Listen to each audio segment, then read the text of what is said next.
Tantor Audio, a division of Recorded Books, presents The Best Friend Zone by Nicole Snow. Narrated by Carly Robbins and Tor Tom.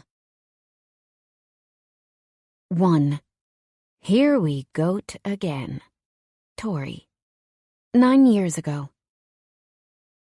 When I look back at my 17-year-old self, there are exactly 7 minutes and 20 seconds forever burned into my brain. That's how long it takes to get out of Granny's little red Nova I'd driven over to Farmer Faulkner's place, carrying a freshly baked peach pie, smelling like heaven. How long I bite my lip on their doorstep, unsure if Quinn would even be home, much less receptive to a decadent dessert at 10 o'clock in the morning, but Granny did give it her ringing endorsement, swearing it's the best I've ever made from her recipe.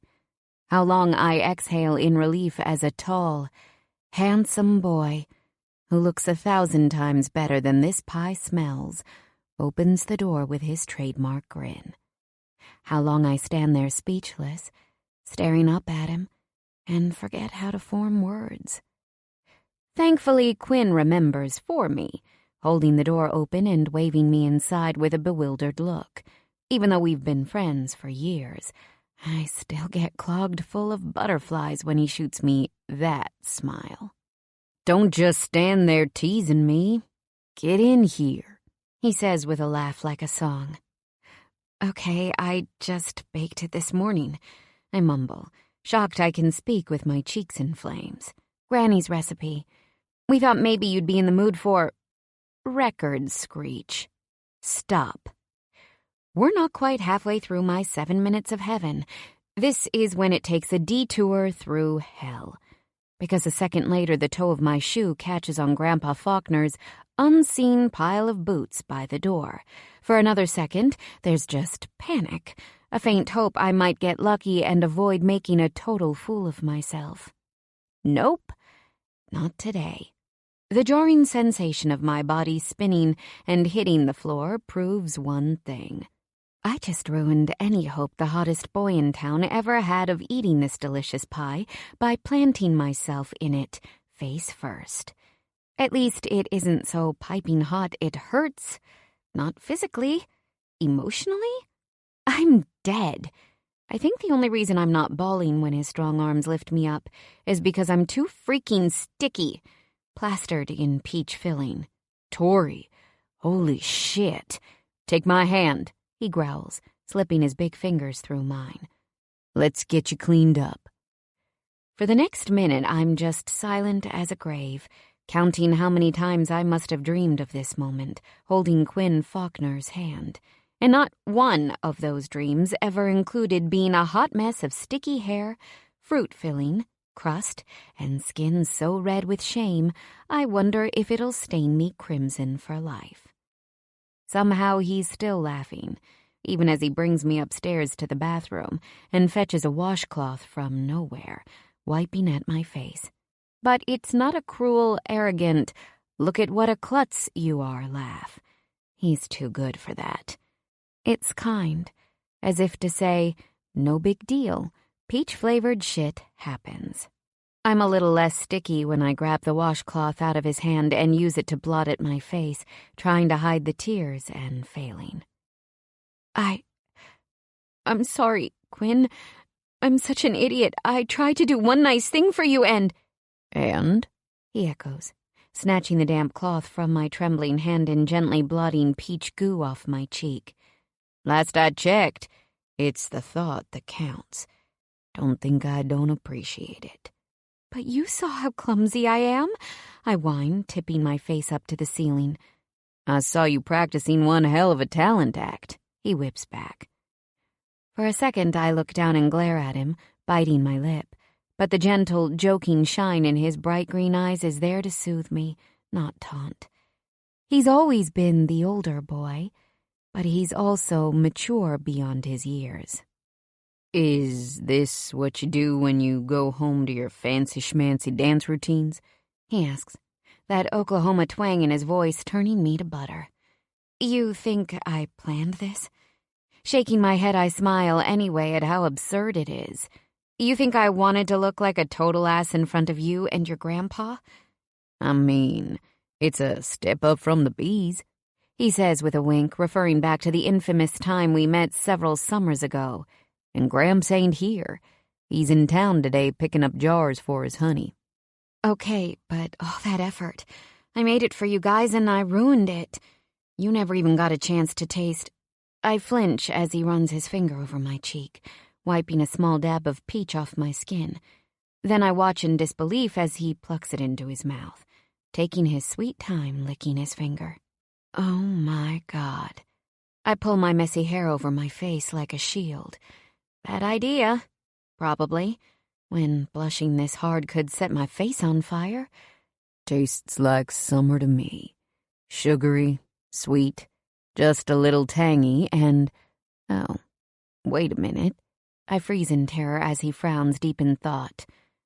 Yeah, I think it tastes just a little bit like an overachieving whiner who thinks I'm gonna send pictures of her peach-splattered face to her family, her friends, her teachers, all her future bosses, and every dude who wants to date her. His eyes practically fuse with mine as he smiles. Idiot, I snap, punching him in the arm. Be serious. I'm trying to apologize. And I'm telling you, there's no need. Shit happens. You'll bring over a new pie when you feel like it, and we'll pretend this never happened. Right, like it's just that easy. But the twinkle in his eyes insists it is. You're the worst, I say, grabbing the washcloth again so I can scrub away the smile I'm fighting. I'll never live it down. And what kind of man wants a girl who makes a mess like this? He'd probably be scared I'll hit him in the face with a pie sooner or later. Plenty of guys, Peach. I promise. You're gonna make some dude ecstatic. My eyes dart up, fully expecting to see another playful and annoyingly gorgeous smirk etched on Quinn's face. Only, there's not a shred of fun in those emerald fire eyes. None of the usual clown sarcasm. He's stone-cold serious, and I try to blame every last bit of the searing hot blood rushing to my face on the pie mishap as my 7 minutes and 20 seconds to heaven expires. That's how long it takes for him to save me for the second of many times in my life. It's also how long it takes me to fall from schoolgirl infatuation to head over heels in love with Quinn Faulkner. Present. Life is a whole series of firsts. The rush of a first kiss with an impossible boy on a sticky summer day. The first disappointment of that damning B on a Euro history test your overachieving butt busted itself over. The first time your adult self steps into a small town that still feels magical, even though you're far too old for that kind of thinking anymore. And then there's your first time with goats. Come on, Guy. Why are you looking at me like that? It's not like I planned on winding up a goat wrangler in Dallas, North Dakota, I tell Owl, the huge black hill of a dog sitting next to me in the passenger seat. He's looking at me now, turning away from staring out the truck's windshield like my co-pilot. Honestly, he is my co-pilot on this journey, the only one I can depend on when the time comes to turn loose a dozen bleeding, horned eating machines on a couple overgrown acres. You know, I could be dancing on Broadway right now, I whisper to the Tibetan Mastiff, if it wasn't for this bum knee. I glance at the dog. His big almond-shaped brown eyes settle on me, and he blinks lazily. Just once before turning his square block of a head back to gazing at the hills rolling by. He's not impressed. Fair enough. I'm not either. Deep down, I think I always knew I'd fall short. A spidey sense warning me my dancing career wouldn't last forever. Heck, how many dancers are still tearing up the spotlight in their 40s? Trouble is, I'm not even 30 years old yet. I still had over a decade to go, and if I'd just gotten to Broadway, you'd better believe I'd have slayed. Want to know a secret, Owl? It wasn't my fault, I tell him, mainly because this shaggy beast is the closest thing I have to a true confidant now. It wasn't even an accident. The bitch tripped me. On purpose. I get another dull look from him. I'm serious. Swear to God. Madeline Schaefer. She'd make you lick salt in Death Valley if she thought she could get away with it. Fake blonde hair, long legs, and no tits. I glance down at my rather flat chest with a sigh. I mean, meh, boobs. Kinda come with the territory. I've done enough cardio for 10 lifetimes. I huff out a breath. The fact that I'm almost up to a B cup might be the only good thing about sitting on my ass for months. Owl's big brown doggy eyes land on my hair, probably because sitting on the seat the way he is makes him taller than me. I feel like he should be wearing the seatbelt, but I couldn't figure out how that would do anything except get him tangled up and annoyed. He's still staring at my hair with his meaty pink tongue flopped out as I touch my ponytail, making sure it's intact. I thought dogs couldn't appreciate bright colors. I'll have you know, I kept these pink highlights from my last big show. Jean-Paul swore I'd be center stage, but I guess Madeline talked him into other plans. I still can't help but wonder if they schemed it together. My teeth grit together. A wave of ice-cold sadness strikes as I glance in the rearview mirror at the stock trailer I'm pulling, the one full of goats. Forget Broadway, prestigious dance halls, two-timing competitors, and cheating exes. This is my life now in Dallas, hauling around rent-a-goats for my lazy slug of an uncle, bless his heart. Never mind, I tell the dog, swallowing my frustration. But having pink highlights and brown hair is no easy task. They had to strip all the color out of those sections, so for a week I was walking around with white stripes, looking like some kind of overgrown skunk. Then Cheryl, was my hairdresser, put in the pink. Bright neon pink. You should have seen it, Owl. I basically glowed in the dark. This is after 2 months, so it's pretty faded now. I release a heavy sigh. Good things don't last forever. I'm not going through the process of having my hair stripped again. He leans forward then, laying his big scrunched muzzle on the dashboard with a hint of drool. Geez, sorry to bore you. He lets out a long grumble sigh, no doubt counting down the seconds until he's free to flop down on Uncle Dean's porch again without a care in the world. Who can blame him? My personal tragedy only makes sense to yours truly. To anyone else, it's one more dream that fell short. I'm so bright, they tell me. Good education, good looks, and oh so pleasant. Hey, my parents are even rich. I can reinvent myself and do practically anything. I'm young, I'm smart, I'll figure it out. And sometimes I take a second to count my blessings and realize they're almost right. Almost.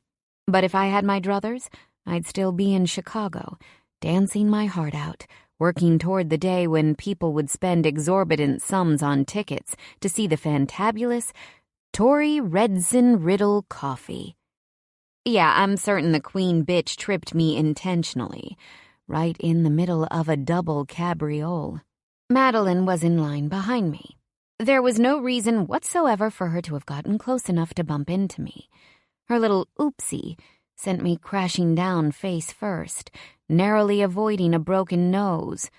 The way my knee hyperextended meant nasty surgery to repair the torn ligaments and a ruptured tendon. I still have over 3 more months of real healing before I can even consider slow dancing again. Light exercise and a few other physical therapy exercises are all I'm allowed to do right now. Good thing the goats and Owl do 99% of the work on this gig. Or so I've been told. The dog sits up and lets out a low woof, a split second before my phone's navigation tells me I'll need to turn in a 1/4 mile. How'd you know? I ask him. He barks again, but because I don't speak canine, I have no idea what he's saying. Good dog. I flip on the blinker. He is a good dog from what I've seen. This will be our first time truly working together, besides loading the goats into the stock trailer back at Uncle Dean's place. Owl pretty much did that part all by himself. I swear, if he had hands instead of paws, he wouldn't have even needed me to pull down the ramp or open the trailer doors. "Ever met this guy before?" I ask, turning down the long dirt road leading up to the grand country estate on a hill. Our client today is no less than Ridge Barnett, the famous actor. I grin. I haven't ever met him since I came back here, but he's still the talk of the town. I've heard the same story over a dozen times from so many people. How the Billionaire actor moved here over a year ago and got himself in a mighty big pickle, with a girl being chased by some bad guys her dad owed money to. It had a happy ending, of course. All the best stories do.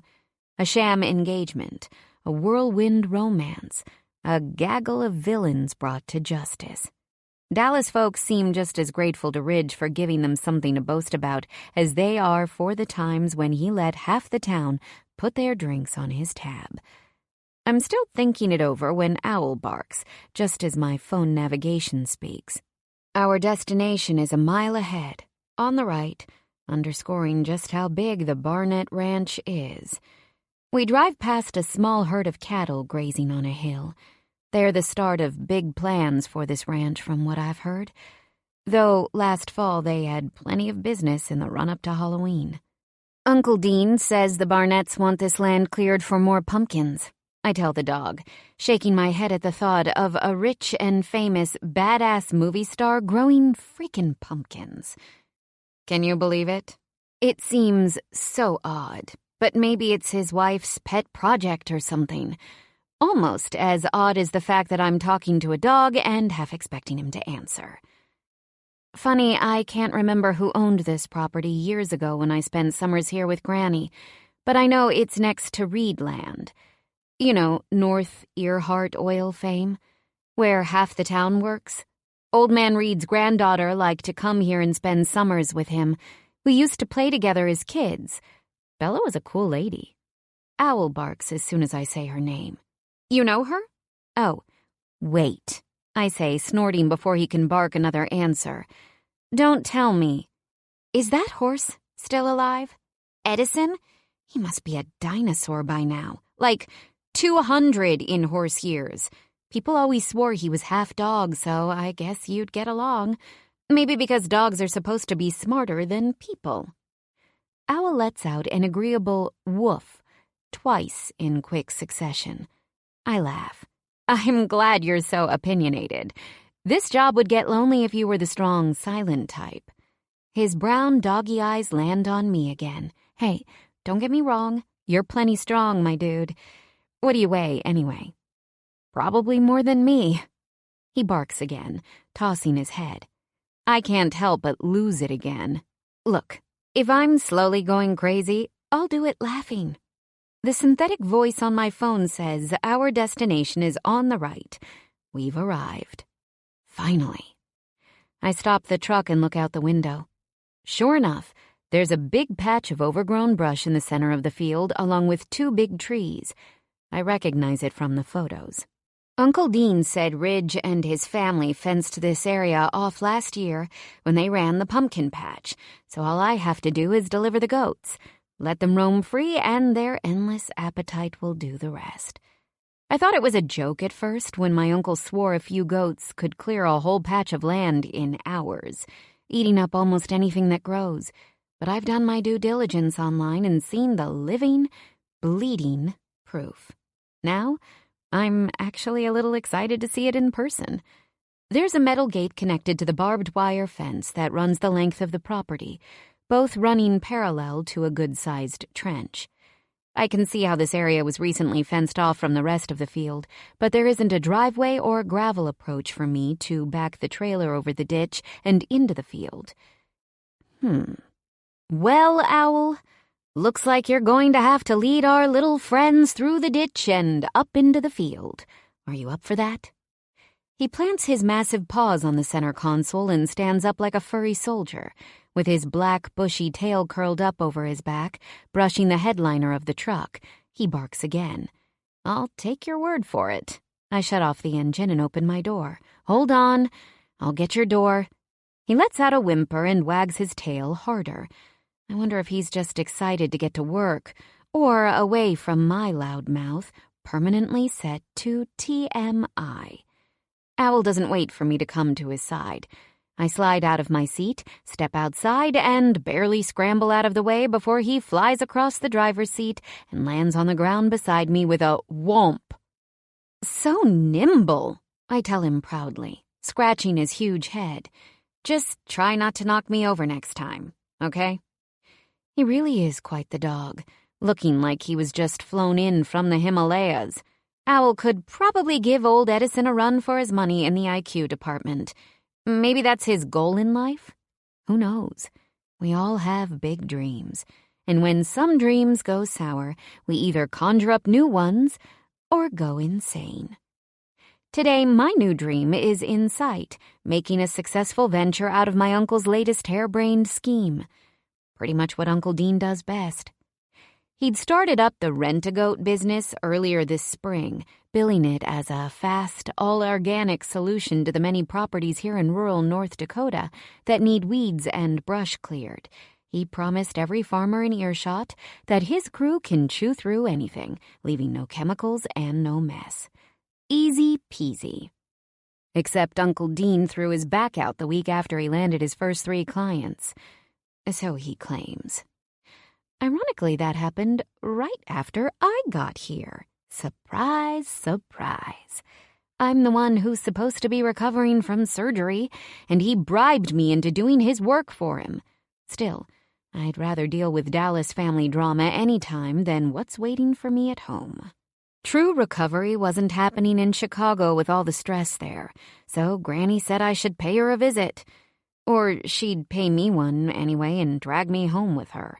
My parents, especially my father, who was born and raised in Granny's little house, fought it tooth and nail. That alone said it was the right move. I think I'm the only one living outside North Dakota who still appreciates this place. Dad hightailed it out of the sticks as soon as he turned 18, and the few times he'd returned were to drop me off with Gran or pick me up again. He's in real estate now. High-end, luxury real estate that barely exists in Dallas, not counting the 2 billionaire families who've made fabulous homes here. Dean, on the other hand, has country written in his soul. Forever the NASCAR-loving, beer-drinking, wisecracking, money-scheming brother. Dad's tried his entire life to pretend he isn't family. He can't stand sharing a drop of blood with Uncle Dean. Neither can my mom. She came from money. Old blue Chicago business money. The kind that leaves kids with 3 last names, so everyone knows you have a pedigree. Mom was a dancer, like me, who, also like me, was injured in her prime. Unlike me, she'd healed in days and went on to dance for years before falling for a young, dashing real estate broker new to the big city. Hence the reason I'm here. She wanted me back in the studio the first week after my surgery, when just climbing out of bed felt like scaling Everest. Typical mom, who always knows more than the doctors and therapists do. Just ask her. Thing is, I'm not ready to step foot in that studio, and it's not just because my knee won't let me.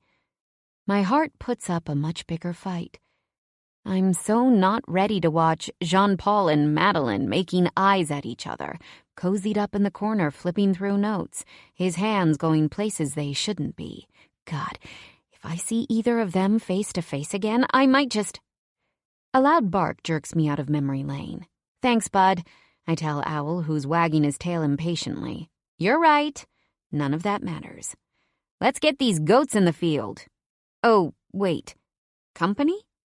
I stare up at a tall, older man approaching in a starch-white shirt, bright green eyes flickering behind his oval glasses. The Barnett's valet and household assistant, Tobin, comes off just as no-nonsense as he looks. Uncle Dean warned me. We exchange a few words, and I go over the job again, repeating everything I was told to do. The butler nods with satisfaction and matter-of-factly assures me I shouldn't have the least hesitation. His words, to contact him at the house if I run into any cause for concern. Oof. I shouldn't be intimidated, but meeting Tobin reminds me this is real work. Serious business for a very influential family in town, and I'd better do it right. It also makes me smile at just how strange little old Dallas can be. Okay, go time, I whisper to myself as much as Owl rubbing my hands. I walk around to the back of the trailer, unhitch the latch for the ramp, and lower it to the ground. Look alive! A dozen goats coming right up, I tell Owl, while walking up the ramp to peek inside. He runs toward the ditch and barks. I'm grateful it has a natural slope and doesn't look muddy, so they shouldn't have too much trouble climbing up and down to the field. Yep, that's where you're going, guys. Straight to the buffet. I unlatch the door and yank it open as he barks again impatiently. Give me a minute, will you? I'm working on it. Looks like Owl isn't the only one who wants me to hurry it up. The goats start bleating restlessly, making these rumbling little grunts that echo off the trailer's metal sides. Uncle Dean says it's just their way of saying hello.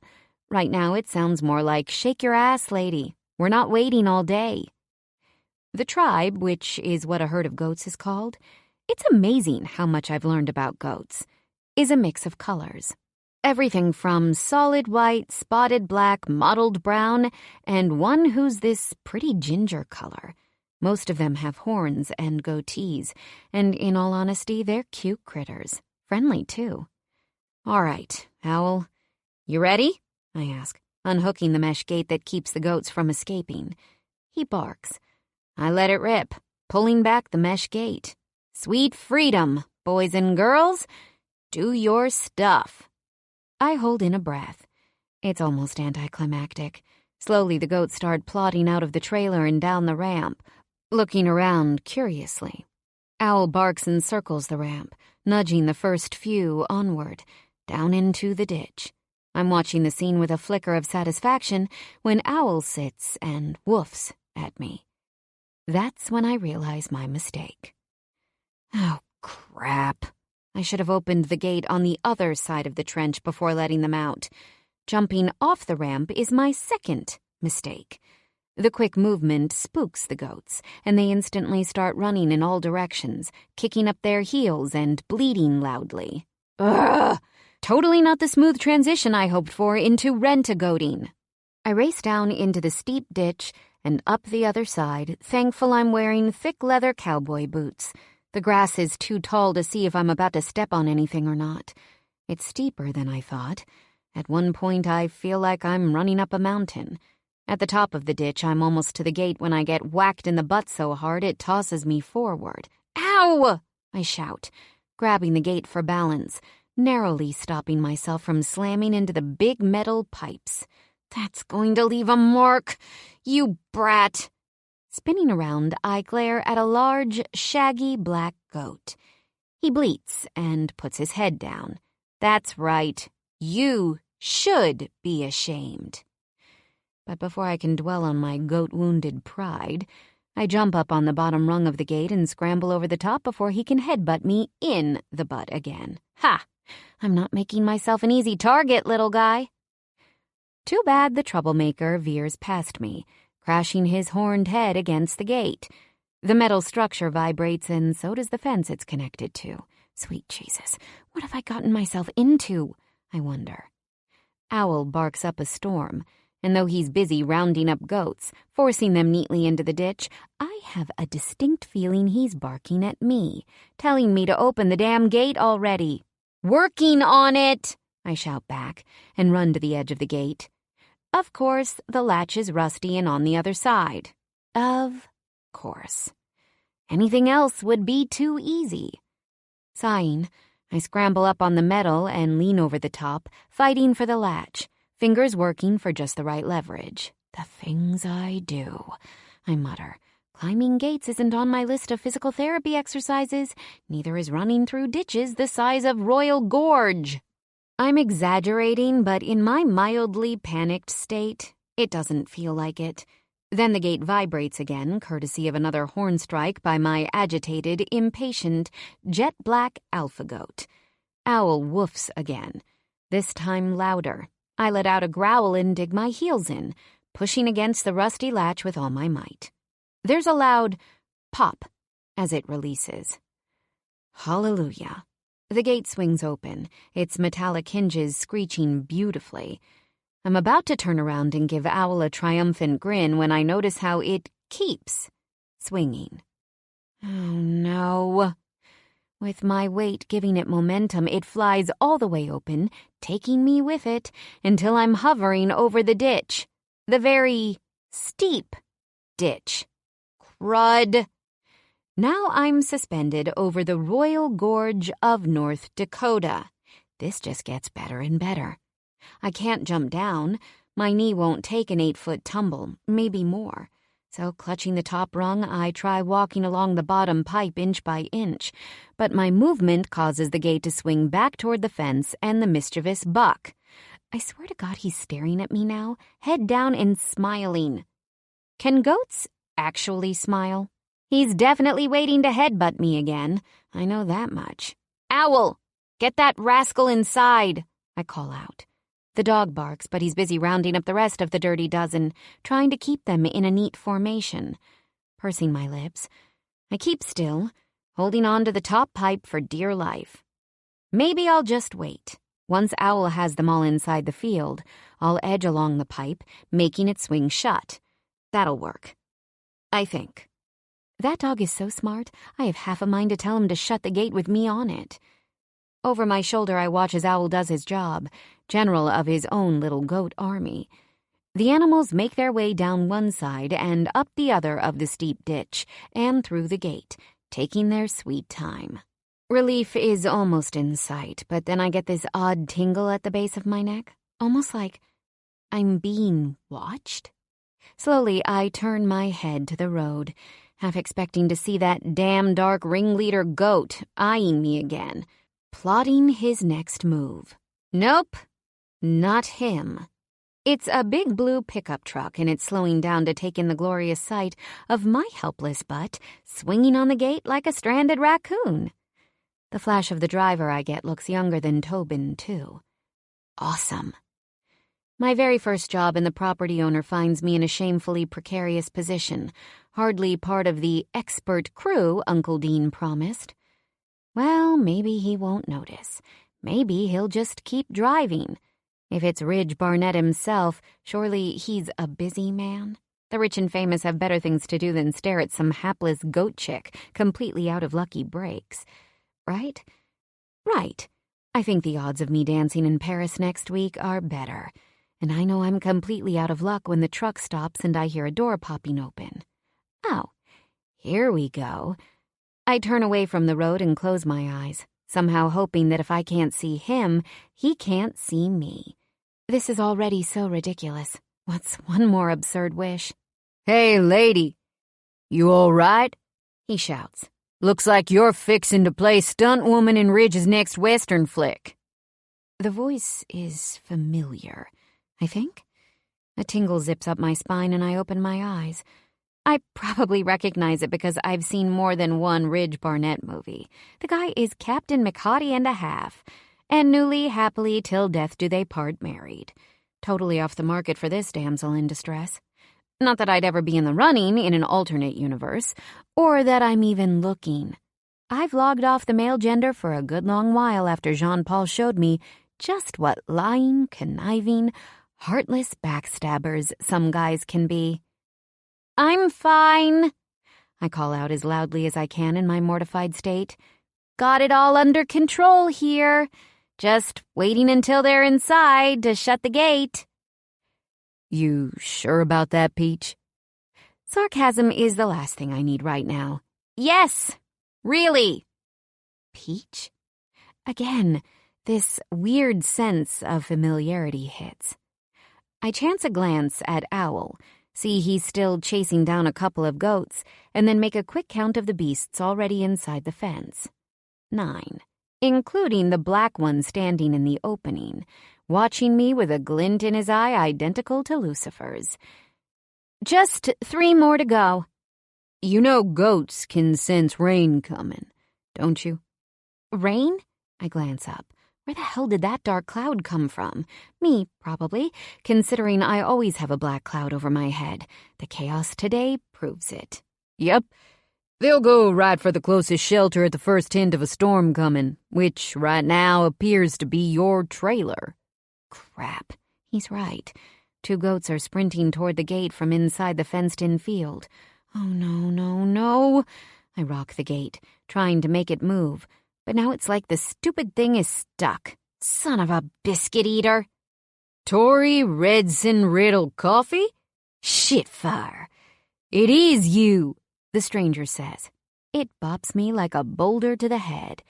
That Oklahoma twang I haven't heard in years. I whip my head around so fast my neck pops. I'm staring at a dangerously handsome, wickedly amused, very built man smiling dead at me.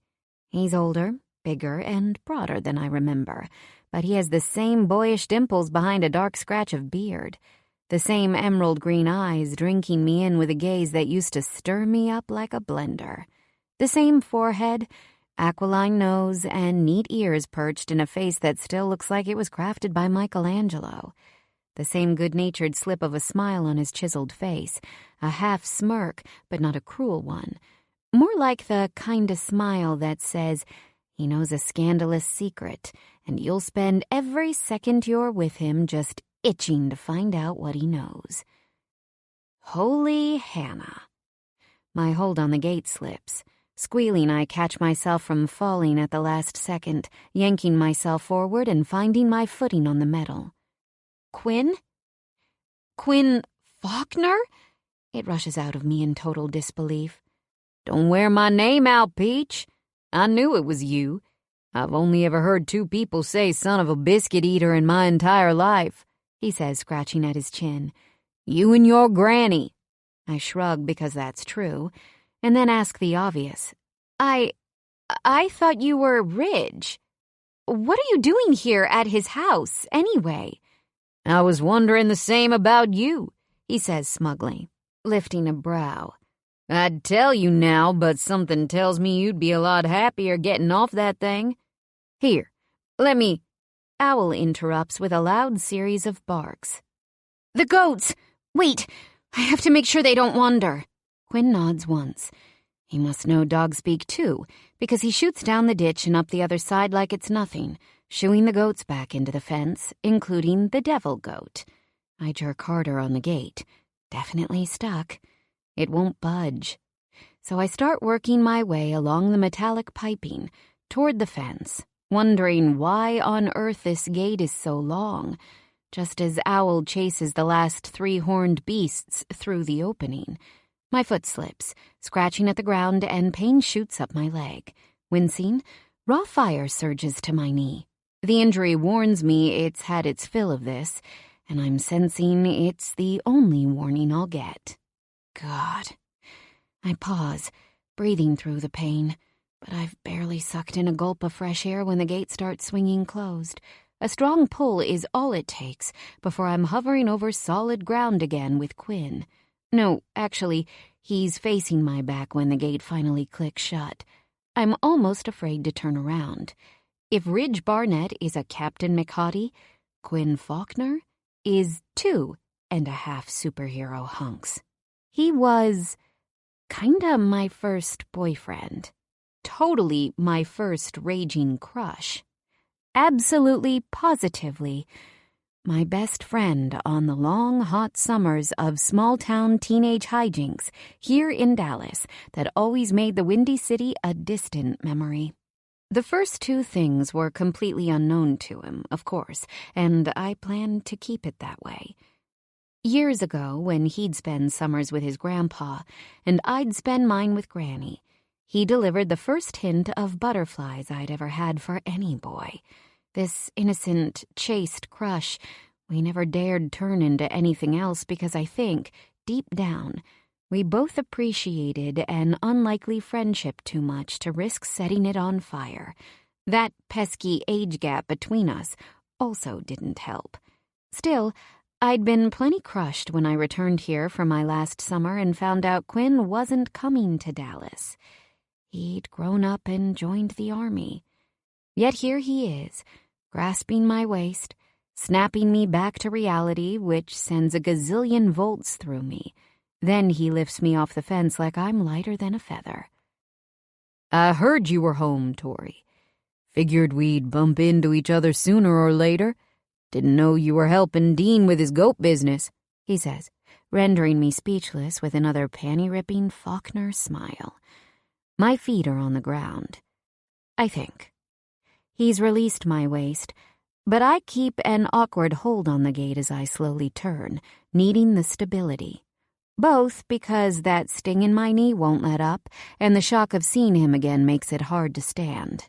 He's wearing a black t-shirt that leaves virtually nothing to the imagination when it comes to a rugged mess of biceps, pecs, and abs hot enough to grill on. A pair of snug-fitting blue jeans and brown cowboy boots rounds out a picture my mind files away to haunt me for another 10 years. Yeah. That's my job. Goat helper extraordinaire. Swallowing because grown-up Quinn is illegally, deliriously hotter than boy Quinn. I remember how to form words and nod. I'm being a good niece, pretending I like this and didn't get roped in. Those lush green eyes of his flash again in the light. Even with the last of the sun disappearing behind the rain clouds, his gaze glows. Seriously. No one, man or woman, should have eyes as gorgeous as his. They sparkle like lights on the Vegas Strip where it's always St. Patrick's Day, rimmed with dark lashes and thick brows, which make them stand out even more. "Damn good to see you again, Tori." He shakes his head. "How long have you been in town?" I nod because it's damn good to see him, too. I'd thought it'd never happen, even if I secretly hoped it might. Of course, I can't admit that. "Just a couple weeks," I answer. "We all know summer's the best time to visit these parts. North Dakota winters? Count me out." I scrunch up my nose and he chuckles. "Aw," he says with that twang that's as appealing as the rest of him. "So this is your first big job." I shrug again, and then because it's Quinn, I also laugh. How'd you guess? Was it watching me get butt-rammed by a goat? Or maybe it was just running around like a hen on fire that gave it all away? He throws his head back and laughs, just like he used to so many years ago. My smile feels magnetic. "I missed the ass-ramming part. Nice knowing the Peach nickname still fits, since I guess everybody wants a piece." His eyes flick to my hips and then away again just as fast. Oh my God. If he wanted to make this comfy reunion turn hella awkward and honestly weirdly sexy all at once, mission accomplished. I scratch at my face a little too furiously, desperately trying to hide the blush brazing my cheeks. Turning my head into a photo mat has always been his superpower. "So, what?" I ask softly. "You've never seen a goat wrangler girl hanging off a gate before? It's Dallas, North Dakota, Quinn. We're like a colder, weirder, tinier version of the other Dallas." "Nah, that was a first for this town. Congratulations," he says with a smile.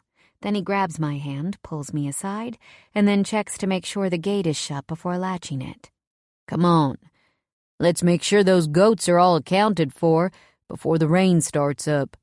I hear him, but right now I'm all eyes. I still can't peel my gaze off him. Quinn flipping Faulkner. If I had a dime for every time I've thought about him, I'd be a rich lady. He points at the edge of a brush cluster, counting the animals. "See there? They're already taking shelter under those big trees. I'm seeing 10. How about you?" "There should be a dozen," I say. I do a quick head count, or horn count, technically, since I'm a sucker for lame puns, and find the other two moving just behind a big tree, already sticking their faces into the brush that isn't being doused with rain. "Who are we missing?" he asks. "There's 2 more behind that big tree. We're good." Quinn nods, satisfied. We start walking, and I try to ignore the pain shooting up my leg. I stumble through it, fairly sure I haven't re-injured anything. It's just sore from use and a little more excitement than I needed today. There's a difference, and I've learned to recognize it. "You sure you're all right?" he asks. "Can't help noticing a little bit of a limp." "Oh, it's nothing. Just an old injury." I don't care to let him know old means just a few months in this case. "Dance, right?" he asks, his tone oddly neutral. I look up at him. "You remember?" "Well, I've seen Granny Coffee more than a few times since moving back here. The old gal's proud of you, Tori. You're damn near all she talks about some nights at the Purple Bobcat." I gave him a friendly smile, while making a mental note to ask my grandmother why she hadn't mentioned running into him. Weird. She's talked up nearly everyone else I ever knew in Dallas and filled me in on their whole biography, where they are, what they're doing. Most cases are too predictable. They're settled, working, and raising kids. The older folks are retired, but pretty much everybody's following the small-town circle of life. Grow up, get a job, get hitched, have kids, and go gossip. That last one is super important. "When did you move back here yourself?" I ask, hoping he has a happier reason for being in Dallas as a grown man. "Over a year ago. Ridge and I were army buddies. I came by today to drop off a few old things I found in my barn for his lady. Grace Barnett's been a one-woman decorating machine since before she married him. Hell, I'm the reason he moved out here and met her," he says proudly, thumbing his chest. "He was looking to leave Hollywood, and I kept pulling his tail about Dallas being the best escape. Couldn't believe it when he actually bought a place here not long after I returned. I wound up helping him with a little personal mess and decided to stay longer. My grandpa willed me his place when he died, and since I was the only one in the family interested, here I am." "So you're living there full-time then?" "Yep, just fixing the old farm up, piece by piece. The farm sat empty for several years between Gramps' health failing and me settling in after his funeral." He turns his head, holding my gaze, pinning me down with those otherworldly eyes. "This town gets a hold on you, don't it? I always had a funny feeling I wasn't quite done here." "Maybe so," I whisper, giving up a smile. The more he talks, the faster questions bolt through my head, chasing after memories of better times. Memories with a charming boy who's turned into a rugged man. And he's still coming to my rescue after all these years, apparently. Imagine that. Being a temporary goat wrangler in Dallas, North Dakota, just got interesting. 2. Just Goat Serious. Faulkner. The longer I gawk at her like I've mentally reverted back to 17, the harder it is to believe I just found Tori Redson Riddle Coffee swinging off Ridge's gate. She, with the 3 names announcing to the world that she was born big city royalty. She, with a smile that still cuts like sunlight on days when the sky goes gray. She, who tormented me with wet dreams every time I'd go home to Tulsa, and years later on hot nights in Kandahar and Bagram Base. Every time my mind wandered thousands of miles home to cold beer, cooler breezes, and pretty girls I wish I'd betted. None more than the slice of Chicago deep dish sweetness standing in front of me. Legs longer than I remember, and a face that says it's seen some shit, even if she's all bashful smiles and cute lies. She's also a girl, a friend, a confidant I grew up respecting like hell. Therefore, totally off limits to the kid who was a few years older. Hey, I had just enough restraint to think with my head instead of my dick sometimes. Thank you very much. Hearing her say son of a biscuit eater left me stunned. I thought I was hallucinating the woman hanging off of Ridge's gate. Sure, I had recognized Dean Coffee's rig with its brand new Rent-A-Goat logo splashed on the side, but never, not in a million years, thought Tori would be the one driving it. Delivering goats to this cleanup job around the pond where Ridge wants more acreage cleared? Nothing says married life like the sprawling pumpkin business he's running with Grace and Nelson, his father-in-law. Ridge is on an all-organic kick between the pumpkins and his cattle. He'd mentioned hiring Dean's rent-a-goats a couple weeks ago before leaving for another shoot in Hollywood, and Grace said today was the big day while I'd brought in her stuff. "How long are you in town for?" I asked Tori, keeping our walking pace slow due to the way she's favoring one leg. "Just until my knee heals. Gran threatened to drag me here if I didn't visit while I have the downtime." She smiles, flicking her hair over one shoulder. "What'd you do to it?" I ask. "Little dancing mishap. Overextended it, tore some ligaments, kinda ruptured a tendon. No big." "Fucking ouch." I shake my head at her. "You shouldn't have been climbing the gate over the ditch in that state." "It wasn't my choice," she says, slipping a hand over her face.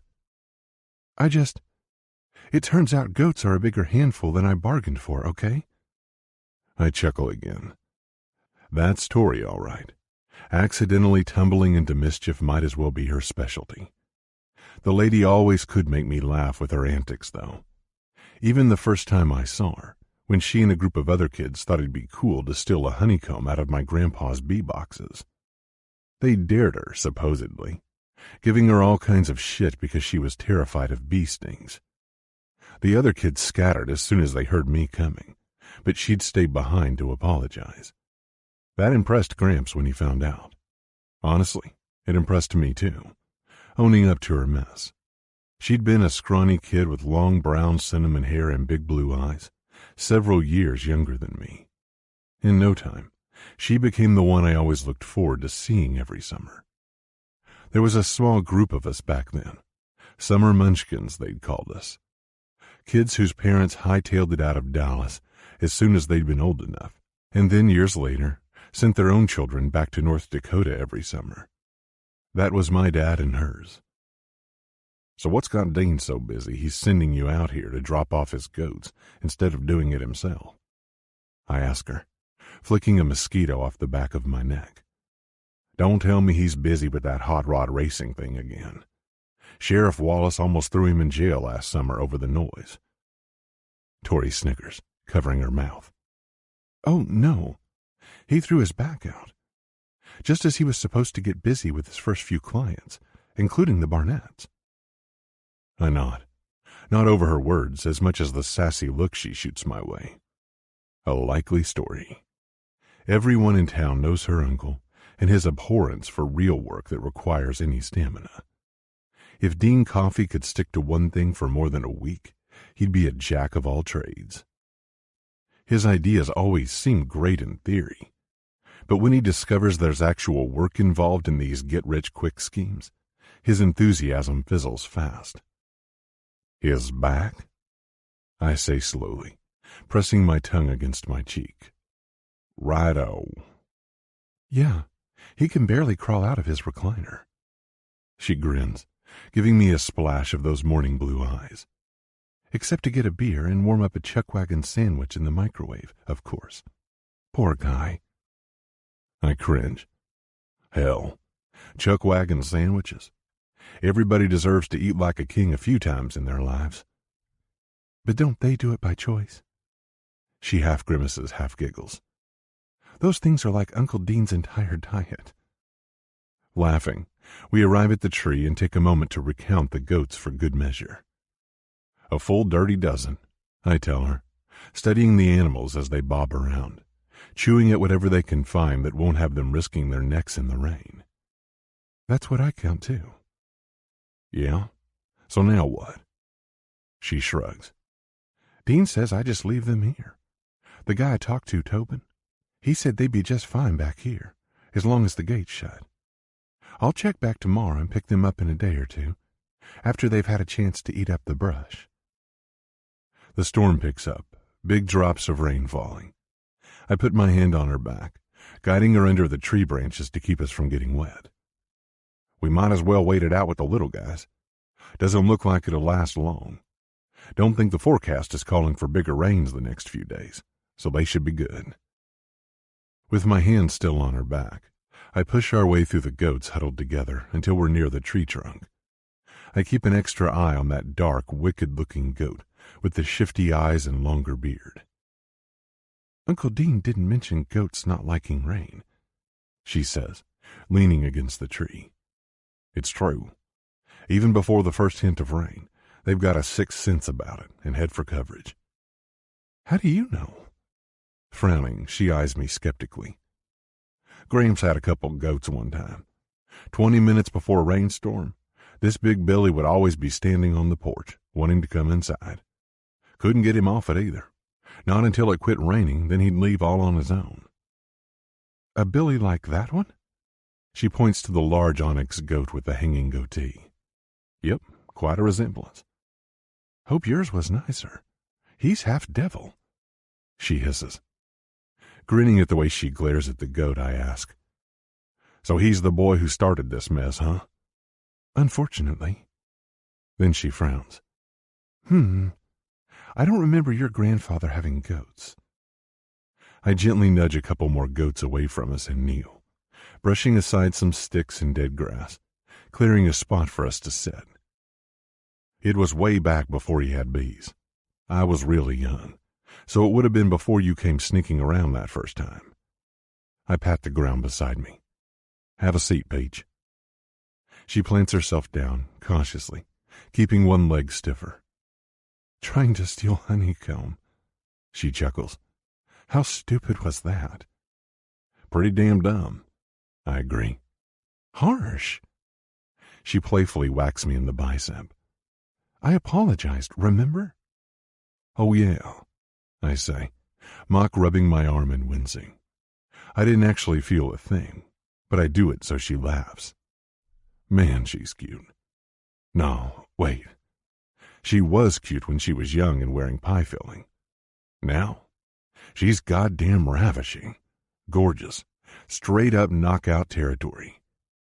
Her hair is pulled back in a long ponytail, and it's not just chestnut brown like I remember.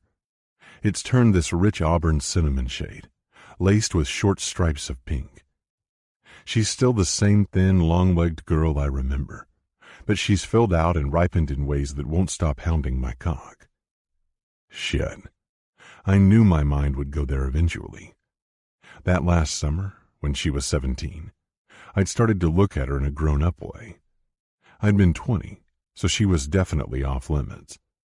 Jailbait in a town like Dallas, and anywhere else for good reason.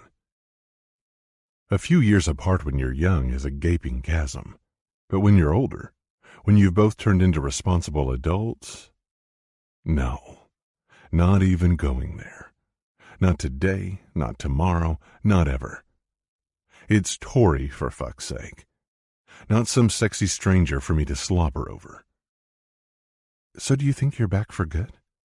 she asks, patting Al's head. The big bear of a mastiff sprawls out on her other side, resting his head on her thigh. "No," I admit. I mean, no plans to hang around here permanently.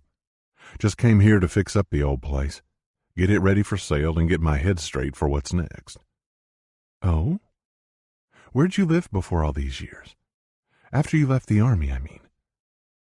I find myself glancing at her hands, looking for a ring. I figure her granny would have mentioned it for sure if she was married, but I can't help snooping anyway. Nope, no jewelry. "Here and there," I tell her. "Spent lots of time back in Oklahoma, the OKC. I was assigned there for a few years." "Assigned?" "I was with the FBI for several years after I took my discharge from the military. Trained in Quantico, and then they sent me to work pretty close to home."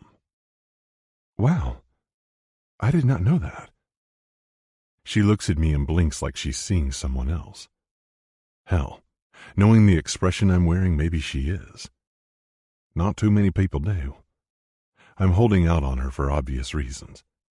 I'm on a sabbatical of sorts, still helping with cases where I can here in Dallas to keep my skills sharp, detective for hire type stuff, all safe, easy gigs and quick cash. That's not completely true. I was on sabbatical till I'd turned in my resignation. "Sabbatical?" She nods. "Cool. Everybody deserves some time off. Just look at me." "No, It's not fucking cool. I'd taken a sabbatical because one case went hideously awry, and it was all my fault. Searching for a change of subject, I point to her leg. So you're just here till the knee heals up? How long will that be? A couple of months at most. End of summer, I guess. She makes a cute grimace. Unless Granny gets sick of me and kicks me out sooner. I snort. Can't see that happening. You don't know my grandmother like I do. She lays a hand on my forearm. I know it's too late, but I'm sorry about your grandpa's death. I understand he died pretty suddenly, right? I nod. Thanks. Yeah. I was the only one who made it back here to be at his side in time, but I came. He passed away peacefully, and he wasn't alone. I'm glad. Grandpa Faulkner was a good man. The folks in town still talk about him sometimes. They miss his honey. Yeah, I chuckle. He was still messing around with his bees and selling jars of that stuff, almost up to his dying day. I've got a few jars somewhere. Stuff keeps forever. Tori smiles. Not about to change the conversation back to me. I look up and I'm glad to see the rain has stopped. Several of the goats poke their heads out from under the tree, slowly venturing deeper into the brush. Well, looks like it's clearing up, I tell her. We better leave and let the goats do their thing. She looks up at the blue sky and sunshine lancing down. That was fast. I'd forgotten how quick the rains can come and go here. Guess I've lived with the big lake effect for too long back home. You know the saying. If you don't like the weather, wait 5 minutes. I stand and hold out a hand, helping her up. I force myself not to check her out completely, or let myself think too hard about how sweet her little hand feels in mine. Fuck. This is Tori, you jackass. I remind myself for the umpteenth time. Childhood friend, rich and cultured, walking nostalgia bomb. Probably the darling of every rich Chicago big shot on Tinder by now, if she even bothers going stomping around there for dates. I doubt it. She's probably got a stable of jacked brain surgeons lined up back home. Every reason in the world why don't should be the word of the day. Don't even stare at her yellow and white checkered shirt, tucked into her blue jeans, how it highlights her trim curves to perfection. Don't even pretend to get attached. Don't be stupid. So, I say, sucking in a fortifying breath of fresh air. You just leave the goats and come back? No supervision or anything? As long as they're fenced in, it's all good, she says, stretching her arms over her head, tempting my eyes to skim over wicked places I have no business gawking at. I watch the entire tribe of goats go rummaging deeper into the brush. Unlike other animals, they'll eat up everything before touching a blade of grass. Al ignores the critters as he walks beside us, seemingly just as ready as we are to get out of here. I'll drive out here and check them every day, she says. Plus, I have a few other properties to check out. Make sure there's nothing poisonous to the goats before I drop them off. Like what? Mountain laurel and swallowwort. I raise a brow. Don't think either of those grow here in North Dakota. The resources I've checked say they don't. She flashes another dangerously adorable grin. But I have to look like I know what I'm doing. I'm sure you're doing a better job than Dean.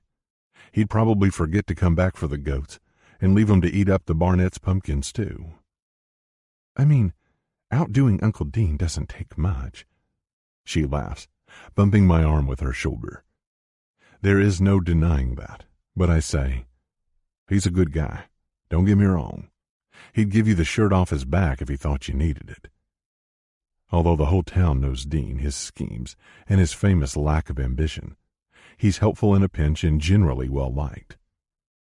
Oh, I know he would, and I love him for that, for being who he is. We don't all get the luxury. I look at her, cocking my head. Somehow, the shift in tone tells me there's more going on in her life than a healing visit back to these old small-town stomping grounds. Tori shrugs. What can I say? I'm happy to help out, and it gets me out of the house, away from Granny for a few hours. Oh, she can't be that bad. Whirlwind, sure. Pain in the ass? No. I love her to pieces, but she's 70, not 16 like she thinks she is. I chuckle because it's true. Granny Coffee is as well known in Dallas as her son Dean, and even better liked. When it comes to Granny Coffee, I'd have her pegged at 21, not 16. She likes her wine too much to revert back under drinking age. Just like that, Tori grins, her teeth showing real bright in the sun. She's a fiend, and you won't believe what we take to the grocery store. What, her Nova? That's one sweet car. Cherry red. Her 1979 Chevy Nova Super Sport is a classic and looks astonishingly brand new. Kept inside and only driven to church and the market on Sundays by a little old lady is no lie for that ride. I wish. We've got ourselves a tandem bike, complete with a flower-painted basket on the front and 2 wire baskets on the back. Bright red, of course. I can't help smiling at that. How does your knee handle it? Sounds like a lot of work keeping up with that woman. Actually, my physical therapist approved it. So a bicycle built for 2 is how we roll. Matching helmets, too, with daisies she painted on just like the ones on the basket. Laughing together this time, we arrive at the gate. I look at the drainage ditch, knowing how much she's been favoring that leg. The trench is steep, and the grass will be slick now after the rain. Knowing what I'll have to do, I open the gate and hold it open for her and Al. Once they step through the opening, I close the gate and lock it. Then, before she can protest, I hoist her up and start plodding down the ditch. Hold on, I tell her. Gonna be a bumpy ride. Quinn, what do you think you're doing? I'm not that feeble. Even as she protests, her arms fold tightly around my neck and I smile. Put me down this instant. I'm too heavy. Bowl. I could bench press 2 of you without breaking a sweat. I reach the bottom and start up the other side. I've seen how you're favoring that leg after hanging off the gate like a monkey. No sense in making anything worse. It's just sore, she whines, her long lashes fluttering against my cheek. Fuck. It's injured, Paige. No point in putting more strain on it. Or do you want to double your recovery time? I've seen how nasty it gets tearing up the same muscle. By the time we're back on the other side and reach the road, I'm wondering if I'll ever be the same. She smells as fresh as the air, and holding her like this has my blood roaring through my veins. It can't be her, I tell myself. You just haven't gotten laid since the Stone Age. Not since that fucking disaster in Oklahoma City, anyway, and I turned in my special agent badge. There, you're welcome, I tell her, planting her gently on the ground again. Well, thanks. She throws her hands out at her sides, slapping her thighs. Thank you, Quinn, for all your help today. I'd still be stranded on that gate if you hadn't stopped by. Give yourself some credit. You'd have figured something out, but helping you has been nothing but my pleasure. Damn good to see you again, Tori. That's the full truth. Shit, I can't remember the last time I felt this good, this content. I walk over and close the trailer door for her, then lift up the ramp. She slides the bolt latch into place, still wearing the sunny smile I linger on a little too long. Maybe whenever we bump heads again, I won't look like such an idiot next time. We will, because you're going to call me when it's time to pick up your goats. I wink at her. It takes 2 people to manage that gate. No sense in having Tobin dirty his hands out here either. He has a little bit of leg trauma left over from this dust-up at the ranch about a year ago. She laughs as she turns, throwing a saucy, too-friendly smile back over her shoulder. Careful, Quinn. I might just take you up on that offer. Careful is right. Scratching the back of my neck, and this time I don't think it's a mosquito, I walk to the cab of her truck. Where's your phone? In the door pocket, Why? I pop the door open, fish out the phone, and hand it to her. Open up your contacts and I'll punch in my number. It's your lucky day. Most folks I give this number to are paying clients, but for you and your goats, it's free. She rolls her eyes. After a couple of swipes on the screen, she hands it back to me. I tap in my name and number and hit save before handing it back. Falk? She reads it and looks up at me. That's what everyone calls me now. Her brows knit together as she stares at me, her mouth forming a confused O. I don't know. Shaking her head, she grins and looks at me. You'll always be Quinn Faulkner to me. We all change, Tori, but I'll answer to any of my aliases. I give her a joking wink and have to look away because my mind is going places it damn well shouldn't. Let me get the passenger door for Al. I say goodbye once the dog climbs in the truck, then shut the door and walk to my truck. She drives forward, lurches up the road, and then backs the trailer in with precision. Then she pulls out and heads toward the highway down the long, winding drive Ridge complains about non-stop in the winter when it becomes an impassable wall of snow. We're going in the same direction. Damn. Tori Coffee. I've thought about her plenty over the years, wondering whatever became of the girl who made my summers here a lot more exciting. We all change, just like I told her. For a second, I think I slipped back into that goofy, easygoing boy I used to be, the one she knew like her own shadow those summers half a lifetime ago. I wish that's who I could be.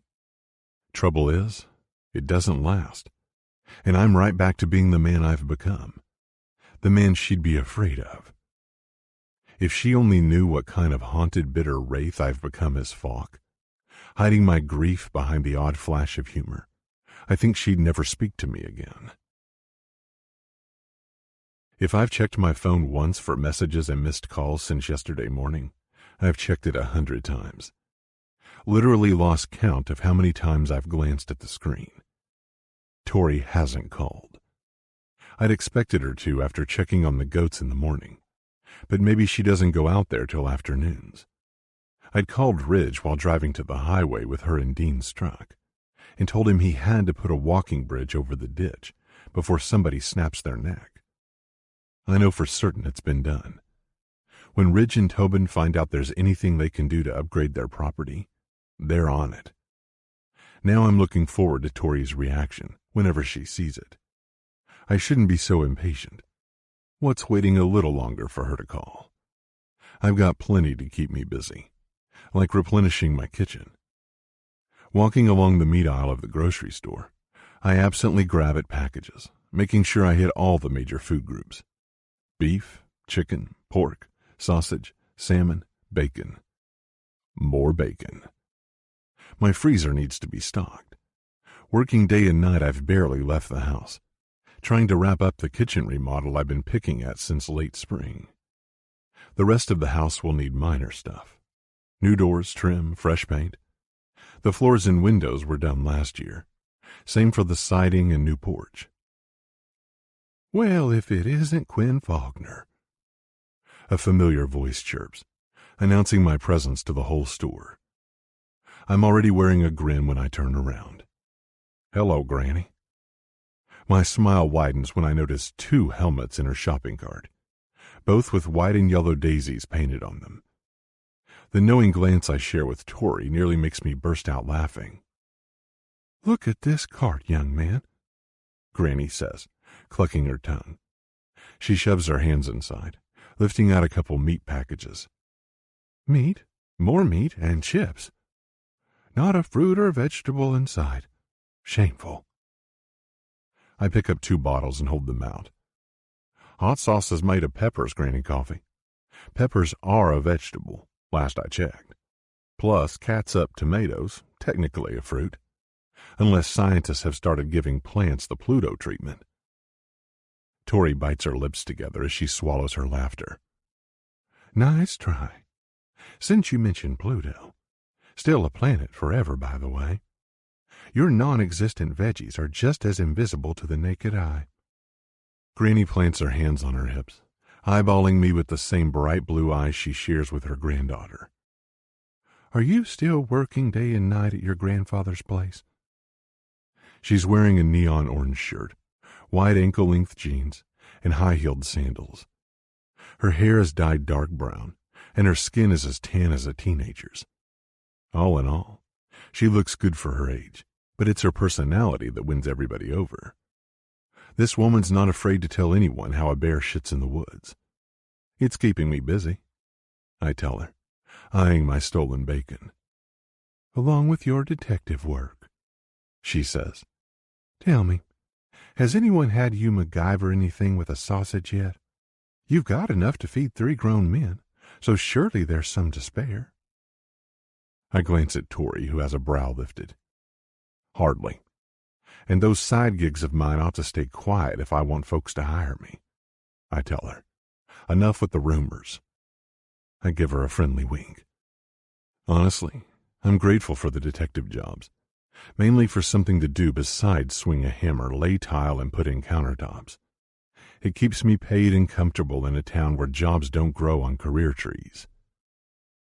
They aren't rumors, and you know it. She's pulling lettuce, cucumbers, bananas, peaches, and other vegetables and fruits out of her cart and putting them in mine.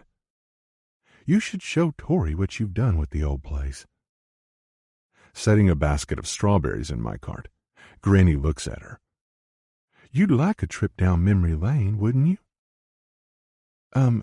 Gran, you just put all the groceries into Quinn's cart, Tori says, avoiding the question. It took you 20 minutes to pick them out. Isn't that kind of me, making sure he has the very best in the store? Granny looks at me. Tori's not busy tonight, Quinn. The old gal wags her painted-on eyebrows once. She'll be home alone while I go to the senior center. It's bridge night. Gran, Tori hisses. Holding in a chuckle, I pick up the strawberries to put back in her cart, but she wheels it behind her, safely out of my reach. Damn, she's good. Inwardly groaning, I drop the berries back in my cart to keep the peace. Bridge night? Don't you mean Texas Hold'em? She gives me a dull look from beneath her lashes. False ones, I'm sure. I know Wilson, I remind her. The old man who deals cards for the seniors at the center is also a regular at the Purple Bobcat, my favorite watering hole in town. Shrugging, Granny nods. He's an excellent dealer in all the games worth playing. I do believe he spent some time working one of the big casinos in Vegas years ago. She turns and grabs the handle on her cart, spinning it around. Come on, Tori. We have to get to aisle 1 before Thelma Simon gets all the good strawberries. Sorry, Tori mouths as she turns to follow her grandmother, so mortified she's gone pale. Hilarious. You can pick her up at 7. Granny whispers loudly over her shoulder.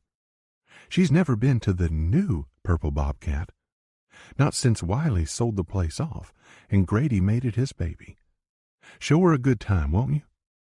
Gran, Tori says louder as she slaps a hand against her forehead. You're sure you don't want to join in, Granny? I ask, laughing. Nope. I have to be at the center by 6:30 sharp with the strawberry shortcake I promised. If Thelma's left any decent strawberries in the store. All right, then, I say, wondering why my head feels like it's spinning. I'll stop by and grab Tori around 7. Tori turns around and stares at me wide-eyed. Does Tori not have a say in this? She asks. Or am I the only one who realizes I'm standing here, and last I checked, I'm still of sound mind? Pointing at her lime green t-shirt, she adds, Tori, right here. I see you, Peach, I say, lowering my voice so her granny can't hear. It's just a couple of drinks and an excuse to get out. What's the harm? Might be fun to catch up like old times. I'll see you at 7. Granny grabs Tori's arm and pulls her along in her cart's wake, Another glowing example of why this town respects Granny Coffee, including me. The woman doesn't slow down and take a breath for anything. I'm also not sure she's ever taken no for an answer. I won't either. If there's one thing I know about Tori, even without knowing her for years, it's that she looks like she needs a night out as bad as I do. Plus, catching up on life without any goats hanging around ought to be fun. With more than I bargained for in my cart, I wrap up my shopping and check out. While loading my groceries, including the avalanche of fruits and vegetables Granny dumped on me into my truck, I catch movement out of the corner of my eye. A bike. A two-seater, with two women wearing matching bike helmets pedaling out of the parking lot. It just falls out of me then.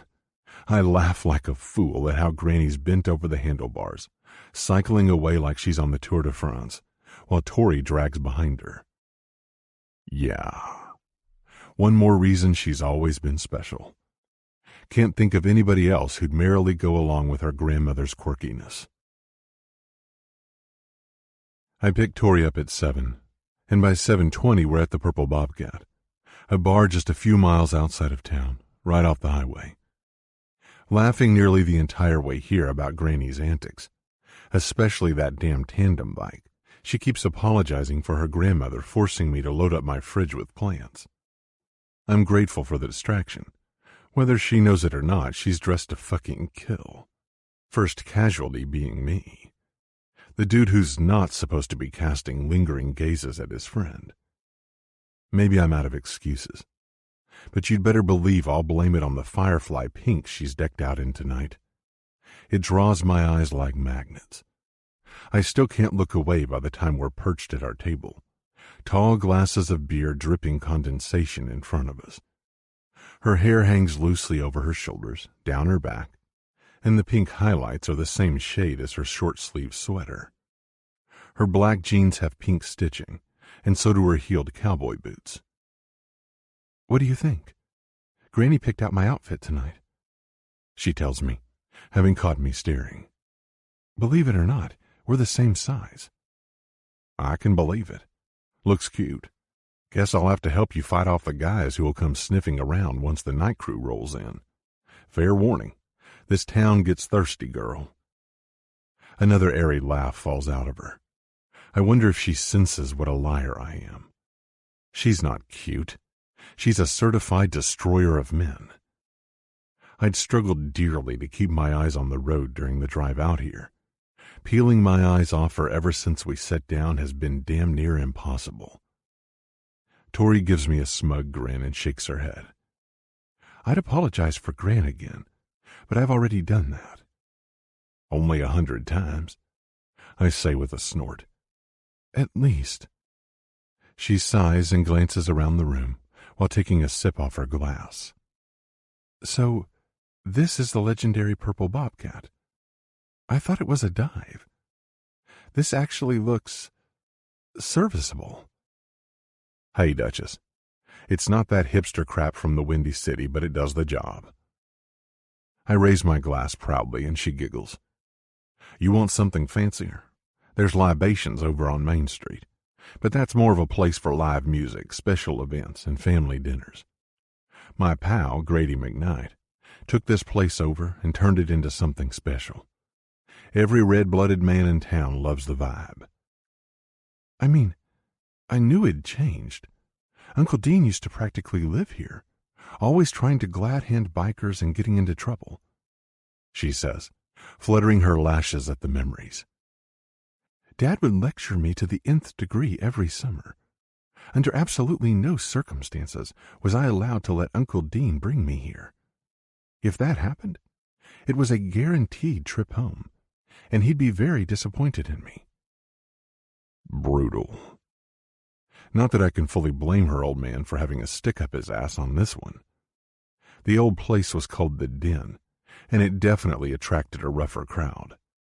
Old Wiley, the owner then, kept a shotgun behind the bar, though I don't think he ever put it to good use. It dawns on me that the Tory back then and the one sitting here have one thing in common. She always followed the rules to the letter, And she still does it now because she hates disappointing people. That's why I caught her that day at Gramps' house, holding a half-broken stick with a runny honeycomb on the ground, bawling her eyes out and blubbering apologies when I so much as asked what the hell she was doing with the bees. It's a cooler bar now, even if it still attracts a younger single crowd, I say. Grady worked his way up to owning this place not long ago after working here forever. He upgraded it into a real honky-tonk, not the wannabe biker bar it was before. Big upgrade if the stories are true. Shaking her head, she adds, Seriously, though, it's nice. I like the woodwork and the decor. Old signs and antiques and just a few off-color jokes. It's pretty rustic. Fits nicely here in Dallas. That's what Grace does. Ridge's wife. She helped Grady polish up the interior about a couple of months ago. Awesome. It shows. She nods and then looks at me. So, I almost called you this afternoon when I saw the bridge from the road to the gate while checking up on the goats, but I figured you already knew about it. I nod and feel slightly odd, detecting she's not real happy about the bridge. Did you try it out? Ridge just had it installed. Somebody couldn't help but mention what a hazard that ditch can be. Oh, I did. So did Al. It makes the job much safer, that's for sure. Good, I tell her, taking a long, thoughtful pull off my beer. Maybe that disgruntled hint in her voice earlier was just my imagination. Tori glances around at the full tables and bar stools. Looks like the new owner is pulling in some good business. Holding up her glass, she adds, The beer's good. Probably twice the amount you'd get back home for the same price. I figured you for a wine gal, I say, taking another sip of beer. I'm flexible, literally. Before my injury, I used to be able to touch my shin to my head. Holy fuck. Not the image I need right now. It's suddenly a feat to choke down my brew without spewing it everywhere. Nothing wrong with that, I mutter. Ignoring my dick pulling at my jeans, I take another furious slurp off my beer. When did you stop coming to Dallas anyhow? Right after I turned 18. I graduated high school and then went off to college in Chicago. Because of dancing with the ballet and... She clamps her lips tight and shakes her head. Well, nothing too exciting. Do your parents still live in the city? I ask, wondering if that's what made her clam up. I know how hard they used to drive her. Her ma, especially, was a stickler for perfect grades and a list of extracurriculars so long it got exhausting just hearing about it. Oh, yeah. They'll never leave while they've got a pulse, she says, perking up. How about your family? Are they still in Oklahoma? No. Dad retired a couple of years ago and they moved to Hawaii. Beautiful place. How about your brother? Where's he at now? I'm amazed she remembers so much about me. Alan never spent the summers here, but I'd mentioned him to her years ago. Hell, I'd mentioned a lot of things. She'd always been so easy to talk to, not mean or judgmental like other kids. A true friend when I'd needed one. I smile. Guess my whole family just got sick of living in the lower 48 states. He moved up to Alaska a while ago. He's a bush pilot now and loves it to death. Married with 2 kids. Wow. Good for him. She lays her chin on her palm, genuinely interested in my family's boring moves. Damn. I've never felt unsure around Tori before, yet I'm beginning to sense this weird tension that wasn't there yesterday. What about you and your dancing? I heard bits and pieces from Granny. Sounds like a hell of an accomplishment. Dancing with a prestigious ballet group and living your dream. That's the way her grandmother put it anyway. She shrugs. Yes and no. It was my dream. But like everything else, dreams aren't always all they're cut out to be. Is it your knee? I venture, hoping it's not a touchy subject. I can see how that put a person out of commission, no matter how talented, She empties her beer and sets the glass down with a loud thump. Well, that too, she tells me, looking down. Those blue eyes seem a shade darker, laced with sadness. While I think about how to steer the conversation back to happier places, I decide another round can't do us any harm. Glancing at the bar to get the waitress's attention, instead I see a big man waving. Grady. He's staring right at us, motioning me over. Odd. He wasn't there earlier when we walked in, and the serious stone-like expression behind his thick dark beard already has me concerned. He's probably just curious who's with me tonight, I tell myself. It's not like I bring women around here regularly. Hold that thought, and let me get us a couple more beers, I say, sliding out of my seat. Tori nods as I stand. Feels bad, because I sense there's more behind her dancing issues. Something she wants to open up about, but Grady won't look away. I'll be right back. Sure. I walk to the bar and ask the waitress to take 2 glasses of beer to our table before heading over to where Grady is near the end of the bar. I tried calling you earlier, Falk, he says, his voice a low growl. I recall my phone going off, vibrating while I'd been checking out at the grocery store. I'd forgotten about calling him back in my voicemails. Sorry, man. Busy day. What's up? I see that. He nods at Tori. Listen, the last thing I want to do is get between you and a date, but she's an old friend, nothing crazy. You know Granny Coffee? Of course you do. That's her granddaughter, Tori. Got it. He takes another long look, nods thoughtfully, then leans across the bar. Well, a couple of dudes dropped by here earlier. Stopped in for burgers around lunchtime, but they were asking about you. They were awful curious if you were here in Dallas. My gut churns, tossing my brain into confusion. What he just said doesn't make sense. Unless... Oh, fuck. It can't be. It better not be. Me? You're sure, Grady? Why? I whisper, running a hand through my hair. Can't say for sure, but I got a bad vibe off them the second they started asking questions. My gut says someone's fishing for info on you, Falk. Maybe even trying to buy it. I told them I never heard of you, but I'm sure they'll be back. They seemed pretty damn confident you've got roots here. Shit. My blood ices over. Did they say a name? Who's trying to get in touch with me? No, but it's not good news, is it? If you need help, I'm right here. Guilt rocks through me in a sudden flash so hard I lay my hand on the countertop for balance. No, nothing like that. I'll follow up, though. Don't you worry, big guy. I tell him, forcing a smile as I slap a friendly hand on his shoulder. He's always been good to me. Grady's a solid friend, a single dad to 2 girls, a person I know I can trust, and someone I don't want to see hurt. Not by skeletons hell-bent on crawling out of their closet. There's only one thing that makes sense with men asking around. It's the whole reason why I left the FBI, so no one else would get hurt thanks to my botched job, and it needs to stay that way. There's only one asshole I can think of who'd be after intel on me.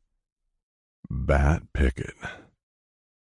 Angry regret sours my blood as I glance over my shoulder at Tori. Like it or not, if this is what I think it is, I have to take her home right now. And then I have homework, making sure Bat's still rotting away in an Oklahoma prison where he belongs. He'd sworn revenge the day he found out what happened to his brother. I just didn't think he'd ever be in a position to make good on it. 3. Go to be kidding me. Tori. I have no good reason not to trust Quinn Faulkner. He's Quinn, for crying out loud. The most honest man I've probably ever known, but somehow I still have this ragey, sad, awkward pit in my stomach. It started when Granny nearly put me in his grocery cart, along with the fruits and veggies back at Fillmore's grocery store. Poor Falk didn't have much choice in buying them. He also didn't have much choice in bringing me here tonight. And maybe when I saw that brand spanking new bridge stretched over mini Royal Gorge, the pit in my stomach got bigger. I know he was just being nice, but I wonder, did he ask Ridge to build it so he wouldn't have to help me load the goats up once they're finished clearing that field? If so, I can't totally blame him. He's a busy man who's clearly done big things with his life, even if I don't understand why he'd ever go on sabbatical from something as intense and prestigious as the FBI. The last thing he needs is helpless old me calling him up, begging for a hand like some kind of demented Bo Peep with scraggly goats instead of adorable sheep. Some things never change, I guess. If he still sees me as that awkward little girl with her hand caught in the honeycomb, or the awkward teenager who planted her face in a freaking pie, is he wrong? It's just a shame he's too much of a gentleman to come out and tell me. Quinn Faulkner is far too easy to talk to. I almost spilled the beans on just how disappointing my dance career was, even back in college. Yes, it was my big dream then, but half the time I felt like it was Mother's. Some dreams are infectious. They just get their hooks in, and there's no time to stop, think, and consider what's in it for you. The show must go on. I didn't have a choice. I've never told anyone that. Just like I've never told those stupid kids I was allergic to bees way back when they dared each other to steal a honeycomb out of Farmer Faulkner's beehives. The kids kept teasing me about being a fraidy-cat city girl who was terrified of bees. They were right. I was a city girl with good reason to be scared after Mother lectured me for years, letting me know one itty-bitty sting could kill with the wrong allergies. But I'd been determined to be one of the group that summer. I hadn't made any friends in Dallas yet besides Bella Reed, and her own visits to her oil baron grandfather's ranch didn't always line up with mine. So off to Farmer Faulkner's we'd ventured. His place was just on the edge of town. It wasn't miles, but I remember feeling like we'd walked at least 10 miles that day, straight to his place and down by the pond where he'd kept his bee boxes. The other kids saw the tall, awkward, pissed-off kid coming before I did that day and took off running. I'd taken their stupid dare, trying to win a smidge of respect. There I was, stick in hand, 10 feet away from certain death by honeybees. "You know you're trespassing on private property, right?" Those were the first words Quinn ever said to me. Oh, I'd known. But before I'd had a chance to say so, he'd started in, red-faced and tongue running a mile a minute about how flipping hard his grandfather works at beekeeping, harvesting the honey, and selling it because his flimsy pension and Social Security weren't much to live on. By the time he was done, I was in tears. He went quiet when I started up the frantic litany of apologies, and then he bent down, this hangdog look on his face.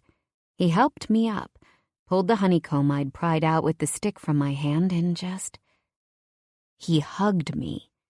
This big, bearish embrace, even when we were just kids. "Heard enough out of you, little girl," he whispered in my ear. "Guess you've learned your lesson. I'll make sure Gramps understands. Now dry your eyes. We'll forget this ever happened."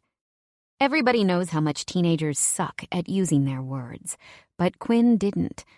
I never realized then how rare it is to meet a straight shooter, but I already respected it. I didn't want to join that group of kids anymore. I just wanted to be his friend. The same thing I still want now. "Here you are, hun. Your man said to mix it up, so I gave you this special stuff Grady bought up for the summer from Maui Brewing. Aloha." The waitress sets 2 glasses of beer on the table with a smile that smacks me back to the present. I thank her and take a long sip of the pleasantly sweet, light Hawaiian brew as my eyes roam over to Quinn. He's talking to a big man at the end of the bar with a thick black beard. From what I can tell, it's a heavy conversation. Neither of them look particularly happy. My toes scrunch up inside my boots.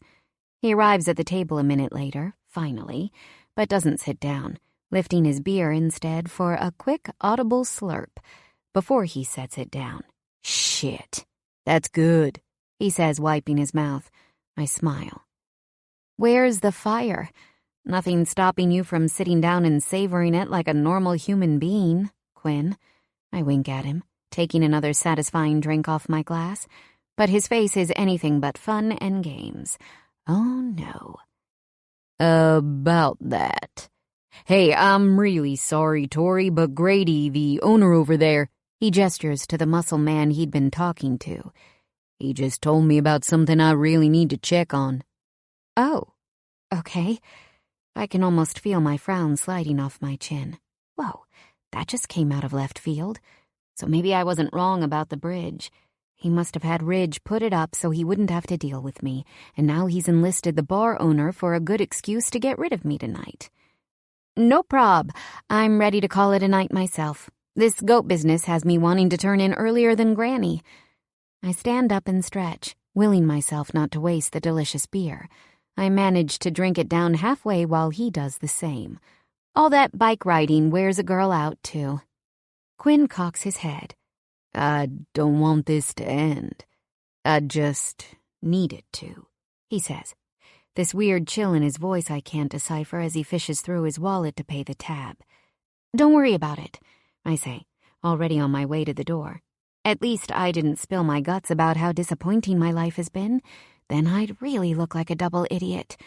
Probably as stupid and naive as I'd looked when I saw Jean-Paul's phone lit up with flirty texts and kissy-faced, half-naked pics of Queen Bitch Madeline Schaefer. Seriously, I was having fun tonight. I wanted to catch up. Quinn says as he opens the door for me. Can we do this again? After I've taken care of business? Jesus, do I look that fragile? I shouldn't be this disappointed. Or this suspicious that he's just trying to be nice in that oh-so-gentlemanly Faulkner way. But I just can't help it. My love life, if you can call it that, has been riddled with too much cloak and dagger stuff for this lifetime. So is it any wonder I sense at least 3 meanings to every sentence out of his mouth? Ugh. Am I really letting love woes rub off on Quinn, though? Good Lord, I need help. Tori. He calls my name again because I haven't said a word. Part of me wants to smack myself. The other part is just hurt. Bewildered. Self-pitying. Sure. I was just running my schedule through my head. I lie. Uncle Dean says he has a long list of customers lined up for the goats. Add that to Granny's schedule. All the little things she needs help with, and I can't say when I'll be available. But thanks for the drink. It was nice seeing the legendary purple bobcat. He gives me a firm smile but says nothing, almost like he can taste the bitter steam rolling off me. We arrive at his truck and I open the door, climbing in. A tense silence fills the space as Quinn buckles his seatbelt and starts the engine. I stare at the flashing neon purple sign of a big winking bobcat as he backs the truck up and then pulls onto the highway. So, he ventures, his eyes fixed on the road. You were telling me about your dance career back home? Do you still love tearing up the floor? Or stage? Or fuck? Whatever dancers dance on? I shrug, fighting back a smile, mainly because it's another loaded question. I'm not sure if I loved it since I was little. Long before the pressure, the weeks full of practice, all the milkshakes I had to skip to stay fit as a grasshopper from my bulldog teachers. As much as anyone can love dancing 7 days a week, I say, brushing a loose strand of hair back over my ear. Damn, it was that time-consuming? His eyes light up as they flick over, twin emeralds in the sunset. Worse when we were on tour. I might do 8 or more hours straight between warm-ups and shows. On tour? What, like Broadway? I wince at hearing my broken dream destination. No, never Broadway, but other big shows. We did Chicago, Boston, L.A., Miami, St. Louis, New Orleans. I think I must have gotten a few whiplash tours of the entire country. Too bad we never stuck around a day or two after the shows to enjoy it. I sigh, hating how hard it is to rip myself out of poor me central. Pretty impressive, lady, he says, genuine excitement in his voice. You must miss it like hell. That's the worst part. Ever since Wicked Witch Madeline arranged an unfortunate accident, I haven't missed it enough. No, I don't miss the pressure. I don't miss the deadlines. I damn sure don't miss John Paul's two-timing wine collector ass. Absolutely, I tell him firmly, purely for show. If this is the last ride I ever get in Quinn Faulkner's truck, I won't have him thinking I'm a loser. Bet this feels like the longest summer of your life, huh? He asks, a smirk pulling at his lips. You're looking forward to getting back to it ASAP, I'm sure. I've only been back in Dallas for roughly a year and a half, and it already feels like an eternity. Time just moves slower out here.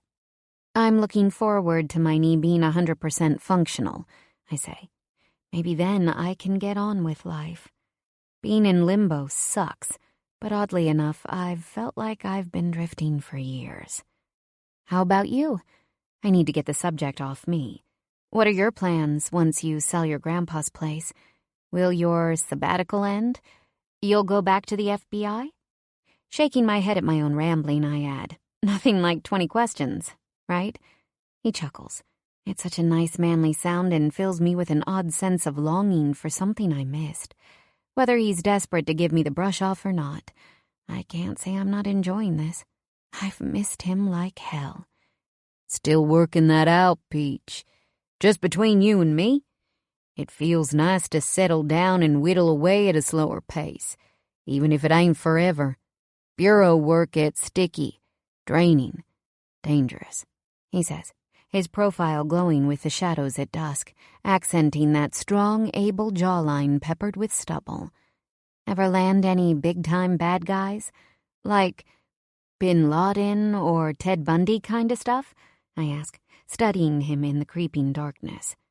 The assholes I was after were more like little El Chapos with none of his mystique. Usually crossed paths plenty of times with the DEA, but the details are classified. All I'll say is Oklahoma and Texas are big places. They're crawling with dirty, well-organized scum always looking for their next payoff. His voice drops to low thunder and a chill sweeps up my spine. Hell, even this little town's had its worries. Just ask Drake Larkin or sit down with Ridge and Grace. Yeah, I heard. Some kinda mafia drug thing, right? I blink as he nods, gobsmacked at how some people seem cursed with the wrong kind of excitement. Granny gave me little bits and pieces about Bella, too. It's cool that she landed herself a badass cop. Yep. Dude married her before they said hello. No thanks to her grandpa putting it in his will. Wild shit. Drake's a great guy, though. They've got themselves a little girl, and $100 says he'll run for sheriff one day when old Rodney Wallace steps down. I can't imagine. Makes my worries seem like nothing, I say idly, hoping he doesn't latch on to that. Gotta ask you about that bike you ride with Granny before I forget, he says. I've heard they can be tricky. That's putting it mildly, I laugh. Once you get the hang of it, it's fine. But the first few starts are rough. Helmets are a must. It's a little like dancing, really. One person has to lead, the other has to follow, or it just doesn't work. I hadn't noticed it around town before. When did Granny get it? Pretty much the week I arrived. She'd ordered it through Wayne's Hardware and Uncle Dean picked it up. This was before his big back blowout, of course. Gotcha, he says with a knowing wink. The rest of the ride home is actually decent. We spend our time talking about bikes, the hand-me-downs we'd ride through town when we were younger, and share a few words about the locals who'd either give us fresh-baked brownies or come out with their fist raised and a warning to stay off the damn lawn. In a little town like this, you get to know real fast how folks treat company when you're a kid trying to find ways to pass a lazy summer. Thanks again for the beer, I tell him, opening the passenger door once we're in the driveway leading up to Gran's lilac-colored house. It's been that mellow shade for as long as I can remember. along with the white trim and shutters that have these cute, breezy hearts carved in them. Quinn opens his door before I have a chance to step out. Walking me to the door isn't necessary, I want to tell him. But it's Quinn. Even as a boy, he was Mr. Gentleman. And it's adorable he hasn't lost it with age. Not like Jean-Paul, who'd get me a taxi or an Uber and slap the hood as a signal for the driver to leave. Maybe it's the whole Army-turned-FBI thing? It must have cemented whatever basic chivalry he grew up with in his bones. As we both arrive near the front of the truck, I wave at the overhead door. I'll go in through the garage. I can use the keypad. I think there's a jug of cider Granny wants brought in. Call me when it's time to round up the goats, he says while we head for the garage. Holy hell. Not what I expected him to say, but what if he's just being nice? I nod, too tangled up to think. Way too conflicted over this long-lost friend I swear to God I'm not still crushing on. But with the bridge to the gate installed, even if he's being real, there's no good reason to bother him. I probably shouldn't see him again. Not until I put a leash on my runaway thoughts, at least. Comparing him to Jean-Paul seems like the quickest, craziest way to ruin a friendship, after all. We arrive at the garage and I punch in the code. Need help with that cider? He says, flexing one arm and turning his nose up like a cartoon sailor. Ha! No, I can still lift 5 pounds without going to pieces, I tell him. Thanks again for tonight, Quinn. It was fun, and I actually mean it by the time I dash inside the garage, as the door is still going up. I grab the cider and beeline it to the door, then hit the close button so the overhead door slips back down. I don't look back, even if I know he's not the type to linger, especially if he really does have a fire to put out somewhere. Having his eyes on my backside makes me feel some kind of way I shouldn't be feeling. God, what if it's all in my head? And I'm here acting like a jealous, scorned, crazy person over nothing? A heavy sigh rolls out of me as I shove the door open and stomp into the house. The worst part is, Granny will be bursting with questions about my evening when she gets home. Not the kind I want to dwell on. So I grab one of the cinnamon apple muffins she made this morning, wolf it down, and head straight to bed. Maybe if I sleep on it, I'll forget all about caring what Quinn Faulkner thinks of me. The interrogation I'd avoided by turning in early last night catches up with me come morning.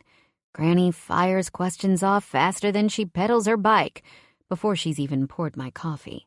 Isn't he the sweetest thing? Didn't I adore Grady's bar?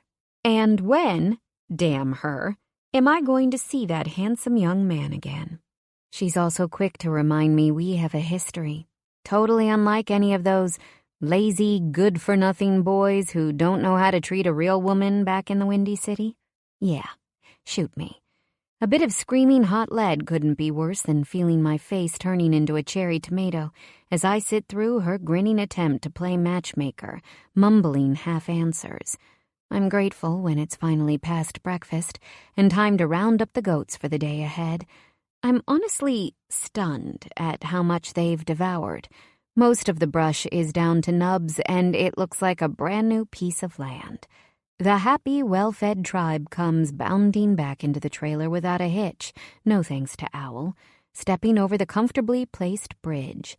Even the big, shaggy black goat with a taste for mischief seems more cooperative today. I've nicknamed him Hellboy. Tobin the butler apologizes profusely for my trouble with the gate and hands me a check. My heart swells with pride, knowing I've actually made myself useful, until I'm back with Gran. She just doesn't let up. More than anything, she impatiently wonders why Quinn hasn't called for the next 2 days. He hasn't, no, but he has sent a few text messages, spaced several days apart. Fuck. I'm sorry as hell for cutting things short the other night, Peach. Let me make it up to you. You free tonight, or are you just pissed at me? Hell, how about we skip the Bobcat and I take you out to libations? It's Dallas fancy. Bella says they've got this peach cobbler that'll make you think you kissed an angel. And this time nobody cares if you stick your face in it. I ain't judging. I haven't responded with more than a quick maybe. I'll let you know, I text him. I'm not mad, just busy. The baggage, the guilt, the angst I'm carrying around has only increased the last few days because my mother starts texting constantly. Sigh.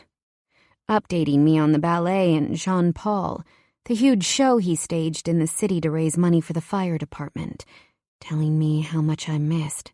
Right. I'm sure I missed about as much as an old doormat when you buy a new one. You either banish it to the back door or the dumpster. I can't believe I've hit the dumpster quite yet, though. I am a good dancer, but I'm definitely backdoor material. Even the prettiest doves can't fly with a broken wing. Mother doesn't want to admit how screwed up my knee really is. I wonder if she ever will. She's pushing for me to return soon so I can attend the summer show. It'll run for the next 2.5 months, so there's no reason to rush home even if I wanted to see my cheating ex of a director giving the spotlight to the skank who set my life on fire. Nope, I'm not that big a sucker for punishment. Owl lets out a loud woof, bringing me back to the task at hand. Thanks, dude, I tell him as I take my foot off the gas and turn on the blinker. At least I've got a big furry anchor to keep me grounded. We're on our way to pick up the goats from the latest job. I'd driven out this morning to check on them after dropping them off yesterday evening, and then went to Uncle Dean's place to pick up the trailer. He said words spreading far and wide about the incredible job our little eating machines did, no thanks to Ridge. Apparently he's back in town and just as awestruck as his wife at the goats creating usable land from thin air. A recommendation from someone so high profile has our phones blowing up. Uncle Dean has several new places lined up, and I guess he's already looking at getting more goats. Dang. I still feel a little guilty for not texting Quinn when I picked them up from the Barnett Ranch, but I really won't be needing his help. Why bother him? Keeping a safe distance and my mind off him is the healthiest option right now. It also makes it ever so slightly easier to dodge Gran's machine gun questions. Hope you've had lunch. We'll be at this all day, I tell Owl as we turn onto a country road. Several smaller jobs are up next. They should go fast. Easy work and quick cash. He barks his agreement. Or maybe he just wants a second lunch. Hey, I wasn't offering. You get plenty of treats. You know what, Owl? I think I'll ask Uncle Dean if you can just stay with me the next few days at Granny's. That way I won't have to drive out there to grab you when it's time to get to the next job. What do you think? His ears perk as much as they can for a Tibetan Mastiff when they're buried in a pile of fur, and he woofs. Is that a yes or a no? Wait. I hold up a hand to his muzzle, stopping him from barking again. 1 bark for no, 2 for yes. He barks twice. Pure insanity. I have no idea if he's a canine Einstein or I'm just gullible enough to believe he understands me. Either way, I'm laughing like a fool. All right, it's settled. You'll stay with me at Granny's and help give her something else to think about besides my dating life. He barks loudly again, twice. Still laughing, I stop the truck near the next farm and throw an arm around him. If only everything in life was as easy as loving you. He truly is an amazing beast, and not just because he butts his giant head on my shoulder. The fact that all I have to do is open up the trailer after I let him out and he's off like a racehorse, steering the goats in tight formation, wows me like nothing else. Owl even lets Hellboy know who's boss, unleashing a loud bark in his face. Good timing, because I swear I see that freaky goat grinning at me again. Today, we're working with a nice young couple who just bought an old farm. They want the area in the fenced-in corral cleaned up, plus a few stray plants removed closer to their house. Since they have kids, I choose 3 sweet goats for the job by the house. Hellboy gets to feast to his heart's content well away from them. It's actually dumbfounding how fast the goats fill their stomachs. A few hours later, they're done and we're rounding them up to head out for more fun. This time we go south of town, where a rough-voiced elderly man wants an old garden area cleared for new veggies. It takes a couple hours because he has a portable fence, but he didn't have it all in place. I help him toss it up and place a small metal wash tub in the area. We fill it with water for the thirsty goats and set out a fresh bowl for Owl, too. The man, Robert Duncan, who reminds me of Don Knotts, insists on feeding us lunch before we leave. I lend him a hand again, throwing together salami sandwiches for all of us, including Owl. Robert is a hoot and keeps me laughing nearly the entire time. Of course, the old man knows Granny, just like everyone in town, and I'm sure he's more than a little smitten with her. Awesome. I leave him feeling hopeful about his chances and mine. If I can get her to spend a night out with a guy her age, maybe she'll forget about me. Next up on the Rent-A-Goat route is a city park. An attendant directs us to a fenced-off area, and we leave 3 goats there to eat up what little overgrowth there is for a few hours. I park myself on a bench next to Owl, enjoying the puffy white clouds sweeping across the blue canvas sky. A typically beautiful big sky North Dakota afternoon, where having any worries seems criminal. I smile, wishing it were always this easy to slip into the cozy small-town vibe. If I could just get past this awkwardness with Quinn, Dallas life wouldn't be half bad. It's evening by the time I wheel the truck into our last stop of the day. I pick up my phone to double-check the address before turning off the engine. Looks like this is it, I tell Owl, dropping the phone in the breast pocket of my shirt.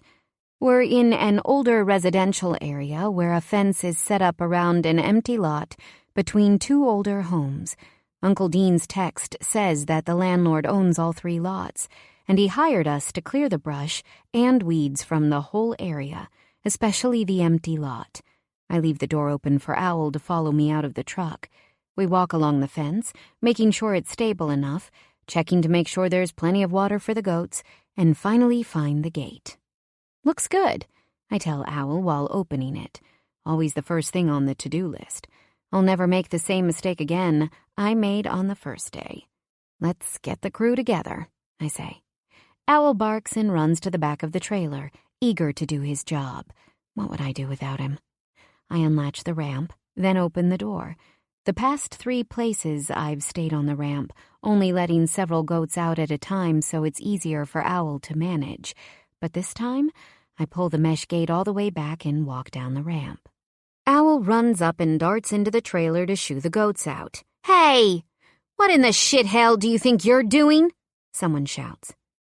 A very unpleasant, harsh someone I can't bring myself to call a lady, judging by the sound of her voice.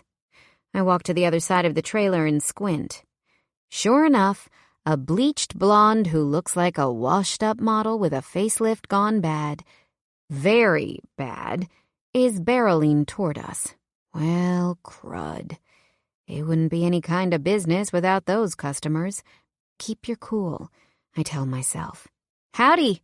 I'm with Dean's Rent-A-Goat," I say to Miss Nasty, pointing to the name painted on the side of the trailer in slashing green letters. Wearing tight white and very short shorts with an even tighter hot pink tank top, she walks past a beat-up pickup truck parked in the driveway. "Try again. I didn't order any fucking goats," she snarls. Yikes. Tough crowd. Owl already has the goats, including Hellboy, inside the fence, which means I need to get the gate shut pronto before this nut sends them scattering. "Are you the landlord, ma'am?" I ask, hurrying around the trailer to the fence. "What do you think, Tinkerbell? I live here," she says, stomping around the front of my pickup like a bear trying to figure out the best place to claw it open. "I don't want those nasty-ass things on my property." "Do you own this property?" I ask, wondering if the husband ordered the goats and the wife, God help him, doesn't know. "I pay rent. Same damn thing." No, it's really not, but arguing that point would be useless. It's not my job either, reciting North Dakota tenants' rights to pissed-off, irrational screamers. Owl comes out of the gate with his tail wagging, and I close it, just in time to keep Hellboy inside. Latching the gate, I say, "Well, you'll have to take it up with your landlord. He's the guy who hired us. I'm just here to do my job." She marches over then, shoulders squared, thrusting her hilariously fake double D's forward by planting her hands on her hips. "And I'm telling you to take those mangy, smelly, monkey-butt bastard things out of here. Right now." Really? Like I'm going to take orders from a chick who thinks eyelashes that false look natural? Hardly. Her rudeness is no threat either. I've dealt with bigger bitches by far on the Chicago L line, where being rude is an art and a religion for some people. "Enough of this crap. You deaf?" She grabs hold of the gate and tries to shove me inside. "I said get them out of here now." "And I said you'll have to take it up with your landlord, lady." My hands fly out, straining to keep her from moving the gate. She's got a brute strength I don't have. "What's all the screaming out here?" Another voice shoots over us, deeper and male. Owl lets out a low, menacing growl as a rough-looking character walks between the back of the beat-up truck and the front of mine. Wife-beater muscle shirt underneath the flannel hanging off his shoulders, unkempt mullet, torn jeans, no belt. Pretty much every bad redneck stereotype rolled into one wannabe badass with an attitude. But he's also tall, packing lean muscle, and covered in tattoos that look like they were stripped off a whacked-out heavy metal rocker and glued to him. Snakes, thorns, skulls, dripping blood, swords. The works. It'd be a little ridiculous if it weren't for the sneer on his face and thick, calloused hands that look like they're used to calling the shots. He flexes one hand against his palm so loud the knuckles crack like splintering wood. "I told this whore I don't want no damn livestock next to my house," the woman growls. "They'll stink up everything and shit everywhere." Sure, as if I totally wouldn't think to clean that up in a residential zone. I also wouldn't call a few goats livestock, and they can't possibly smell worse than her. The whiskey stink rolls off her so strong it makes me gag, reeks like she's been on a 3-day drunken bender. Her bloodshot eyes hint at it, too. "Sir, the owner of this lot hired me to place several goats here to clean up some overgrown weeds," I tell the man, trying to defuse the situation. "Just doing my due diligence. If she has a problem with that, she needs to call her landlord. We're on a tight schedule." The man shakes his head and shoves a hand through his long, greasy hair. "Wrong," he grunts, pulling open his unbuttoned plaid shirt, revealing the gun tucked in his waistband. "If the lady says she doesn't want those critters here, then they ain't staying." Holy hell. Seriously? A gun? Over goats? This is going sideways in so many ways, but I'm also getting more than a little freaked. Another glance at the wild-eyed woman and her partner says something's just off. They could be on drugs, past the point of any reasoning. Owl growls again and puts himself between me and the man. Tattoo guy practically growls back, laying his hand on the gun, his eyes snapping to mine. "You got any sense, you'll get your mud out of here. Don't think I won't, if he starts coming at me or Carolina." Shit. I grab his collar, urging him back, desperate to get us both away just as my cell phone rings. Yanking out the phone, I hope it's Uncle Dean so I can tell him I quit. This is way more than I signed up for. Glancing at the screen, I'm shocked at the name. Falk. Quinn? Is he psychic now? How the heck does he know the exact instant when I need help? However he knows, I take a deep breath and hold it in my lungs, swiping my finger across the screen. 4. Someone got his goat. Faulkner.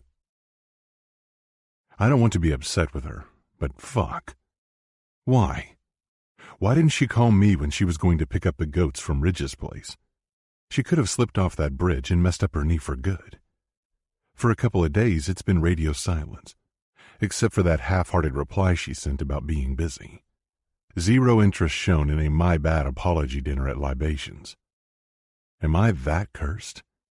First hearing about the men casting their lures after me, and now, without even trying, I fucked up everything with my old friend?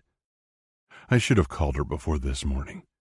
Then again, I hadn't thought it'd take Grady and I so long to look through the pictures on the Intel link an old FBI contact sent to me. I've spent the past 2 days trying to stitch together intel on the thugs, asking around back at the Purple Bobcat. It doesn't make sense. Bart Bat Pickett still lives in the cramped Oklahoma prison system, up for a suspiciously early parole hearing soon.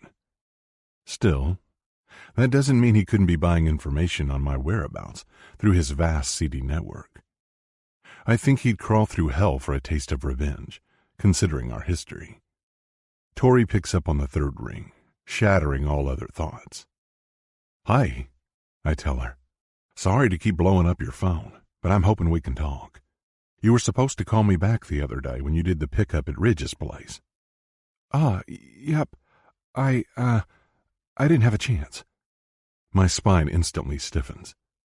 She doesn't sound like herself. "Where are you?" I bite off, gripping the steering wheel. I'm still in traffic after picking up a couple cans of paint for the house. "I'm, dropping off goats again. Right in town, actually." She stammers. "You aren't swinging from another gate, are you?"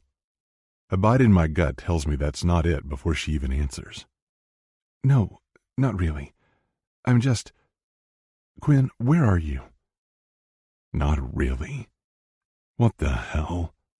My heartbeat increases as my she's in trouble instinct kicks in. I'm driving right past the pharmacy now. What's wrong? "Oh, just a little customer complaint. A minor misunderstanding," she whispers, grinding out strained laughter. Bullshit. Not minor, I'm sure of that. "What's the address? I'll be right over," I tell her. She rattles off a house number. I don't recognize the address, but I know the street she mentioned, and there's only one Rent-A-Goat trailer in this town. It won't be hard to find her. "Give me 5 minutes, Peach," I growl, punching my foot on the gas pedal.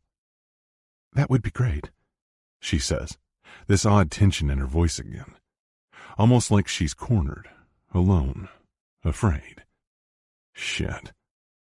Her tone has me shoving the pedal to the floor. Whatever's going down, she doesn't want to say it, which tells me I'm wrong about the alone part. "I'll be there soon. Hold on," I tell her again. "Okay, bye." "No, don't hang up," I yell back. Damn it. Too late. She already has. Pinching my teeth, I barrel down the road through town. Why didn't I man up and call her this morning? I know.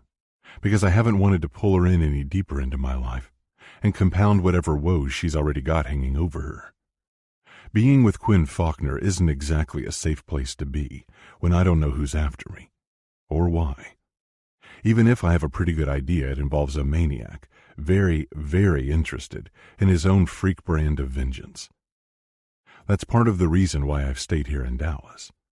Most folks think I've kept so low-key because I've been doing PI stuff for more than random private clients. That's not the full story. Ridge and Grady know my past is serious business, even if I've never told them everything. I've hinted it's gotten good people killed on long nights at the Bobcat after hours, when it's just me, the boys, and an endless supply of beers. Not something I plan on ever letting happen again. I hit the outskirts of town with the speedometer cranked up, slowing down only enough to make the first corner onto the street Tori mentioned. Within a few blocks, I see the trailer and hit the brakes. The truck skids to a stop at the end of the driveway. Tori stands next to the truck with the trailer attached, and Al's planted between her and two mean-looking strangers. A lady and some fuck who looks like he lives for bad tattoos and bar fights. Leaping out of the truck, I slam the door shut and approach, but before I say anything, someone calls my name. That woman's voice makes my skin crawl. Carolina Dibbs. A local barfly who looks like she's been ridden hard and put away wet so many times, I wonder if there's any sober gray matter left in her skull. She saunters toward me, flashing this syrupy little smile. "I've missed you, Falk," Carolina says with a fake southern drawl that she thinks sounds sexy. Like hell. It really sounds like she smoked a cigar factory. She's also implying we know each other far better than we do, and that pisses me right off. I'm not stupid. The few times I've seen her at the Purple Bobcat, I've kept my distance. The first man of several to turn her down before she winds up going home with whatever the night's flavor of passerby is. Someone who doesn't know her and will never lay eyes on her again. I don't respond. Instead, I scan Tori, making sure she's all right as I walk toward her. What's going on here? These two giving you trouble? I just dropped the goats off for the landlord. Supposed to be a quick and easy job, but... She trails off, nodding at the lot behind her. I pay rent here, Falk, Carolina says as she steps up beside me. I told her I don't want those animals stinking up the place. They crap everywhere, especially if they're eating up all the junk growing over there. I'm hardly listening. The man standing between the front of Tori's truck and the back of a beat-up, faded orange Dodge is a bigger concern. He takes a step back as soon as he sees me. It's slight, but I notice. Weird. I've never seen him around town before, but I don't know everyone. It could be one of her random hookups, a biker or a trucker, or maybe some dude who's passing through town for a quick contractor job. The goats aren't what you should be worried about stinking up the place, I say, glaring at the man. He squares his shoulders and scowls, knowing I'm mincing no words.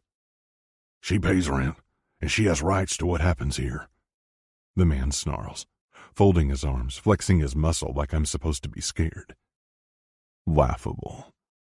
Besides being bigger, I'm plenty sure I can show this rat how to chew the cheddar with one hand tied behind my back. Rights? I echo, barking out a false laugh.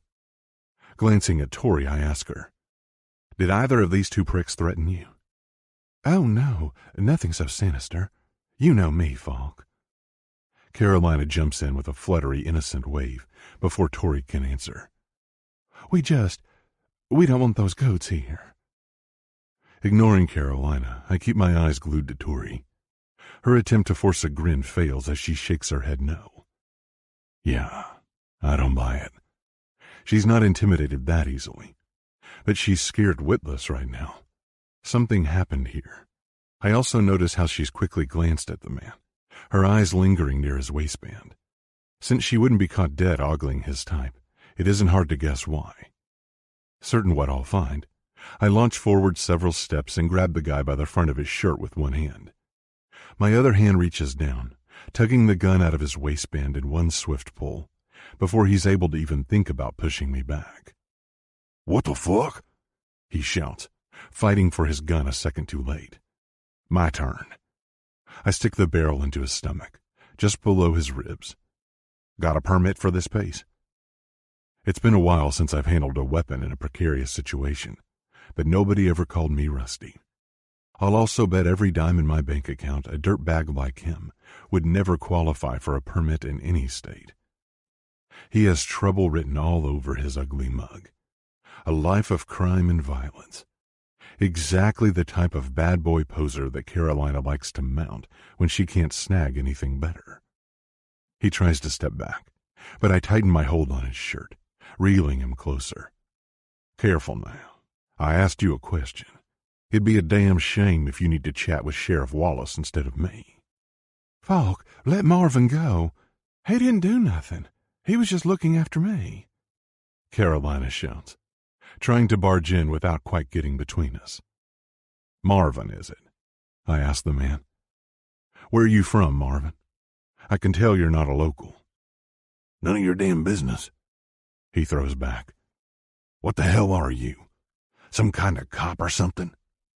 It's times like this I wish the Bureau let me keep my badge, so I could flash it in his face. But no dice. Close enough. I grind out, baring my teeth. And I also know a thing or two about hail. I'd be happy to send you on a cruise there, no expenses spared, if you don't beat it in the next 20 seconds. He scoffs, even as his face turns beet red. You can't tell me what to do. Bad news. I can. No, wait. He's staying here with me. Carolina clucks, grabbing at my arm with those overdone nails. Let her dig like an angry kitten. I'm not releasing my new friend till I'm good and ready. Are you paying rent with her? I ask him. He doesn't answer. Cool. A freeloader then. Just like I thought. Snarling, I shove him backwards so I can get a look at his license plates on the orange Dodge. Oklahoma. I do a double take. Son of a bitch. For a second, I'm so shocked I almost lose my grip. But it looks like helping Tori did me another favor. I bet he's one of the weasels asking about me at the Purple Bobcat, looking to sell my whereabouts straight to Bat Pickett. Carolina would have already told him all she knows, which is enough to confirm who I am and that I live here in Dallas. Without releasing my hold on the asshole's shirt or taking the gun out of his gut, I turn to Tori. Close the gate on the trailer and back it out of the driveway. While she's doing that, I tell Marvin, listen real good. You're going to get in that beat-up shit pile of a truck and start driving. Leave town, leave the county, and never come back, you hear? The defiant look in those nasty eyes tells me I haven't been loud enough for him to read me. Who do you think you are? Marvin snaps. If you're a cop, I'll report your ass for... You know who I am. I push the barrel harder against his torso till he winces. Good. But you don't know what I'm capable of, and you don't want to find out. That I can assure you. You don't know I laugh, cutting him off. What you're capable of? Sure I do. And I guess you'll just have to man up in jail for weeks, months, even years, if I ever see you around this town again. For what? Threatening bodily harm against a lady trying to do her job? I growl. I don't take kindly to folks fucking with my friends. In fact, I can't think of anything I dislike more. You should also know that the sheriff's a personal friend of mine, and so's the entire Dallas police force. You don't want to deal with that. Once Tori has her truck moved, I frog march Marvin around his pickup to the driver's door and shoulder slam him against the metal. A menacing snatch of ink on his neck catches my eye. Prison gang tattoo. Laughing jokers, like the kind somebody designing poker cards on LSD might draw. Shit. More hints he has serious ties to the old picket crew. I release his shirt and open the door. Before he gets in, I yank the phone out of his shirt pocket. An obvious cheap bare-bones burner model. I'll be keeping this. I pocket his phone. And this piece. I poke his stomach with the gun again. You can report that back to your sources whenever you find the nearest store and activate your next burner. I know that's the first place he'll go, too. Straight for a new disposable phone. He glares at me, his dark eyes turning into angry slits. I stare venom back and rattle off the plate number of his truck. What the? He sputters. Hush, I'm memorizing. Your plate number will be called into the highway patrol within 2 hours. That should give you just enough time to hit the Montana border, if you're lucky. And if that rusted-out box doesn't fall apart on you. Marvin visibly turns pale. Dude, hold up. Nah, I say. Every highway patrol this side of North Dakota deserves a fair shake. I bet they'll be mighty interested in any warrants already posted for your arrest. I'm thinking you've got plenty. I hit a nerve there. He climbs in his truck, cursing under his breath. What's going on? Carolina asks. What'd you say to him, Falk? Marvin? Hey, where are you going? Marvin's leaving town, sugar, I tell her, slamming the truck door shut. And I suggest you start taking lessons from the goats. Huh? She bats her eyes at me. I gesture at the overflowing trash can and various junk sitting around it. Cheap torn-up purses, discarded clothes, moldy packages of bread that could have went to families in need if her greedy ass hadn't swiped so much from the food bank. You heard me. Be a goat. Clean this place up before you're evicted, Carolina. There's plenty of hard-working folks at North Earhart Oil looking for places to rent, and housing doesn't grow on trees around here. It's a seller's market. She scowls at me and steps toward the truck as Marvin starts the engine. I pull her away, wondering why the sour expression on her face suddenly brightens. Wait a sec. You're so jealous you're sending him away? She asks, cringe-worthy flattery ringing in her voice. Is that it? Not in this lifetime. Not hardly, I reply. Then, just to make sure she doesn't do something to harm the goats, I point to the fence. See that shaggy black goat over there? We call him Hellboy for a reason. You so much as touch that fence and you'll find out why. Let me tell you, having an ass full of horns ain't pleasant. Her eyes widen as she stares at the fence. For a second, she and Hellboy lock eyes. I try not to laugh. Stuffing Marvin's gun into my belt, I walk down the driveway, following him as he backs the truck out. He flips me the bird as he pulls away. I have half a notion to shoot out a tire, just for the hell of it, but it's a peaceful neighborhood, even if it's a little run down. The folks in the other houses don't deserve that crap. Tori and Al are standing outside of her truck, trying to process what they've just witnessed. A sickness hits me square in the gut. Like it or not, I've just potentially dragged her in deeper than I ever wanted to. I hope like hell I'm wrong. It can't be that dire, right? Bat's still locked up in prison 1,000 miles away. No clear release date in the foreseeable future. But if he's able to land a lawyer who can sweet-talk a judge into an early parole, not fucking good. Hopefully her knee will be healed up by then, and we'll both be far away from Dallas and each other whenever Bat gets out and tries something stupid.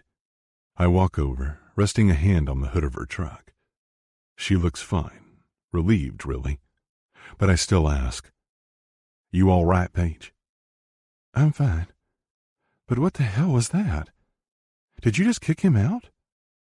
She glances at Carolina, who's glaring our way from her porch. She must be a close friend of yours to listen. Not even close. I shake my head. If I ever get that desperate, put a man out of his misery. I want to choke when I look back at Carolina, then Tori. There's no comparison.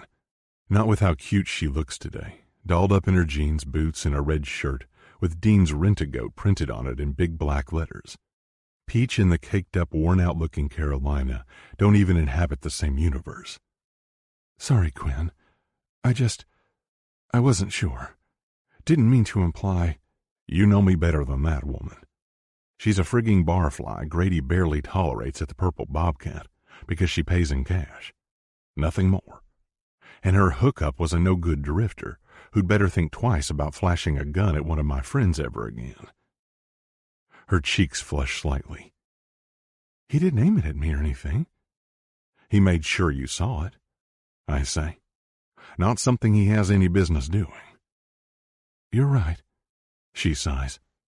God, I can't believe it. Up until now it was a pretty smooth day. I shake my head at her. You were supposed to call me days ago when you went to pick up the goats at Ridge's place. I know, but with the bridge, I didn't need a hand. Al had them loaded up in no time as soon as the gate was open. And what if Hellboy there knocked you off that bridge? Your knee could have been messed up permanently. She huffs out a breath, tapping her knee. This didn't have anything to do with the bridge. No, it didn't. I agree. How long have you been here? It's evening, and I still see a lot of overgrowth, so I'm thinking not long. Looking at the fence, she nods. I just locked the gate when she came storming out of the house. We got into a spat, and he let me know pretty fast he had a gun in his waistband when you called. She frowns and looks at me. How is it you always show up at just the right moment? Must be fate. I shrug and wink at her. Fate? She shakes her head. More like an omen. She feels bad about getting me involved, and I still feel pretty rotten about cutting our evening short the other night. Either way, I'm glad I called. Now you can't avoid me anymore. I take her arm and walk her to the door of her truck, grateful she doesn't fight me. And I'm damn glad you answered so I could get you out of this jam. Yeah, well, we're both happy about that. Thank you, Quinn. She whispers, her cheeks beginning to glow. "You never really responded to my texts. Until the other day, I was starting to wonder if Granny gave me the right number." "It's the right number. I told you, I wasn't mad, just busy. About the other night, it was weird. I think you know it too, and, well, it shouldn't be. I just don't want you thinking—" "Thinking what? We're friends, Tori. End of story," I say, cutting her off. "I didn't mean any offense having to rush off to something important. And I still owe you. What are you doing now? Looks like this job will have to wait till tomorrow. At least let me buy you a burger." You just came to my rescue," she says weakly, twirling her cinnamon hair, avoiding my eyes. "If anyone should be buying supper, it's me who should be getting yours." "You're on," I tell her, snapping my fingers. This man never passed up a free breakfast, lunch, or dinner. Laughing, she shakes her head, sending that auburn mess of curls everywhere. For a second, I wonder if she'd smiled like that if I did the unthinkable. If I slid my fingers through it, pulled with that gentle, growly tension a lot of girls like. If I brought my lips home for a taste of Little Miss Three Names. Fuck. I bet I'd hallucinate her flavor. She'd even taste like a peach. And one time devouring her mouth wouldn't be nearly enough. I'd want to send my kisses marching lower, straight down that sun-kissed throat, lingering on her tits, gliding past her belly straight to that sweet hot heaven waiting between her. No. I pinch my thigh as my senses fly back, wondering what the hell I'm thinking. It's gotta be the tension, the adrenaline rush from getting up in Marvin's face. Ever since that Old Town Boy's bust with Ridge and Grace over a year ago, I haven't had a lot of excitement. And like a lot of dudes, this shit always makes me a little hard after it was over. Guess it's my way of feeling grateful to be alive and well with a new appreciation for life, including its finer pleasures. Hiding my bulge, I swagger over and open her truck door, then wave to Al, who instantly hops in. "How long do you need to drop off this rig?" "Tonight?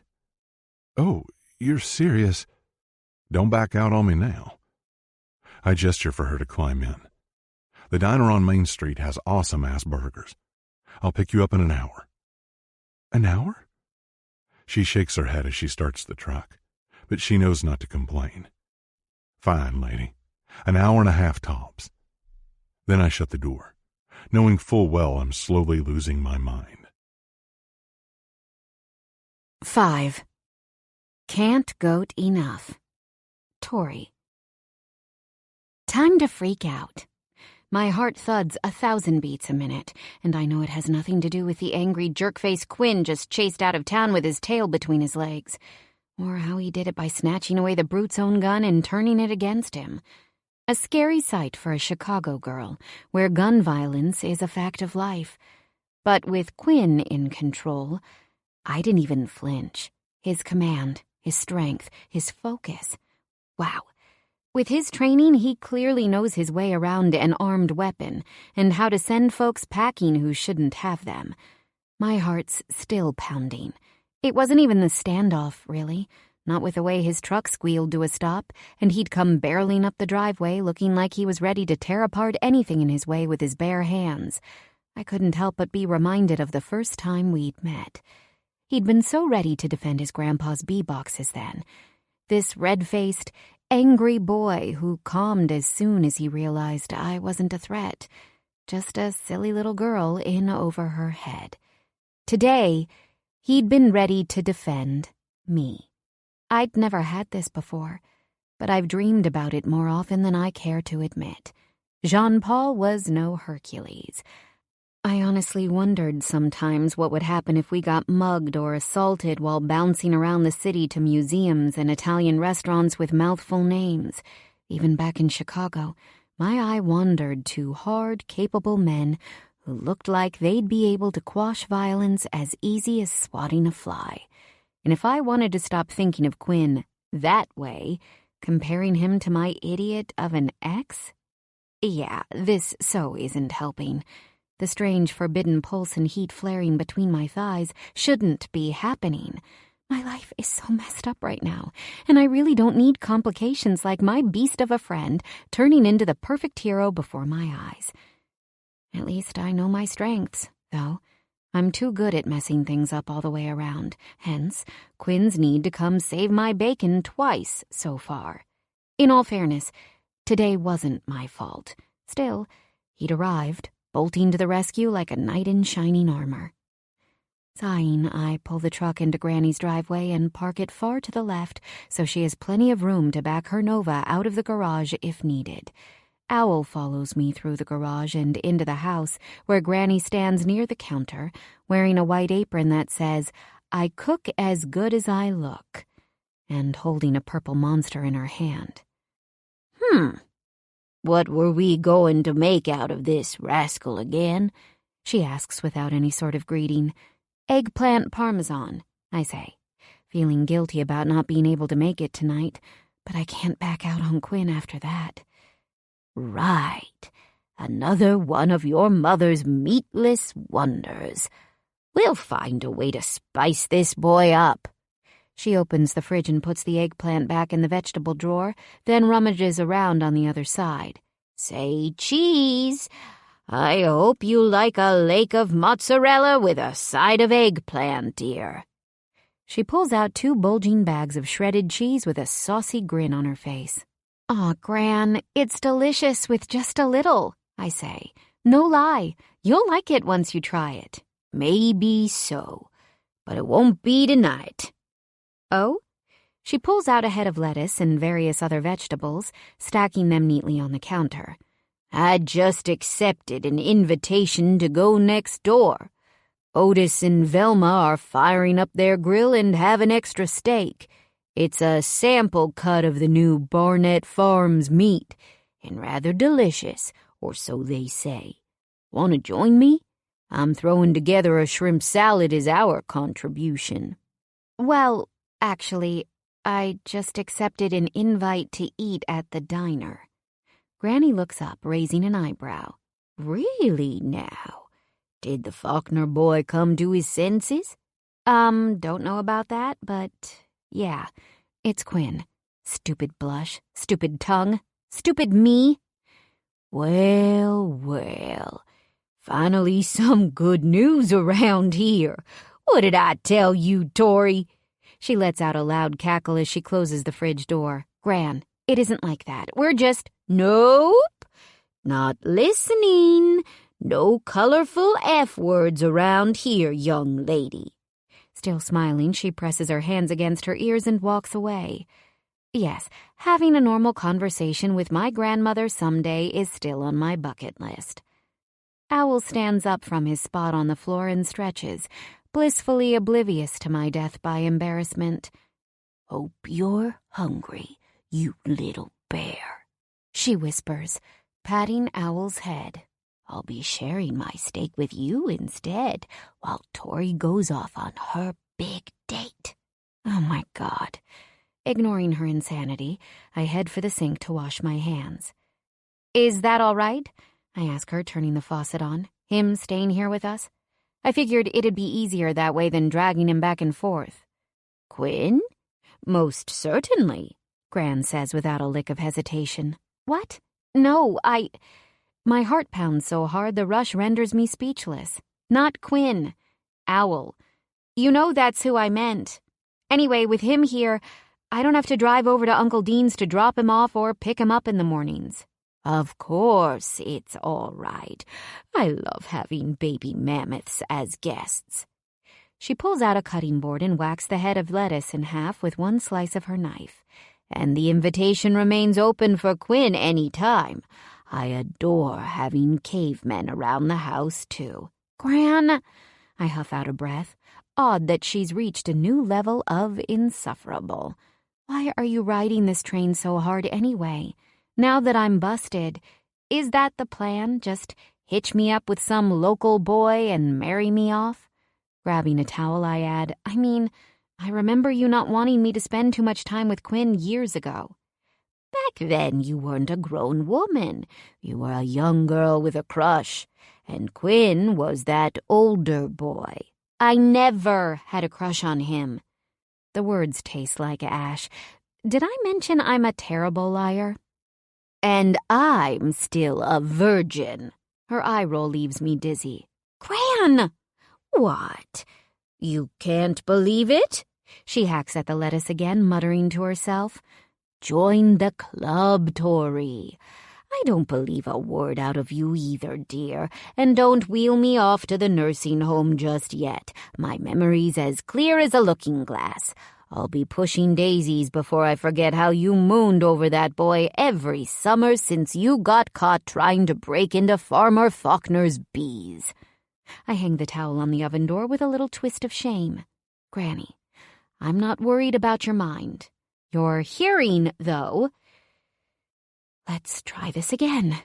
We became good friends that day. We're still friends. Nothing more. It could be plenty more, girl, with a bull like him. She whispers, throwing me an annoyed glance. Gran! Oh, enough.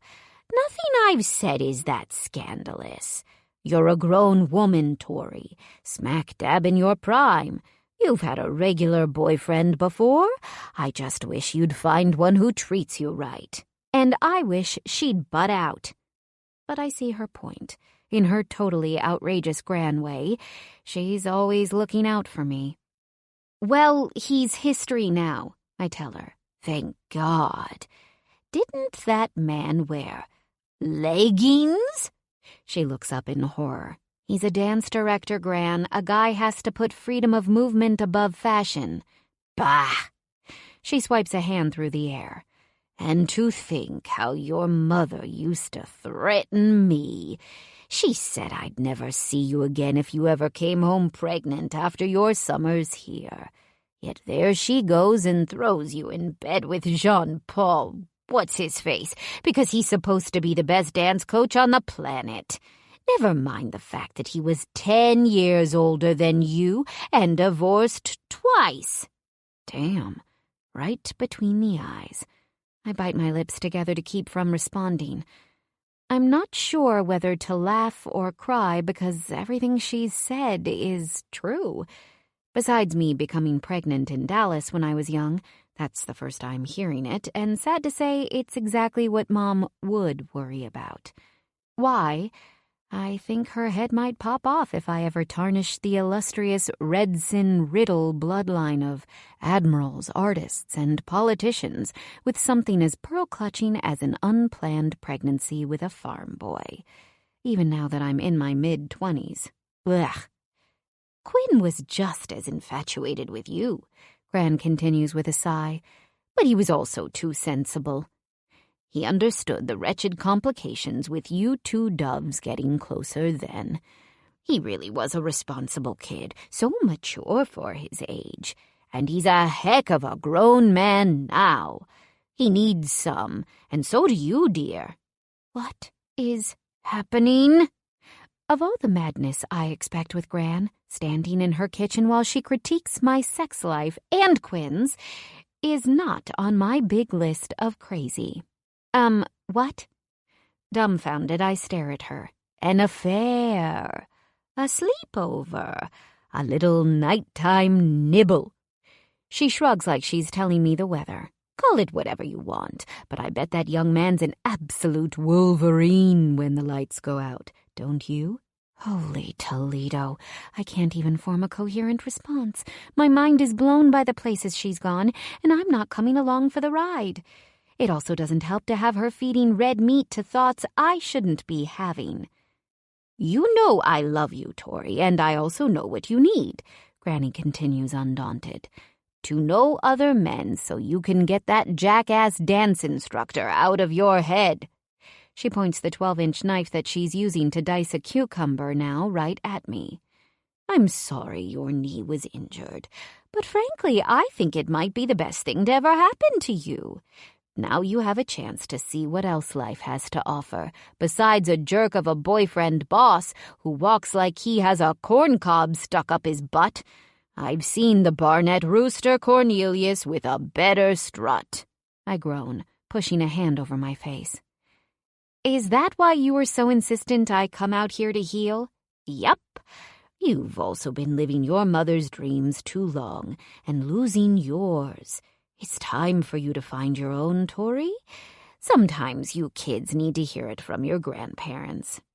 Sometimes, I echo, sarcasm off the charts. Fine. Just ask Bella Larkin then. Old Jonah Reed was still giving her advice after he was dead, or so I hear. Now look at her, married to the man of her dreams and a little bundle of joy on her knee. She winks and goes back to cutting up her cucumber. Don't get me wrong now, I love your mama. For some unholy reason, she's made your father very happy over the years, and me, by giving birth to you. I sense there's more coming. With Granny, there always is. But she's made you chase after her dance career since the time you could walk, she says, shaking her head.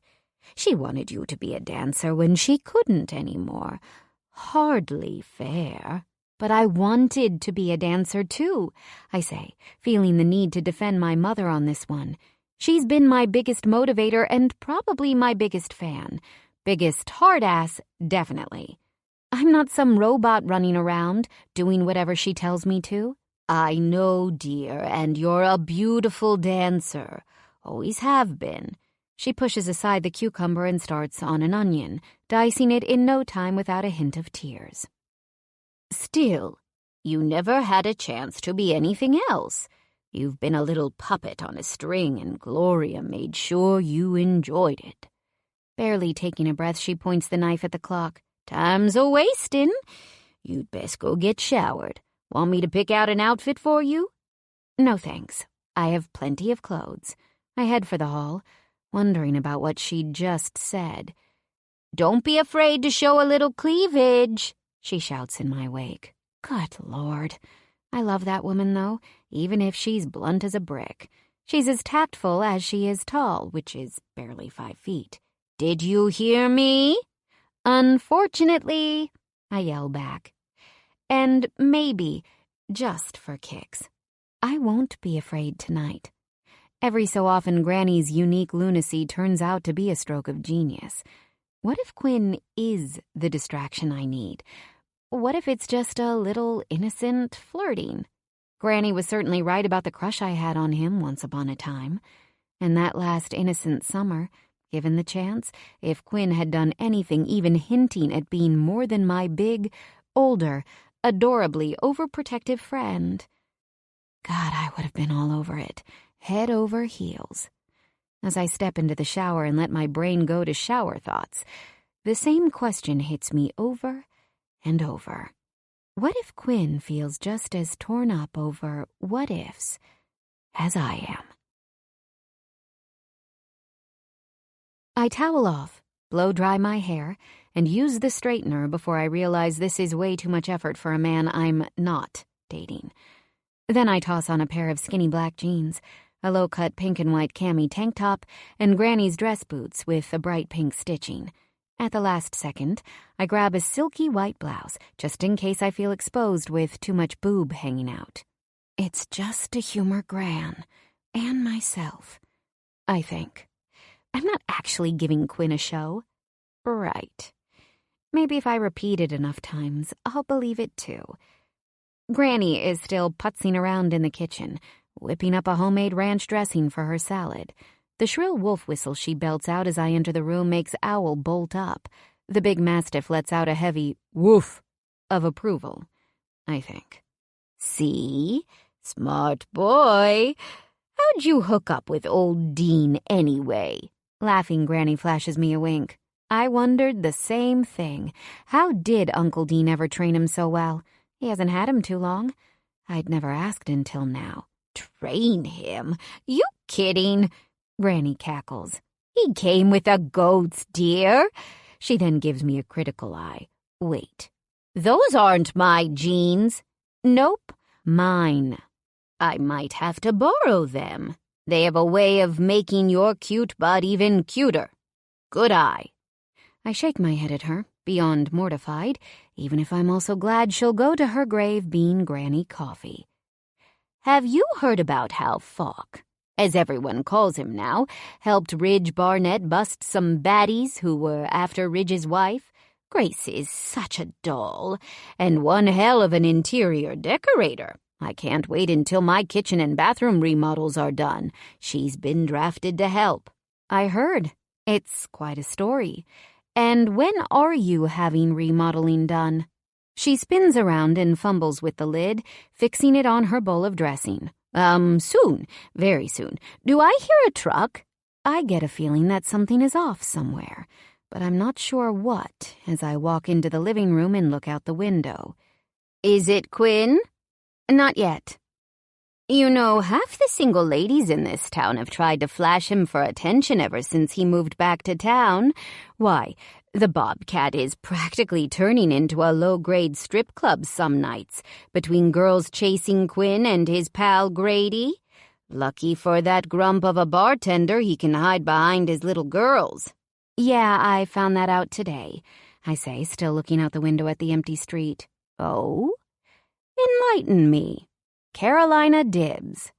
Granny's face twists like she's bitten into a rancid orange. Yuck, yuck, yuck. That strumpet? She's had more men on her than a Vegas sofa, and I guarantee you Quinn Faulkner isn't one of them. The boy has the good sense not to rot his equipment. Snickering, I pivot on one heel and watch her standing in the archway from the hall into the living room. Earlier, when Carolina told Quinn she'd missed him, I'd felt a stab of jealousy far deeper than I'd felt over Jean-Paul and Madeline. How do you even know that, Gran? You're an expert on Quinn's love life, too? Granny laughs. Because he has good taste and a brain, dear. She walks into the living room. When did you see Carolina Dibbs? Oh, I dropped the goats off for her landlord. Wesley Grouper? I shrug. Don't remember the name, only the address. Recalling the old man I'd also delivered goats to, I say, I also delivered goats to Robert Duncan. Oh, that old goat? I don't like the idea of you going some places all by yourself. Not alone. I have Owl. And Quinn? She asks, obviously hell-bent on tormenting me as long as she can. He called while I was at Carolina's place and kinda bailed me out. She wasn't happy about the goats showing up, to put it mildly. Don't you love having a hero around? I like that man more and more. She winks at me. If you don't hurry it up, I might consider tossing in a bid to go after the most eligible bachelor in Dallas myself. My jaw drops, because this is one of those times when it's hard to tell if she's joking. Ouch. A flash of lights in the driveway draws my eye back to the window. He's here. Do you want to tell him you're that hard up for a date, or should I? With a wicked smile, she tugs at her apron, so the words are clearly visible while she walks to the front door. I will. No way. She can't be serious. I scuttle in front of her. Please don't. She just laughs and skirts around me to open the door. Hello, handsome. Granny. Lovely as always, he says, walking inside. Once he reaches the door, he leans forward and smiles. Nice apron. Kind of you to give every bachelor in town a reminder. If someone ever invites you to the house for dinner, I'll loan her the apron, she says, stepping aside and glancing at me. Quinn laughs and gives Owl a greeting pat on the head while looking at me with his emerald eyes twinkling. Ready for some grub? I smile, rubbing a temple, knowing no matter what I say, it'll be twisted by Granny, so we'd better get out of here ASAP. I just need to grab my purse from the kitchen, I say. Hang on. As I enter the hall, I hear Granny telling Quinn about her going next door and hurry for the kitchen, hoping like hell she keeps the conversation strictly platonic until I can get back. If I'm really lucky, she won't embarrass me to death again. Well, as you know, I'm not like most grannies, she says as I re-enter the living room. No, Granny, you most certainly ain't, Quinn agrees, concealing a smile as he scratches his chin. I step between the two of them. Ready? He laughs, winks at Granny, and then swaggers aside for me to walk out of the door before him. "I won't wait up," Granny shouts. "And I'm a deep, deep sleeper." When does the torture end? I close my eyes, resisting the urge to drag my face right off with my hand. No need to dwell on her playing matchmaker. So the first minute of our little outing feels brutally awkward. "Good thing you have Owl here," Quinn says to Granny, blissfully oblivious to her hints. I hope. Granny laughs her butt off as she closes the door, and I hold in another groan. I love her to pieces, but she truly is a piece of work. "Looking good, Peach," he says, casting that wild green gaze across me. "Hell of a good summer style." You too," I say shyly. Pathetic, I know. Of course he looks extremely sinful.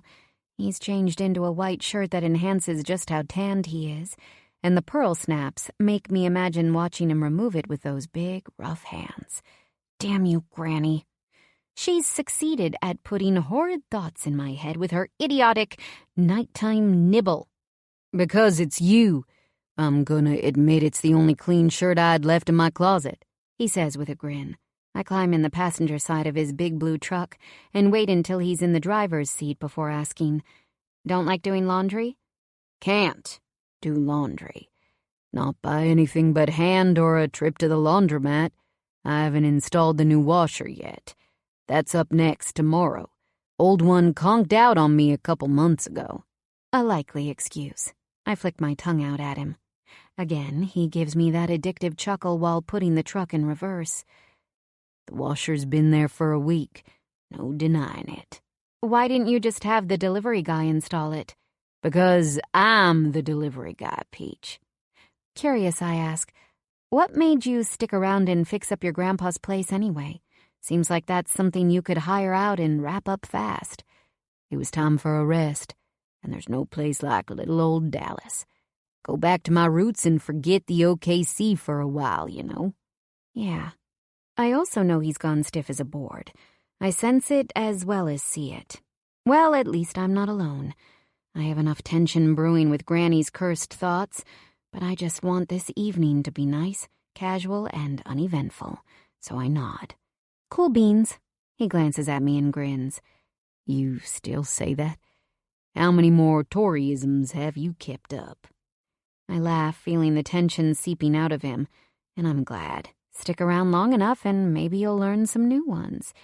You already heard son of a biscuit eater? Have you drunk any of your granny's strawberry rhubarb wine? I blink in confusion. What wine? She told me she was taking some to the neighbors, and her famous wine was the reason they'd invited her over. No, I haven't. I shake my head, even though I fully believe him, and her, I think. Granny might have just made up the steak and salad thing as an excuse, but I also can't put it past her to whip up a secret stash of country wine. Wasn't there a big jar of something in the garage fridge? I told her I thought most grandmas make strawberry rhubarb jam or pie, Quinn continues. She made sure I know she's special. Ha, I heard that part, I say. And now I guess I know what's in the big glass dispenser in the spare fridge. Might have to sample that stuff someday. Give the old gal her due. Careful, Quinn. Knowing Granny, it's probably stronger than straight-up moonshine. Hell yeah. I'd be disappointed if it weren't. We share a laugh and then chat about the homes and little shops we pass until he parks in front of the diner. Little wooden airplane cutouts with Dallas on them cling to every lamppost. A cute reminder of the town's oil history. Back when Jonah Reed used to tell everyone who'd listen that Amelia Earhart was a distant relative of his.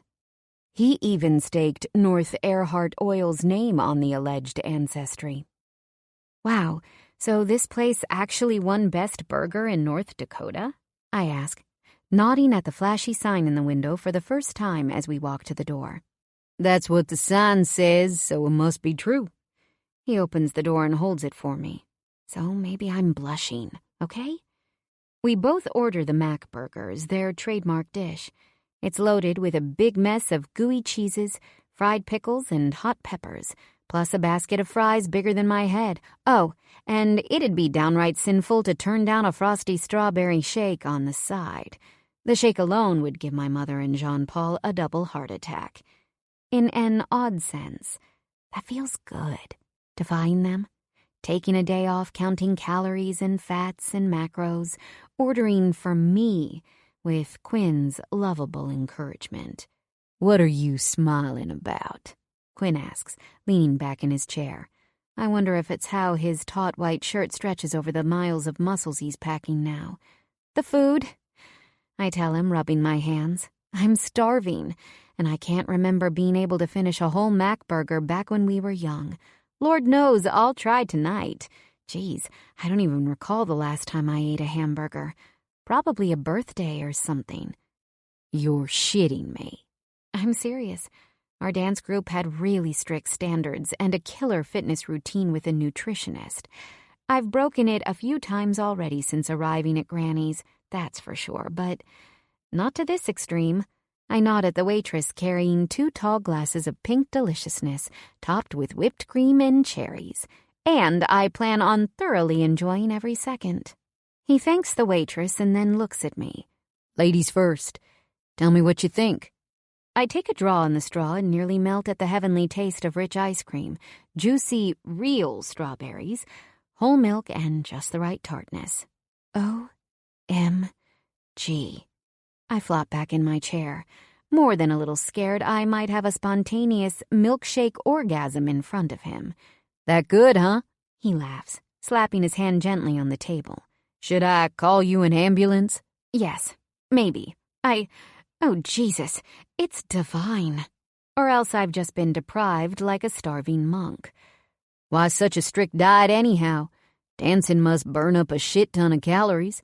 He looks at me, taking a sip off his own shake. "Yes, but it's more than just the calories. It's the macronutrients, the carbs, the supplements. A whole lifestyle that has to be maintained. We put lean proteins first, baked or grilled, never fried, carbs in moderation, endless leafy vegetables." I rattle off my diet, sadly aware of how slim my pickings became after summers with Granny ended. "Fuck," he whispers, his green eyes bulging comically in that oh-so-Quinn way. "Sounds like a starvation death march to me. Didn't you ever snap?" I shrug. I never had time to think about it. My meals were pre-made and stacked up in my fridge, usually, perfectly planned out and labeled. Sure, I'd go out for a nice dinner every so often or cheat during the holidays, but I mostly stayed true. "Who did the meal planning?" "My mother," I say, blocking a frown with another big sip of strawberry ambrosia. So maybe Granny's right. Mother has ruled too much of my life for too long. She always claimed she was doing everything to give me a leg up over the other girls.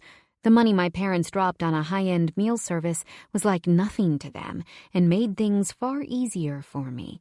Mom was doing me a favor, yeah, but she was also doing herself one, too. The realization is a stinging slap across the face, really. But I won't let it drag this night down. The burgers arrive, and I grin so hard my cheeks hurt. Holy, it's as big as the plate. I point at my burger in astonishment.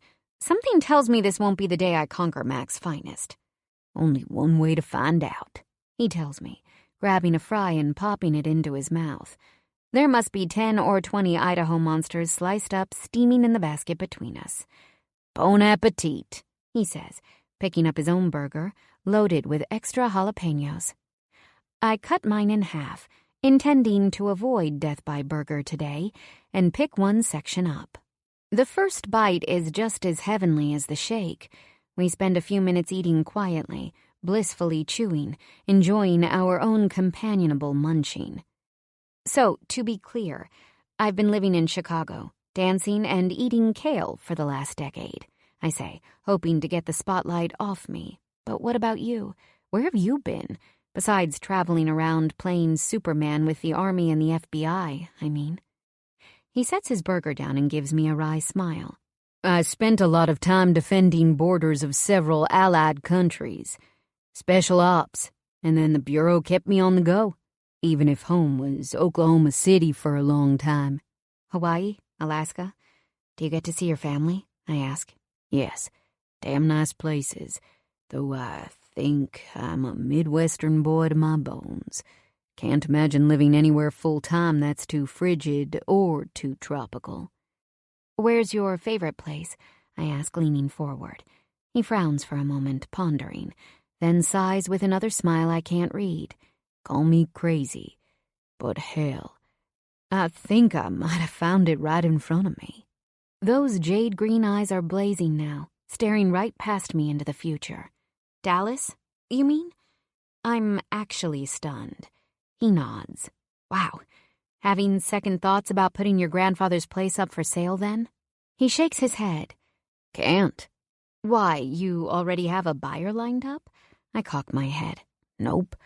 I think I'll sell anyway, even if I'm planning on staying here a while. The place is big enough for a family, and I'm just one dude. He looks at me cryptically. I've got reasons I'm getting to. Hang on. Food first. He pauses to devour his burger, making these muffled pleasure sounds that make me want to smile. But I pretend not to notice. I follow his lead, polishing off as much Mac burger as I can stand, wondering the entire time what he's holding back. I still have half a burger left and a pile of fries a few minutes later. I wave a hand at my plate and basket. Still hungry? Help yourself. I'm stuffed. But about those reasons. What's up? Gonna need a couple boxes. He shakes his head and pushes his plate to the side. Listen, Peach, I have to tell you something. My stomach twists, full of food, and I brace for what's coming. I can tell it's as heavy as a boulder. Pushing my plate aside, I lock eyes with him. All right. What is it? Shoot. That guy at Carolina's earlier today. He glances around quickly before looking at me again.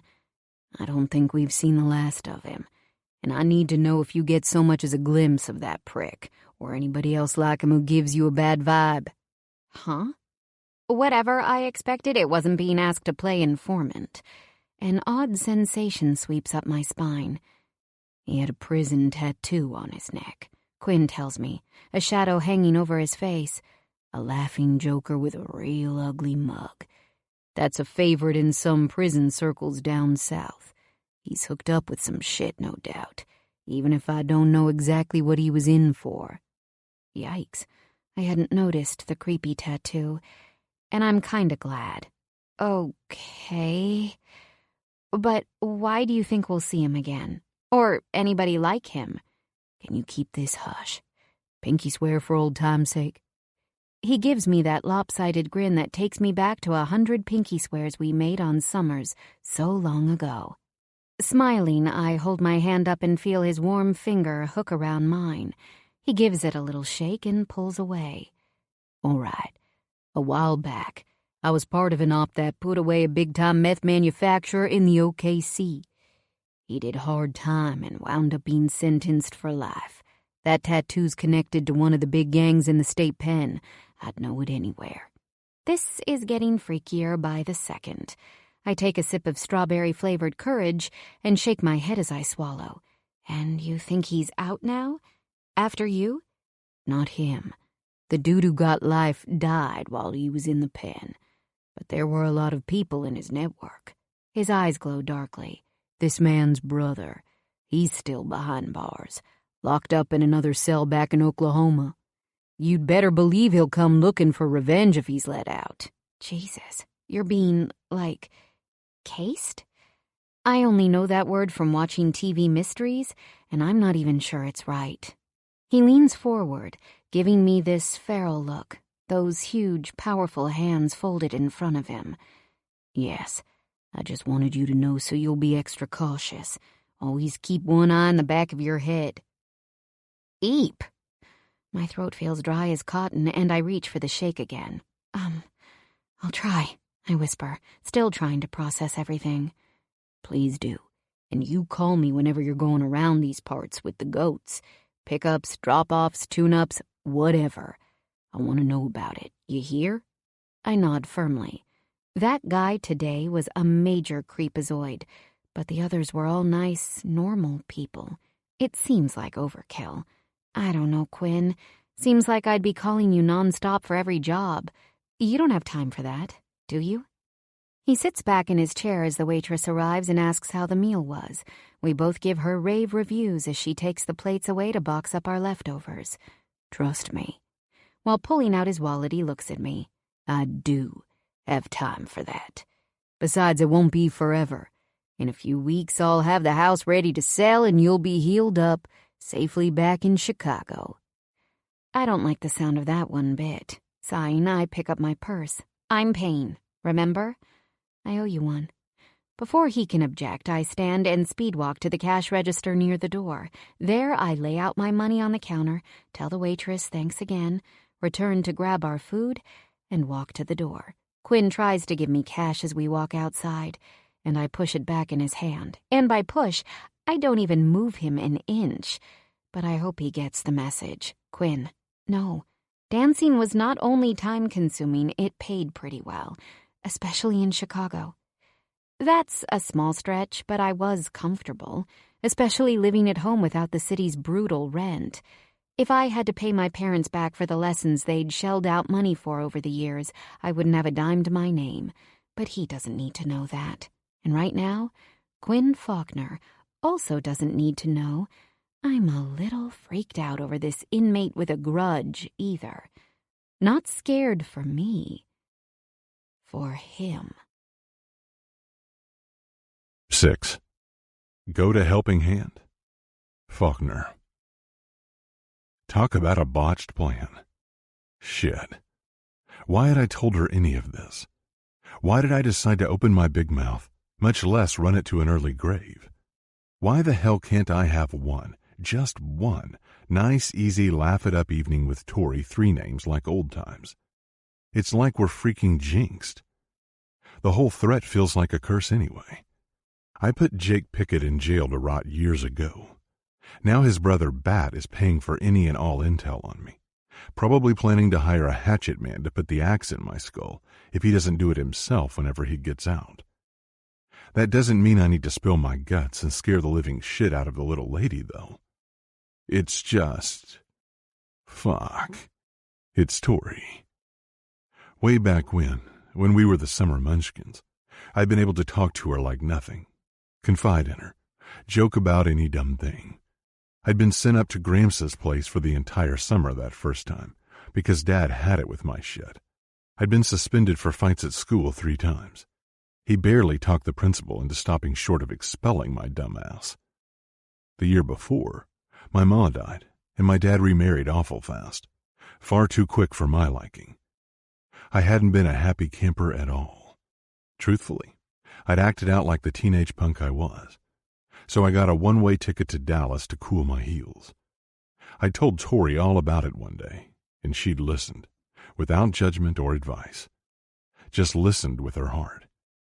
I guess that's what I was hoping would happen here again, especially when the stakes are a little bit higher than me working through some family grief. If Bat Pickett comes calling with a mark on my head, then I just became radioactive to everybody close to me. I climb in the pickup feeling like mud, shut the door, and turn to her. You aren't in danger, Tori. Not yet. I promise I won't let anything happen. My words come out strained, this growl that surprises even me. I've got people who can help, and I'm going to take care of this. Didn't mean to get you all stirred up over nothing. I'm not worried about being in danger, Quinn. This is Dallas, North Dakota, not Dallas, Texas, not even Hart's Edge. Did you hear about the insanity that happens out there? Damn her, I smile. Yeah, who hasn't? If only I could hire a couple of those Montana boys to lick that shady fuck behind bars. But I'm thinking they're enjoying their retirement. Right. Kids around here still ride their bikes all over town. They know it's time to go home when the street lights switch on, and then sneak out to go swimming in the pond behind the park. Crazy murder mystery stuff doesn't happen out here. Not counting what went down with Drake and Bella, Ridge and Grace, poor old Tobin, you mean. I tick each name off with my fingers. This town might be a speck on the map, but it's not as quiet as it used to be, darling. I'm not just trying to give her shit. She reminded me of something else the instant she mentioned swimming in that pond. How I'd found her with the other kids, swimming in the city pond that last summer, before I went off to serve Uncle Sam, stripped down to their skivvies. She was too young, too perfect, too hot not to drill down in my brain and leave me with dirty damn dreams out the wazoo. I'd been 20, already too old to look at her with any longing. But hell, when she looked up and smiled with all that skin, asking if I was just going to stand there all day with a stick up my butt or take off my shirt and dive in, I'd wanted to leap in and show her sassy little hind the palm of my hand. Remember that? When you'd hauled me home to Granny after swimming? She asks, flashing me a smile that drags my mind right back to her sweet, grown-up, all-too-enticing ass. I start the truck and back out of the parking spot. Yeah, I remember. You shouldn't have been out that late. It was already almost sundown. The fireflies were coming out, and that pond is mostly for ice skating in the winter. It's never been deep enough for real swimming, more like a soak. I grumble, trying like hell to avoid thinking about how she'd look now in nothing but a bikini. So, that never stopped you from joining in for all of 10 or 20 minutes. My throat catches on this last sputter. She isn't wrong, but damn her if I'll admit it. Damn her again if Tori ever finds out I practically dragged her home because I couldn't take this other boy her age looking every time she turned around. I was on the brink of laying claim to every bit of her, and goddamn jealous too. I know you liked it, she says. My memory never lets me down. Sure, we all used that little hole to cool off when it got real humid. I tell her. I bet kids still mess around in the pond. I don't. The party's over. What? No way. Her eyes light up adorably. Why? Because Sheriff Wallace decided to step up park patrols a little while ago. Too many punks bringing their daddy's six-packs there to slurp without even having the decency to clean up the cans.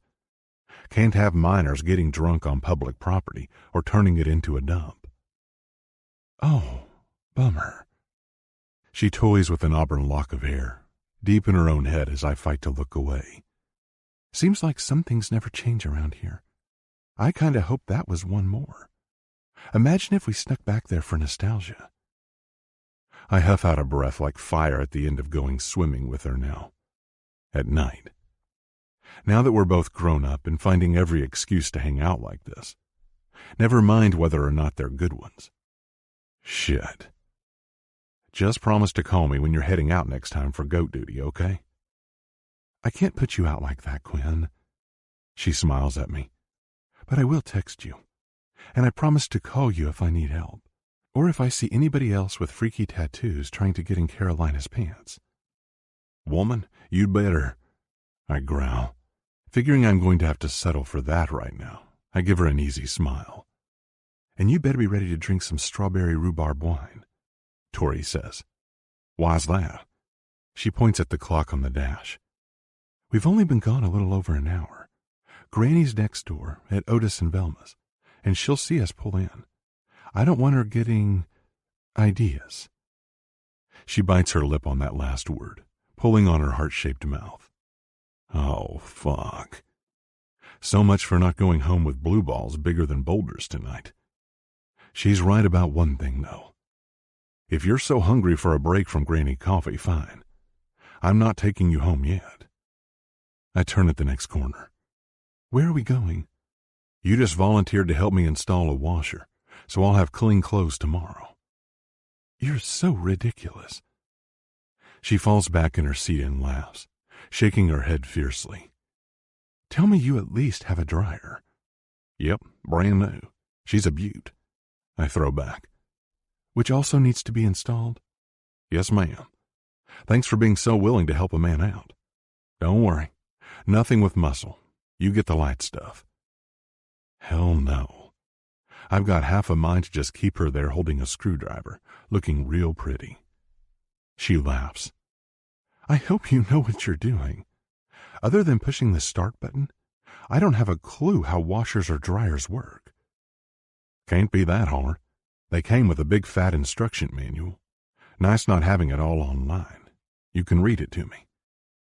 She laughs again, amusement pouring out of her like energy, like music, like life. Her laugh always echoed like a song. Tori's voice has a melody like no other. I think I could listen to her talk or grumble or giggle her little face off all damn day. And that's why this shit is so hard.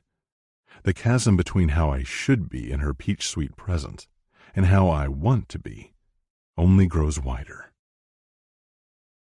My house is on the edge of town, and the look Tori gives me as we pull into the driveway fills me with a sense of pride I haven't felt in ages. Wow. No, wow. Quinn, this place looks amazing. She gushes, her face splashed with tilting light. The sun, just starting to set, surrounds the house with the same rosy golden glow. Normally, I'd be fighting off her shower of praise with a humble umbrella, but I've got to admit, it ain't half bad. My hard work pays off a little more with each passing week. The brand spanking new red siding and white trim, brick walkway, new sod, and freshly trimmed hedge do look awfully fine. It's like magazine perfect, she whispers again, opening the passenger door. I can't wait to see the inside. Race you to the front door. Tori! Shit, she's quicker than a rabbit. I jump out and race after her, knowing I don't have a prayer of catching up with her life body flying toward the porch. Come on, Slowpoke. Can't you see I'm excited? She bounces on her heels, sending a ripple through layers of curves I really don't need to see. Turning so she can't see my mutinous heart-on, I fish out my keys. It's not all done yet, I warn her, casting her a settled-down look. Very damn much a work in progress. Oh, I know. That's why I'm here, right? To help you install a washer and dryer I know nothing about. I snort. It's more than the appliances that ain't fully settled yet, Peach. I watch as she does a quick turn, taking in the porch we're standing on. Did you do all this yourself? She asks, her voice airy with wonder. I had a little help with some things, mostly friends and locals. I love this brick porch. It's so unique. And right there, the perfect place for a swing. Damn her. I forgot how many times we'd slip onto the same wavelength in the past, and apparently that hasn't changed with time. I point to the corner of the porch. You get one guess what's in that box. No way. A white one? She whispers hopefully. Maybe, I tell her coyly. Holy crap. Awesome. We're so hanging that up after we finish with the machines. We'll see. No telling how long the install will take, I tell her, smiling as I unlock the door. I have all night, she says, sidestepping me to run up to the box. Oh my gosh, I can see it now. Sitting out here in the morning with a cup of coffee, listening to the birds sing, that would be so calming. This place is a lot quieter than it was in your grandfather's day. I nod. No arguing with that. Unlike Gramps, I haven't gotten buried with tons of critters. Also can't help picturing Tori sitting there, lazily sipping off a warm mug and listening to the birds tweet while the sun warms the horizon. Hell. Another life, I tell myself. A dark flicker roils my guts, a repressed wish that things could be different if she wasn't Miss Fancy Schmancy, and if I didn't have a violent fucking convict breathing down my neck. And if I'd had the balls to ride her after that last summer, if I'd visited Chicago between deployments. Goddamn. Shaking my head, I dispel the what-ifs and question my sanity. Why did I bring her here, really? Come on, I'll show you our project, I tell her, trying to answer my own question. Pushing the door open, I wait impatiently while she oohs and ahs over the hardwood floors, the vaulted ceiling, and the open floor plan I spent weeks knocking down drywall to perfect. Nice to see someone appreciates my work. I guess. The not-so-nice part is the tempting fury she puts in my blood. Ooh, White trim with black doors. Nice contrast. She opens the closest door, grinning like a kid who's been given the keys to the kingdom. Whoa! A mudroom? Too perfect for North Dakota.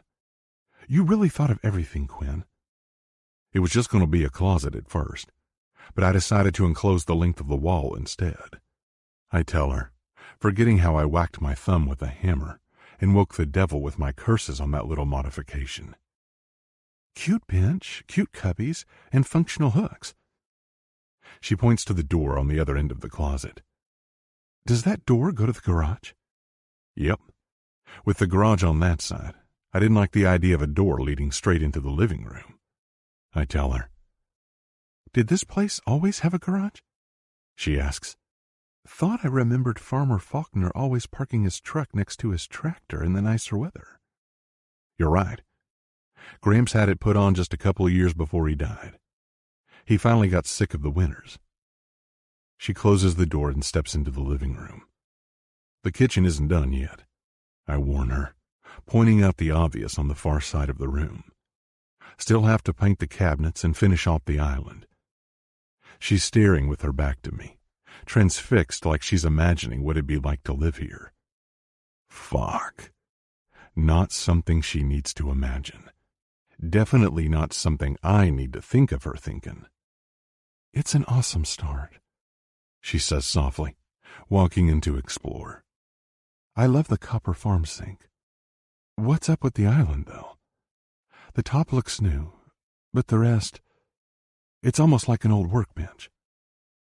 I lean against the top of it, smiling at the curiosity dancing across her face. Because it is. It was my grandpa's. I took it out of the shop, jacked it up a few inches, sanded it down, and put on the granite countertop. It'll be painted charcoal gray, along with the cupboards once I'm through. Wow, she mouths, letting her fingers flutter below her chin. That's so sweet. I'm glad you found a way to honor his memory. I nod, then quickly change the subject. Ridge's wife, Grace, helped me pick the colors. It's what she does. Make shit pretty for a living. You'll have to meet her if you're around these parts long enough. I'd like that, Tori says, flashing me world-ending smile number 100. You know how stubborn Granny gets, but maybe I could sweet-talk her into sprucing up a few things. Your funeral, lady, I say, completely deadpan. Of course she laughs, wrinkling her nose. And of course I'm about to kick my own ass for ever thinking bringing Tori 3 names home would make this weird thing between us easier, less tense, more platonic.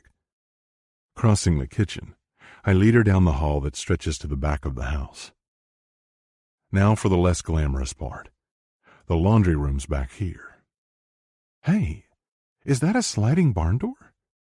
She rushes right past me to the door that was a royal pain to hang all by my lonesome. Did you take a survey of dream homes and put every element in here or what? I watch, dumbfounded, as she slides open the door like it's the greatest game in the world.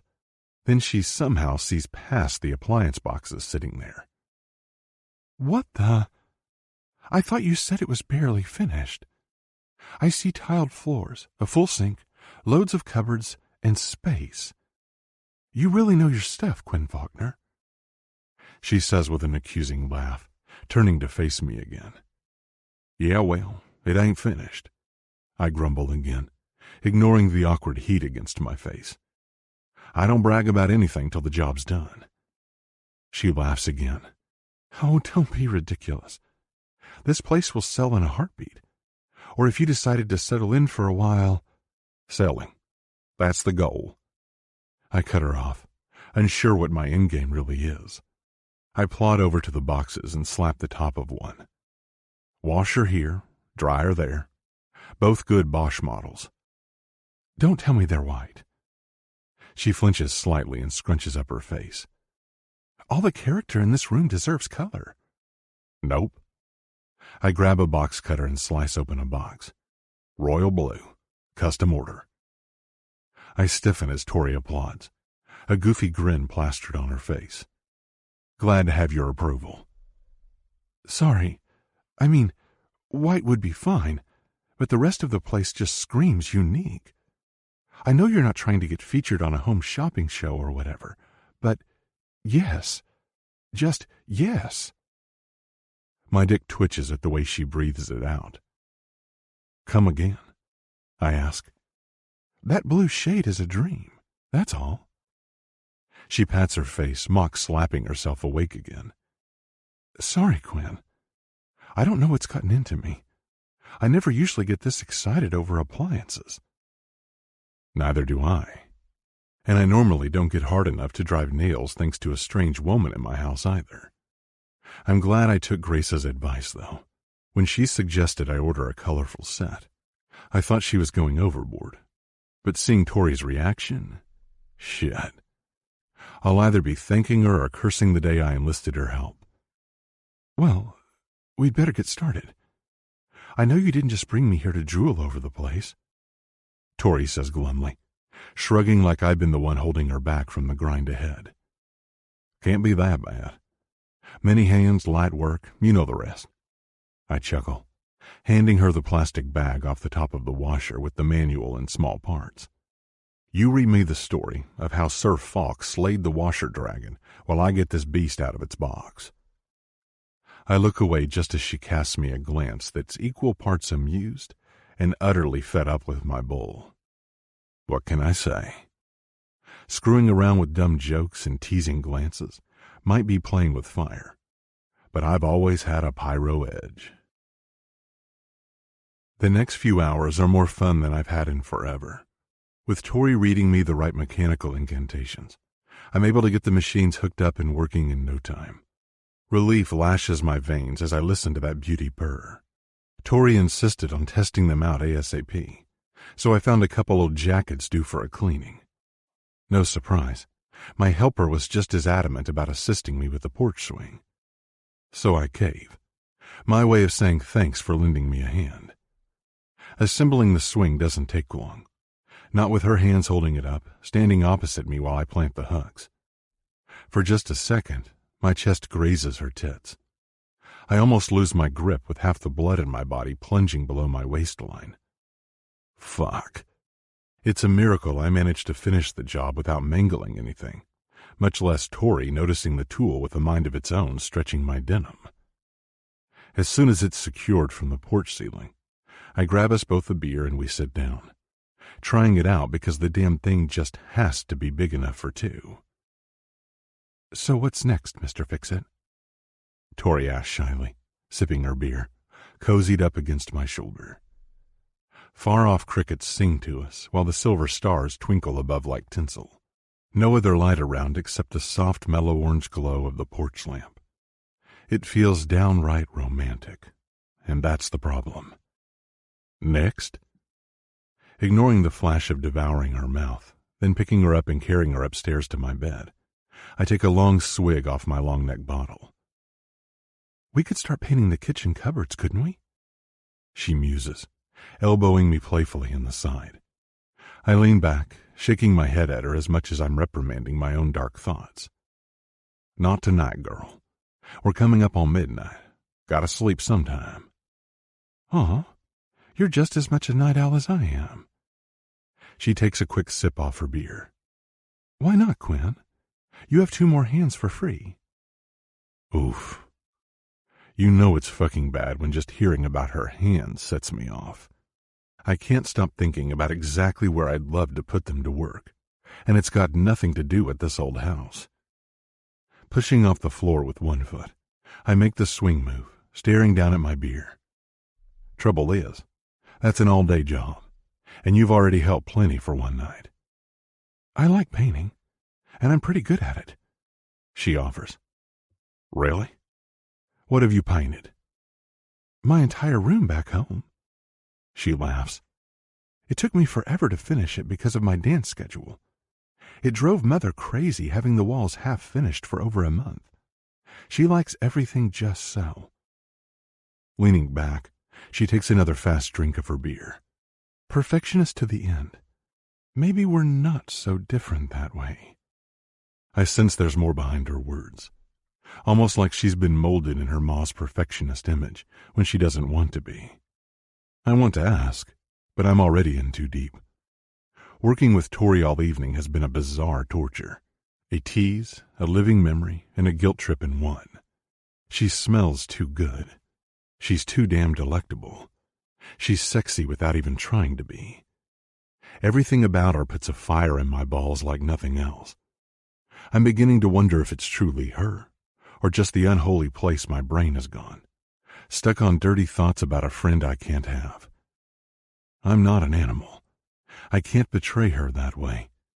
And the longer she's around, the more we touch, the less space there is between us. I'm worried I'll lose control.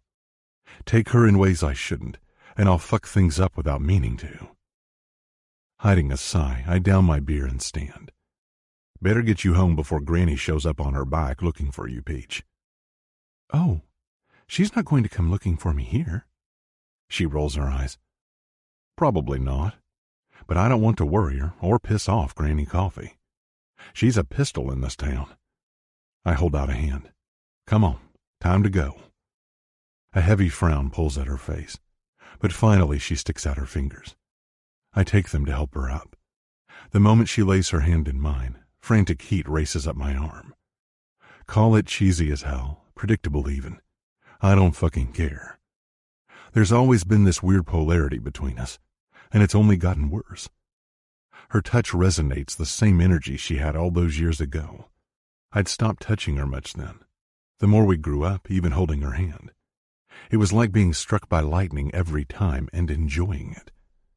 And the older I got, turning from a boy into a man, I started to figure out just what that feeling really means. I'm about to drop her hand like a hot rock when her grip tightens. She steps closer. Thanks, Quinn. It's been fun. Exactly what I needed to get my mind off some things back home. Oh, hell. She's close enough to kiss, and I rediscover just how weak I am when it comes to her.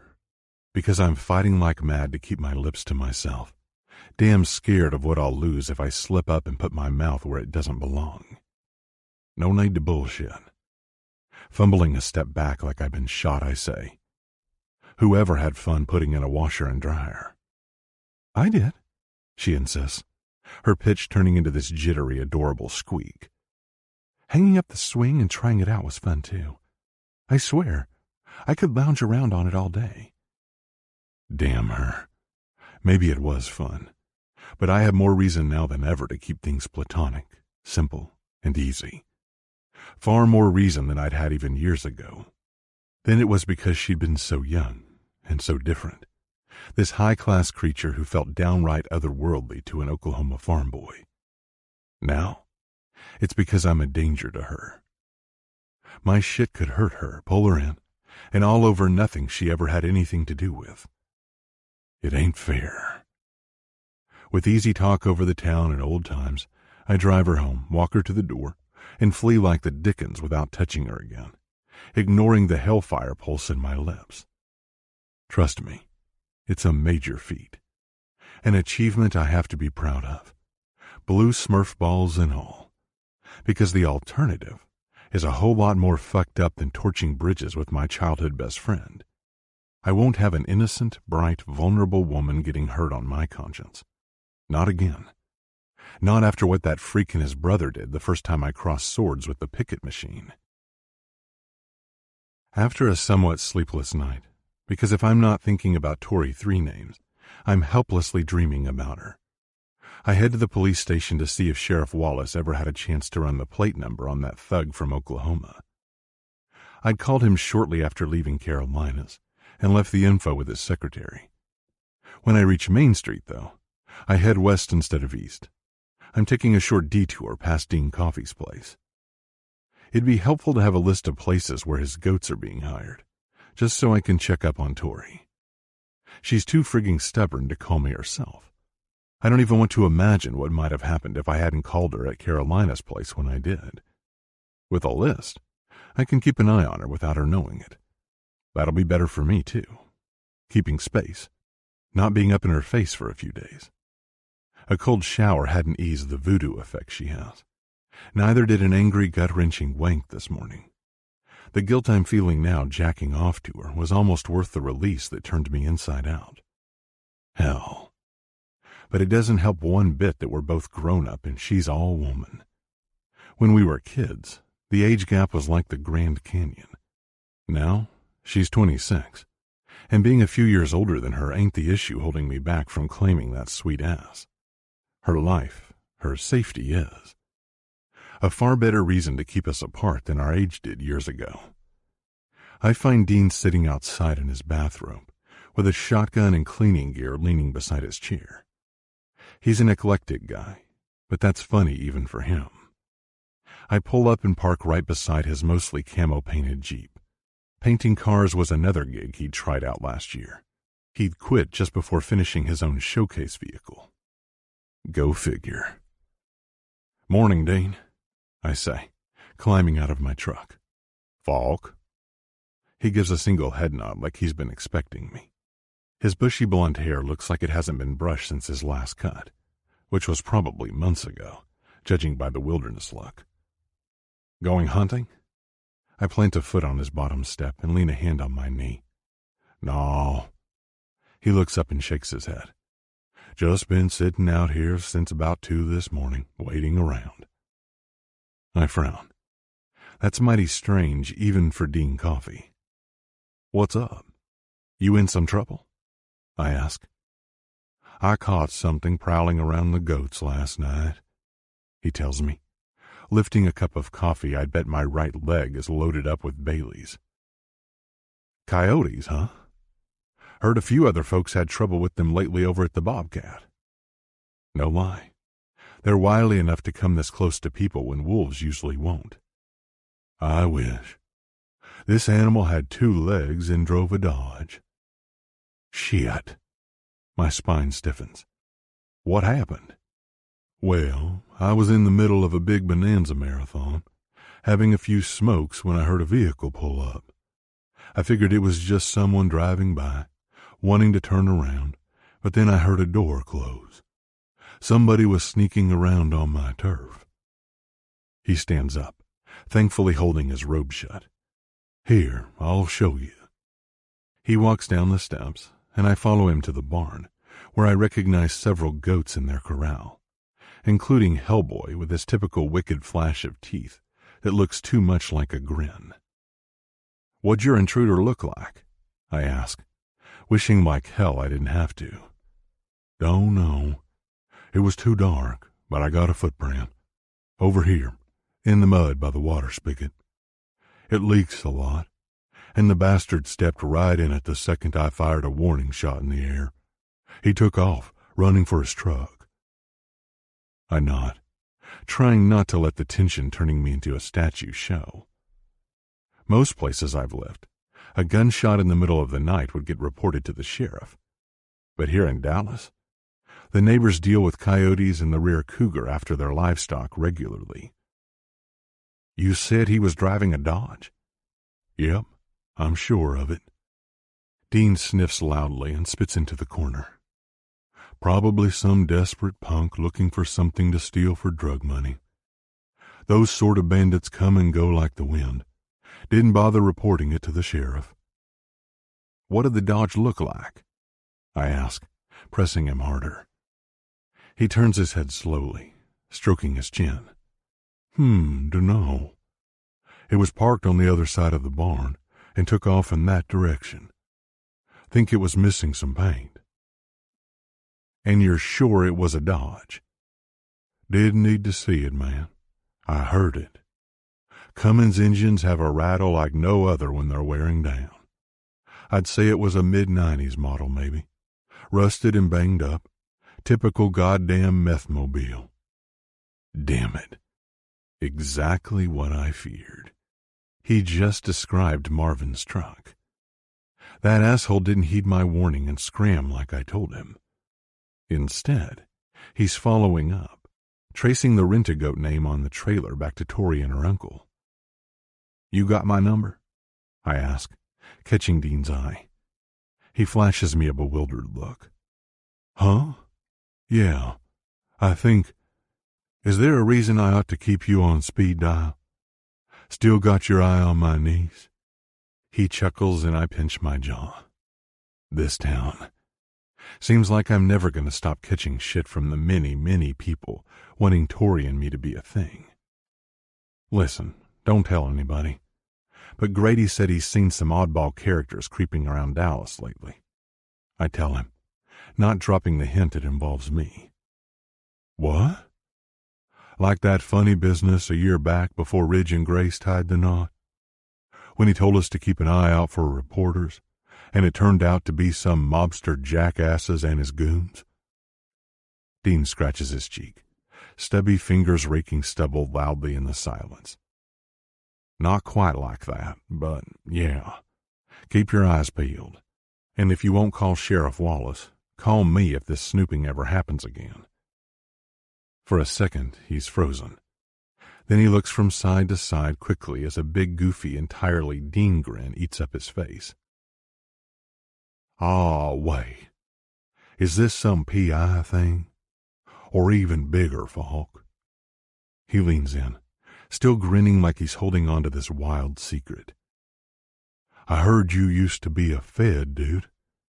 Is that what this is? Oh, hell. Here we go. I hold up a finger to my lips, shushing him, deciding if he's already made up his mind off the town gossip machine, it could work to my advantage. As long as he cooperates. Can't say I care if he thinks I'm a flying purple people eater. Dean, just call me, okay? I can't say more.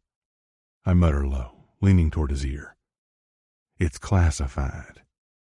Oh, man. Shit. Will do, Falk. You can count on me. He looks at me again, so giddy he's almost bouncing.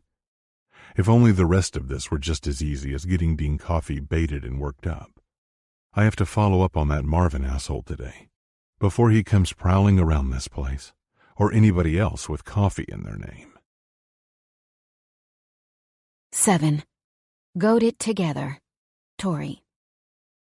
Why the hell did I answer my phone again? Just, why? I hadn't said a word to Mother about working for Uncle Dean. I know neither he nor Granny would have mentioned it, so I'm wondering how Dad knows all about it. But somehow he's heard, and he's pissed, that's for sure. I mean, as low-key, passive-aggressive, worried pissed as Dad can get. I huff out a breath, holding the phone away from my ear as he tells me he's booking a plane ticket for my return home, and he'll text me the information later. Of course, he also insists that I can't miss the summer dance show this weekend. Don't I know how much they're expecting me? Don't I know how many big players will be swarming like bees? Don't I know what it could do for my career? All lines Mother would give him. I'm sure she's right behind him, whispering in his ear because she knows I'll take it more seriously coming from him with his sharp, ever so diplomatic delivery. But when he yammers on about how reckless, irresponsible, and stupid Uncle Dean has always been, I wish that was Mother. He's your brother, Dad, and he's a good guy, I say, having heard enough. I'm happy helping him out. The rent-a-goats are actually profitable, believe it or not, and definitely one of his better ideas. I'm not coming home. Not yet. Tori, I don't think you're understanding the significance, he tells me, his tone flat. The mayor and half the city council will be there for Mr. DeLong, plus a large chunk of the local Fortune 500. A once-in-a-lifetime opportunity for you to... Do what? Grovel? I snap. Dad, if Jean-Paul DeLong wants me there so bad, he can call me up himself. Don't do his dirty work, or Mother's. He sputters, temporarily at a loss for words. Tori, please. I understand your personal reasons with him, but not for walking away from what you love and crash-landing in Dallas all summer. It's not doing you a bit of good, just causing trouble. There's such a nosy bunch out there. Nobody ever thinks things through, and you're... I hold the phone away as he proceeds to rattle off reasons why I should fly home ASAP. And also why it's such an atrocity I'm playing in the mud in this little podunk town. I don't hear half of it. My thoughts have shifted to Quinn. Mother would have an absolute cow, an elephant, if she knew about him coming to my rescue not once but twice. At least I know they've got spies among the locals, feeding them tidbits, or else just well-meaning folks who just don't know when to shut it.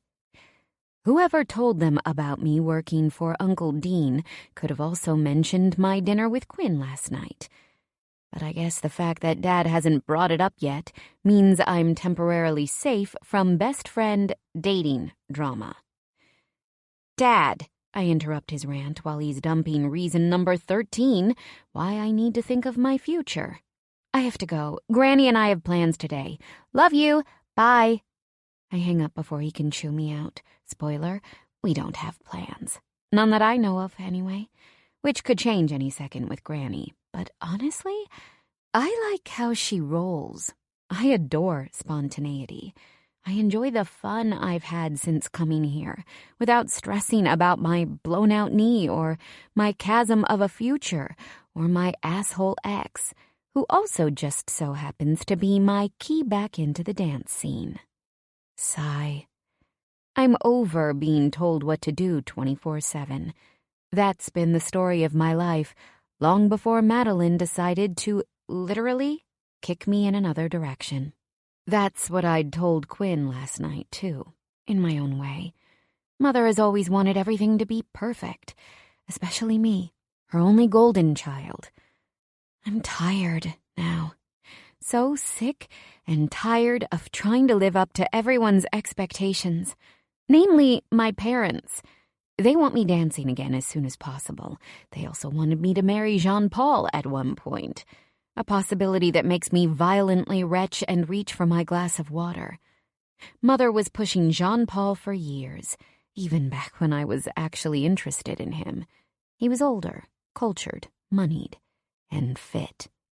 She steered me into dating him, and she'd been hoping to hear about a ring, up until I caught him with Madeline. Even after I told Mother I think she still holds out hope we'll reconcile, climb up a rainbow, and live happily ever after. For all I know, it's the real reason why she wants me home so bad, and why she's twisted Dad into calling and trying to talk sense to me. Whatever. I'll go back eventually. I have to. Dancing is my life, after all.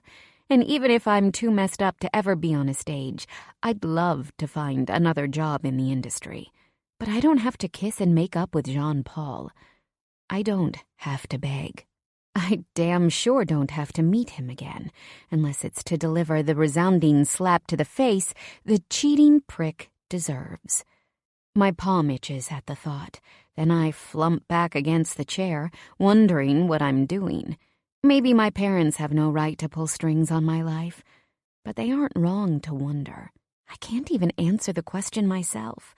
Goat wrangling is fine for a few weeks, but it's not something I want to do for the rest of my life. Neither is living in Dallas, even if it is a charming small-town break from my bad luck city.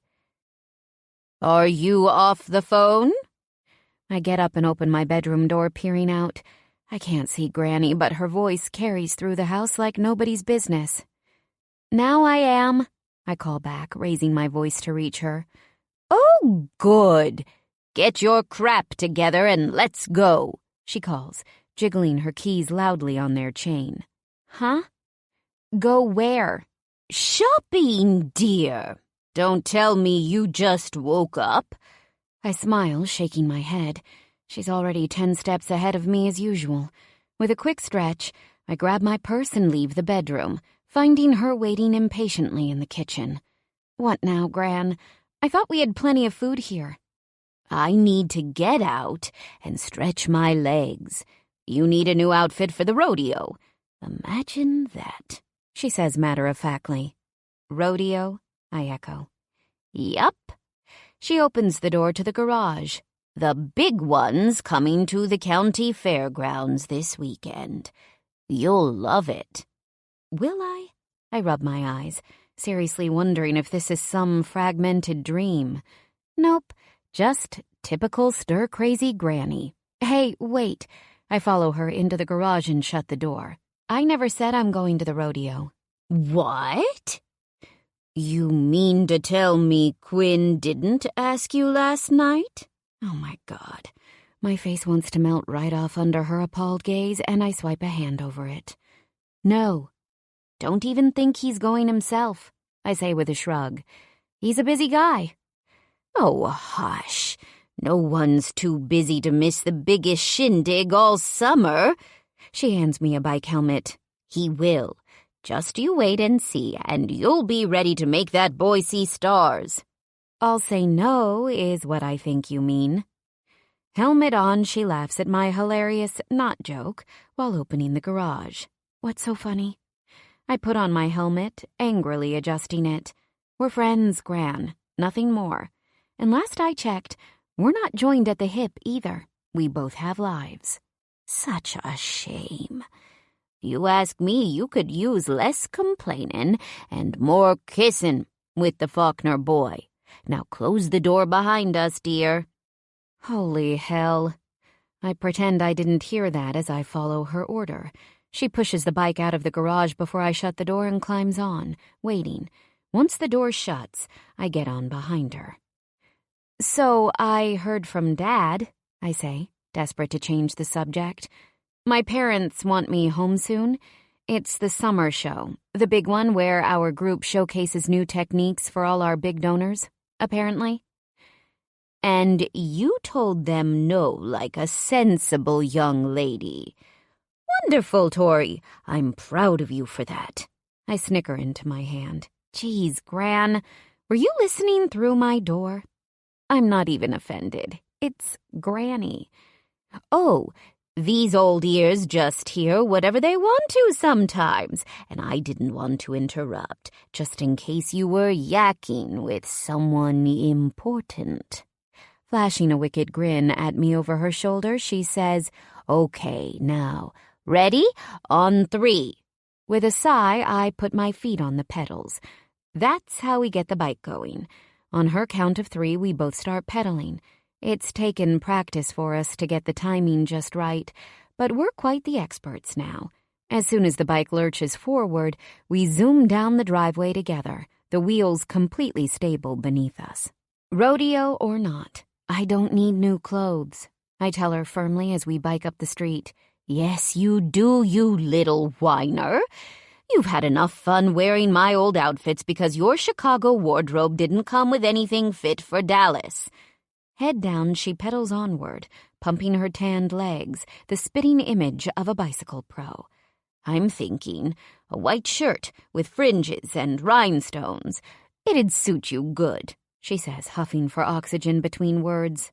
Fringes and rhinestones? Seriously? Who do I look like? I'm not a country western singer.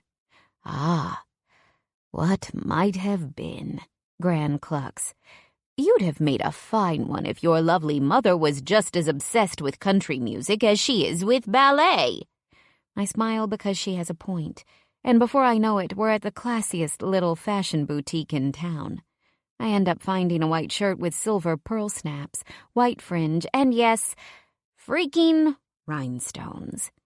Since I'm stuck now, I also buy a pair of my own dress boots, rather than wearing Granny's pink-stitched ones.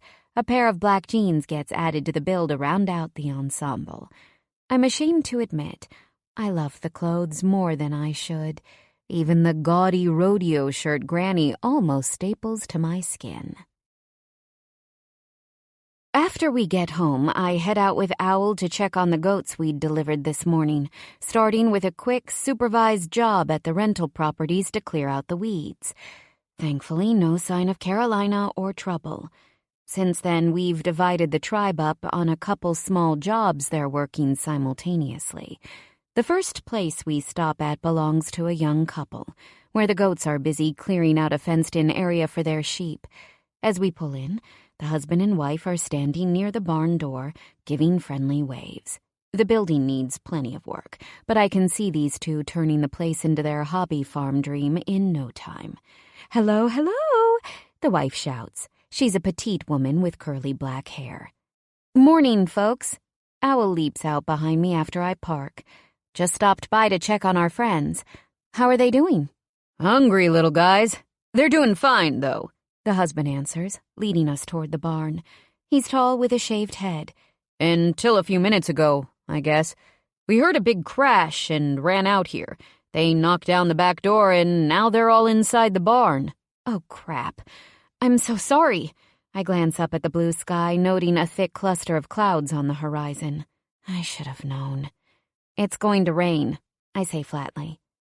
Husband and wife look at each other, then at me, like I've just lost my mind. Hard to blame them. My weather prediction wouldn't have made any sense to me a week ago either. Not before Quinn Faulkner and a gate over a ditch gave me a lesson I'll never forget about goats and rainstorms. They sense it coming. I tell them as Owl trots ahead to the barn door, and I gesture at the clouds rolling in briskly. They like to take cover and stay dry before any big storms roll in. "Really?" the husband asks. "Well, that explains a thing or two." "For sure, and I hope they didn't do too much damage to the barn door." I hold my breath. We're insured, but dealing with goat-caused property damage doesn't seem the least bit fun. "Nah, no problem. That thing was already about to fall right off. We just hurried out here when we heard the commotion because we didn't want them breaking down this door. It's not in much better condition, but we thought they might escape." "No, they'll stay put until the rain stops. Usually." I nod toward the door, which only has one hinge. "Hey, I can help you secure that door, though, just to be on the safe side." "Thanks, ma'am, but I can secure it just fine," the man tells me. "It's good knowing what spooked them to take cover, though."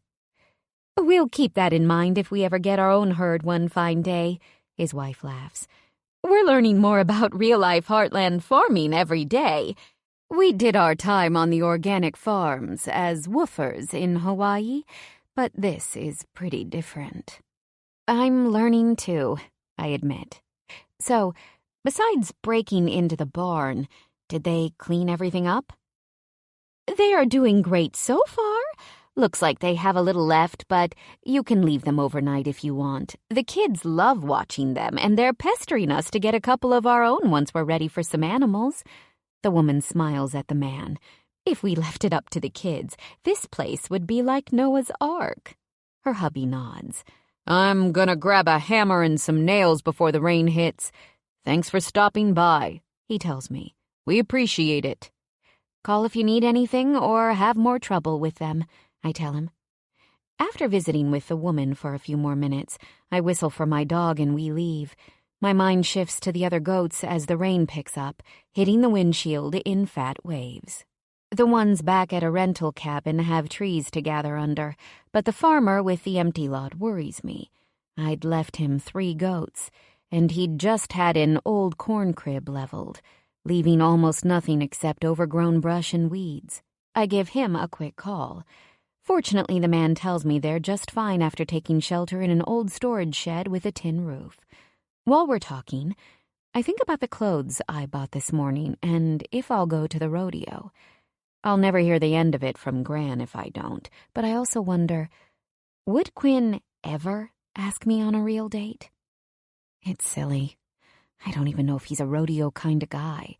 I'll go if he asks, but if he doesn't, I'll skip it. Silly, I said.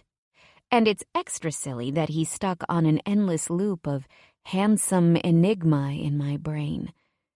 I'd purposefully stepped closer to him more than once at his place, especially while we were working on the swing.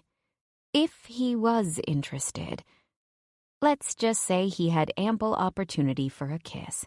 At one point, I'd thought it might happen when we sat on the swing together. His gaze was glued to the stars for most of the conversation, this far-off look in his bottomless green eyes. But every time he looked at me, they twinkled so much brighter than the sky. He was full of kind words and sexy half-glances he probably didn't give a second thought to. Exactly the kind of glances putting awful ideas in my head, filling it with crazy wishes I'm sure we'd both regret the second after they came true. I mean, Nothing happened. End of story.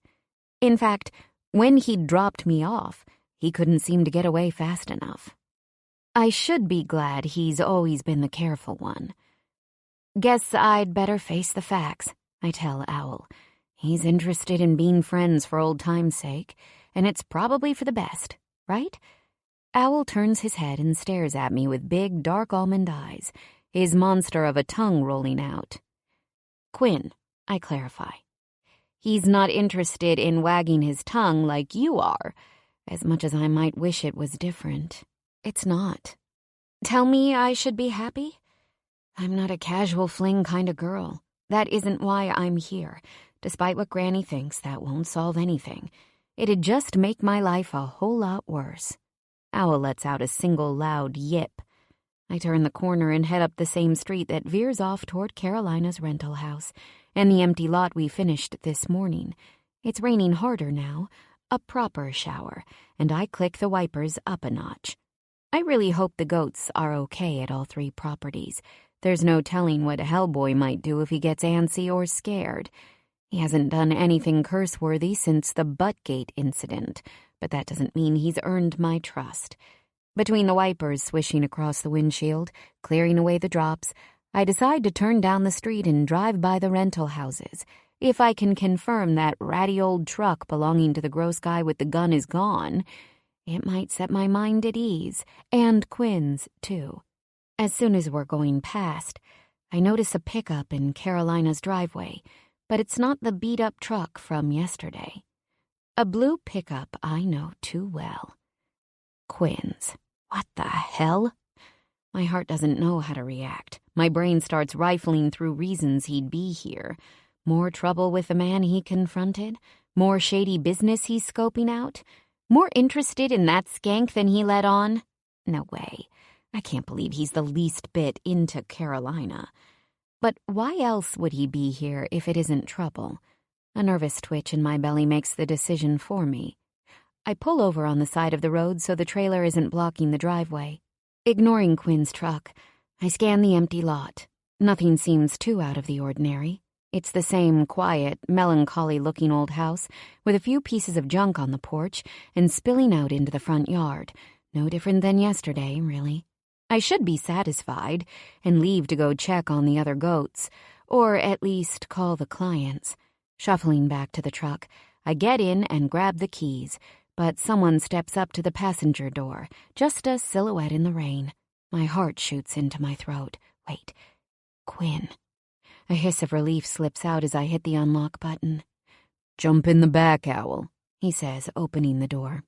For being the size of a small pony, the dog is graceful and lumbers into the back seat, while Quinn climbs in and shuts the door. "This rain came out of nowhere," he says. "Is that why you're here? Driving around to check on the goats and you saw my truck?" "Sure," I say, holding back the burning need to ask why he's here. Mainly because I don't want to find out if he's interested in Carolina for some ungodly reason. "Have you spoken to Dean today?" he asks. "Not since this morning."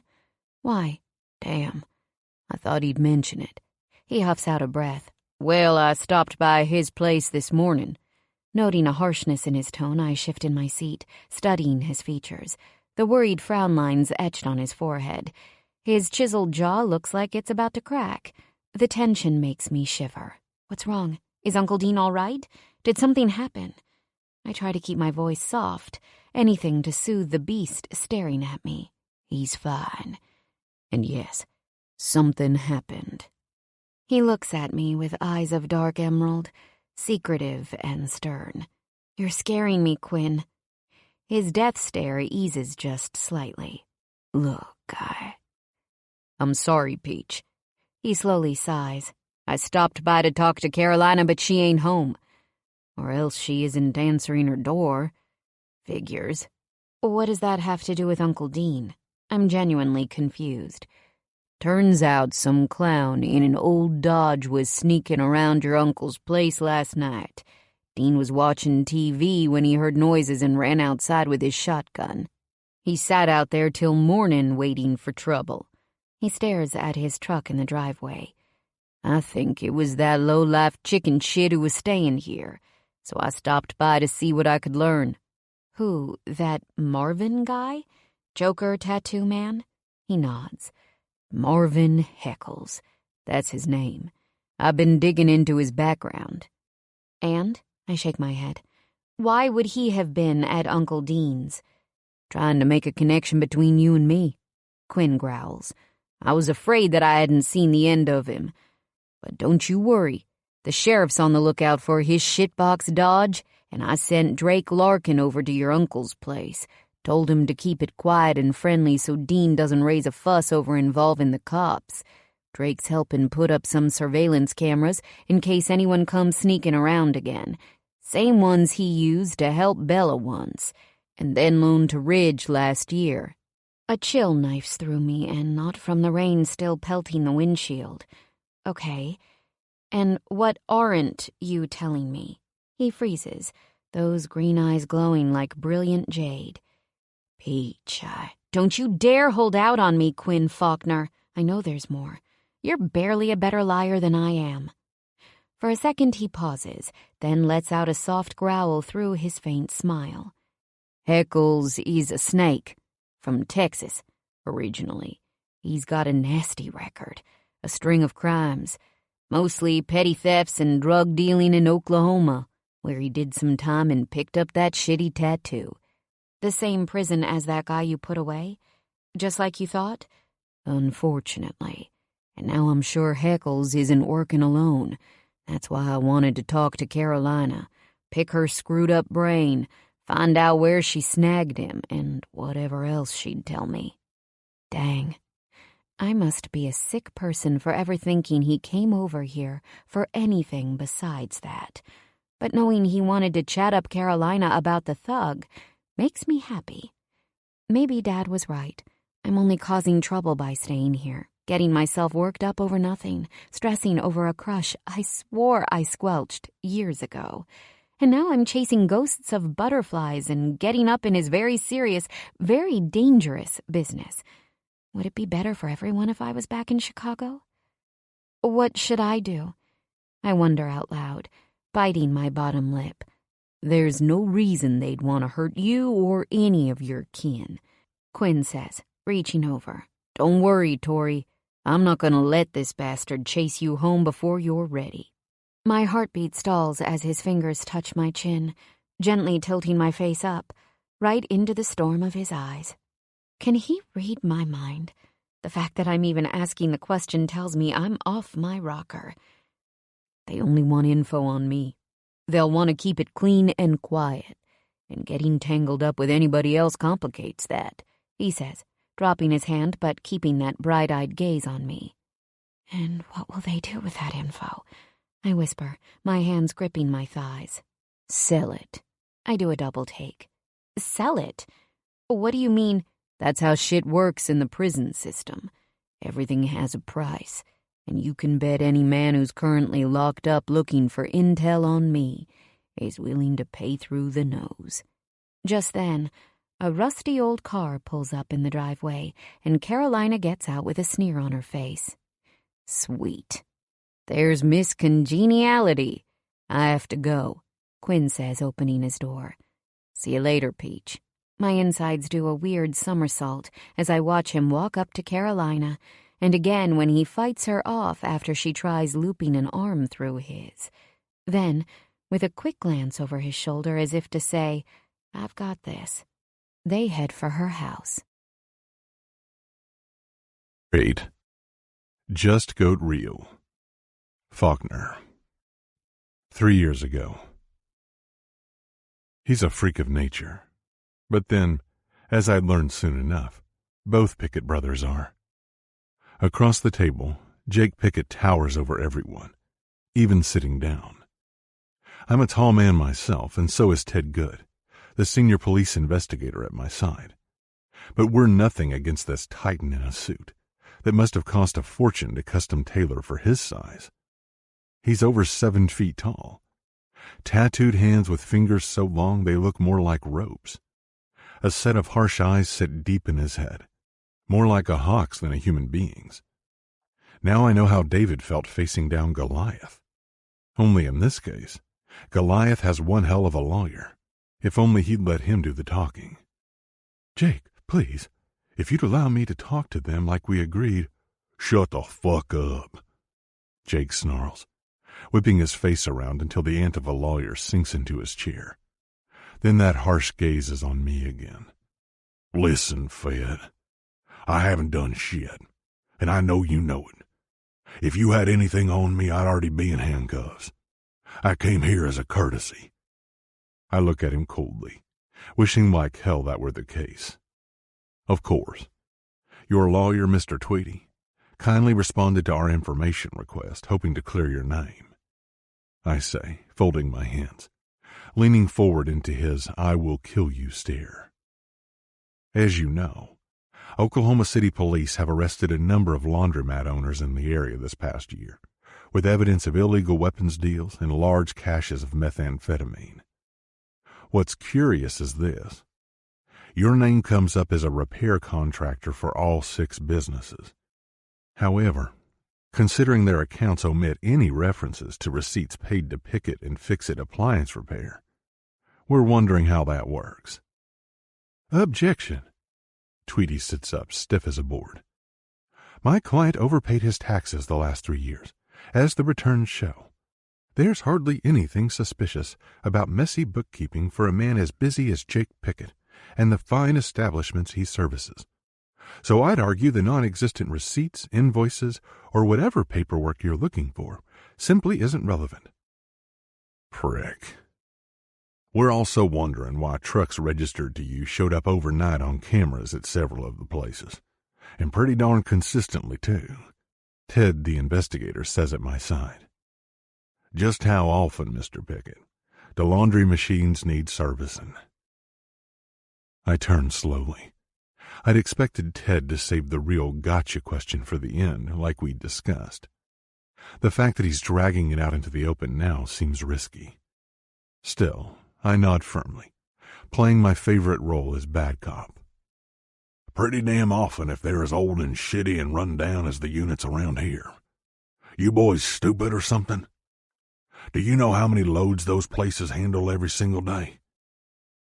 Jake glowers, his brow furrowed, completely ignoring the puppy dog looks from his lawyer to keep his mouth shut. Keep talking, asshole. Help us dig your grave. I think to myself. Interesting, I whisper, flipping through a couple pages in front of me. Because it says right here, the Bumblebee Laundromat in Midtown got all new high-capacity machines a couple years ago, and they came with warranties from the supplier. So, Mr. Pickett, you care to explain why your repair crews showed up there 5 times last month? Pickett's grayish-blue eyes go a shade darker, and those long snake-like fingers on one hand coil into a fist. For a second, I wonder if I'm about to hear an angry rattle. He looks at his lawyer, beaming him an obvious, do something, jackass.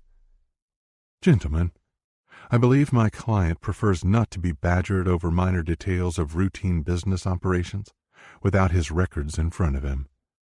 That's beyond the scope of this entirely voluntary sit-down in good faith, and you've produced no reason to detain my client, Tweedy says in typical lawyer speak, adjusting his spectacles. We're awful thankful for your time, but since there's no warrant issued by a judge, I think we'll conclude this effort to settle any... You done with these jack-offs? Let's fucking go. Pickett snaps, ripping his chair back and standing to his full intimidating height. Again, I'm staring up at a man-eating giant, and every instinct I have tells me this won't be the last I'll ever see of him. I'm also a little pissed, because I knew they'd cut and run if we dropped that question on their heads up front. Sure, we'll be going right for that warrant next to make Jake Pickett's next Q&A less than voluntary. But fuck, what was good thinking? For what it's worth, he slumped in his chair, his mustache twitching, this hand-dog look like he knows he messed up. I stay riveted to my seat, glaring silently as Tweedy gathers up his folder of strong-arm legalese meant to protect human trash. Jake leers at me with those pale blue eyes, as he rounds the table with his lawyer, no doubt wishing he could burn me down to ash with nothing more than a nasty look. Fuck him. We've still got something up our sleeve no judge will balk at. A criminal witness. His woman. She's been making noise about talking to us, but I'm afraid for her if she does. So that's one reason I tried to trap this overgrown rat into slipping up. If only I'd tried harder. Because less than a week later, I'd be seeing the freak again, this time with bullets flying. And at our next meeting, those long, savage fingers of his would rip my world to shreds. Present. I throw down a rumpled 20 to pay Grady for the beers in front of me, Ridge, and Drake. They've all been helping me look for Marvin, local hands on deck I can trust, in case my old contacts at the Bureau don't come through with solid intel. I barely even asked the boys. They just stepped up and volunteered the second I hinted at trouble, without asking questions. Damn. I hate pulling anybody else into this hell, but since Tori's already been dragged in the muck, I'll accept their help without complaint. I installed a camera at Granny Coffee's place for good measure, Drake says, while setting up the remote camera app on my phone for viewing. I'm labeling it Granny's. Thanks, man. I appreciate it. How'd she take it? Drake chuckles, his blue eyes shining under a crop of dark blonde hair. You think I'd risk her finding out? I made sure she wasn't around to see me do the installation. Waited until she took off on that bike built for two with Tori. How the hell does the old lady have the stamina to ride that thing all over town? Ridge asks with a grin. She has to be pushing 70. That's just Granny, I tell him. She's always acted half her age.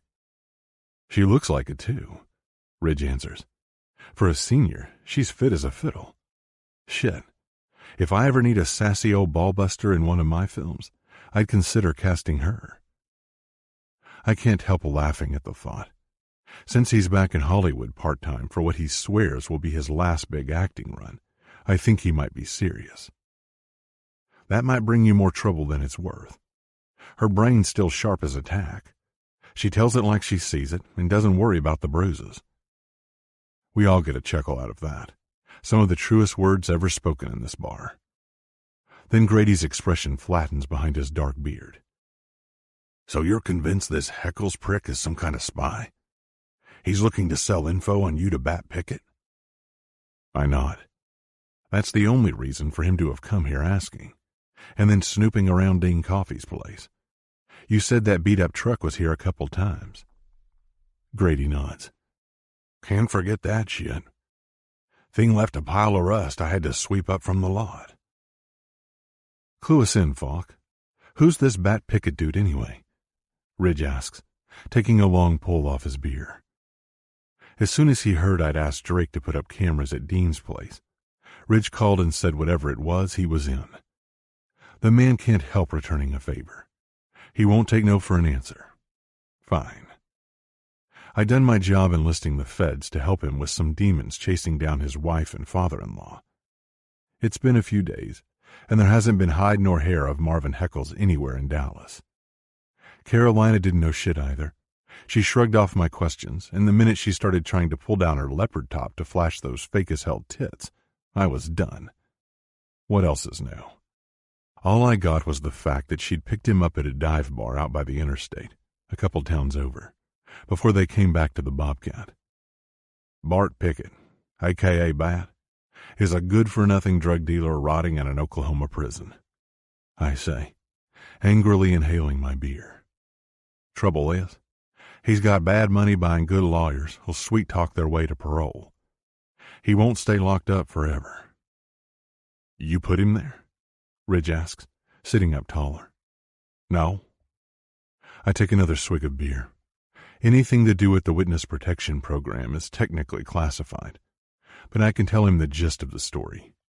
I made the bus that put away his brother, Jake Pickett, about 3 years ago. My gut churns hellfire at the memory. The deaths that shit cost. The sacrifice. Justin Franklin was the best partner I'd ever had, and telling his widow he'd been shot and killed gutted me. I would have rather been garroted 10 times than rip her heart out, but somebody had to deliver the bad news. I tip my beer and let it pour down my throat, hoping to wash away memories so bitter they make my eyes burn. "You okay, man?" Grady grunts out. "Yeah. Jake was killed less than a year after he went to prison, drowned in a dirty sink by a rival drug gang while they were doing laundry," I tell them. No easy task. They build those things real shallow to prevent that sort of shit. I shudder just picturing it, remembering how freakishly tall the pickets are. It must have taken half a dozen men built like bulldozers to hold him down in a basin hardly any deeper than a mixing bowl. Bat was the younger brother. He took over their meth trade after Jake went to jail. He was a little smarter, a little better at hiding his street operation. He abandoned his brother's shady repair business. Nobody could get him on logistics, but he orchestrated a complex prison hit on the man who murdered Jake. Bat got himself arrested after an investigation found a link to him, bribing those dudes to take out his brother's killers. "Fuck, that's intense," Drake growls, his blue eyes flashing. "But the man's locked up. That's good news, right?" Just like all of us here, he's seen his fair share of violence. It won't stay that way. Plus, Bat looked up to Jake like he hung the stars from everything I've heard. He won't forget anybody who had a hand in getting his brother murdered, even indirectly. He won't give up on revenge. Once he's out, he's coming straight for me. "When's he up?" Grady asks, slurping that dark ale with a cold brew coffee concentrate that's always his go-to. I shake my head. His records are sealed. Don't know how or why. Some things I'm not privy to since I turned in my badge, even with my friends still on the inside. There were rumors all along the pickets had somebody on the inside, but it could be their wizard lawyers locking down the records too. No one else I've asked can find out.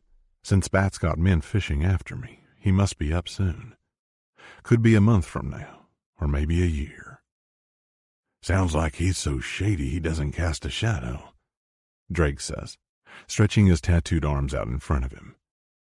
"Why's he called Bat? Don't tell me he drinks blood too." Same dick-waving fuckery behind every street name, I tell him. He only operates at night, and his men like to string people up. They're good at cutting just the right places and letting the blood drain out, leaving the empty body as a message. Oh, and of course he has a big shitty tattoo across his back of some rat with wings baring its teeth.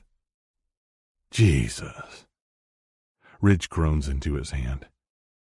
Makes that Grindle freak I dealt with seem normal. No fooling. And I'm not sure who he has on his payroll either, besides that Marvin asshole, I admit. Well, he'll catch pure hell if he thinks you're an easy target in this town. Everybody here right now, plus plenty more, have your back, Falk. Dallas is your home, Ridge says, hoisting his bottle. The grin he flashes looks like it could shoot in my defense. "You know it." Grady lifts his beer in a salute. "May 3, Drake says, raising his bottle. "Just because I wear a police badge now doesn't mean I'm above fucking anybody up who screws with you, brother." I have no choice but to raise mine and clink it against all of theirs. "Thanks, guys. I really do appreciate y'all helping with surveillance." I stop there, but the truth is, if it comes to an armed standoff with Bat, I don't want them around. Drake and Ridge are married men, new fathers, happy lives and happy families. As for Grady, he's got his 2 older girls to look after, a single dad who never gets to stop and breathe. I feel just as bad risking his neck. I'll be damned if I'll ever be the cause of another woman losing her husband, much less kids being orphaned. We spend the next hour or so talking strategies and fallback plans before Drake chugs the last of his second beer and sets down the empty bottle. "Gotta go home. Edison has to be at the fairgrounds by 5 to practice for the opening ceremony at the rodeo," he tells us. "Wouldn't be opening night without Edison," Ridge says with a laugh. "Is Bella riding him?" "Does a bear shit in the woods?" Drake winks. My wife and that horse are practically connected at the hip. He's too old to ride real proper, but he'll tolerate it for a half hour or so, just long enough for the opener. I shake my head. Edison must be as old as Granny Coffee in horse years. At least, Drake answers with a grin. But when it comes to Bella, he's a spring chicken. He shakes his head. Still can't believe you inherited old man Reed's horse, I say. And his daughter. They've both done me a ton of good. For real, though, guys. There are times when I'm jealous of that big old beast. Drake frowns for added effect. Ridge laughs. At least Edison is a horse, man. I'm jealous of a freaking rooster. Cornelius is so stuck on Grace for giving him treats that every time I convince her to have some fun in the barn, I have to shut us in the tack room. Otherwise, that peckerhead will spur me right in the ass. We all get a gut-busting laugh out of that image. Say, you're bringing Tori to the rodeo, aren't you, Falk? Drake asks, casting me a knowing look. Bella's been hoping to see her again. She remembers playing back when you were kids, and Bella spent summers here with her granddad. Finishing my beer, I set down the bottle. Well, I wasn't planning on it. Honestly, I'm not even sure I'll make it myself with everything going on between the old house and now this picket shit.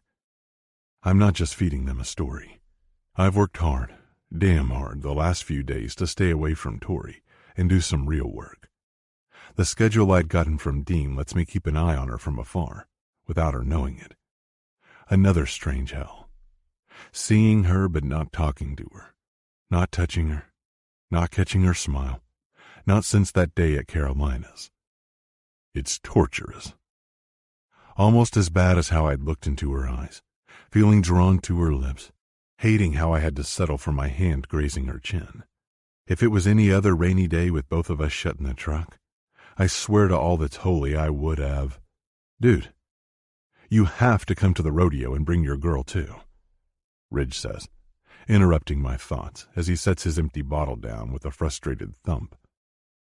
Grace has been itching like mad to meet her. She was disappointed she didn't get a chance while the goats were at our place. But with the kiddo and wrapping up my last film, we had to send out Tobin. He shakes his head at me. I don't like my wife being disappointed. I grin. How's that my problem again? Ridge lifts a brow and gives me his award-winning dead-eyed outlaw look. It will be if you don't bring Tori to the rodeo and enjoy a few hours off. This isn't Hollywood, and we're not back in Afghanistan, I tell him. Your tough guy act doesn't work here, buddy. We all laugh again before Ridge and Drake head out. Tell me the truth. You're going to the rodeo with her, aren't you, Falk? Grady asks, shoving the 20 I'd laid out when we got here on the counter back toward me. Keep your money. It's on the house. Nope. I slide the 20 back his way. And big nope on the rodeo and Tori. Aw, hell. William Selleck will be there. The Selleck bull's the toughest one in the riding event. You remember what we talked about a few weeks ago? He asks, his eyes dark and questioning. Shit. I'd forgotten all about it after recent events. Turns out, Joyce Selleck is a friend of Grady's, and she wants proof her husband's been cheating on her for years with a former rodeo queen. Grady asked if I'd do it since snooping after missing persons and two-timing spouses are practically all I do anymore. Should be easy. A picture or two of his hands in the wrong or right place is all the proof Joyce needs for the prenup she made him sign to hold strong when she files for divorce. William's been sucking money off of her ever since she married him. Grady shakes his head. Why she ever married that prick is beyond anyone who knows her. I hold in a sigh, knowing I can't say no. Between raising 2 kids on his own and managing the best bar in town, Grady is one hell of a guy with a huge heart. When he makes a friend, it's for life. He's befriended Joyce Selleck since she spends so much time looking after his kids while he's working, and I'd already half agreed to get the scoop on her cheating husband, knowing Joyce would be out of town during the rodeo, leaving William plenty of chances to mess around with the other woman. "I'd go and take them myself," Grady tells me, "but most of my part-timers are going to the rodeo. Don't need to tell you it's the biggest bash of the summer in this little town after the 4th. That means one good chance to give the bar a deep cleaning, and then run the girls over later for the fireworks they shoot off." "I'll get the pictures as planned," I say, giving him a nod. "Don't worry, I don't need Tori for that." "But having Tori along will make you blend in. Just one of the crowd, Falk," Grady says, tossing the beer bottles in the recycling without picking up the 20. Damn him. And damn him again for giving me a good reason to mingle yet again with the woman I can't pry out of my head. We'll see. I've done gigs like this without a hitch all by my lonesome before, but I'll do it. I stand and tap the bar with my knuckles. See you later, man. Long after leaving the bar and driving into town, I've got 3 things on my mind. Tori, and also Tori. No thanks to the blaring encouragement I don't need from Drake Ridge and Grady. This ain't about the rodeo. Every last one of them wants to see me get some action, I think, if not downright hitched. They know me too well, including how I've lived like a monk ever since I came back to Dallas, with next to no patience for hookups, and even less for serious dates. But they're all helping me too, just because they want to. Maybe I shouldn't be so stubborn, and I should throw my friends a bone. What's one more night out with her when they all want it? Ridge and Drake for their wives, Grady for his friend, all 3 of them for me. Shit. Looks like I'm taking Tori to the rodeo. If she'll even go with me. For all I know, she might already have plans with someone else. Granny, maybe, or hell, any handsome single man looking for a sweet piece of arm candy. How arrogant am I for thinking I'm the center of her whole universe here in Dallas? Even so, that doesn't sit well with me at all. Hot jealousy pumps through my veins. A territorial image flashes through my mind. Going to her door, throwing her over my shoulder and carting her off to bed. All for a girl, a friend, I've got no right to. Insanity. I stop at my house just long enough for a quick shower and a shave. Cranking the water to cold, I scrub furiously at my skin, wondering if it'll magically scratch Tori out of my head. Nope. It just makes it worse. It's like the whole don't think of a pink elephant trick. Only in this case, I wish I had an annoying goddamn pachyderm stuck on my mind. Instead, I'm thinking about Tori wearing those boots with the pink stitching and nothing else. Preferably bent over, her hair in my fist, ass up, moaning my name with this fuck-hot smolder in her throat. Hell. I don't even know what I'm doing at first when I look down and see my fist wrapped around an angry hard-on, stroking it harder, driven by animal lust more than conscious thought. I remember how good she felt pressed up against me on that swing. Then I think about how nimble she was while she helped me hang it. Even with her knee messed up, Tori 3 Names can flex like a yoga teacher. Her lithe body and lush curves bending in ways that ignite any red-blooded man's imagination. She sends mine right off the rails to dark places full of flesh. Stolen kisses, driving hips. She makes me imagine what it'd be like to shred the veil of everything we've had. All chaste smiles and friendly jabs, an electric need throbbing underneath it. She begs me to get her on the nearest surface, stretch those long dancer legs over my face, and devour every last bit of her soft, dripping peach, till the only sounds she can make are ragged, otherworldly screams. And then I'd flip her over, put her under me as I stare into her eyes, drunk on her taste. I'd watch her face shudder and twist with delight, sinking every furious inch I own deep inside her. A tension rips up my spine, fills every muscle, and before I know it, fuck Tori. I'm grinding her name through my teeth, panting for dear life. A white-hot orgasm rips out of me in a sudden burst and streams all over my leg, the wall, and my fist before the water rinses it away. Unbelievable. This is who I am right now. cumming my fucking brains out to my childhood best friend, who I haven't touched, haven't kissed, haven't even gotten comfortable with in anything more than a friendly way. Because this is exactly what I'm afraid of. This is what a baser, wicked, totally irrational part of me wants. And this is what might just happen, whether I like it or not, when I ask Tori out tomorrow on something that's bound to feel like a date. I'm glad the boys gave me bottle salutes for good luck back at the Bobcat. There might be no coming back from this. Stick a fork in my horny ass. I'm done. The next evening I head over to Granny Coffee's. She opens the door before I get a chance to knock, decked out in a pink and white checkered shirt, jeans with a huge silvery belt buckle, and pink boots just like I'd seen Tori wearing. "Oh, thank God you're here, young man," she hisses while grabbing my arm. "I damn near lost faith in you." My nerves instantly kick into gear. "Why? What happened? Where's Tori?" "Shh." She presses a finger to her lips, then taps it against her mouth. "She's in the kitchen, getting ready to cook that godforsaken eggplant," she says under her breath. "Look, I'm all for adventurous eating, but that blasted thing is purple. Some plants God made for decorations and nothing else." I bite back a grin. "Can't disagree with your logic, ma'am." "I knew you wouldn't." She glances over her shoulder, still whispering. "You have to take her to the rodeo tonight, Quinn. Have to." "Why's that?" I whisper back. "Because I'm not choking down eggplant parmesan for supper. I'm having a burrito as big as my head from Kenny's taco truck. I've been hankering for one ever since I saw the first rodeo poster, but I can't go get one with her cooking us supper." "Sounds like you better take her to the rodeo then," I say, a small doubtful part of me wondering if Tori will give me a chance. "Oh, Posh," she rolls her eyes. "Would you want to go to the rodeo with your grandma, Quinn Faulkner?" I shake my head.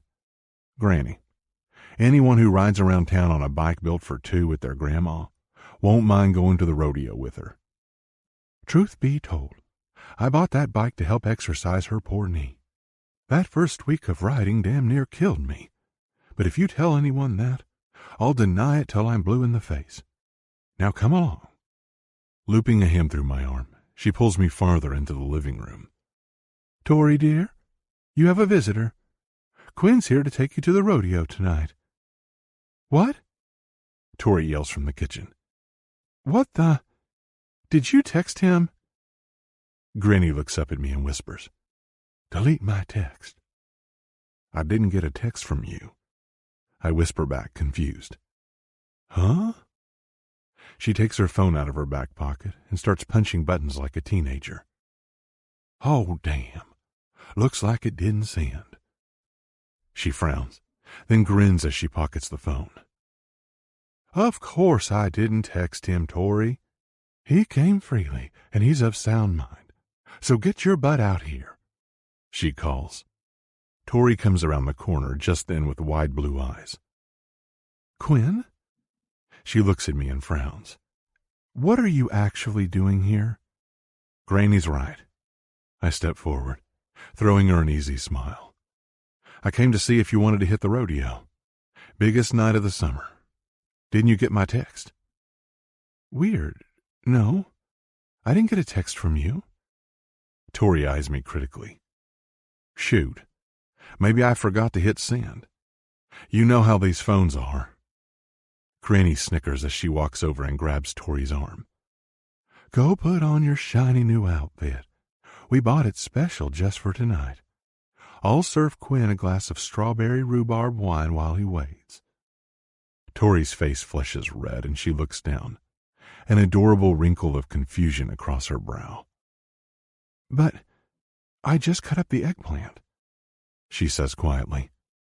"It has to be cooked, Gran. It won't keep." "Oh, well, what's one eggplant? Hardly a tragedy," Granny says to her, before looking at me with sparkling eyes. "Kenny's taco truck will be at the rodeo," I say, clearing my throat. "I hear they have a damn good burrito." A burrito off the truck? Tori asks, cocking her head. Sounds like a bad case of indigestion to me.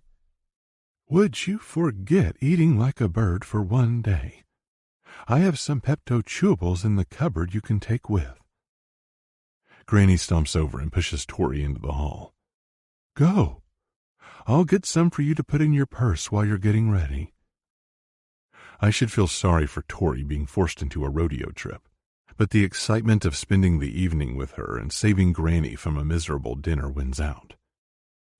Edison's performance starts in about an hour, I think. I tell her, trying to make it easier. We don't want to miss that opener. No, sirree, you don't, Granny sings. Tori looks at me and then, shaking her head, hurries down the hall. Thanks, lady. I pull out my wallet and hand Granny a 10. Your burrito's on me tonight. Oh, well, you always were one of my favorite people, she says with a wink, taking the bill and stuffing it in a pocket. Then she pulls out her phone. I'd better text Velma to wait up. They're my ride, and now I know I'll be going to the rodeo after all. She shakes her head while texting with both thumbs. I could kiss you right about now, young man, but how about that wine? I walk around her while her thumbs are still flying. I'll take a beer instead if you don't mind. Got some in the fridge? Yeah, and go right ahead and toss that heinous eggplant in the trash while you're at it. I don't touch the eggplant, but I do grab us each a beer. We're still drinking it when Tori reappears. She's dressed to slaughter. White shirt with fringes across the yoke, rhinestone and sparkling pearl buttons, black jeans and black and white boots. My cock almost explodes in my pants. Her hair hangs around her shoulders in soft waves. This sweet mess of cinnamon auburn I'm sure feels as sweet as it smells. All my filthy thoughts from the shower come rushing back. I can't even look at her without imagining that hair in my fist. I know. Now I'm completely screwed, blued and tattooed. Somehow I manage to hold in a wolf whistle, barely, but Granny lets one rip for me. We've got ourselves a hot tamale tonight, don't we, Quinn? The old lady turns toward me, her eyes lit with pure mischief. Gran, Tori hisses, laughing shyly. No joke. Setting my beer on the table, I stand up. You're stunning, Tori. Tori shakes her head, that fiery pink burst on her cheeks glowing, then looks at Granny. Will you please wrap the eggplant and try to save it from... Uh-oh, look at the time. You two run along. Granny interrupts. Don't you dare miss Edison. He's a special creature. Al, who's been sprawled out on the sofa, lifts his head and lets out an offended woof. Oh, hush. Not as special as you, and don't we know it? Granny says to the dog, before waving at us with both hands. Get. Don't make me find my broom and shoo the two of you out of here. It's more likely she'll throw the eggplant at us. Grabbing Tori's hand, I pull her gently toward the door. She's right. No telling what Edison will get up to tonight. Drake said they had something special planned. I tell her. Everything with that horse is special, she says with a laugh. So did Granny text you or not? I want the truth. I open the door for her while saying, Nope, she didn't. She called you? No, Paige. She didn't call me either. I sigh. Can't a man decide to bring his friend out for some fun without her crazy granny goading him?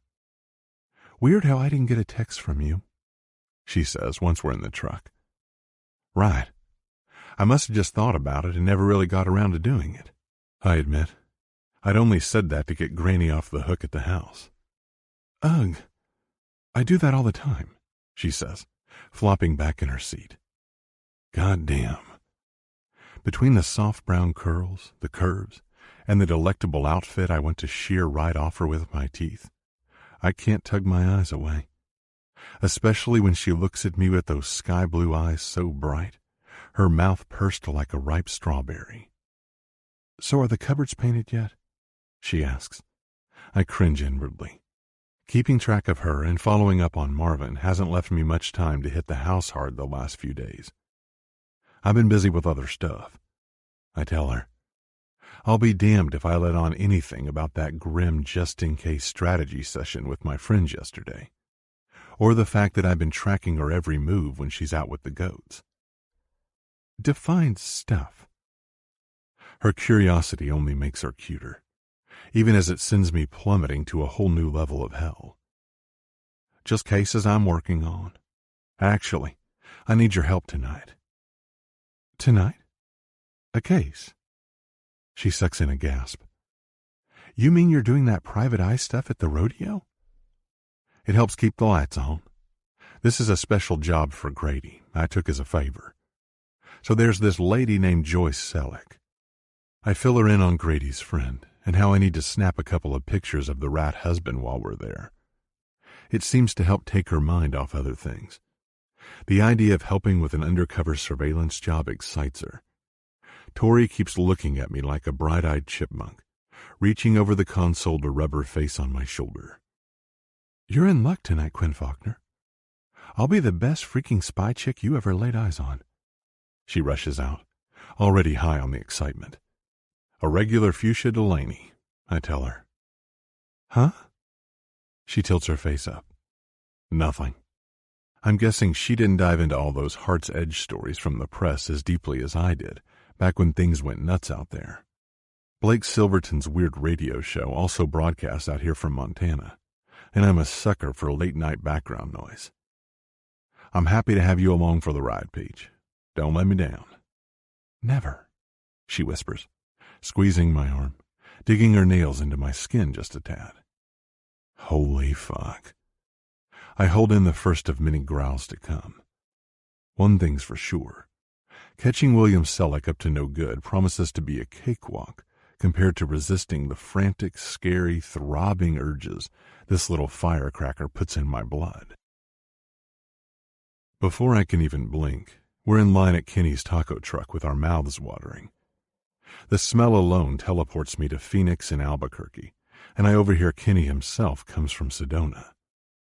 I can't shove money at him fast enough as he grills up our food with a couple lanky kids helping assemble burritos big enough to pacify Godzilla.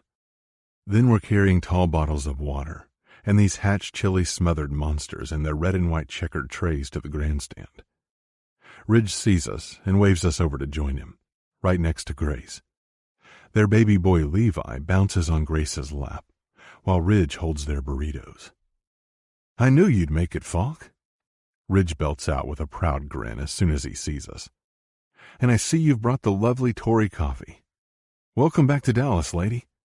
I'm Ridge Barnett, and this is my beautiful wife and squirmy son.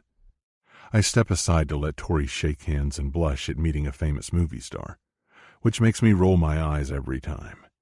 Don't care how rich or infamous Ridge Barnett is. He'll always just be Corporal Barnett to me.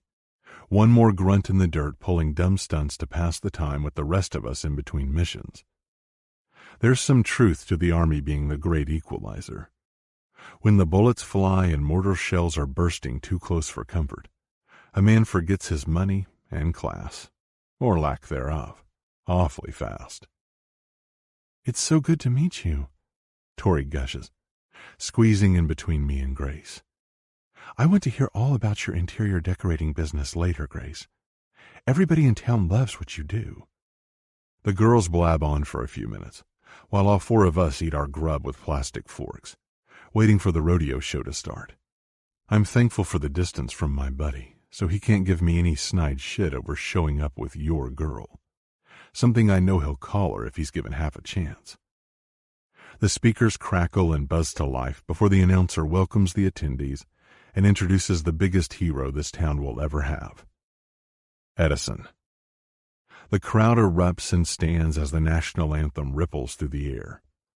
Edison, his black head up with a creamy white spot, looks as badass as he did 10 years ago. He prances onto the field like he owns it with Bella Larkin on his back, carrying a star-spangled banner. The horse bounces his way around the arena, dashing 2 laps before stopping in the center. He tosses his head several times and snorts, just as the country music coming in the wake of the anthem hits its pitch, almost like he's dancing to the beat. Even I pull my hands off my burrito box long enough to clap. I'd bet my bottom dollar there isn't a soul here who isn't impressed with this beast. As the song ends with Bella raising herself up in the saddle, hoisting the flag high, Edison tucks back one front leg and takes a bow. Everybody in the stands fucking freaks.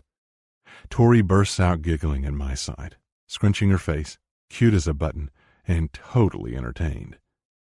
Edison tosses his head again, as if to say, "You're welcome," and then prances out of the arena. The best part? Bella never touched the reins once. The horse just followed the whole routine on his own. Some parts I wonder if he improvised. It was amazing, yeah. But watching Tori blows me away even more as the big events begin. She's spellbound by the bareback riders, steer wrestling, and team roping. She yells out, cheering for the participants, and clamps a hand over her mouth, frowning during failed attempts. Never knew the woman had a screamer set of lungs. Fuck. And now that I do, my thoughts go terrible places. Just as the saddle bronc event starts with a young rider and a bucking horse, I notice a newer pickup pulling into the backside of the arena, where most folks park their vehicles, livestock trailers, and campers. The truck is unmistakable, with the elaborate paint job advertising Selleck brand bulls. Shit. I suck down the rest of my water in turn. Hate to spoil the fun, but it's time to go get some pictures. I tell Tori. She nods and we get up, waving farewell to the Barnetts. We make our way out of the stands, around to the barns connected to the side of the arena, dodging laughing people probably going for their 5th drinks of the evening. See there? It's Selleck's truck pulling into the back of the lot, she says, stopping to point. Yeah, the stock trailer that matches his truck is parked right next to the Biff's. I'd noticed that too. Good observation. This might be our best chance, I say. I also explain that the former rodeo queen he's having his likely affair with is scheduled to perform in the barrel racing, which is the second to the last event. Bull riding is always the grand finale, and though I don't mention it to Tori, I'm sure Selleck and Rosie West were locked away at the local motel till the last moment possible. We arrive at the Biff's, portable outhouses, just as the truck pulls up behind Selleck's trailer. Can't be more than 20 feet away. I'll be right back. Tori shoots me a grin, and then enters the last Biff, the perfect excuse for me to be standing there, waiting on her. I walk over and rest a foot on the split-rail fence bordering the parking area, and pretend to scan my phone. Really, I'm snapping pictures. Everything I can get from Selleck's truck. Rosie's clearly in the passenger seat, her wavy hair flopping around, but I can't get a clear shot of her. Selleck backed his ride into the parking space, and his rear window is covered with the window cling of a bull. Still, I get a couple shots of him climbing out, walking around to the passenger side a minute later. What's he doing? Is he seriously going to screw around with her right here in public? Damn, it's too perfect. Trouble is, I can't see through the cling, but he can, and he might notice if I move any closer. Annoying. Deciding I'll have to wait until after the last events when I'll have more people milling around for cover, I shift my stance and glance at the Biffs. Crap. Tori still hasn't exited, and I wonder if her disappearing wasn't just for show. Maybe the burrito monster got her. She's not used to eating like this. Frankly, I'm amazed she even finished it when she had to take half her Mac burger home from the diner. As the minutes tick by, my concern grows, and I wonder if I should go knock on the door and make sure she's all right. Just as I'm about to do that, a pickup door slams shut. A quick glance over my shoulder shows Selleck entering the camper section of his stock trailer, while Rosie walks away from the truck, adjusting her top as she heads for the barns on the side of the arena. A second later, the Biff door opens and Tori walks out. You okay? I hurry toward her. I was beginning to wonder if you died in there, Paige. I'm fine, she says with a laugh, and I believe I got just what you need. What? I squint at her. Not here, she whispers, hooking her arm through mine and turning toward the grandstands. Let's go sit down again so the sun won't be shining on my phone. I'll show you. Your phone? You got pictures of Selleck? It's too good to be true. She tugs at me to start walking beside her, so I do. And a video. All I had to do was crack the Biff door a little. Gave me a perfect shot of the space between his truck and trailer. No shit. An irresistible smile pulls at my lips. Really, Quinn, you're set. I owe you then, lady. And here I was scared the burrito made you sick as a dog. She laughs. Hardly. That was the best freaking thing I've ever eaten. Better than eggplant parmesan. Her laughter flows out of her, and she tumbles against me. This soft slip of a woman with the world's most infectious laugh. Damn it, I'm grinning as I catch her, help steady her feet, and tighten my grip as we head back to the arena. I believe I've found Granny's kryptonite, she whispers, her eyes narrowing with mischief. All the more reason I have to make sure she tries it. So that's what's going on. You're trying to give the poor old gal indigestion. Oh, I'm so onto her with that eggplant. She didn't wriggle her way out of it tonight, just delayed the inevitable. I smile, thinking Granny Coffee has met her match in her very own granddaughter. As soon as we sit down in our seats, Tori hands me her phone. Here, have a look. Fair warning, it's kinda graphic. Her cheeks are tinged bright pink, which makes me frown until the video starts. Holy shit. This time the girl has good reason to blush. It's practically a bad porn clip featuring Selleck and Rosie, tits and ass galore. She's sitting on the truck seat, and he's standing next to the open door. Her shirt is open, and he's taken full advantage of her exposed tits, going at her like a fucking bear. I twist the phone carefully and hold a hand over the screen, making sure no one around us can see what's playing. What's on this screen right now definitely ain't fit for polite company.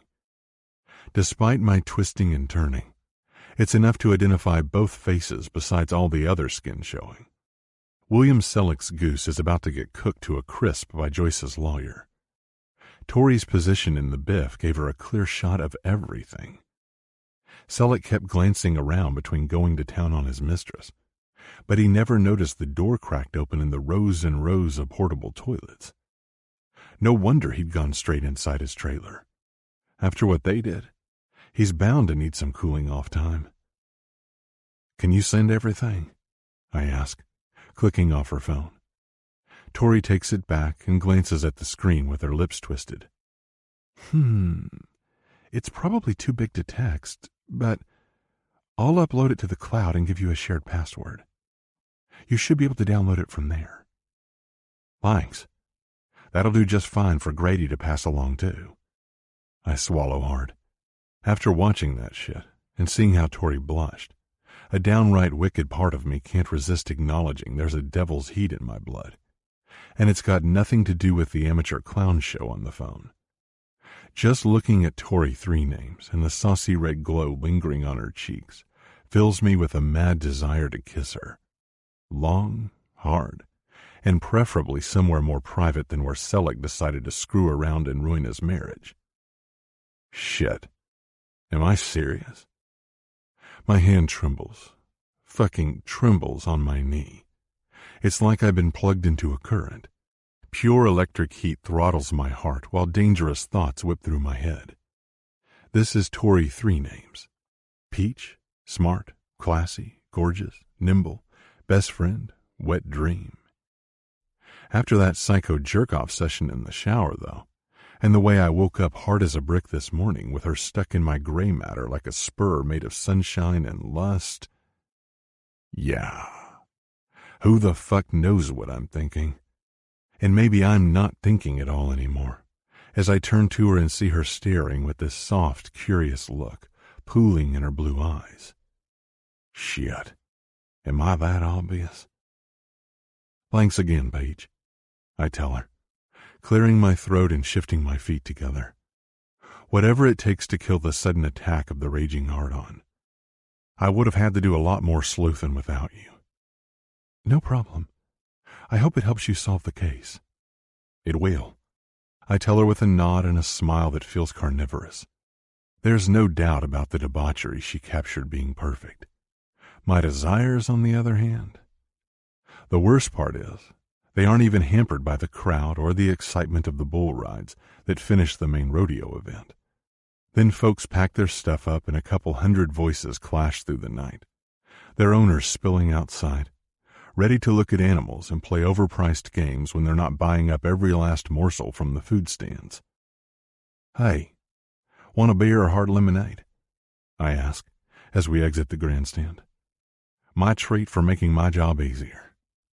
A lemonade sounds refreshing, she says, grabbing my arm as I push us through the slow-moving crowds. Oh, wait. Is that Bella Reed? Larkin now, I mutter. Damn. And here I'd been hoping to get her alone. Oh, right. Let's grab our drinks and say hello. Even as we do exactly that, I keep my arm locked around hers, pulling tighter, the rawness in my blood forcing me to keep a possessive hold. Doesn't seem to bother her. She looks at me funny a couple of times before giving me that hellfire blush again a second later. Fuck. I'm almost afraid of what she's thinking. Those pink cheeks, blue eyes, and cryptic Mona Lisa smiles of hers are gonna murder me before the night ends. Once I've got an ice-cold beer and she's sucking on her lemonade, we find my friends who are all clustered together now. Drake and Ridge join us, along with their wives, and the six of us wander to the midway. I can barely get a word in with the guys between Bella and Tori laughing up a storm over old times. Edison's antics, all the times Bella's grandpa was fit to be tied with that horse. It's well after sunset now. The colorful lights shine brightly off the rides in the little carnival area they've set up. I'm not sure who suggests we all take a ride on the Ferris wheel, a surprisingly big one for a little town like Dallas. But that's what happens. Taking her hand, I lead us into one of the small pods before the next ride starts up. Once we're buckled into our seats together and the door shuts, the big wheel grinds forward to load the next folks. Ridge, Grace, and Levi by the looks of it. What's the matter? I ask her, leaning in, wondering if she's gone pale or it's just my imagination. I probably should have mentioned I'm not a huge fan of heights, Tori says, hiding her face behind one slim hand. You aren't? She shakes her head, still keeping her hand up. Oh, Paige, why'd you agree to ride? I thought you wanted to. She squeezes her eyes shut as the wheel lurches again, this time higher. She lets out a squeak, throwing one hand against the side of the pod and the other against my chest. I didn't want to disappoint you, Quinn. I move, looping an arm around her shoulders, trying to ignore the brutal urges flicking through my body. Not even possible. Riding this old thing doesn't matter to me either way. I've got you, I growl, pulling her face to my shoulder, tilting her chin up softly. Just don't look down. Where else is there to look? She asks quietly, her big eyes gazing up at mine like matching pools. Here. I touch her under the chin, grazing a finger across her soft skin so she shudders. Staring contest, just like old times. Look at me, Tori Three Names. Oh my God, you haven't called me that in years, she snorts, closing her eyes. But now you're not thinking about the heights, are you? Oh, so just like this then? Her eyes flutter open, this time less afraid. We just gawk at each other the whole ride? For a second, I'm lost for words. Her pretty face is bathed in tilted shadows, soft light, and I'm pretty damn sure it's not just worry etched in her features anymore. She's looking at me with something else like wonder, amusement, anticipation. Oh, hell. No, I grind out. I've got something less awkward in mind. Then, whatever shred of restraint I had left gets obliterated. Leaning forward, I push my forehead to hers and let my thirsty lips move in, drinking my fill of sin. Not just a small peck, not second-guessing, not even wondering if we'll hate ourselves in 60 seconds. With the way she melts for me and whimpers against my tongue, and the way her little hand shakes on my shoulder, there's only one thing I can do. I kiss Tori with a full, fierce, tongue-probing kiss that leaves us both in flames. 9. Go to load of this. Tori. Holy flipping hell. I'm tasting Quinn Faulkner for the very first time, and I think I'm already drunk. I still don't know what's happening, as his tongue finds mine, as he pulls me closer, as he growls into my mouth. Yes, growls. To be fair, I started it, letting that little moan slip out. I'd say it was just surprise, but that'd be a total lie. It's want. It's need.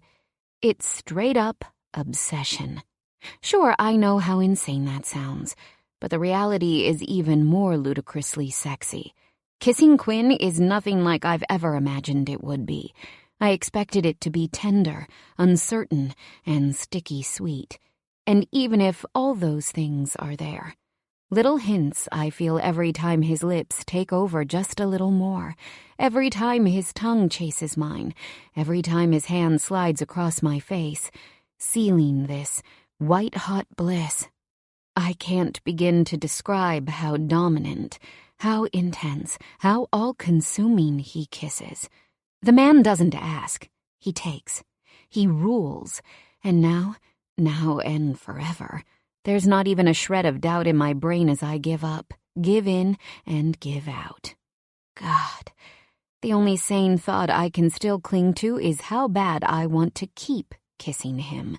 So I press harder against his chest, loving being so close, inhaling his masculine scent. I pour the last decade of yearning for this very moment into living it. Quinn's lips become my world. It's like the rest of reality melts away. Nothing exists in our slick, hot, panting moment except us. To call him an excellent kisser would be a hilarious understatement, but I love how tight he's holding me, letting his free hand roam down my back just to the edge of my butt. Oh, wow. I don't want to stop, but it's too much. Eventually, I have to catch my breath. Jerking backward, I sputter, gasping for air. Real smooth. If he's laughing, he doesn't show it in the slightest. Quinn lays his forehead against mine, breathing just as hard as I am. Tori, The second I've caught my breath, I capture his lips, preventing him from saying more, because honestly, I'm afraid of what he might say. Scary words like, we shouldn't. Believe me, I already know. But ask me if I'm going to stop. Not when it feels too right, too perfect, too addicting. I jump when the Ferris wheel finally stops, and he pulls his lips off mine with a startled look. I don't open my eyes. Just lean my head against his chest, relishing the afterglow of a makeout session so hot, I feel like he's been inside me. Better keep your eyes closed, he whispers. Why? I ask even while nodding. We're perched on the top of the Ferris wheel. He answers, a smirk bending his lips. The very top, high over the rodeo. They're starting to unload the other cars. Crap. Gasping, I lean harder against him for support, staring into his wild green eyes so I don't have to look down. It's not just the long way to the ground that gets me. Quinn's kisses have already left me feeling like I'm on top of the world. Something no other man's kiss ever accomplished, especially Jean-Paul's. Oof. Inwardly, I flinch. Why would I think about him right now? There's nothing remotely comparable between my ex and Quinn Faulkner. They're as different as night and day. Maybe that's why my brain goes there, because they're such stark opposites, drawing contrasts it shouldn't. Well, I know one thing. Jean-Paul DeLong wouldn't be caught dead kissing me on a rodeo Ferris wheel, though I can't imagine Quinn attending a ballet, which makes me sigh. Hey, if Mr. Perfect doesn't exist, I know who comes dangerously close, and he's drinking me in right now with those demanding emerald eyes. They still look hungry, even after ravishing me for the entire ride with his lips. A wicked pulse aches between my legs, and I'm afraid to wonder where this goes next. Do we wind up back at his place in a race to see who tears whose clothes off faster? Do we even dare? "You still okay, Tori?" he asks. "I'm fine. Sorry. It's just the heights. I wish it was just the freaking phobia." "Hang tight. We're almost to the ground," he tells me, pushing his fingers between mine. I sit up and blink my eyes, willing myself to look out the little window. We're still a few carts from being released, but high enough to make my stomach flip. His gentle hold on my hand tightens the instant I nearly break his freaking fingers off. "Sorry," I whisper, trying to make myself relax. "Do high places always bother you this much, or just some?" he asks. "Not always. Not all of them, just really, really high ones like this. If it's more than 30 feet up, I embrace my inner baby." I tense. I saw it out of the corner of my eye. Looks like you can see the whole town from up here. "You're too funny," he smiles. "So up here it's too much, but not hanging off gates over a deep ditch with an evil goat ramming your butt." My cheeks burn when he mentions the butt ramming. Go ahead and laugh. "That was different," I hiss, pulsing my fingers in his. "It was far enough to jump, I just couldn't because of my knee." "Whatever, Peach," he says, a wry grin widening on his face. "You're braver than you let on." Oh, hello, awkward blush. It comes back with a vengeance because I'm sure he isn't just talking about the ditch incident with Hellboy. It makes sense. I mean, as long as I know I can land safely on my feet, or there's something to grab onto, I'm fine. When I know I can't, I'm not so fine. That sounds silly, but it's truly how it works for me. "I ain't arguing the point," he says, giving my hand a squeeze.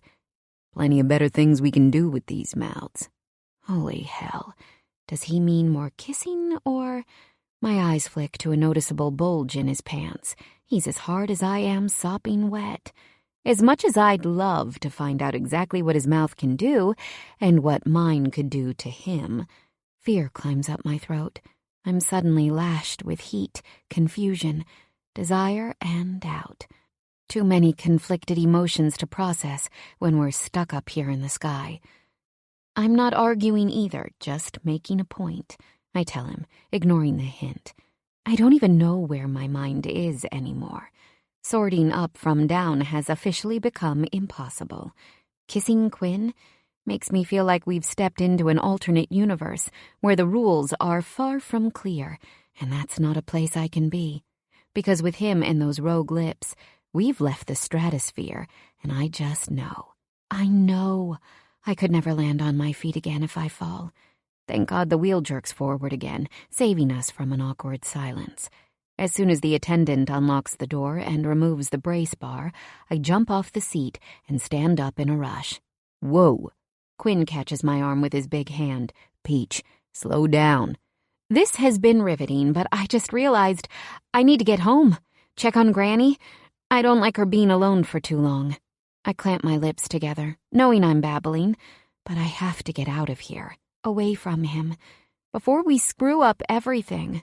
It hits me how sudden this is, how reckless, how our worlds are completely different. He might be one notch below Mr. Perfect, but I'm Little Miss Boo-Boo. "Okay, yeah. Granny's probably back home by now after having her burrito, all alone, twiddling her thumbs," he says mockingly. Fine, I deserve that. We both know Gran never needed anybody looking after her. I need to think. Kissing him still lives in me, electrifying my senses, and as much as the wet heat between my legs screams to go right back to his place and do more, that angry noodle in my head yells back, bad, bad idea. I'm punch drunk on adrenaline, on lust, and I've learned by hard knocks that's no state to make any big decisions in, especially decisions with ginormous butterfly effects, like sleeping with my best friend, for one. Sorry to flip out. This isn't like me, and I liked what happened, Quinn, but... I tug on his hand, shooting him a smile. The red-hot gaze he throws back almost burns me down on the spot. No need to explain. If you gotta go, we'll head on home. Let's find the Larkins and Barnetts and say goodbye, Quinn tells me. I nod eagerly. Hellishly awkward aftermath of the hottest make-out session of my life aside, it was a fun night. I loved seeing Bella again and meeting her hubby. Always my favorite person after Quinn on those bygone Dallas summers. The other two couples are just exiting the ride. We wait for them and bid our farewells. The entire ride home, I'm torn between hoping he'll ignore my crap and kiss me goodnight, and also hoping he won't. Seriously, what the hell is wrong with me? Well, thanks for everything. I'm glad I could help you get pictures of that creeper, I say as soon as he pulls up in the driveway. I pop the door open before he stops the truck. And the rodeo was fun. You were right to pick me up. It was worth sacrificing an eggplant to have a little fun. Tori. Quinn starts, but he never gets in another word. Night! I dart out and run to the garage door, mashing the buttons, then dash beneath it as soon as it starts rolling up. Granny meets me at the door into the house with a confused scowl on her face. Why'd you use this door? I left the front unlocked. Because I glance into the hall looking for an excuse. My brain and my heart and every sense I own fried. 100 questions from her is so not what I need right now. Seeing the bathroom, I stiffen. Gran, I think the burrito I ate is about to come up. I dash past her and race for the toilet. Honestly, my stomach feels fine.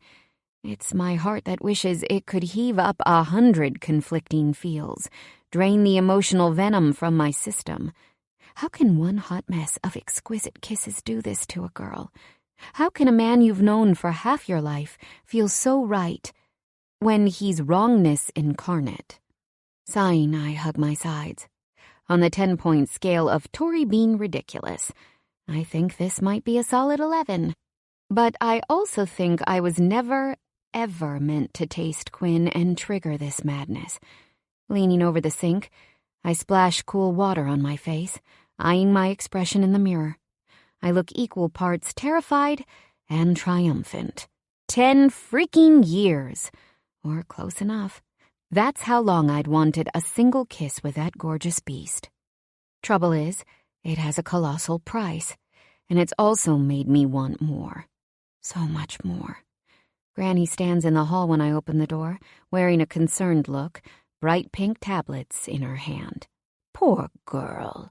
I should have told you Kenny's is a delicacy worth working up to if you're not used to the spice, she tells me. I take the Pepto pills and pop them in my mouth. I enjoyed it. It was just too much too soon. Thanks, Gran. I need to lay down. She doesn't need to know too much too soon has nothing to do with burrito heaven and everything to do with the man they call Falk. I flop down on my back, staring at the ceiling, trying to hash out what's wrong with me. Quinn took a big risk, or was it a big step, by kissing me? Like, seriously, kissing me. Hardly an innocent exploration between friends, but a full-on conquest by a man who knows what he wants and who. Dear Lord, I should be buzzing and dreaming about more with a smile so wide it hurts my face. Hell, I shouldn't even be in my own bed tonight. What would be wrong with finishing what we'd started, history aside? I'm not committed to anyone. Jean-Paul was the only real relationship I've had. Knowing he cheated on me with bitch-face Madeline infuriated me, but it hadn't broken my heart. Sure, it thoroughly pissed me off because I'd done everything, to pour my heart, body, soul into getting the center dancer honor. And having that ripped away in a heartbeat by the woman who was sleeping with my effing boyfriend sent me to a very dark place. It filled me with hatred. For everyone in Chicago and everything, including dancing. I'm still crawling out of that pit now. I have the self-awareness to know.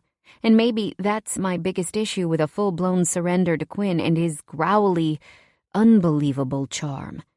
Being here, has helped soothe the heartache over, well, everything. Granny knew it would. That's why she insisted I visit. Mother was mad and never missed a chance to remind me I'm running from my problems. Maybe I was. Maybe I still am. Maybe I'm too full of maybes. But maybe Granny is right, too. That an affair with Quinn, as she put it the first time, because I'm never, ever calling it a nighttime nibble, is exactly what I need to get my crap together again. After the way he kissed, I sure wouldn't mind it. I swear if we hadn't been strapped in on a Ferris wheel, I guarantee things would have evolved way beyond kissing. I'd have welcomed it. Rolling over, I punch down my pillow and huff out an angry breath. Why is this so complicated? Because I don't know the future? Whether or not I'll ever be able to dance again? The exercises my physical therapist gave me included dance steps, but I haven't tried any of them yet. It freaks me out knowing if my knee can't take the twisting and turning, then what? Then I won't have anything. My short-lived career is all I've ever had. The sun my life orbited for as long as I can remember, inseparably linked to everything else a girl should care about. Family, money, men. My summers here were the only time I got a taste of a different world. And that's what Dallas still gives me now, which is just as scary, honestly. I can't live here forever being a goat wrangler, shacking up with a man who's trying to make sense of his own life. I can't do that to Quinn. He's got enough on his plate between sorting out his grandfather's house and now this crazy stalker thing with a dangerous convict. Plus, Uncle Dean will give up this goat scheme soon. He's already hinting at it. He couldn't shut up about watching beekeeping YouTubes yesterday. He only has a few more jobs lined up, committed, and that's only because I insisted he follow up on the leads from Ridge. I don't have endless patience to take on the goats alone forever, and I certainly can't keep them all here at Granny's. She might be a crazy old lady, but she's not a crazy goat lady. It doesn't make sense why my life is so screwed up, so dependent on others. Yet, I'm convinced it always will be. I'm not sure when I finally drifted off last night, but as I shower this morning, I know nothing got resolved. Not in my life, not in my job, and not one bit in the desires Quinn stroked into my body last night, using that Casanova tongue. After getting dressed and drying my hair, I plod down the hall, but something in Granny's voice causes me to pause near the door. She's on the phone. I see. Instead of a refund, can't I just switch the dates? She asks, then pauses for several seconds. Oh, you've got to be kidding me. Another pause. No. Just leave it as it is for now and... My phone picks the perfect time to go off. Loudly.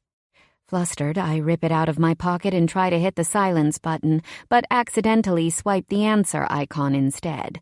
A garbled voice comes out of the speaker. I don't even look at the screen to see who it is before I answer. Hello? I clip, flying down the hall to the living room. Good morning, my gazelle. I didn't wake you, did I? It's been too long. Every last part of me ices over. I recognized the voice before Jean-Paul even called me his gazelle. Woof. In hindsight, it's not that flattering, but once upon a time, I was smitten just to hear it. He used that lame pet name for years, and now I think it annoys me almost as much as him. What do you want? I force out, wondering why I bother. I did wake you, he says softly with just a hint of smarmy sarcasm. Of course you're taking advantage of your vacation and sleeping in. I'm not on vacation, I snap. I'm on medical leave, and you know it. The ballet doesn't technically have medical leave or vacation time, but that phrase makes me feel connected. It's a fine thread to normalcy, but it's there, and I've needed it. How are you doing? How's your knee healing? Fine, I lie, loving how he asks about my knee first and not the carnage he left in my heart. You aren't still miffed at me, are you? He asks. Miffed? Flipping miffed? Is he serious? That's hardly the right word for this. Not even a polite euphemism. I wish I could magically reach through the phone and slap the smart-ass smirk I'm sure he's wearing right off his face. But I wait too long before his voice floods me again. I trust you read my letter. You never replied. I understand. You needed some time in the country, away from the urban pulse, to think about things. As I explained then, I had to be nice to Madeline, you see. She was the only person who could take over your position after your injury. Bullshit. He'd been nice to her without any clothes on long before my injury, I'm sure. What do you want, Jean-Paul? I snarl out. Get to the point, or I'm hanging up. I hope you'll be happy to hear our opening night of the Summer Royale was a massive hit, he ventures, this weird caution I don't like in his voice. Truly, it was a dream. Better than anything we could have imagined. The crowd gave the longest standing ovation I've ever seen at the end. Ugh, I'd forgotten that the biggest show of the summer was last night. Also, were it, Tori, he whips out excitedly. We won the international spot to host our peers, including the prestigious Strelkov ballet group from Moscow. Everything we've been working for the last 4 years. A flash of excitement cuts through me. I can't help it. Hosting other countries ranks right up there with the Olympics when it comes to dance. It was always on my radar, part of why I'd worked so hard. So one day I'd have the privilege of working with teams where classic ballet has been an art for centuries. Congratulations, I say dryly, trying my hardest not to let any excitement slip. Thank you, my gazelle, and I mean that with all my heart. You were a tremendous piece of this victory. The training you gave the other girls, the endless support and encouragement. You made them work even harder after you were gone, harder than ever to win this for you. I close my eyes because he's hitting a nerve. A hateful, hot, wet sensation floods down my cheek. The other dancers are the only thing I've missed during my time away. I've danced with some of them for years, and they're as close to me as sisters. A hint of guilt strikes at how I've practically ignored them since the double whammy to my knee and my heart. Besides one-word replies to their text messages, I haven't had the courage to speak to them. It makes me sick every time I wonder what they think of me, for just letting Jean-Paul and Madeline trash my reputation. A few of them know very well what happened. Call it selfish, the no-contact decision, but it hurt too bad in the beginning. I was too embarrassed. A couple girls still in the dark even saw me turn a blind eye to Jean-Paul and Madeline and tried to gently call me out on it over Facebook Messenger. Swiping my hand across a searing tear, I dig the phone into my ear. So is that all you called for, or what? I bite off. No, I have a proposition I'd like to discuss with you, Tori. A rather serious one. When are you coming home? I don't know. What is it? I ask. Just tell me. For this, I would greatly prefer to speak in person. Tell me, Jean-Paul, or this call is over. I've had it up to here with his shit. I'm not going to let him drown me in toxic games any longer. Well, without going into specific details, I'd like you to take over the role of creative dance director. I'll have my hands full with our new arrivals from overseas and their directors, and you did a better job with the new girls than I could have managed the past few years, being so busy with the intricacies of business. Oh, God. What? His job? Oh, my God. It's physically light work, he continues. I know you can help the other girls through their routines without even dancing yourself. And as for morale, if you can work the same magic with our Russian friends, you'll send us to the stars. Why should the past be any obstacle? Together, we can go places, Tori. Straight to Elysium. Damn him. Dance director would be too perfect, and something I barely dreamed of landing one day. I'd be doing everything I loved most about dancing without the grueling exertion. I want you, Tori. I want you to be a part of all this, and frankly, if possible, I want us to have a chance to mend." And just like that, I go from stunned out of my skin to pissed. I can't believe I'm hearing these words, but I'm too furious to stop him. "We were good together, and now we'll only be better with this extraordinary opportunity. Together we could put our ballet group on top of the list, worldwide." He takes a harsh, loud breath. "People will pay millions for performances at that level, Gazelle. Do you want to be a royal?" I don't want to admit anything. How much I want to be a part of the success, but not him. Not the us he mentioned. That's long dead. But the ballet. I feel like he's stabbing me with choices. Making our group effectively #1 globally didn't even seem possible. But now, how could I turn my back? How could I walk away? How could I live with myself? "Tori, what do you say?" He whispers, his words a fast hell my mind can't keep up with. I shake my head, not knowing what to think, what to say, what to do. I think... Taking a deep breath, I say, "I need time to think about this, Jean-Paul." "About what?" He goes quiet. "Hell if I know. I have several commitments here in North Dakota." I whisper, grasping at straws. "What commitments? Watching goats?" He asks sourly. The revulsion in his tone raises my ire. "Your mother told me that's what you're doing," he says. "That's not a commitment of any kind. It's crude, demeaning work for a smart, capable woman like yourself, entirely beneath you, working for a drunk." Oh, here we go. "Excuse you? My uncle is not a drunk, and the goats are none of your damn business," I whip out. "There's more to it than just watching them. It's a viable business, and you know what? I don't have to justify jack shit to you, Jean-Paul." For a second, we're both suspended in this stunned silence. I never once talked back to him with so much anger. "Tori, I don't want to argue over your small-town pursuits. I just want you home." Home. That word draws a blank. Do I even have one? Is there a place where I still fit in? Is Chicago completely alien now? "I can book a flight for you today," Jean-Paul says, trying to strong-arm me into getting his way, as usual. No. I'm not sure why everyone thinks I need them to book my ticket. I'm not completely helpless. I've just let others rule my life for so long. They think I can't do it myself.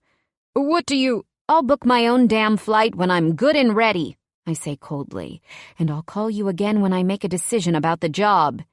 "It's more than a job," he tells me as if I don't already know it. "And you know how fast these things move, Tori. Bye, Jean-Paul." I cut him off and finger punch the end call icon. "Jean-Paul, what's the schmuck?" Granny asks, sauntering around the corner. "What kind of job is that gutless fink offering you now?" I turn around and shove my phone in my pocket as it dings with a text message. One from Jean-Paul, no doubt. Somehow I doubt standing up for myself, something I've never done before, makes him any less relentless. Nothing. Don't worry about it, Gran. My nerves are too frayed to go into all of that with Granny right now, so I change the subject. What were you trying to cancel on the phone, anyway? Fair is fair. If she can boldly eavesdrop on my conversations, it's only fair I mention what I overheard, too. "Oh, just a trip." She gestures to the pocket holding my phone. "Is he trying to convince you to go home?" "What sort of trip?" I press her again. She huffs out a sigh and folds her tanned arms. "A cruise, if you must know, Miss Nosy. A large group of us from the senior center and VA got together and set up a little getaway." "Really? To where?" "Alaska." "Whoa, awesome choice." Then I remember something critical. Wait, why were you trying to cancel it? "The dates no longer work for me." She plants her hands on her hips. "So now are you gonna tell an old woman what he wanted or not?" Fine. He offered me a position back home. Creative dance director, higher level, more pay, lots more respect. Lifting a brow so she knows I want the truth, I say, "When's your cruise?" "Director." "Sounds impressive." "It is," I admit, but I'm not about to let her off the hook. "Granny, when?" "Next week," she says, chin up, looking directly at me. "Next what?" Oh no. My heart drops. "You're trying to cancel it because of me," I say numbly. "Because I'm here." "Mm-hmm. Exactly where you need to be, young lady," she says firmly. "Now, enough yammering about phone calls. What do you want for breakfast?" 10. Goat me down. Faulkner. Eggplant. I glance at the two swollen, downright ugly purple beasts in the seat next to me. That's the best I can come up with? Hauling around a vegetable that's become a stand-in for every big dick joke ever spoken in emojis. Talk about fucked up excuses. Still, I couldn't think of a better reason to see Tori. And see her I must. I barely slept a wink last night. When I wasn't tossing and turning, thinking about kissing her, I was dreaming about doing a whole lot more than tongue fencing. A cold shower was a must when I woke up this morning. Temperature cranked to Siberian chill. Fuck. I know. I shouldn't have kissed her last night and scared her off. I'd fought the urge for so long, swore it'd never happen. My best efforts weren't enough. I'd lost the battle and maybe the whole war on that damn Ferris wheel ride. My self-control? Definitely obliterated. Tori's lips were so soft, warm and sweet and supple. Everything I always knew I'd find after giving her that peach namesake like a fool so many years ago. It's like teenage me set a colossal trap for grown-up me. Damn if I didn't enjoy myself, though. Consequences aside. Once I'd started in on those strawberry lips. Once I laid my hands on her like a man. Once I'd thrust my tongue in her mouth, leaving zero doubt what I wanted to do with more than lips. I couldn't stop for nothing. You don't get between a kiss that becomes a force of nature. A grizzly bear with a jetpack coming at us on that ride couldn't have pried my lips off Tori Three Names. Thank all that's holy we were on the Ferris wheel then. If it was solid ground instead, I'd still have her chained up hostage in my bed. Reason number 1,000 why recklessly kissing my childhood friend can never, ever happen again. Of course, I can't leave her hanging, thinking it was her fault. Or something. I don't really know what chicks think when dudes like me put our mouths where they don't belong.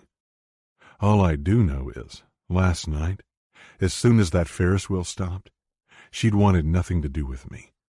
It hurt to see her run, even if she did it quietly and politely the whole way back to her place, before she bolted for the house like I had rattlesnakes in my hair. Distance was clearly her goal, and I can't blame her. I need to apologize. It's Tori Coffee. I can't have her hating me forever over one jackass slip. Dean's pickup is still in the driveway. The same workhorse truck she uses for the goats, so I know she's home. Before I second-guess my pathetic purple excuse to come here again, I pull in, park, and grab the eggplants, carrying them like they're grenades. Granny answers the door with a cheery smile. "Good morning, Romeo." Her grin fades the second she pushes open the screen door and sees what I'm holding. "What the hell? What in God's name do you think you're doing here with devil's fruit?" "Making up for the one you had to throw away last night." I hold up the eggplants. Her glare knifes right through me. "Thank you, Quinn," Tori says, stepping up shyly behind Granny. "That's so nice of you." At least there's a smile on her face, but her eyes look somber. She reaches around Granny and takes the eggplants gingerly like they're baby animals. "Oh, you picked some good ones. We'll have eggplant parmesan for sure tonight." Granny's eyes widen. I can practically see the flames shooting out as she grabs my arm. "Quinn said he'll be joining us for supper tonight. He wisely brought along plenty for 3, she says, as Tori walks to the kitchen. I shake my head. "Like hell you won't," Granny hisses. If I have to eat that purple shit, so do you, son. It can't be that bad, I whisper. Pretty sure I've had it a time or two. We'll both find out tonight, won't we? Under her breath, she adds, Jackass. I have to chuckle at her. Laugh it up now, barf later. She yanks me inside. Come have some coffee, though. Tori needs the company after the morning we've had. Why? What's happened? She's just in a funk today, Granny says with a sigh. I'm sure it's due to those calls from Chicago. Before we reach the kitchen, Tori, with Al on her heels, steps into the hall. Quinn's going to have coffee with us, Granny says. Fetch him an extra mug, please. With you, Tori says, stepping around us. I have goats to round up. I'm already wired for the day, I tell Granny, pivoting on one heel to follow Tori. Is something wrong? I ask once we're outside. She keeps walking toward Dean's pickup without missing a beat. Nothing you should worry about. It's time for goat duty. Big jobs, I wonder, trying to pierce through this evasive mask she's wearing. Bigger one this afternoon. She stomps at the truck and pulls open the door. The morning should be light. I'm doing City Hall and the police station. Don't think there's much to clean up there. I'm pretty sure they just want the goats around for publicity. She sounds weirdly despondent and looks it too. Need help? I ask. I'm pretty free today if you... Al does all the real work, She throws her arms in the air, clearly annoyed. I just open the trailer, talk to people, and sign papers. Easy work as long as I'm not late for it. I gently lay a hand on her shoulder. Tori, what's going on? She shakes her head, biting her bottom lip. Fuck. Listen, I didn't mean to stir shit up by showing up on your doorstep. Thought you'd get a kick out of the eggplants. I give her a lopsided grin, feeling like the world's biggest dummy right now.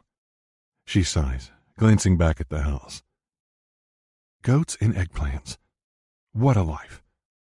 She lets out a raw laugh. Might as well add raining on everybody's parades, too. What parades? She snaps her fingers at Al, gesturing him to get in the truck. Granny. She tried canceling an Alaskan cruise with her friends because I'm here, tying her down. When's the cruise? Next week. She throws her purse in the truck and climbs inside. But it's all right. She's still going and I'll be gone by then. My heart hits my gut like a falling stone. Gone? You mean you're going home? I try not to growl my words. Maybe. I've been offered a promotion of sorts. A new job. Dance director for the studio. They won a contest to host some prestigious dance groups from around the world. Pretty much the dream. An oddly sad smile digs at her cheeks. It doesn't sound much like the dream to me. Not with the way she's acting. Yet I have to admit, her leaving town would solve my issues. Like it or lump it. If she goes back to Chicago, I won't have to worry about her getting caught up in my picket mess. And without having to run around town checking up on her, maybe I'll get my head screwed on straight. I'll finally be distraction-free to hunt down that maniac the second he arrives. And if I'm lucky, keep him locked up for good. Yeah, I should be fucking happy as a lark. So why does it feel like I've just been sucker-punched square in the gut? Tori pulls the door shut without another word and starts the truck. I'm well aware we've ignored the 3-ton elephant in the room. The glaring fact that I kissed Tori 3 names like I own her, and she can't make heads or tails of it any better than I can. Ass, I think to myself. I question if I should follow her, but it's clear she doesn't want that. Doesn't want me around. Doesn't want anything except space to think about her problems. One of which is me. How did I fuck this up so bad? A friendship we just reignited. A friendship I've treasured having in my life again. However it happened, I know one thing. Asking questions doesn't help.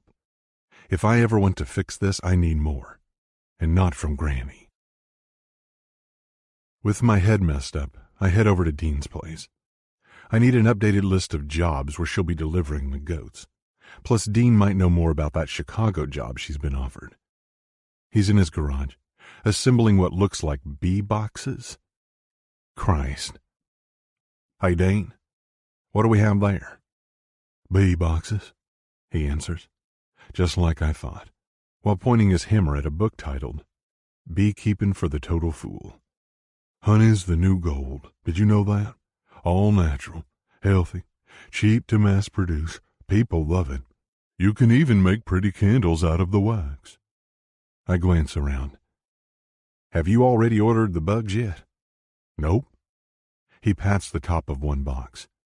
I just bought these boxes from Jake Murray. He was going to sell them at a garage sale, but I talked him down to a steal.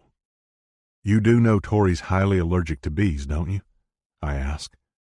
He sets down his hammer and blinks. No, I didn't know that. At least that's what her mother always told her. Oh, hell. Probably a lie then, Dean says with a laugh. Gloria's been making up nonsense ever since the day she brought Tori into the world, wanting to keep her under lock and key. You sure? I press. It doesn't take much to get Dean coffee going. Yep. She smothers the poor gal, just like she does my brother. Why John ever married her, I'll never know. She never was all that cute. Aw, what the hell am I saying? It was the money. Come again? I cock my head.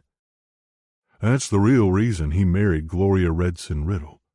Her family was loaded. But she's held on tight to those purse strings, doling out cash only when she wants to, and on what she wants. He looks down at the boxes and shakes his head.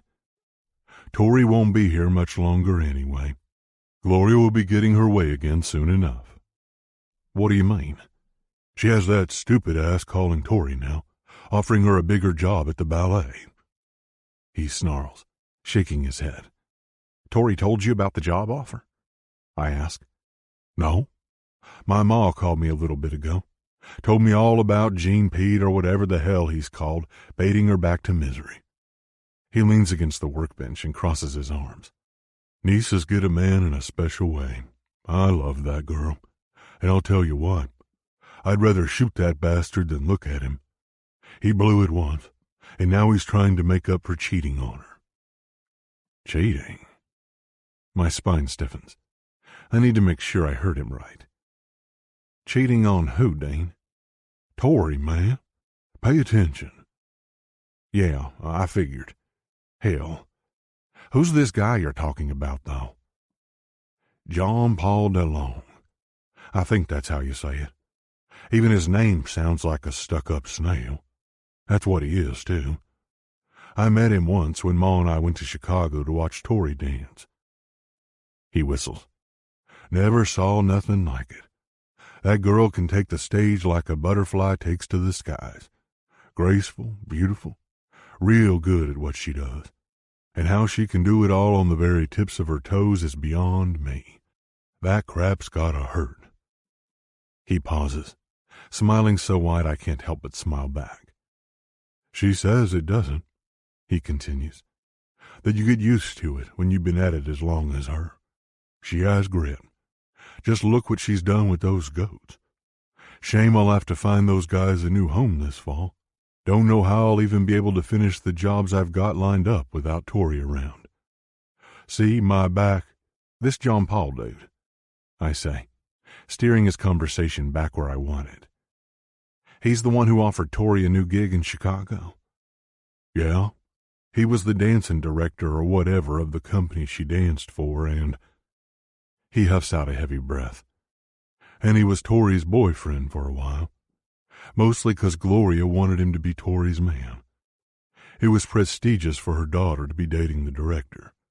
That's all Gloria ever cared about. Titles and status.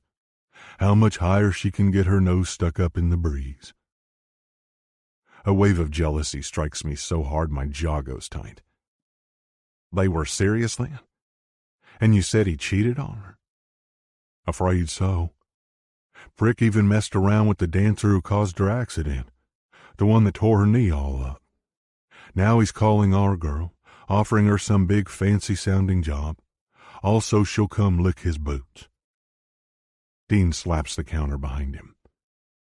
I'll tell you the real reason he's doing it. It's so Gloria won't pull away the money if he doesn't listen.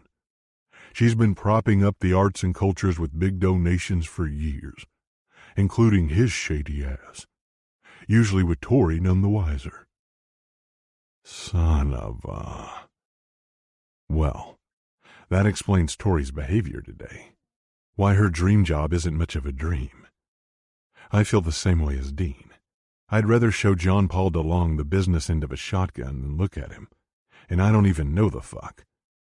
I'm sure as hell not going to let Tori get stung by him a second time, lured into games bound to bruise the heart.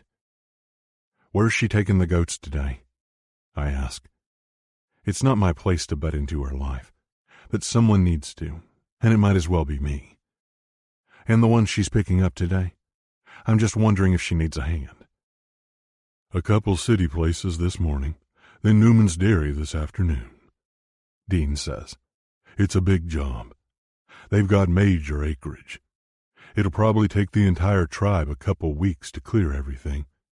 If she's gone, I'll have to wrap it up myself. Which wouldn't be the end of the world, but there's no use in telling that to a man who believes honey's the new gold. Chalk it up as another good reason not to order bees, I say. Maybe you're right about that. This already feels like a lot of work. He throws down his hammer. So much for beekeeping. I walk to the door. Wise choice, Dean. Bee farming isn't as easy as it sounds. It's a hell of a lot of work. My grandpa did it for years, and trust me, he didn't get rich. You're a lifesaver, he says, wiping the sweat from his brow. You're also awful nice to offer a helping hand with the goats, but I can't afford to put you on payroll. Don't worry about it. Favor for a friend, I say, and then I turn, quickly heading for my truck. There's nothing worse than having to play superhero. But duty calls. If I have to save Peach from everything fixing to mess up her life, John Paul the Snail, Bat Pickett, and my own dumbass, then so be it. I just hope I'm not too late to come out of this without her hating me. 11. Go to bed feeling. Tori. I watch as Owl races around, his huge furry bulk whipping past in a blur, herding the last of the goats into the large, overgrown pasture. The Newman place is a good-sized dairy farm specializing in everything from butter to cheese to milk that gets shipped out across the state. The new owners are looking to expand their herd, which means more pasture space. But first, they have to clear up the brush. I like the thought of the goats clearing land naturally for their organic farm products instead of harsh chemicals. That's one of the nice things about this job, knowing it's environmentally friendly. It's also 100 times less stressful than dancing. The endless practice, keeping up with on-point routines, artistic huddles with Jean Paul, sleepless nights, and travel that never seemed to end, is still branded in my head. You couldn't pay me to forget how grueling it can be, and the director job promises a meaner gauntlet. The last goat goes through the open gate, and Owl barks at me before I get too deep in my own head, brushing up against my waist. Good boy, keeping me on task again. Walking up, I push the tall gate closed, latch it, and rest my chin on the top rung, watching the goats sniffing around, getting to know their new space. They're sweet animals. Besides the first day, not even Hellboy has given me an issue. Not a single complaint from customers either. They eat up everything they're supposed to, never make a mess, and depart leaving shiny new land ready for whatever the owners want. Call it silly, but there's a lot to be said for goat wrangling. Only it's still not something I want to do with the rest of my life. It isn't even practical if I did want to make it a career. Not in a town this small. Since talking with Jean Paul this morning, I've realized just how much I've missed dancing. Not the action itself, and definitely not the back-breaking work, but the rest of it? Yes.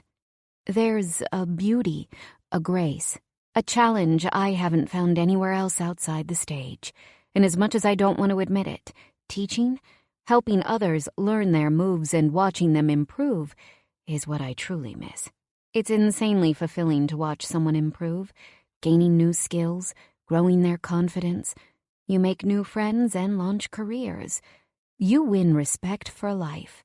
And with the director position, it's not as physically demanding. I could do it for the rest of my life whether or not my body fails me. If only people were more like animals, honest, upright, and completely without ulterior motives. There's my solution, a dance program for animals. I smile at my own ludicrous thought, then frown because the goats aren't my main problem anymore. Neither is the job offer from Jean Paul hanging over my head like an axe. It's the fact that I might have to leave without resolving anything with Quinn. Inwardly, I cringe, thinking back to this morning. Neither of us mentioned what happened last night. If he's embarrassed, if he's wishing it never happened, I just might crawl into a hole and die. I might do that anyway, overstaying my welcome in Dallas. Granny won't go on her cruise if I hang around any longer. It tears me up. She's done so much for me over the years, always the voice of wisdom with the self-restraint of a 12-year-old. I can't let her cancel her plans on my account. It's just, if I return to Chicago, Jean-Paul will think it's because I'm snapping up his offer. The job and him. Blah. The director job is tempting, sure, but I don't know if I can handle the inevitable baggage that comes with it. I want to return to Chicago on my own terms. Great time for me to decide that, right? Actually, it is perfect timing. An idea darts across my brain so fast I tap my fingers gently against Owl's head, giving him a friendly scratch that sends his brush of a tail wagging. Granny doesn't need to be here in order for me to stay. I'm a grown woman. Why can't I just house sit for her? I'd hinted at it once over breakfast and she'd already said no. She won't go, but never gave me a good reason. Because there isn't one.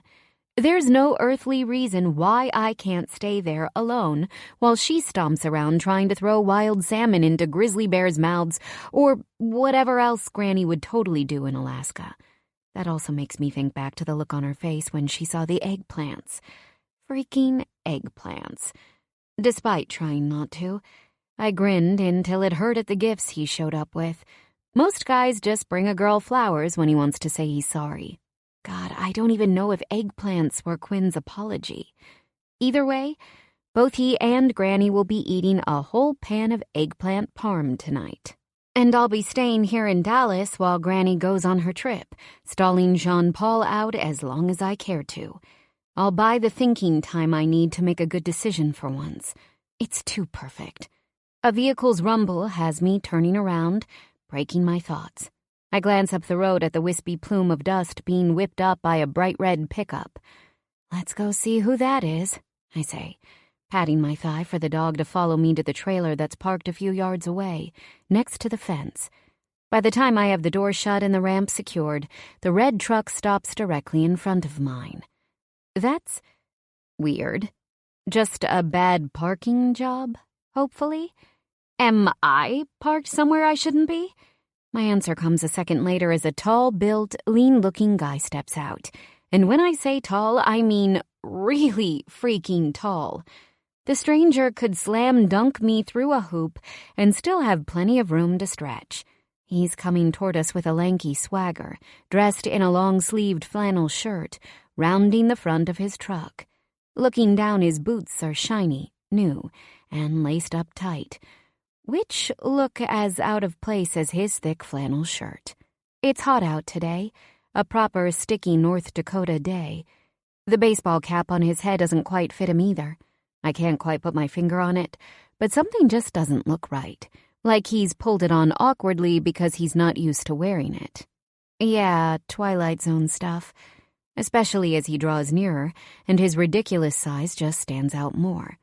Before I know it, I'm gazing up at a literal giant. He's easily over 7 feet tall. I think his freaky height spooks Owl, too. The fur on the Mastiff's back stands up. Yikes. I've only ever seen that once. when he'd gotten between me and that Marvin Heckles creep, just like he's doing now with this guy, transforming himself into a big furry shield. I have to wonder why. "Sir? Can I help you?" I push out, trying to keep this professional. He smiles then, a long dark line under the shadow cast by his baseball cap. More like a smudge of ink than a human smile. "Letting off the goats, are ya?"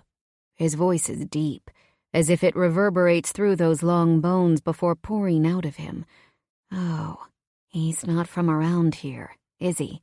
His accent sounds kinda southern. "Yes, just like we agreed," I frown. Technically, I haven't met any of the Newmans, the dairy owners, so he could be one of them, or an employee. "Do you have questions?" I ask softly. He pauses for a second, scoping us out, and then shakes his head. "Nah, just curious. Looks like you've brought a whole mess of goats for the job. Should make quick work of it." A whole mess? How about a herd? A tribe? That's how a dairy farmer would say it, I imagine.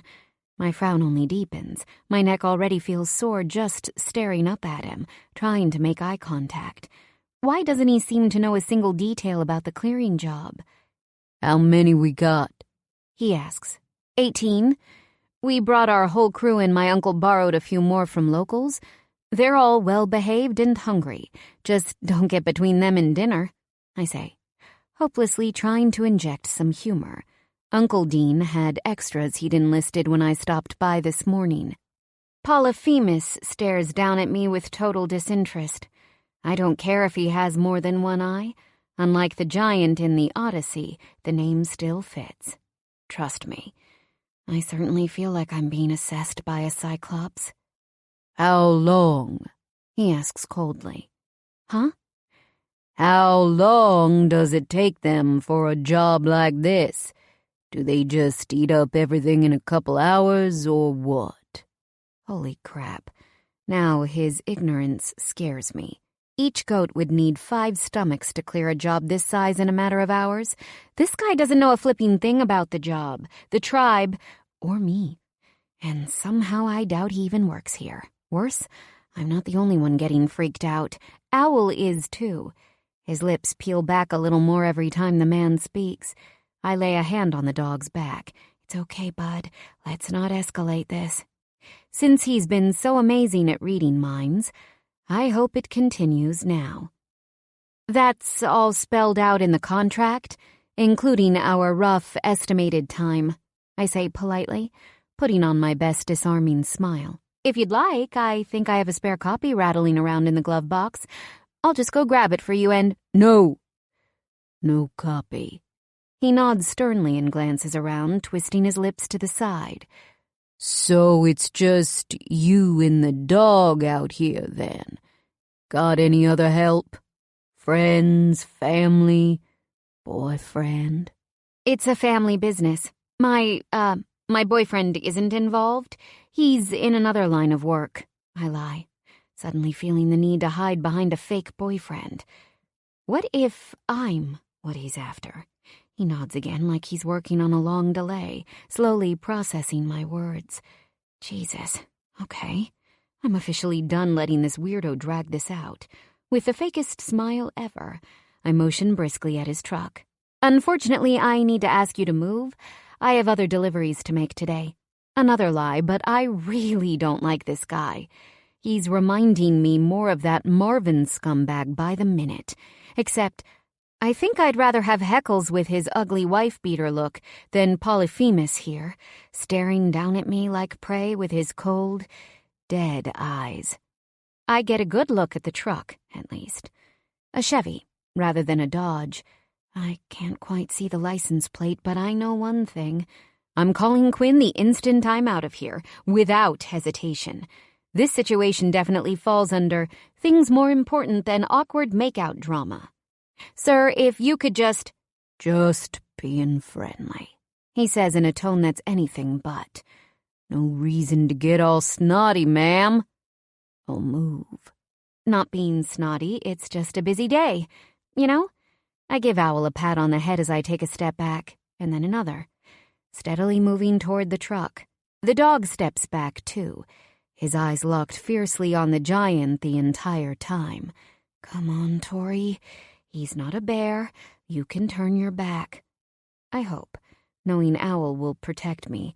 I decide to end this ridiculous staring contest in turn, quickly walking to the truck and flinging open the driver's door. His eyes are on me the whole time, staring as if he's reconsidering my request to move the truck that's boxing me in. Then Owl hits his limit, snarling and baring his huge canine teeth. Oh, crap. Let's go. Don't worry about him. I whisper to the Mastiff, trying to push his huge furry bulk into the truck and having no success. The Mastiff intends to stand his ground, and I can't blame him. Without a word, the guy walks to his truck. Good enough. Barely. Owl turns and jumps up in the driver's seat, finally, stumbling over to the passenger side, keeping one eye glued to the stranger the entire time. I keep my eyes on him, too, while scuttling in and starting the truck. Polyphemus cuts a sharp turn out of the Newman farm as I pull onto the road behind him, going the opposite direction. But I notice when he turns around instantly, coming up behind me. That cherry bomb of a truck filling my mirrors. Crud, I whisper. For a split second, I question if I should call Quinn, but only for the amount of time it takes to grab my phone, punch his contact, and press it to my hot little ear. The call goes straight to voicemail. I glance in the side mirror, and the bright red Chevy is still trailing me. No mistaking it, even if he's keeping his distance. Hey, Quinn, I stammer. It's Tori. You know that. Just give me a call, ASAP. Thanks. The next 10 seconds feel like an eternity as I push the gas, watching the maniac behind us speeding up, hovering several car lengths back, but matching our pace. Then my phone rings. I fumble to hit the answer icon. Quinn! Sorry, I was on the other line. What's up? It's probably nothing, but... But what? His voice is alert, as if he just instinctively senses my nerves. There's some dude in a red Chevy following me. Where are you? The concern in his tone makes me feel like I'm making a mountain out of a molehill. But every time I glance back, the truck is still there, eerily steady, its driver's eyes hidden under the brim of his hat. Just left the Newman's Dairy, where I dropped the goats off for a big job. It's off highway. I know where it's at, woman. You're only a few miles from the Purple Bobcat. Head there. Go inside and tell Grady I'm on my way. The Purple... Quinn, I can't. I have Owl with me. He'll get overheated if I leave him in the truck. Bar, Tori. Grady's not stupid. He'll let you bring Owl inside. But Grady won't care. Get your sweet ass over there now and quit arguing. He snaps. This growly command in his voice that'd be fun and sexy if I weren't being tailed by a bad horror movie monster. You're gonna take a left on the next crossroad. It runs off almost parallel to the highway. But it's a service road that runs right by the bar and comes out on the highway again. You copy? Copy. I glance in the mirror. The red torpedo on wheels chugs along. I think I know the road. Good. It comes out just half a mile from Grady's place. He draws in a harsh breath. Don't hang up. Tell me if he gets any closer. Have you called the cops? No, I thought I'd better try you first. He's still behind me. Not close enough that I can see his plate. He's about 3 or maybe 4 car lengths back. Did you see this guy? What's he look like? Yeah. He pulled up while I was leaving and got out for a few minutes asking about the goats. What does he look like, Peach? Describe him. Like Goliath took a brick bat to the face? But I can't just say that. He'll probably wonder if I'm losing my mind if I try to describe what a stack of freak this guy is without Quinn seeing it for himself. Some kind of beeping comes through my phone. Quinn, what's that noise? Is that you? I put you on speaker so I can text Grady, telling him to meet you in the parking lot now. I'll be there in a few. Now tell me what he looks like, darling. Hair color, height, tattoos. How old is he? If he's texting Grady, I won't need to say he's on his way. A thought that makes me worry. Don't text and drive, I hiss. Knowing my warning won't stop him from doing it, I glance at the mirror again. Well, I'm not real good at guessing ages. 30s? Maybe. Around your age, short hair or maybe bald. I couldn't see any hair. He's wearing a baseball cap and a long-sleeved flannel shirt in this heat. Pretty odd. Got it. Anything else? His boots were laced up and higher than usual. Not really work boots, but more like motorcycle riding boots or something. Black. They looked new. He's slender, muscular, and, oh yeah, tall. So tall, it's scary. Tall, he echoes numbly. You're sure? What else? Oh, yeah, and he's not exactly skinny, but not a bodybuilder either. Not buff like you, but of course I can't say that. He had narrow eyes, couldn't get a read on their color, and scruffy whiskers like he hasn't shaved in a couple days. Any tattoos? Very important, he growls. I didn't see any, but I wasn't looking, and he was pretty buttoned up under that flannel outfit. I click on my blinker to turn sharply, passing the sign for the upcoming road. Is that your blinker? Are you turning onto the county road? It's coming up. Is he turning too? Quinn asks, each question one more machine gun bullet after another. His blinker isn't on, I answer, glancing in the mirror. Is he by himself, Peach? I think so. Never saw another vehicle anyway, and I can't see anyone else in the pickup. I slow, just enough to make the corner. The Chevy slows to a crawl, too. My stomach sinks as I tell Quinn. Looks like he's taking the corner, too. Coming up right behind me. Shit. It's all right, darling. The road's only a mile long. Then just half a mile more to Grady's place. You can do it. Push that truck as hard as it can go. Speeding laws be damned. No harm in getting the cops' attention right now if they're around. I take a deep breath. My shaky fingers turn white at their knuckles as I grip the wheel. Dear God, if I wasn't on the phone with Quinn, I'd be a basket case by now, I'm sure of it. Where are you? I ask. Are you close? On my way. I smile at that. How I already knew. Where, Quinn? In town. Just coming out the other side. Is he closing in on your ass? Making any moves to try to ram you? Ram me? Holy hell, that's action movie stuff. The thought never even crossed my mind, and I hold in a breath as my eyes flick back. No, he's still 3 or 4 car lengths behind the trailer. The sign telling me the highway is coming up comes into view. I'm almost to the highway again, right by the Bobcat, I think. Perfect. I'll be at Grady's in a few minutes. How fast are you driving? I shake my head, knowing how long it takes to get out here from Dallas's main drag. Why's it matter? He asks. Because you must be speeding. I don't want you getting into trouble. I know all the deputies. They won't give me shit. I smile. What about the highway patrols? Tori, fuck. They won't pull me over either. Now stop talking crap and tell me you're on the highway. Almost. I don't turn on my blinker this time. Quinn will drive past this road on his way, so I ask, are you near the intersection? I will be shortly. I slow enough to get on the highway. He's right behind me now, taking the corner onto the highway. Okay, chin up. Grady knows you're on your way. He's waiting in the parking lot. That makes me worry about his safety. How long was that text you sent him? Sounds like you told him everything.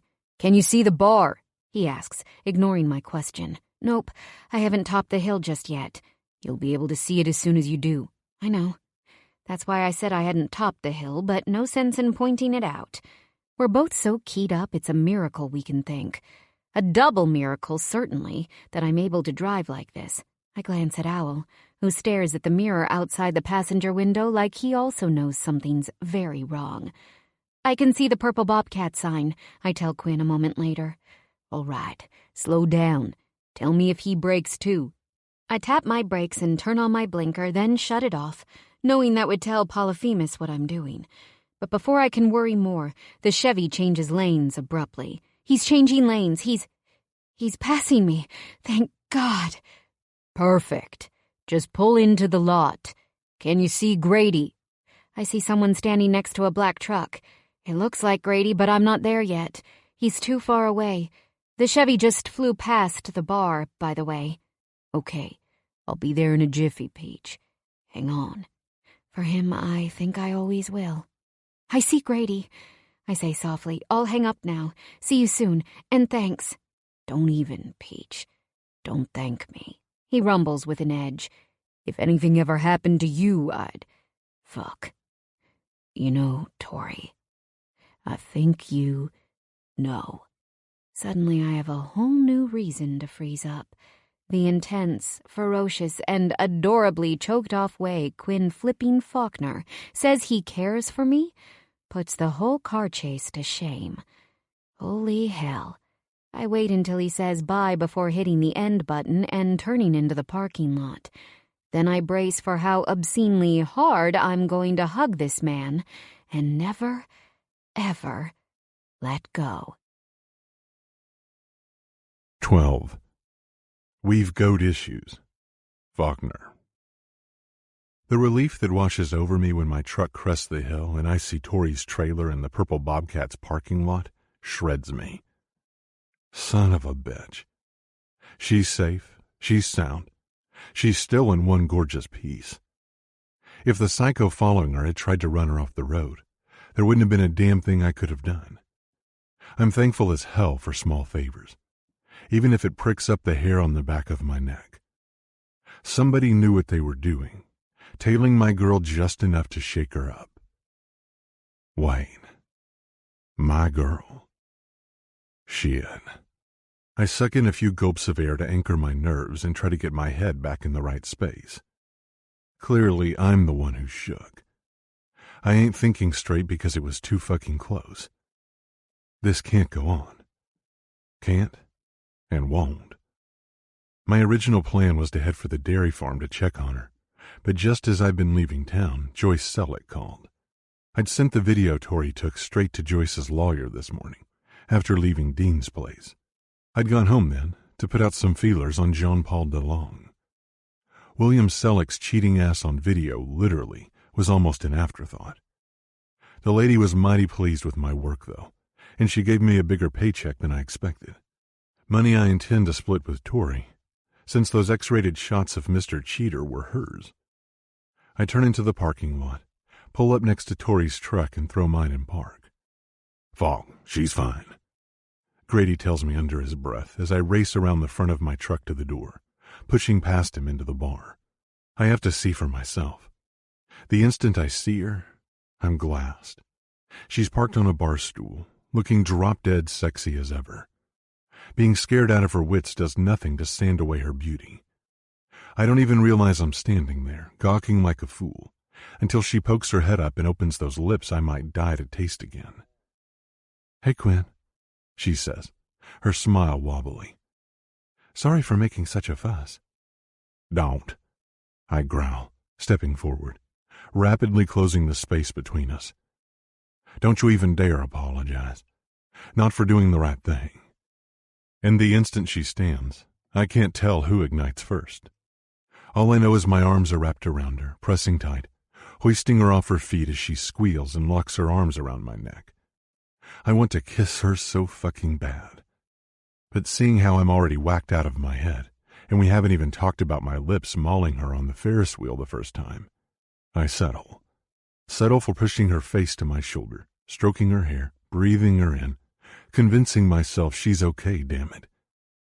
She's okay. One more tight squeeze from her and a sky-blue glance, and I finally set her down. Tori shakes her head, spilling her auburn curls everywhere. "It was probably nothing," she says. "He might even work for the Newmans, or maybe he was just going in the same direction as me. I've never met them. Uncle Dean set the job up, and the guy thought I was being kinda snotty since he scared me, put me on edge, so—" "Bullshit. He shouldn't have followed you like that, whether he was a Newman worker or not. I'm going to follow up and find out, don't you worry," I say, trying to make her feel better. The angry black storm in my gut says there's no fucking chance it was anything so innocent as a dairy farmer being a jackass on the road. Still, I don't want to scare her, freak her out, so I leave her with the slim possibility. "I got a couple pictures of the truck as it blew past," Grady says, joining us. "They might be blurry. My phone's 4 years old. But maybe we can blow them up so you can get a license plate number or something. I'll text them to you, Falk." "Thanks. I'll send them to the sheriff's office and the Newman place. See if they can make anything out. Not wanting to upset Tori more, I changed the subject. I sent Joyce Selleck's lawyer the stuff we talked about. They're both impressed. Don't think he'll have a leg to stand on in court. I ain't no lawyer, but it sounds like North Dakota still recognizes fault in some cases. And this dude definitely didn't just slip and fall into Rosie's tits. Tori belts out an adorable laugh. I grin, because it's good to see her laughing again after what just went down. Damn, Falk. You really outdid yourself, getting them in such a compromising position, Grady says, giving a thankful nod. Joyce already offered me a lifetime of babysitting, but of course I'm not biting and taking advantage. She's already too good to my girls. Gotta give credit where it's due. Tori here shot the juiciest stuff at the rodeo, I say, casting a proud grin her way. Thank her for making Joyce's prenup ironclad. Thanks for helping Joyce out, Falk, Grady says, turning. You too, Tori. Her cheeks glow bashful pink. No problem. Nodding, she adds, Thank you for returning the favor today, Grady. I hope I didn't cause much trouble for you and your customers. None at all. It's pretty dead right now before the regulars start rolling in for the evening. Grady motions to the empty seats. Why don't you two stay a while? Beer's on the house. I wish I could. Tori shakes her head. But I have Al to worry about. I need to get home. I need to get back to town, too, I tell him. Rain check, man. Thanks again for your help. Anytime. Grady slaps my shoulder with his big paw. You know it. He waves at Tori one more time, and then heads back behind the bar, doing what Grady does best. Are you okay to drive? I ask her. I'm fine. Just embarrassed, really. I'm sure this was a bunch of excitement over nothing. And I'm absolutely sure it wasn't. The pressure is on to tell her the truth. The whole truth. But not here. I'll follow you to Granny's, peace of mind. I reach for my wallet and pull it out. Oh yeah, and before I forget, half of this belongs to you. You wrote me a check? She looks up, confused. You did the lion's share of the work with our little cheater bust at the rodeo. Fair's fair, and I bet you can use the money. Don't fight me, I warn.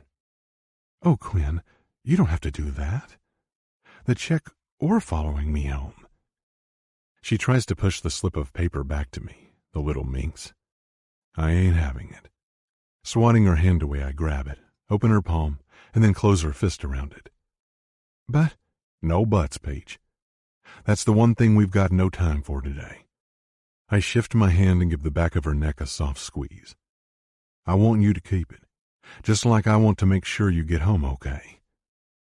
Removing my hand, I lead her outside. Tori follows, prettier than she has any business being under the evening sun. My eyes roam every chance they get as she follows me to my truck. Once we're there, I give the door a quick slap. I'll be right behind you. You good?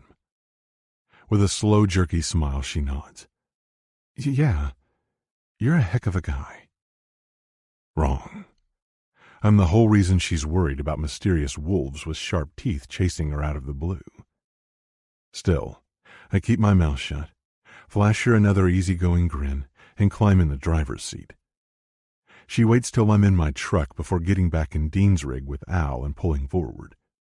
Her trailer rumbles across the parking lot and then onto the highway. I'm right behind her, and now that I'm no longer on the phone with her, I dial an old FBI contact who can drill deep. He's got intense resources I don't have in private security, even though he turned in his badge before I did.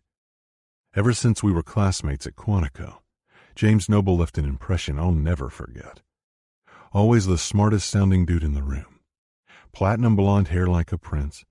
Permanent stick up his ass with, well, everything. I smile, knowing married life and years of working for in-guard security out west has softened his assholery.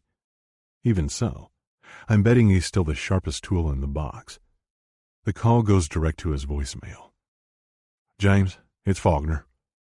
You got the stuff I sent over about Bart Pickett's files being sealed a few days ago? I need an update whenever you get a chance. Thanks. A sigh leaves me as I follow Tori into town. I think I'll always appreciate how the countryside just melts into Dallas like a Mayberry dream. Idyllic Midwestern fields give way to busy people on little streets. Kids running along beside their parents with ice cream cones hanging in their hands. It's innocence itself. An oasis in a world full of lethal shitheels like the Pickett brothers and their corrosive drugs. In the blink of an eye, I wonder what it'd be like to take Tori 3 names on a real date around here. Not the kind where we end up sharing burgers or giving into animal urges on a Ferris wheel we don't talk about again. More like the kind where it's just us. Easy conversation and a lazy afternoon. The kind where I'd have her hand in mine and we'd browse the little shops, chit-chat with the locals, feed the ducks in the park, and then stop for a stolen kiss or two in the evening's orange glow.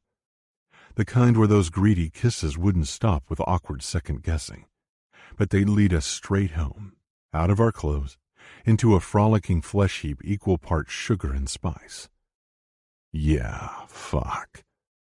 Silly as it sounds, I'd like that a lot.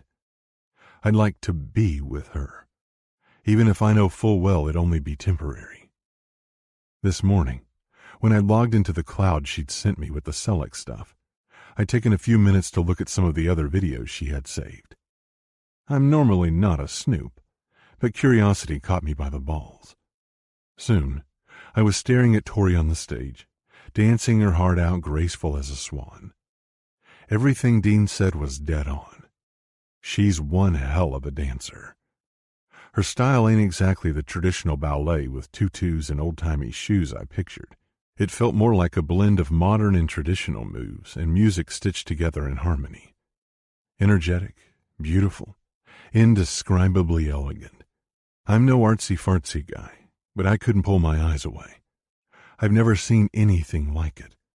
Never watched a ballet before, but the videos of her dancing were pure perfection as she moved, whirling in tight form, making her body an instrument of the music, arms and legs like spinning silks in the air. Not a single misstep or stumble. Dean described it perfectly when he said it was like watching a butterfly take flight. Damn right it was. In fact, if I hadn't already sent out feelers about that Jean-Paul D. asshole, I'm not sure I'd want anything to do with keeping her away from home after watching those videos. They spoke loud and clear. Tori needs to return to Chicago and her dreams. Whether she dances with his outfit or another, she belongs on the stage. Those videos showed her talent, her soul, how she's in her glory while she's moving like an angel, bathed in soft music and basking in bright lights. It feels like it barely takes a few minutes before we arrive at Granny's house. Tori climbs out of the truck with Al hot on her heels. "Home safe and sound," she says, more flippant than she appears as we meet near the front of my truck. "You're free to get back to better things, I'm sure." The worry lines on her face are proof I haven't been the only one thinking hard about a lot of things the whole way here. They'll ease, I'm sure, but it makes my blood go molten to think about her scared. I'd heard it in her voice on the phone during the chase. Hell, she'd probably heard a little fear in mine, too. I better get Al a drink of water. It's hot out here." She folds her hands in front of her. The glance she throws me behind those long lashes tells me the prick from the Newman place ain't the only thing on her mind. I can also sense this isn't the place or time to gab about us, for lack of a better 2-letter word with infinite awkwardness. So I manage a smile. "What time will the infamous eggplant parm be served tonight?" "You don't have to eat supper with us." She shakes her head. "Wrong, Paige. If I don't, Granny Coffee will hunt me down like a rabid dog." The grimace she makes is not only cute, it tells me she knows I'm totally right. 6 o'clock. Does that work?" she asks. "Sure. I'll be back with an appetite." "Thanks. And thanks again for—" She shrugs, meeting my eyes. "For everything." "It's what I do." With a parting wink, I walk around my truck and get in, lingering till she's inside before starting the engine and backing out. Bearing gifts, I knock on Granny's door a few hours later. As usual, it's Granny herself who answers the door. "I knew you wouldn't let me down," she says, nodding at my full hands. "Time to face the music, punk." "Eggplant has a theme song. News to me," I say with a grin. Granny isn't the least bit amused at my shitty joke till I hand her the wine bottle, a large one with a California label. Her eyes light up. "That's for the trouble I've caused. Should help the medicine go down easier," I say, then hold up the purple flowers in my other hand. "These are for the cook, something to match the stuff she's preparing." Finally, I pull out the big rawhide bone tucked under my arm. "And this is for your boy on 4 legs." Granny laughs. My, a busy man out to steal the hearts of the entire household." Granny gives me a wink. "I like it." Stepping aside, she waves me inside. "Come on in." "Thanks." As she shuts the door, she whispers, "Just so you know, I have ham sandwiches hidden in the garage fridge in case you need a real dinner." I laugh, but also admit, it smells good at least. "Smells can be terribly deceiving," she snaps. "I think you've got eggplant phobia, Granny." "And?" she shrugs, hoisting her nose in the air. "There are far worse afflictions." "Maybe so," I say, swallowing another chuckle.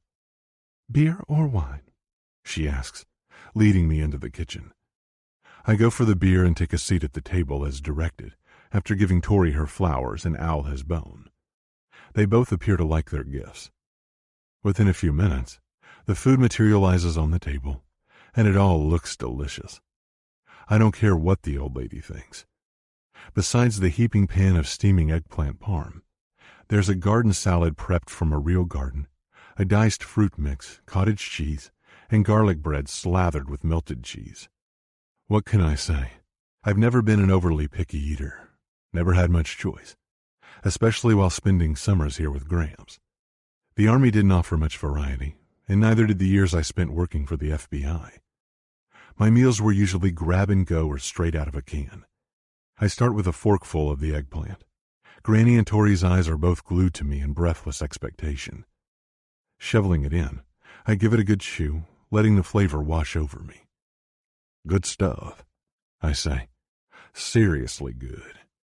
No lie." With harsh skepticism in her eyes, Granny sneers at her fork. Then, after a heavy second, she decides to bite the bullet. Or eat it in this case. I share a subtle grin with Tori across the table as we both watch the old woman gingerly trying to make sense of the dreaded plant in her mouth. A moment later, Granny's eyes light up. Well. This isn't the slop I expected." She takes another bite, this time a bigger one. "Not bad at all." Tori grins, but doesn't say I told you so, like most people would. She's too good an all-round person, and once again, I'm torn up about what I have to do. Convince her to go home. My sources are still looking into Bat and his likely parole date. The fact that his records are all sealed is too strange. I'm counting down the hours till James gets back to me. Sealed records don't happen with thugs like him. Not unless he's made some kind of deal. A sick, tortured part of me wonders if he's already out. Already here. I think back to the car chase earlier. So tall, it's scary. That's how Tori described the man she encountered. An unmistakable Pickett family trait. Even if I have a hard time believing he'd be out and about, doing the dirty work himself. But my gut tells me if it wasn't Bat, it could have been somebody else from the Pickett clan. A cousin or something. All rolling into Dallas, searching and plotting a grisly end for yours truly. Shit, it ain't fair. Then again, nothing in this world ever is. Despite how gutted I'd felt when she'd first told me about the new job offer, I need her to leave Dallas behind without looking back. I can't keep an eye on her 24/7, and that's what I'd need to do if she stays here. Bad and the scum working for him have already connected her to me. I wait until our plates are almost empty before saying, "So, when does this new job in Chicago start up?" Tori shrugs. It doesn't have a set date, but it won't be long before the groups from overseas arrive. I'm not going back to Chicago until after Granny takes her cruise. You decided to go after all?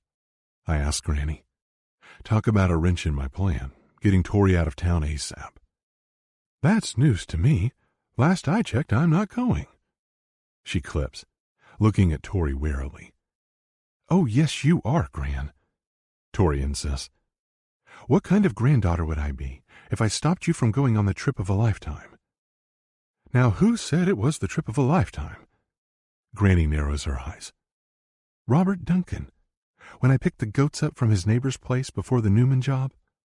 Tori answers. How fitting. Granny snorts. He's such a nasty old goat himself. Gran, you've already paid for the cruise, Tori says, her voice strained like she's on the verge of pleading. I said I'd stay here and watch your house. It's no big deal. You can't, dear, Granny says. There's no other option. Yes, there is, Tori argues, hot frustration bursting on her cheeks. Is something going on? Is it Mom breathing down your neck again? For a second, Granny Coffee looks jarred. Damn. Not totally wanting to self-insert into the middle of their fight, I feel I have to, especially when I don't like the thought of Tori staying here alone. But you could go if she took the Chicago job, right? Oh, no. She's not taking that bait, Granny answers, rolling out a sigh. She came here to heal, and she's not done healing yet. I'm healed enough, Gran. Tori levels a glare at her grandmother. And you never answered my question. Are Mom and Dad involved in this? I don't know why you're being so stubborn otherwise. Me? You're the one who's being stubborn as a mule, Missy, Granny says. And no. You really think I'd do your parents' bidding? Ha! Granny throws up her arms. Tori facepalms. Yep. I'd say they're neck and neck in the stubbornness department. Then give me one solid reason why I can't just stay here and house sit while you go on your cruise like a normal person. Tori holds up a finger. A good reason, Granny. Not an excuse. Granny sets down her fork with a clink and leans back in her chair, arms crossed. Fine. You want to know the real reason? I'll tell you. It's because the cruise was a package deal that Imhoff Builders offered to seniors. Anyone who booked a cruise was given a large percentage off the cost of a home remodeling project to be completed during the cruise. What? Oh. Tori frowns thoughtfully. So that's what you meant when you said you were having your kitchen and bathroom remodeled soon. Yes, soon. And that's exactly why you can't stay here if I'm gone. You won't have a kitchen or bathroom or any running water. So I'm just canceling the entire thing. I'll do it next year. Next year? No. Tori shakes her head. Did you already pay for the remodeling too? It was all one big ball of wax. Granny shrugs. No biggie. I've lived in this house as it is for 40 years. What's one more? It's a lot if I'm the cause of it. You deserve a vacation and a nicer place, Gran. Tori runs a hand through her hair, letting out a hiss of frustration. Let's not get dramatic, Granny says softly. It's my choice not to go, dear. I'm still kicking, and my mind's plenty sharp. I invited you to come here and stay until you're fully healed, and that's what's going to happen. You're not going back to Chicago until you're ready, and I'm not going to Alaska. Easy peasy. You're right about me not going back to Chicago just yet. I have to finish the goat gags. I promised Uncle Dean I would. Tori slaps the table gently.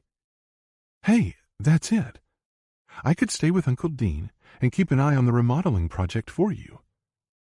No, damn it, I think to myself. Her going to Chicago would solve bigger problems. In that hovel? Granny scoffs. He only has 2 bedrooms, and with all the crap in his house, good luck finding them. Last time I was there, he had a lawnmower engine on his coffee table. She looks at me. I love my son, but he's a Neanderthal. I smile in agreement, but the hair on my neck starts to stand on end as Granny's gaze locks on. A slow, curly smile forms on her lips. Oh, hell. What now? As her eyes begin twinkling, she glances at Tori. Say now, that's not such a bad idea, Granny says, rubbing her chin. You staying with someone else in town. Why didn't I think of that? Shit. My stomach churns as I realize what the old woman's thinking. And it ain't happening. Tori living with me isn't even an option right now. I've got headaches with men who want me dead, a torn-up house, and last but not least, she's a walking siren. How the hell would I ever get anything done with Peach up in my space? How could I even undo the kiss at the rodeo and keep us friends? It would have to be someone upstanding, Granny continues while she stands. Someone I could trust 100%. She pats my shoulder as she walks behind me, around the table. Come to think of it, I would like to go on that cruise, and they can't guarantee me a spot next year. I watch her, glaring as she opens the fridge and pulls out a lemon meringue pie. And wouldn't you know I've dreamed of having a dishwasher for 30 years. She laughs. Tori gives her a weird look, and then starts collecting the dinner plates and silverware, carrying them to the counter. Well, maybe I could stay next door with Otis and Velma. Not happening. Granny sets the pie on the table. It has to be someone who can stand up to your folks if they start trying to jerk you around. Would you, handsome? She hands me a knife to cut the pie. Yeah, I say dryly, stabbing the knife into the creamy layers. Because you just know your parents, or that John Paul character, she says his name with a sneer, are going to show up with pretty excuses sooner or later. They'll try to reel you back in as soon as they hear I'm gone. I mean, fine. You're right. Tori brings small plates and forks to the table and sits down with a sigh. They'll give it their best annoying shot. Maybe I can just rent a cheap place. That won't work, but I don't have to say it. Not when Granny's already on the case. Maybe if it was winter, but this time of year, there's nothing to rent around here. She pats my shoulder again. We need someone with a big old house, lots of spare rooms, and it always helps to have somebody you know because who needs that awkwardness, living with a total stranger? Yeah. Subtlety and Granny Coffee don't share the same universe. I help her lift the pieces I've cut up with the knife, ignoring her brutally obvious hints of me and my house. Granny sets 3 big pieces of pie on the plates and lays forks next to them. Then she picks up 2 of the plates. Well, this old gal's brain is fresh out of ideas. Why don't you 2 think on it while I take these next door for Otis and Velma? She gives me a devilish wink. Ta-ta. A moment later, she's out the door, whistling to herself. Oh, Granny. She only left us 1 piece. I'll get another plate and fork. It's a big one, so we can share. Tori says. I lay a hand on her arm. Don't worry about it. I'm full. The eggplant parm was really good. She picks up the fork with a sunny smile. You sure? Granny makes the best lemon meringue pie on the planet. She slices the pie with her fork and holds it up to me. It's won more than 1 blue ribbon. Just try it. I lean over and take the bite of pie off the fork. The sudden tart hit of sugar and citrus is blue ribbon worthy, I'll admit. She laughs when I'm still chewing after 10 seconds. That good, right? Very, I grunt, hating how my eyes instantly fall to her pink lips. The lemon meringue might be dessert heaven, but it's not the pie making me hard as a rock now. Fuck. Using the same fork, she takes a bite, moving her lips in a way perfectly designed to torture me. Oh my God. I'd forgotten how good. Oh my God. Hearing her gasp in sheer rapture replays in my head like a loop. My dick jerks in my pants. I can't help picturing her under me, those long legs wrapped tight, raking my back with her nails while I tame that wicked mouth and my hips pound hers into the mattress. So this is what it feels like when a man loses his mind. The fork hangs at my mouth again, holding another piece she's peeled off, offering to feed me. I eat it, hoping the taste brings me back to earth. Why don't you want to go back to Chicago yet? Besides the goats, I mean. She eats another bite of pie. It's a mess back there, Quinn. I'm not ready to face it yet. What sort of mess? I wonder, surprised at her honesty. Setting down the fork, she shakes her head, blinking away sadness. A mess. A bigger one than here, she whispers, throwing me a bitter look. Thing is, I can deal with whatever small-town drama happens here. But back home, I just don't know where to begin. The dance director job has a massive catch I'm still working through. Great. So Chicago isn't the best place for her. And who am I to tell her how she should go about chasing her own dreams? Even if she's damn good at what she does, and I think she'd be real sad giving up dancing. There's also no mistaking what she means about Dallas drama, something I had a big fat hand in, or rather, a big fat mouth. My brain scans through my options and keeps sticking on the same one. If she's going to stay here in Dallas, it has to be where I can keep her safe. At least till I know for sure what's going down with Bat Pickett and his crew. I pick up the fork and feed her a hunk of sweetness as I gather up the strength for what's coming next. The unbearable admission that Granny Coffee's dumb idea might be right. Quinn, you're quiet, she says, smiling sheepishly when she's done chewing. We better get your stuff packed, I tell her. She frowns. Stuff packed? Why? I just told you I'm not going back to Chicago. I know. Filling the fork with a bigger chunk from the end, I hold it to her lips again. Once she's so full of pie she can't speak, I drop the bomb. You're moving in with me tonight. Her eyes widen. She slaps a hand over her full mouth, desperately trying not to spit. I hope like hell I didn't just ruin that last bite, waiting with bated breath for her to swallow and speak. She beams a look at me like I've lost my mind. What did you just say? She asks, her words shaking. For the life of me, I don't fucking know. I just know what has to be done. 13. You've got it bad. Tori. When I think back, it's somewhat of a blur how it happened. But I'm here. Quinn's house. This time for a whole lot longer than just one evening installing appliances and a swing. I'm not sure if it was Granny's idea or Quinn's or God's. But the fact remains I've moved in, and Granny is busy packing for the Alaskan wilderness. She'd flat out told me if I didn't stay here with Quinn, she'd cancel the trip and the remodeling job, ultimately forfeiting half the money she'd put down for a deposit. Ugh. What could I say to that? The only part that surprises me is it was Quinn who invited me. Well, more than invited. He'd demanded it in all his growly, green-eyed glory. I knew I shouldn't just up and agree. Not with the issues back home. The issues in my head or the ginormous, fire-breathing issues of living with my best friend who kisses me with the solar heat of 1,000 suns.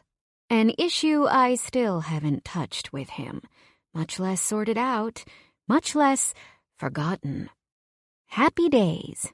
It's so rare when a red flag whacks you right across the face like this one, screaming, "Bad idea." But it did, and I'd ignored it. That first day was awkward, to say the least. We went about our business, on pins and needles, inhabiting the same space without truly sharing it. Yesterday was better, though, and today might be the first day I can actually call this arrangement fine. At least the house is gorgeous, no thanks to Quinn's remodeling work and keen eye for detail. It's plenty large enough for far more than 2 people. He gave me my pick of the 4 bedrooms, excluding his, of course. Sharing a house already makes me 12 shades of red. The thought of sharing a room with him might cause spontaneous Tory combustion. I finish brushing my hair and leave the tiled bathroom attached to my bedroom. Sitting on the bed, I pull on my boots and give my arms a solid overhead stretch. My muscles are still burning from the resistance band exercises I did this morning. Without Granny around, I'm not riding the bike all over town, so I'll have to find another way to give my legs a good workout every day. The house is quiet as I make my way downstairs, though I'm sure Quinn is up. Owl was also part of the move from Granny's to Quinn's, but I don't see him in the laundry room where he's made himself comfy the last couple of nights, sprawled out on the cool floor. He must be dying in the summer heat behind all that fur, so I like to get him outside to check on the goats early in the mornings, before the day's oppressive heat rolls in. The coffee brewing in the drip maker is still hot. I pour myself a cup and grab one more for Quinn before walking out the back door, looking for signs of activity as I walk down the steps. Besides a smaller metal workshop building, there's a large barn behind the house. Noting the open door, I make my way over. Owl, with his 6th sense, rushes out of the barn and races up the small hill to greet me. I give him a friendly bump with my hip, the best I can manage with my hands full, before we walk to the barn together. The building is old, but it's been painted recently on the outside. Classic red with white trim, which makes me smile. "Mornin', Peach." Quinn steps out carrying a dustpan. My heart skips a beat at the sight of him. Basically the normal thing it does now. Actually, it was already a thing when it came to seeing him, but I'm not dwelling on it for too many reasons. "Good morning." I stare at the broom in his hand. "You're sweeping out the barn with a dustpan?" "No, just the corner." He dumps the contents of the dustpan in a cardboard box on the ground. "There was some old broken glass. Never noticed it before, probably something from way back when Gramps was around. He liked to have his whiskey out here sometimes." I nod, grinning as I step toward the open door. I remember a big party in this barn one summer. That time he was out of town, fishing in Montana. "A party you were too young to be at," he growls, his eyes flashing mock serious. "Yeah, right. I was as old as half the other kids here," I say, heading inside for a good look around. The Faulkner barn has happy memories etched in its worn wood. The barn is just as spacious as I remember, with big brace timber framing overhead and an old scuffed-up wooden floor. He follows me inside. "The other kids were also too damn young to be here." "I know. Here, figured you could use a refill." I take a sip off my coffee and pass him the extra mug. "You were always Mr. Hall Monitor, sending everyone underage home." "And you didn't listen." He takes a loud slurp off his coffee. "Because I knew you wouldn't make me." I laugh, flashing him an evil smile. "Brat now, brat then. What else is new?" "I think you'd agree we've both done some growing up." I laugh again as a sense of genuine happiness fills me. And also at how he sputters on his next sip. "I distinctly recall leaving well before 11, my curfew time." "Because if you hadn't, your granny would have come looking. Probably riding Edison to help sniff you out." Laughing, I nod. She totally would have. I walk deeper into the barn, sipping coffee and staring at the rafters. This place really is huge and so wide open. I'm not sure they make them like this anymore. "What happened to the old tractor? Didn't he park it here in the winter?" I ask. "Sold it at the auction," he says. "Hated to give it up, but it's in better hands with somebody who needs it for work." Slowly I turn, watching him pull a couple cans of paint off a shelf in the corner. What auction was that? My brother Alan and I inherited this place, but he didn't want anything to do with it, so we decided to auction off what we could from Gramps' old tools and antiques. He got some money, and I got the place. Won't you be a little sad to sell it? I bite my lips, knowing it's none of my business. He sets the paint cans on the floor and leans back, arms crossed. Honestly, yeah. The longer I'm here, the more it's grown on me. I'm a country boy to my bones, I guess, even if I've spent half my life away from farming. I thought I could just spend a few months fixing it up and sell it real easy. But now, after a year and a half, I'm wondering if I should keep it. Maybe rent it out or, hell, I don't know. Turn it into another place Ridge and Grace can use for their projects. Aren't they like bazillionaires? They probably don't need the space, I say softly. You could just live here. He nods once, but then shakes his head. I mean, nah, it ain't practical. No matter how long I stay in Dallas, I can't be running after a place this big forever all by myself. Tons of upkeep. Why's that? Looks like you've been managing just fine, I say. Are you thinking ahead? Once you go back to the FBI? He picks up the paint cans with a shrug that almost seems annoyed. I won't be going back to the FBI, Peach. Whoa, what? Confused, I shake my head and speed up to follow him to the door. Why? You said you were on a sabbatical. I was. For a year. Then I quit. His eyes seize mine darkly as I catch up. He even sounds bruised, like I've just poked at a painful scab. Sorry, I didn't mean to pry. So you've been doing your private detective work since then? That's the long and short of it, he tells me, though his voice says there's a lot more. Owl joins us as we head for the house. You make enough to live on with those jobs like the one we did for Grady's friend? Not being nosy, I'm just curious. Peach, you're nosy as hell. And it's okay. He laughs. Some months the money's good. This is a quiet town in Sleepy County, but there's always some asshole who's 5 years behind on child support or runaway teenagers to find. Some months the money ain't great, but it doesn't matter. No? I'm baffled how he's surviving, especially with what he must have sunk into this house for renovations. I know Grandpa Faulkner wasn't a rich man, so he couldn't have left behind much. Okay, Miss Nosy. You really want to know? Quinn gives me a lopsided smile, his eyes flashing. Alan, besides being a bush pilot, is a financial planner. Years ago, when he was first starting in the trade, he convinced me to let him invest my army pay in a couple of big A's and G's. I couldn't spend it on shit while I was overseas with no family to support back home, so I took the gamble. Big A's and G's? Amazon and Google. Mostly, back when they were little. I've also made out like a bandit on a few other companies you'd recognize.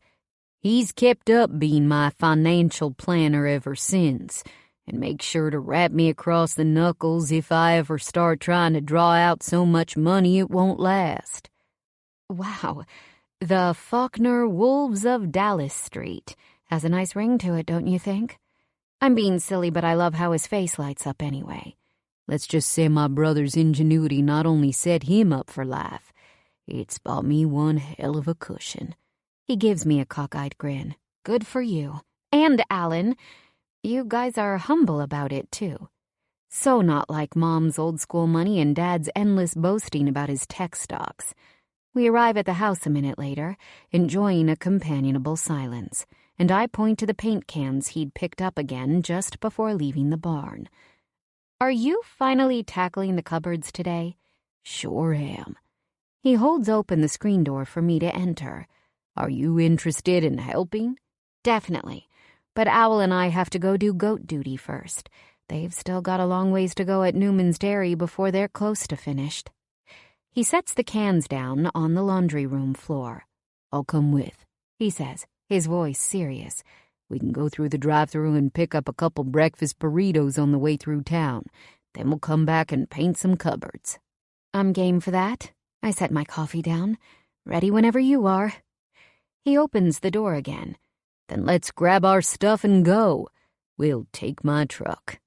Like Uncle Dean's, it's a large GMC, just a whole lot newer and nicer.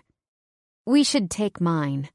We'll need Owl in case we need to chase the goats around the property or something. My truck's dog-friendly, Peach. I shrug. If you don't mind, neither do we. I'm sure he'll love the air conditioning. It's not working in your truck? It's Uncle Dean's truck, I say. What do you think the answer to that is? He chuckles knowingly. We can have one of Jess Berlin's mechanics look at it. He owns the Chevy dealership. I bought my truck there and he's a good guy. Grady's nephew, Weston, also does auto work part-time. We climb in his truck with Owl filling up the back seat. Sounds like overkill, I say. I'll only need the truck for a couple more weeks, tops. The relaxed smile hanging on Quinn's face fades. Still thinking you'll head back to Chicago by then? He asks, steering us out of the driveway. I nod, even as a tight knot forms in my stomach. I can't stall forever. I have to face my other life sooner or later. Watching the trees, the grass, the open space go by through the window, I hold in a sigh. I guess I'm a lot like you. The longer I'm here, the more this place grows on me. It's nice not having the pressure of the city. All the people, all the work, all the stress. I release my sigh then as reality hits home. But I'm not like you. I didn't have an older brother invest in any magic letters for me. And you miss dancing like hell. He finishes for me. Maybe. I twist my head to get a good look at him. How'd you know? You have to miss what you're good at. He grins. I've got a confession. Don't hate me. When you sent me that link to the cloud, I checked out a couple of your videos. Oh my God. I barely resist the urge to pull my hair over my face and hide behind it. You're one hell of a dancer, Tori Three Names. Like lightning in a bottle. Oh, wow. Suddenly I'm less upset that he looked at the videos I'd clumsily left up. Actually, I feel weirdly flattered. Thanks, I think. And how much do you know about ballet? His next laugh comes straight from the gut, one of the best ever. So intense it makes me want to join in just hearing it. Probably about as much as you knew about goats when you showed up back here. That much? I'm giggling as I say it. Yup. But just because I'm clueless doesn't mean I didn't like what I saw. You were fucking amazing. Well, thanks, I sputter, trying with all my might not to blush. Good thing we have Owl. I think he's a secret expert on everything. Quinn's eyes are glowing like emeralds in the sun as his gaze turns on me. And I have you. You must know more about dance than anyone. You've been doing it your entire life. I nod but no longer feel like laughing. You're not wrong, I tell him. So, what's it like? Dancing on the ends of your toes? He shakes his head. Just thinking about that shit makes my feet ache. It hurts, I say, at first. But once you get the hang of it, you don't even notice. And most dancing these days is a lot more contemporary, a fusion of past and present. Memories whip through my mind so fast I close my eyes. When the music fills you and you've got your routine down pat, it's a little like you're flying. It doesn't take any effort, any thought. You just let the music be the wind beneath your wings. I lean back and smile at the rush. I do miss that, letting the music carry me away like I'm a feather on the open air. The hundreds of routines I've practiced over the years flood my mind. I can see myself dancing, twirling, and spinning on the tips of my toes. You really miss it, don't you? He asks quietly. I open my eyes. Yeah, but I don't miss the pressure, or all the shit that comes with the territory. People, a few very specific people, are the worst. Everything's a give and take. No denying that, I whisper, my eyes fixed on him. Somehow I get the feeling we've moved past ballet, casting these longing looks at each other. Or maybe it's just my imagination after being run through an emotional juicer. Thankfully, we've arrived at the breakfast place, lending a much-needed distraction. "1 burrito or 2?" he asks as he pulls into the drive-thru. Just one. I'm still a little burritoed out after Kenny's truck, even though these are way smaller. He orders 6, plus 2 orange juices. 6? You must be really hungry, I say just as we arrive at the window to pay. 1 for you, 2 for Owl, and 3 for me. Owl barks in loud agreement. We both laugh. We eat our food in the parking lot and then head for the dairy farm, talking about nothing important, yet conversing the entire time. It always was that way between us. Easy conversations and easier feelings. I should be glad that's falling back into place. Our friendship, especially now that we're living in the same house. Too bad this wild, anxious part of me isn't glad. The persistent part that keeps wishing something would happen with Quinn Faulkner. Consequences be damned. The goats are fine over at the Newmans. As we stand in the pasture, after accounting for all of them, I ask, if you do decide to keep your grandpa's place, will you get any animals? Probably not. Why? You don't like them? I like 'em just fine.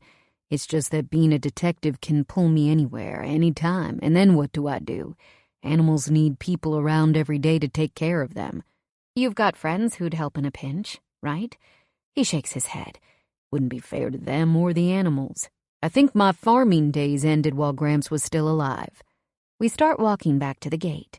I guess I see your point, I mutter quietly.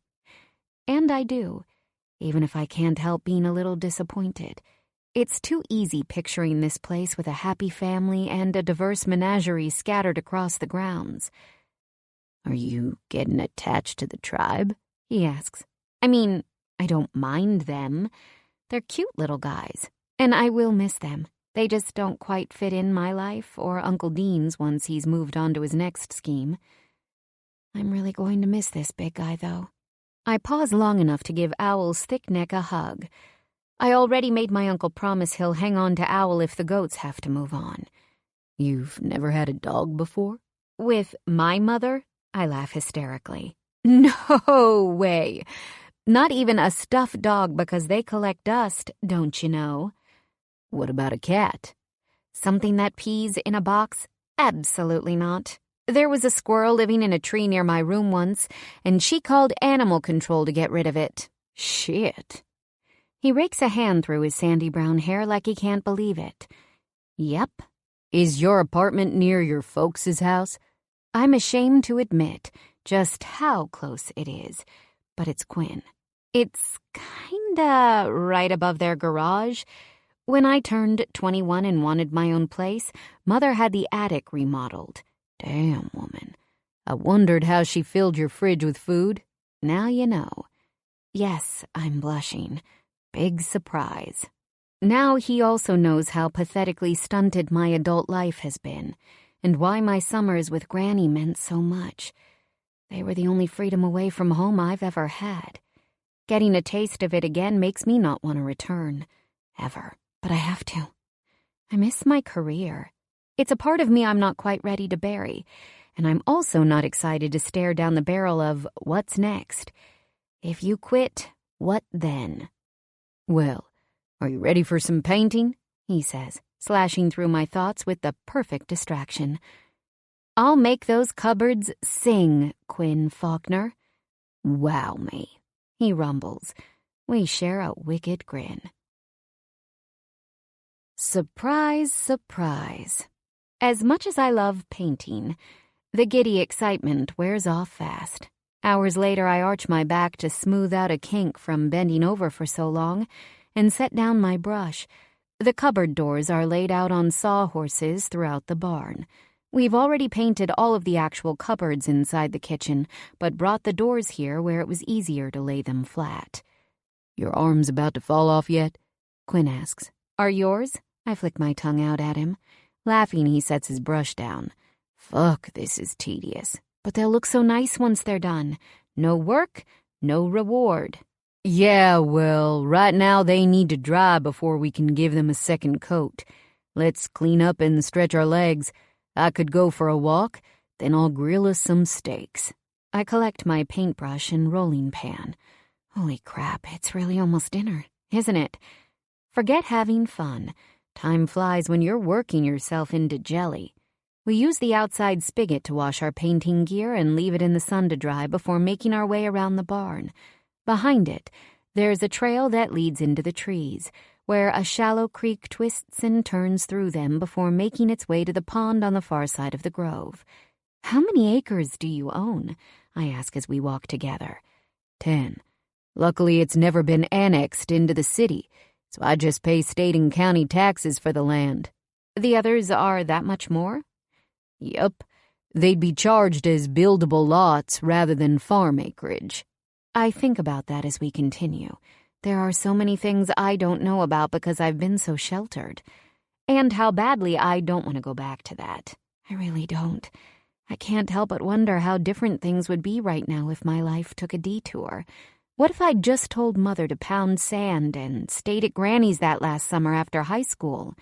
Would I be a dancer somewhere else? Would I be someone totally different? A wife? A mother? A rodeo clown? Someone who wouldn't be afraid to do what she wants, namely, press my lips to Quinn's and let our tongues lead where they may. God, the possibilities in a person's life are like tree rings. He takes my hand as we cross into the rougher terrain, stepping from boulder to boulder. We walk over fallen logs while crossing the creek several times as we head through the trees. In my imagination, I go back to when we were teens. How I would have died 100 times over just to have him hold my hand. My heart almost stopped forever that day I took a peach pie to the face, and he was so good to me. But he'd always been aloof, too. That's just who he is. Kind, funny, handsome, and alpha as Hercules, but never ready to risk what we had, never ready to take our friendship further than the kids we were then, and the adults we've become. I was just the tag-along little girl, his sidekick, wishing for more than a silly one-sided crush. And here I am again, wishing, hoping, and praying for something I'm also scared to death to plunge into. Once we step out of the trees, Owl barks and goes charging ahead to the pond, chasing 2 Canadian geese swimming near the shore. They take off at the last second with a few parting, "Screw you" honks. Wait. I recognize this place. I murmur, slowing down. It's where your grandpa had his bee boxes, isn't it? Quinn smiles, and I wonder if he's been meaning to lead us here this whole time. Good memory. I was wondering if you forgot. This right here is the exact spot where we first met. He shakes his head. What a fucking day. I thought you'd fall down and die from shame if the bees didn't get you first. Almost 10 years ago. I pause to snicker. Wow. His hold on my hand tightens. My breath seizes. That feral green gaze sharpens as our eyes meet, and my heart beats its way up my throat. Nearly a decade, Peach. Long damn time.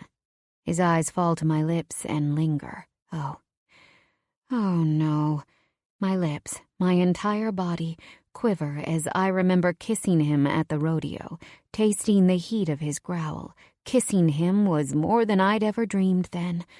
Sweet Jesus, I'm still dreaming about it, constantly. It's worse with us both dancing around the subject, never bringing it up. Apparently, part of our emotional maturity level is still stuck in the last decade, too. I wondered about you so many times over the years, he tells me, and I wonder if I'm wrong about being stuck. A hot thrill rips through me. I thought about you, too. I wish I'd tried to write while you were overseas, but I knew you didn't want me worried sick. Still, I wondered where you were, what you were doing, who you'd turned into. He smiles, those green eyes flickering in the soft light. Thinking about you. That's all I ever did, Peach. Whatever comes and goes, whoever I work for, however the seasons change, that's the one damn thing that never strays. And I know it's out of line, but I'm telling you right now, It ain't gonna change when you head back to Chicago. I'll be thinking about you then, too. Holy hell.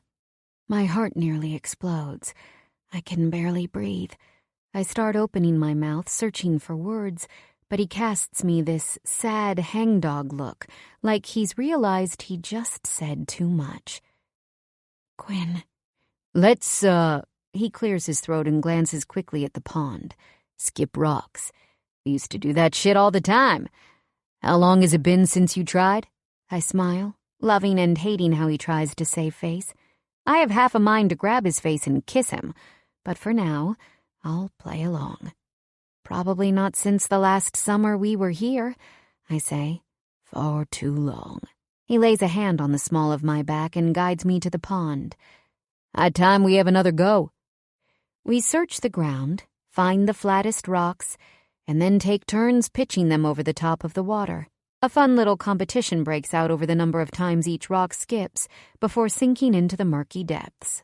It's more fun than I've had in ages, and not because it's something so easy, so innocent. It's because I'm doing it with Quinn, and the fact that my rocks win nearly every round doesn't hurt one bit.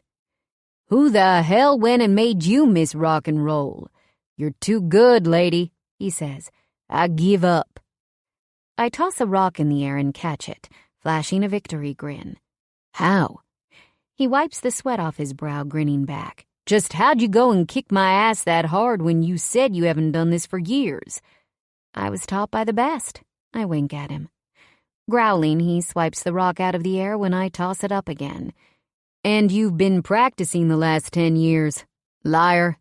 I grab his hand and try prying it open to get my rock back. No, I haven't. Swear to God. Give me my rock. He holds his hand just out of my reach, using his height to his advantage. I don't know. What will you give me for it? I hear these things can be pretty valuable. A kiss, you lunk, I want to say. But that's the one thing that would ruin the evening, the week, the rest of our lives. Scrambling for the ground, I pick up another rock. Here, bozo. I'll give you this one for it, rock for rock. Sound fair? He tosses the rock in the air and catches it again, swinging his hand down with a grin that almost melts my panties right off. That rock for this one, huh? Yes. What are you expecting, a Ferrari? He holds it up to his face, stroking his chin like he's pondering the meaning of life with a stone that's magically turned to solid gold. It's so ridiculous and exaggerated, I burst out laughing. Sorry, this is a far better rock. Can't part with it for that crappy basic bitch skipper you picked up. It ain't even an eggplant. Then he spins while I'm busy laughing my butt off and side pitches it across the water. I yell out the count as it skips. 1, 2, 3, 4, 5, 6, 7. 7! I throw my rock on the ground. 7, you dick. The most I had was 5. So you've been letting me win this whole time? With a knowing chuckle, he grabs my hand. Or maybe I just got lucky with the right rock. We'll never know. Come on, darling. I'm getting mighty hungry. Time for steaks and hash browns. I'm making us a salad. I'm not going to die here from protein and carb overload, I say, playfully pushing at his side. Quinn whips out another Slayer smile. Even if he does it 1,000 times, I swear, I'll never get sick of that look. Oh, and as for the food, yes, I'm hungry. But I'd forego ever eating again in a heartbeat to do more than hold his hand. 14. Goat me all riled. Faulkner. I had to be out of my mind to agree to this, having Tori 3 names move in with me. Ridge might as well have tossed me in one of his Western flicks and cast me as the idiot who gets tied to a pole with fire ants crawling up his pants. That can't be more torturous than spending whole days with the girl I've jacked off to since before I could drink. Shit. I'm as horny as a quarterback watching the cheerleaders. Make that cheerleader singular. Just one. But even that ain't right. Tori's a full-blown, sexy-as-all-hell dancer who can do a whole lot more with her body than an entire cheer squad.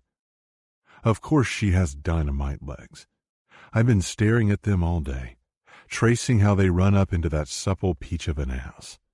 I try to end my creep in there, before my eyes slide up her spine, turn her around, and find those tits I want to shove my face in and own. Don't fucking care if she's not the bustiest gal in the world. What she's packing is enough for 10 lifetimes, and if I don't find some goddamn self-control, I'm gonna rip that flimsy outfit right off her and see what she's been hiding. As soon as we got home from checking on the goats this morning, she'd changed out of her jeans and boots into a pair of white shorts, a lime green tank top, and flip-flops to paint in. She'd still been wearing her flip-flops on our walk, and not wanting her to slip on the rocks or fall in logs, I'd taken her hand as we'd followed the creek to the pond. That simple touch, holding her hand for balance, almost burned me down. And sparring with her by the pond, fighting over rocks? Fuck. I think I've reverted back to caveman, and I'm still trying to remember how to talk as we work on dinner. "Do you want tomatoes in your salad?" she asked through the screen door. I'm just as surprised as anybody my fridge now houses vegetables. So much green and red I think I see Christmas every time I open the door. Even a couple eggplants. "If you do," I call back, checking the grill. She's silent for a moment, then asks, "What about kale?" "We bought kale. Was I drunk?" Laughing, she pushes open the door and takes a swig off a beer bottle, one from the case we'd also picked up on our shopping trip. "Psych, I was just testing you." She hands me the beer, winks, and saunters back inside. "I'll buy some next time I'm at the store, though. You're not getting off that easy." I take a long pull off the beer, hating how her lips make it taste better than it should.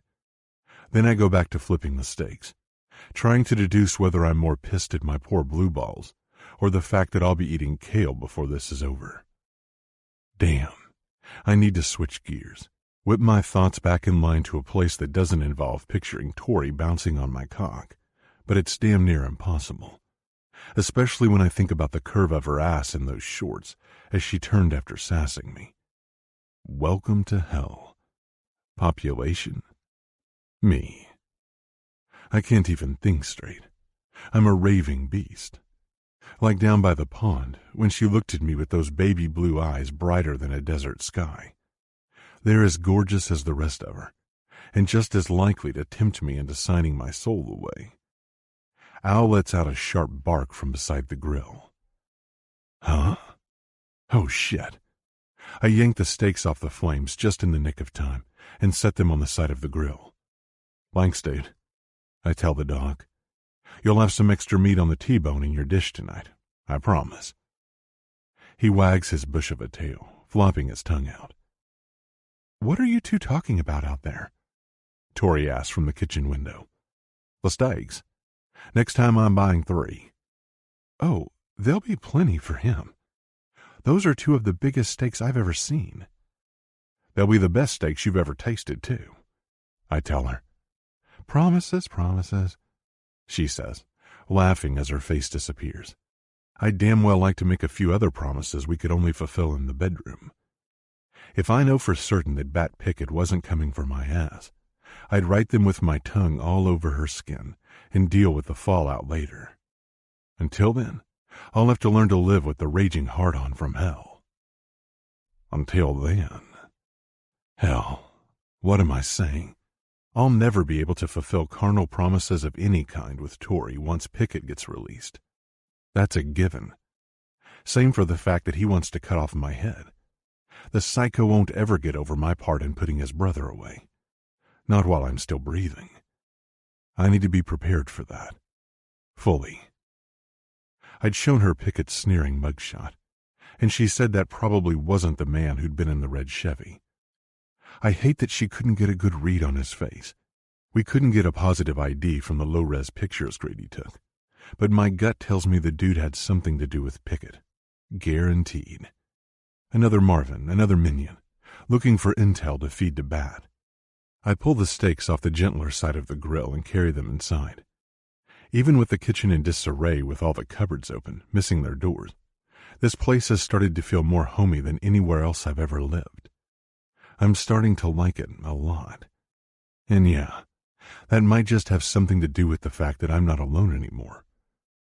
No denying I also like the sight of Tori, wearing her short shorts and skimpy tank top, in the kitchen, in the house, in the guest room.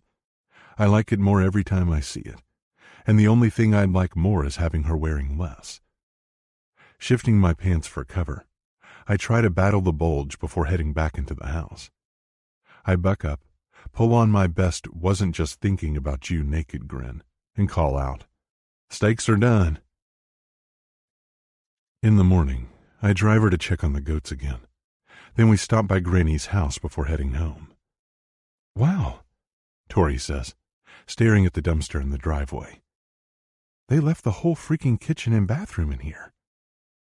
Frowning, she asks, "Do you think they'll have it all done by the time she returns?" "Yep. They're a good, trustworthy company, and that's why they wanted the place empty. A house is a lot easier to remodel with nobody living there."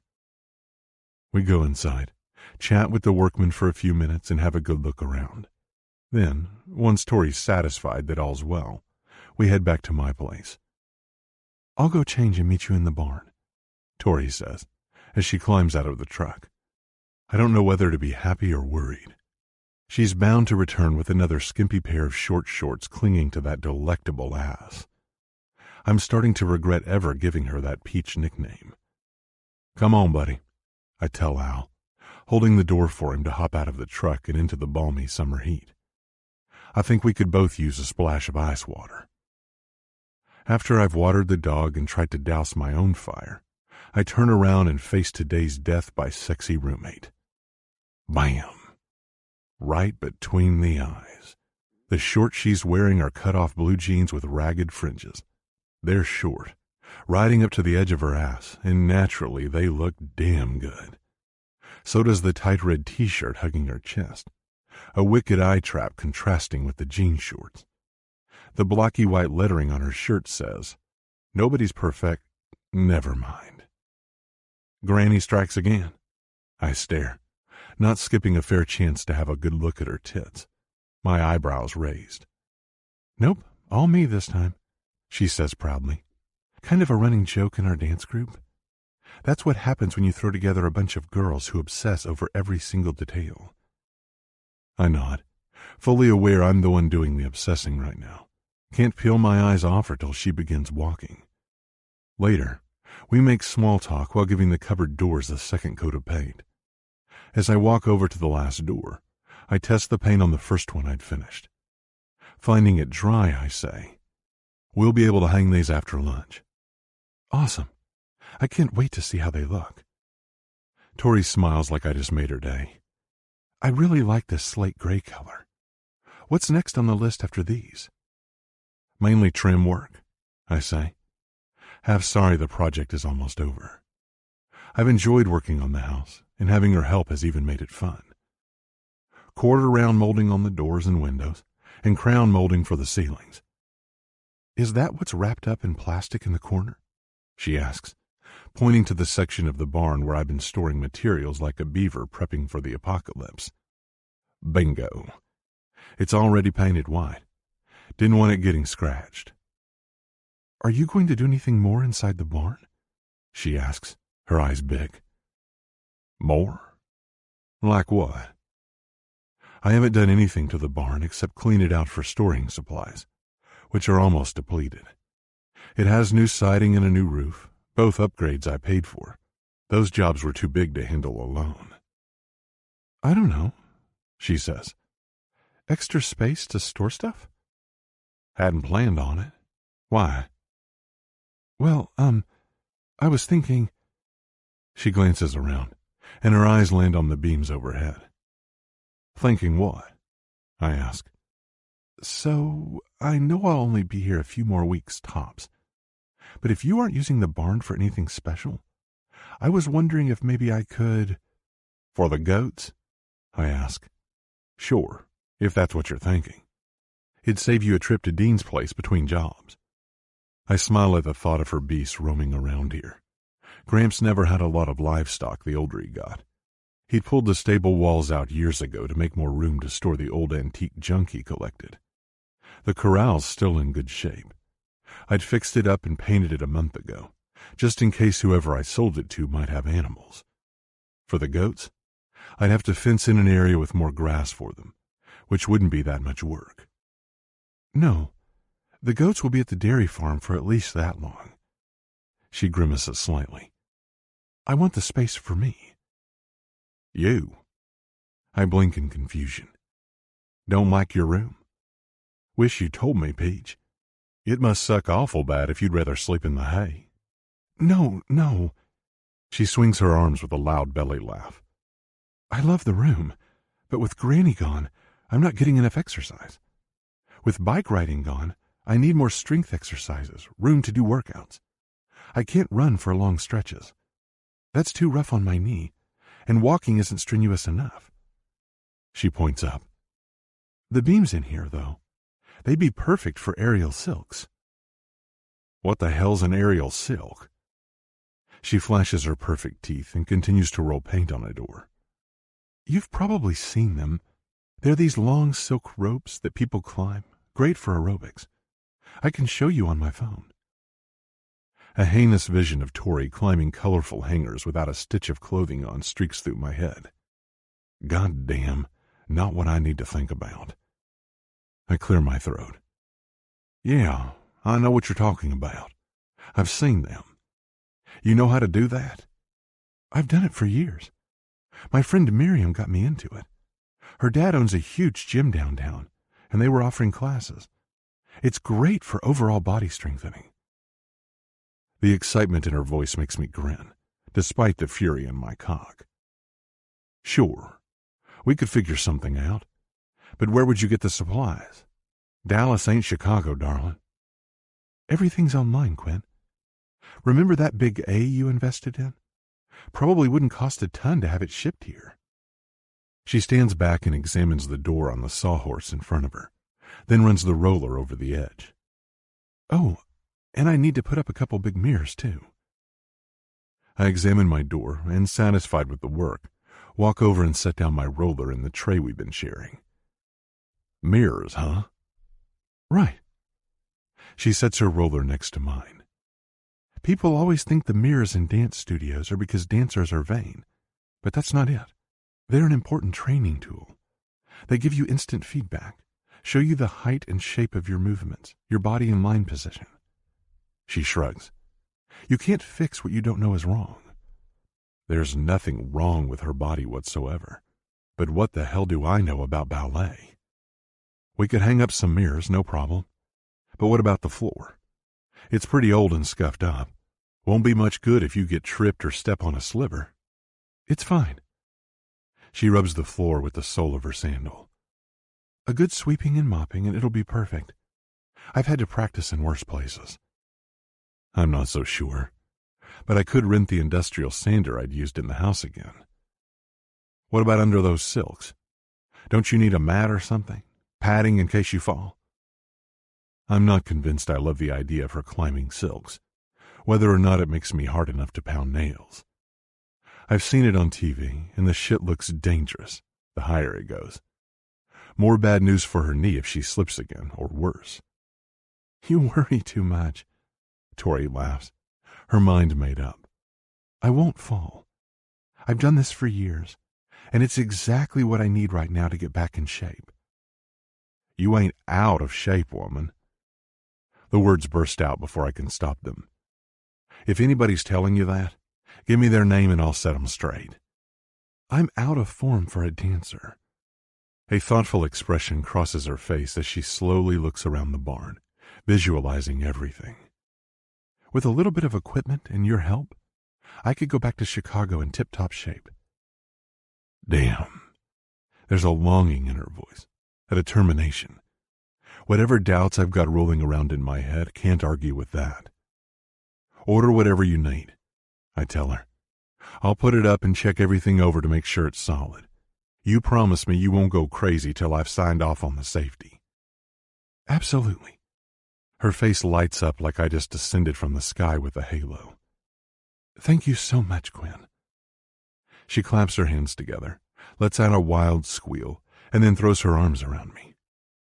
You're too good to me. My hands instantly grasp her waist, which fits too perfectly in my palms. She hits me with soft blue-eyed gratitude, and the same smile she'd always give me when we were kids. Every time I ever got between her and disaster. It's so familiar it hurts. But there's a key difference. Feeling her under my hands puts lightning in my blood. She makes me hungry, almost rendered breathless and definitely speechless, awestruck by how sexy, how tight, how beautiful she is. Forget the fucking silks. Having Tori up in my face like this, tempting me to do terrible things, that's the real danger. No question. I'm so excited, she says, bouncing a couple times on her heels. I've missed having them around for a real workout. You don't even know. Bull. I'm sad to say I do. Because her missing those silks can't hold a candle to how horribly I've missed having my hands all over her, exploring places I shouldn't, capturing her flesh the same way I want to seize that strawberry of a mouth, with teeth. When she looks at me again, she must see the seething in my eyes, the bearish need coming out. Fuck. We both know what I need. And looking at her, blinded by those perfect pink lips, without leaning down to touch them, to kiss them, to take them over, is killing me. I'll go make us some lunch so we can get the doors hung up as soon as they're dry, she says, stretching, offering her lips. I don't release her, not when we're human magnets with a sexual polarity I can feel singeing the air. The way she smiles and arches her back makes hot, sticky blood roar through my veins. Neither of us dare to look away. I have to kiss her, one more time, just to get it out of my system. Tori's eyes fluttered closed as I pull her close, her body against mine, and she knows what's coming. I swallow a growl, loving how her breasts feel on my chest, how her hips mold to mine. She has to feel the demanding bulge in my jeans, too, and I'm past caring. My lips find hers like a hunter. They come down hot, slick, devouring, prying her open with my tongue till she whimpers. I almost fucking gasp, reaching up to clasp her chin, cradling her face as I pull her into a kiss with no surrender. And she knows she's beaten. Her arms tighten around my neck, her lips part, kissing me back with the same giddy passion I'm pouring into the kiss. Even though we're chest to chest, I pull her closer, wanting more. My hands caress the swell of her hips, the small of her back, roaming with mad intent as my tongue chases hers, driving a moan out of her. I don't want to stop, not until I've had her under me, not until I'm in her balls deep, wrenching moan after sweet moan out of her ruby lips. Not until I brought her off so hard so many times she's ruined, spent, her legs crooked and her pussy leaking my seed. I fully admit I'm insane, driven mad by crossing lines with my best friend that should still matter, but aren't worth a damn when we're this keyed up, tearing at each other's clothes, and the sudden screech of a vehicle's horn rips through me like a cold shower, along with Owl's bark a second later. Damnation. I rip my lips off hers so fast I nearly pull a neck muscle. She drops her arms from around my shoulders, and eyes closed, stumbles a step back. Reluctantly, I release her hips. We're both staring out the barn door at the direction the sound came from. I'll go see who it is, I say numbly. I'll get rid of them, too. Whoever decided to interrupt the most important kiss of my life better have a damn good reason. Stomping out of the barn, I jog up the hill toward the house with every part of my body still heated, still throbbing, still angry that it hasn't gotten its fill of Tori. My teeth are bared as I plod over the top and see a police cruiser. Hey, there you are, Drake shouts as he rounds the corner of my house, wearing his Dallas PD uniform, gold badge flickering in the light. I knocked, but no one answered. Your truck's here, so I honked. Hope I'm not interrupting anything. Only the hottest sex ever, buddy. No big deal. but I can't stay pissed at him forever. No, just painting cupboard doors in the barn. I half lie, walking the last few feet to meet him, and give a handshake that nearly tears his arm off. Damn, man. Must be some paint job. He grins, shaking out his arm. The extra cameras I ordered for you came in. The winter fried a few of the sensors on the ones I gave Ridge, but these are brand new and should do the trick. I'd almost forgotten. Since Tori's here now and the picket situation uncertain, I figured I'd have him put a few up around the property, so I'll know if anyone comes prowling around. When can you put them up? Now? Might as well if you're not tied down. This camera shit is almost turning into a running gag for too many dudes in Dallas, he says, his blue eyes sparking. Guess you're gonna get married off next, seeing what happened to me and Ridge. Whatever, I growl, silently rattling off a few curses. Sounds good, I guess. Where do we start? If you're busy, I can do... I slap a hand on his shoulder. Nah, I'll help. We were just finishing up the painting anyway. Honestly, cooling off a little after what almost just happened in the barn right now would be a good thing, even if my dick objects fiercely. Okay, it's all in my truck. Let me grab the gear, he says. We discuss where to put them while opening the boxes and then get to work. Tori brings us sandwiches and iced tea later. I don't want to worry her, so I tell her it's just the security system I ordered, which is half true. Some of this is stuff I'll pay him for and leave up for the new owner if I decide to sell. After she carried our empty plates and glasses back into the house, Drake eyes me slyly. So it must be going good between you two, yeah? She's moved in. It's fine. We've been friends for years, I tell him, keeping my voice even to head off the shit he no doubt wants to serve me. Friends? He echoes dryly, raking back his dark blonde hair. Friends. That a problem, officer? I grunt back sarcastically. He looks at me and grins. I'm gonna have to give you a citation for excessive bullshit, yeah. Come on, man. Who do you think you're talking to? An old married guy like me knows when a man and a woman are more than friends.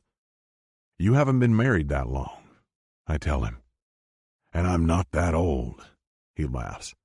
I'm happy for you, man. She's hot. Nothing like my Bella, of course, but no woman ever is. Just keep those eyes to yourself, I warn him. He chuckles harder. There's nothing like it, Falk. You ought to get over yourself and try. Try what? Being married to your best friend. The woman you want to grow old with. He shakes his head, his lips quirking up with a whimsical smile. Falling in love with Bella hit me like a fucking freight train, truth be told. Just between you and me, it scared the living shit out of me at first. There was a lot going on in my life then, and I thought there wasn't room for a woman. For marriage. A real marriage, I mean. Not the fake one we started with. You know how old Jonah Reed set us up? Everybody does. I bite off. Right. Anyway, once I came to my senses, from that moment on, life has been better than I ever imagined. He continues. Yeah, well, there's a lot going on in my life right now, I say, echoing his words. And that's why I'm here, to help you get your shit worked out. And I don't just mean the cameras in this fuckhead in prison who hates you. He picks up another camera. You going on top of that barn or am I? I'll do it, I say sharply, though I wonder at the shine lingering in his deep blue eyes. Drake's one lucky man with a wife, a kid, and another on the way. Could that ever be me and Tori? Could the mountains between us just melt away someday like they did for Drake and Bella, leaving a bliss I'd know he'd die for? It takes the better part of the afternoon to get everything set up and checked over. I thank Drake for his help before he leaves and then head into the house. Tori carried the cupboard doors from the barn to the house earlier. I told her to wait for me before hanging them up. She's at the kitchen counter now, cutting raw chicken into strips. I have to tighten every muscle in my body to resist walking up behind her, spinning her around, and picking up right where we'd left off in the barn. "Hey," she says, glancing over her shoulder. "I screwed the knobs and hinges on the doors, but I couldn't get them in place. They're just too cumbersome." I walked to the sink and washed my hands. I know. That's why I said wait up. Thanks for putting the hinges on, though. Hanging them won't take long at all. Nodding at the cutting board on the counter, I ask, "What's for supper?" "Chicken stir-fry. The meat just needs to marinate for an hour or so. Plenty of garlic and ginger." I inhale, and my nostrils are pleased. "Smells damn good," I tell her. "Let's hope it tastes good, too. Are you a stir-fry fan, Quinn?" I shrug. "Is that kale shit in it?" She pushes a giggle back with her hand. "No, you're safe tonight, but there is bok choy." "Bok what?" I wipe my hands with a paper towel. "It's kind of like celery and green onion had a baby. You'll like it." "I'm trusting you," I say, pointing 2 fingers at my eyes and then at her. I wad up the paper towel and throw it in the trash can. "I'll start on the doors while you wrap up the grub."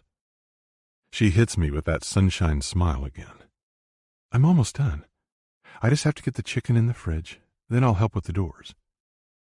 True to her word, she holds the doors while I use the drill to screw the hinges to the cupboards, all while trying like hell not to let my eyes crawl up her legs the entire time. She tells me the silk ropes and mirrors are ordered, and they should show up in the next 48 hours. I'll rent the floor sander tomorrow and then give the floor a good varnishing. Can't risk her tripping over roughed up spots and hurting herself. She balks at that idea at first, but agrees before mentioning she's also ordered a small sound system that'll be arriving soon. I'm happy she's so excited for her space. Dirty thoughts aside, I'm legit excited for her. We've just hung the last door and we're admiring our handiwork. The entire kitchen looks picture perfect when her phone rings on the center island. I watch her walk over, look at it, and freeze in her tracks. The ringtone continues to blare. "Aren't you going to answer that?" I ask, suddenly damn curious what's wrong. She whips her head back and forth from me to the phone and gives me a horrified look. "It's John Paul. He's been texting all day." Hot, jealous rage hits my veins like a storm. "And you haven't answered?" I ask, fishing for more. "No." She flips around and leans against the island as the phone stops ringing, this dread in her eyes. Her voicemail pings a few seconds later. "Talk to me, Paige," I demand, stepping up to her, hating the sadness in her eyes. "I love dancing, Quinn. I really do. It's been my whole life, but I know I can't do it forever. I'll be too old soon, or who knows, maybe my knee will never be strong enough to handle the rigors. That's why the director job would be perfect. A dream come true. I'd be teaching, directing, planning, all the things I love just as much, if not more, than dancing itself. Everything I think I could do forever." I wait, and when she doesn't say more, I drop the inevitable. "But..." Her shoulders roll with a heavy sigh. She looks at me with a wry smile. "How'd you know there's a but?" "There always is," I growl. "Tell me, darling, what's holding you back?" "I don't want my old life." Her eyes pinch shut. Well, it's not a fun life. I have no freedom there." I recall what Dean said about her ma smothering her. "Your folks? Your mom?" I ask. "And John Paul. I hate the man I'd be working with. My title would be creative dance director, but I won't have any artistic freedom. He'll still be calling the shots and expecting me to execute everything. I'll be put in the same sad box I've always been in." She throws her arms in the air. "And when I refuse to marry him..." "Marry who?" I blurt out, wondering what the hell I missed. "John Paul," she says, her voice just a whisper. I can't fucking help it. I can't stop the jealousy curdling my face. Bullshit. You're telling me you're going to go marry that fucking... "No, I'd never marry him. Not after what he did, and that's the problem. She runs a nervous hand through her hair while shaking her head. We dated for years. It was always assumed we'd tie the knot eventually. Lord knows Mother wanted it.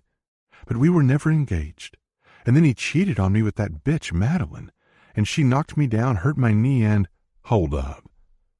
The whore he cheated with caused your injury? Anger, not at her, but for her, tears through me like a bolt. I know Dean hinted at it before, but I wanted to think he was wrong. Hearing it from Tori's mouth confirms how big a clusterfuck she really lived. Then her phone starts ringing again. I swear on my mother's grave I could break a window with that thing. Yeah, she says quietly, ignoring the phone. It's just a mess, Quinn, and I don't want to deal with it. Not yet. Maybe not ever. Damn right it's a mess, and she's not diving back in just to get her heart torn up all over again. Not if I can help it. Snarling, I march over and grab the phone off the counter. The screen says John Paul Yuck. Turning away from Tori, I hit the answer icon. What? It shoots out of my mouth like a bullet. There's a confused silence before the man on the other end clears his throat. Who's this? Quinn Faulkner. I snap. Who the fuck are you calling every 5 minutes? Another long pause. This is Tori Redson Riddle Coffee's phone, is it not? I'm looking for her. We need to have a very important discussion, and I don't appreciate this odd reception. Shit. He even sounds like a colossal prick. Big surprise. She's busy being happy, I grind out. And I don't think she cares to listen to you flapping your gums till you learn some goddamn manners, champ. Champ, he echoes back. Well, enough of this nonsense. Where's Tori? I've been calling all day and you need to stop. Fair warning. Next time I see your name on her screen, I'll fly to Chicago and make sure the only person you're calling is your nurse, fuckboy. She doesn't want to talk to you. You read me? And why the hell should she, you heartless, crusty fucking baguette? When and if she ever wants to talk, she'll call. Don't dial this number again, because I'll be the one answering, and you definitely won't want to hear what I have to say. My heart slaps my ribs like a bear charging its cage. I hit end call, knowing if I don't stop now, I'll probably say something illegal and slowly turn around. Tori has a hand over her mouth, trembling. The look on her pale face is pure bloodless mortification. Tori, I whisper, taking a step forward. Paige? Shaking her head slowly, she pivots on one foot and races to the laundry room. Then, a moment later, the screen door slams shut. Yeah, somebody just fucked up big time. One guess who. 15. We've got this. Tori. I'm shaking so hard my teeth rattle. One fact keeps replaying over and over in my mind, pressing my thoughts through a spinning kaleidoscope. Quinn told Jean-Paul his name. Crud. No, crud.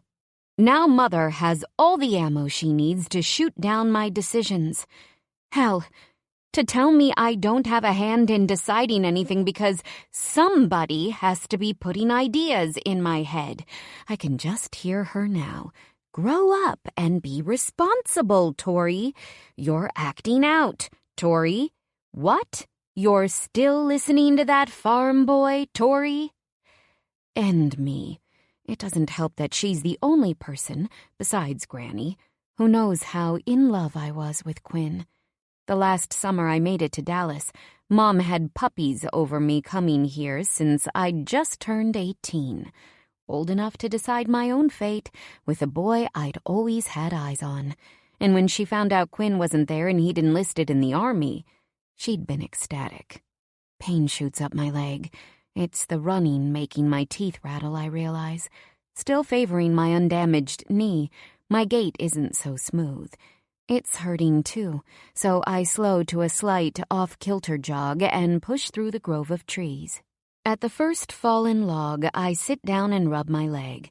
The hurt muscle is nothing compared to the soreness inside. Mother always insisted Quinn Faulkner was beneath me. Not because she singled him out, really, but because no one in Dallas was good enough. I have 3 last names, after all. A pedigree that stems from her side of the family. Oh, never mind the fact that she married a small-town farm boy who'd bootstrapped his way up the social ladder. She'll be the first to jump up and explain how Dad was the first crab to pull himself out of his backwater bucket. He made it to a good college. He learned real estate. He's slayed 100 dragons in business and investing, no thanks to a little lemon squeeze from her trust fund. The wealth and pride behind the Redson Riddle line goes back generations, and Mother clings to that reputation with an iron fist. It's how she keeps Dad on a short leash, and, though I hate to admit it, it's how she controls me. She's held big money, bigger pride, and fantastic dreams over my head my entire life. If I played along, there was always a prize at the end. A new doll, a new dress, new ballet shoes, hell, even my car. She bought me a shiny pink convertible that's sparkling away in the garage back home when she first heard I'd started dating Jean-Paul. I needed something fitting to impress him. In her eyes, because my personality and good looks count for diddly, I guess. A stick snapping loudly has me glancing over my shoulder. Owl bounds forward, tail wagging as if to say, "Found you." Then I hear heavy footsteps plodding over more twigs strewn on the ground. Quinn's right behind him. "Hey," he says, somewhat cautiously. "Figured you'd need the fresh air." "Yeah, well," I rub Owl's head as the fluff of a mastiff hunkers down beside me. No sense in letting what happened back there waste a nice day. Quinn steps closer, running a hand over the back of his neck. "I'm sorry, Tori. I don't know what the fuck else to say. I shouldn't have answered your phone and ripped his throat out. Shouldn't have said what I did to that dude, even if he is a pushy fucking snail of a dude." It's hard not to smile. Okay, make that impossible. I've never seen Quinn anything but confident. Just protective. Upstanding. Righteous. Hard-ass. That's how he's always been, and it isn't a bad thing. His apology right now makes him even more endearing. Slowly, I sigh, craning my head to look up at him. There's nothing to be sorry about, Quinn. I'm not mad at you. Sit down. He walks to the log and hunkers down next to me. "Then why'd you run?" he asks. "I thought you were gonna bound right out of here and hop on the first plane home after I pissed in Jean-Paul's Cheerios." I hold my breath until my lungs burn. Letting it out, I tell him the truth. "Because you told him your name." "Yeah, guilty. What's that got to do with—" "He'll tell my mother," I say, shaking my head. "So? I've never met your mother." He quirks an eyebrow, clearly not comprehending the fire-breathing piece of work Gloria Redson Riddle coffee can be. "No, you haven't." I sigh again. Thank God. He scratches the side of his neck. "I'm not sure what to do, Peach. How to make up for what I did. Don't think your ma's got any place telling you what to do, but it's your life. I ain't here to make your decisions, but I do get real pissed off at the folks trying to make them for you." "You don't need to do anything." I lean my head against his shoulder. "I owe you a huge thanks for telling Jean-Paul to stop calling me. Honestly, he has no business harassing me constantly. I told him he'd hear back once I've made up my mind. I need time. Time to figure out what I'm going to do." He wraps an arm around me and pulls me close. "You deserve time. It's your life to figure out without any prick getting in the way," he rumbles, his inked muscle tightening around my shoulders. It was my life until my knee went out. Maybe I just never realized how stuck I was, how I was letting everyone else control me. "Can't beat yourself up, Peach. Your blinders are off. How's the knee doing now anyway?" he asks, his eyes flicking to my legs. "I saw you rubbing it." "It's fine." To prove it and to prove I'm in control of myself, I stand. He rises with me, arms still around my shoulders. "Come on," I say. "I have stir-fry to finish." "With bok choy," he mutters, dryly amused. "And you're going to like it."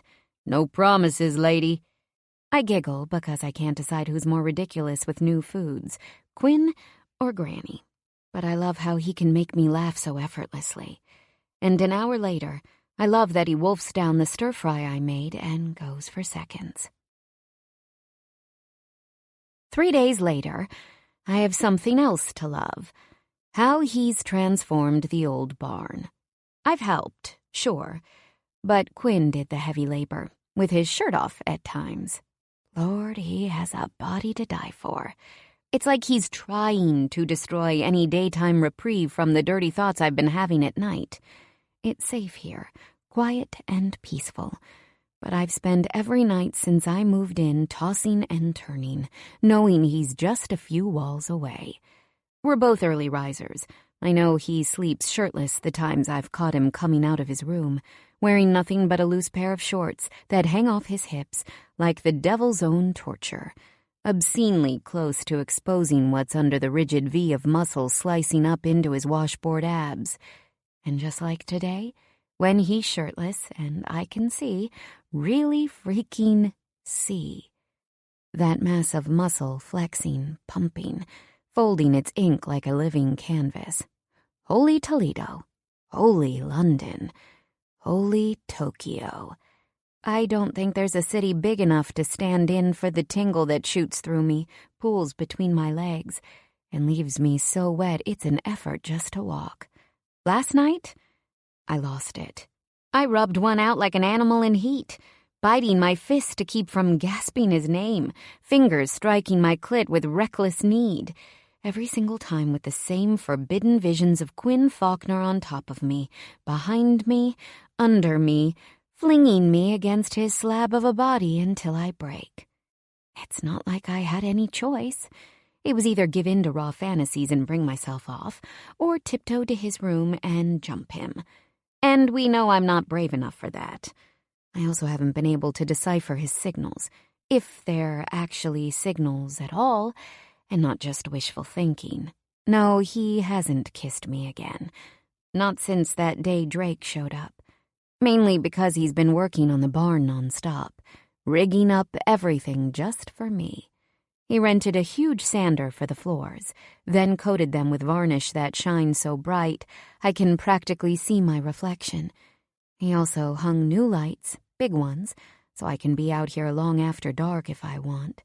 Then today, after the big brown truck dropped off my mirror panels, aerial silks, and sound system, he instantly went to work installing everything. The space is transformed into a proper dance studio. An amazing one. I'll never doubt it again. Dreams can come true, I say, watching him secure one of the speakers up in the rafters. He shoves a screwdriver in his back pocket, then turns around on the ladder, looking around at the space. It does look pretty awesome. Pretty? I shake my head. It's totally awesome. Kicking off my shoes, I drop the ballet slippers I've been holding onto the floor. I can't wait any longer. I have to try out this floor. I've been itching to break it in ever since I watched him varnishing it. Moving to the center of the floor, I position myself in front of the mirrors, bend, rise up, and glide left, loving how wonderfully the smooth floor helps me flow so free and easy. I dart around, complete a tight turn, and then glide back to the center, where I do a full pirouette, spinning, rising to a full point on my toes. Arms over my head, one hand up, I whirl on the ends of my toes until my momentum slows. I bend at the waist, spread my arms wide, and lift one foot, revolving on the other until coming to a stop. Unexpected applause echoes off the high ceiling and solid walls. Blinking, I twist around to face him and bow, a smile tucked between my reddened cheeks. "Thank you, kind sir." Fucking speechless. He walks closer, off the ladder now. "That was glorious, Peach. But aren't you dizzy after that?" "Nope, I'm used to it." I tap my temple. My brain adjusted years ago. I can't even remember the last time spinning made me dizzy. He glances at my feet. And your toes? They don't hurt either? No way. I press both hands to my chest and flutter my lashes. They feel like heaven. What about your knee? He's too sweet. His concern is too real for me to laugh at. But it does make me smile. The knee's just dandy. A sigh full of happiness escapes. I can't wait until tomorrow morning when I can try out the silks. Why do you have to wait till tomorrow? Because it's almost time for supper. I have barbecue ribs in the slow cooker, and you must be starving after all the work you've done this afternoon. We'll eat later. Go ahead and give it a whirl. Excitement fills me. I bounce a couple times on my toes. You're sure you don't mind? I won't take long, I promise. The ribs should be fine for a little while longer. He grabs my hand. One question first. If your mom made all your meals, how do you know how to cook like a boss? You think I cook well? Very well. He tilts his face down, bathing me in a gaze that leaves zero doubt he's serious. Oh, wow. Just when I think he's out of ways to charm me. From Granny, mostly. She drafted me to help her every summer here, but I picked up a few things from Mother, too, in all fairness. Let me guess. The eggplant parm? I give him a wink and run to the colorful ribbons hanging off the last beam. Leaping as I reach it, I twine the silk around one leg and climb, finding my balance and inching my body upward. Silks, like dancing, are kind of like riding a bike. Once you learn, you never forget. In minutes, I'm in the midst of a full routine of wraps, swings, and spirals, loving the freedom that comes with gliding through the air on makeshift tethers. By the time I finish the routine a second time, my muscles burn, proving just how out of shape I've become since leaving Chicago. Not wanting to overdo it the first time, I flip my way down the silks, shimmying carefully. Quinn's big, firm hands grasp my waist before my feet touch the floor. Next thing I know, he's twisting me around, pulling me against him. Good job scaring the hell out of me, Tori, he growls, his arms locking around my hips. You were all the way at the top. Nothing there to hold you up except that flimsy material wrapped around one ankle. Be careful. I cup his face with both hands, gently squeezing my palms against his jaw. That's how it's done. Too dangerous. I'm installing a damn net next. What happened to your fear of heights? I grin. I told you. When I'm in control, it's fine. Quinn gives me the stink eye. Why does he look so hot when he's pissed? And dangerous is definitely the way he's holding me. Off the floor, flush up against him. It's the feral way he's staring, sending my heart racing. God, I want to kiss him so bad. And his lips land on mine before my thought finishes. He pushes into my mouth angrily, as if he wants to tame it for talking back, for taking risks I shouldn't. His arms close around my hips, his hands clasp my ass, and then I'm tasting his heat, his passion, his fury. I shouldn't love this kind of bossy, grumpalicious kiss as much as I do, but good luck resisting. No woman ever had a prayer when a man this hot, this intense, and this maddeningly caring lifts her up in his storm. Thrilled, I not only wrap my arms around his neck, I hook my legs around his waist, sealing us together. His body is too perfect, too firm, too muscular. Nothing like the men back home who carve lean bodies with orderly protein and trips to the gym. Quinn's country edge comes naturally, sculpted by real work, sweat, tears, and the harsh, scary things I'm sure he did as a soldier and a secret agent man. Holy hell, even his smell makes me delirious. Earthy and masculine, like lying underneath a huge pine tree. It's enough to drive me mad, and I flush when I realize I'm grinding against him, dragging a harsh groan out of him against my tongue. Peach, fuck, he snarls, pulling his hips away from mine, only for a split second before he collides with me again, this time making me feel the raging bulge in his jeans. Every vicious inch of him catches my folds, with just the right friction behind a few thin layers of fabric. It's so on. I don't think the entire town walking into the barn right now could stop the Category 5 full-body lashing Quinn Faulkner is about to lay on every bit of me. I can't help it. I shudder. I've never been that into sex. But now, I want it like a crazy person. He pulls out of the kiss, and like the last 2 times, I feel his regret, like he shouldn't have kissed me at all. It's a total contrast to the passion flooding his kisses barely a second ago. Without a word, his hold lessens, and a war rages behind those emerald green eyes. Disappointed and still throbbing, so wet I could die, I unhook my legs and lower them to the floor. "Those ribs are probably done by now," he says, trying to sound like he isn't as breathless as I am. Screw the stupid ribs. Is he trying to make me have a stroke? My body sacks with frustration. He can't even hint at why he goes all cold shoulder. And I know I'm not revolting, not with how he attacks my mouth like a starving beast. I drop my arms from around his shoulders. I'm sure they're done. I made a potato salad to go with them, and coleslaw. Taking my elbow, he guides us to the door. I'm not used to having someone cook for me all the time. Cooking is hardly what I'd like to discuss. Still, I'm too confused to ask him point blank, what the hell just happened? Funny, I'm not used to cooking for anyone either. Could have fooled me. You're an amazing woman, Tori. In the kitchen and, I repeat, stopping and casting him a harsh look. And on those silks. Safety shit aside, he says, coughing once into his hand. You glide like an angel acrobat. He's so hard to crack, acting like nothing happened, like he didn't just grab my ass and glorify my tongue and give me a horrible tease of that thick, hard flesh below the belt. I've never gone pole dancing, but for Quinn, naked, a girl can learn. Geez, it's not like I want him to ask me to marry him or something. Is that it? Is he so old-fashioned he's torn up about taking me to bed, the wall, or right here on the floor? Any old surface will do. I just want to jump his bones. A little affair, like Granny said. It would finally release this hellish tension between us. It's there all the time, and I'm sick and tired of pretending it's not. I think about that the entire time we're eating, picking at my food, averting my eyes every time I see his lips chewing.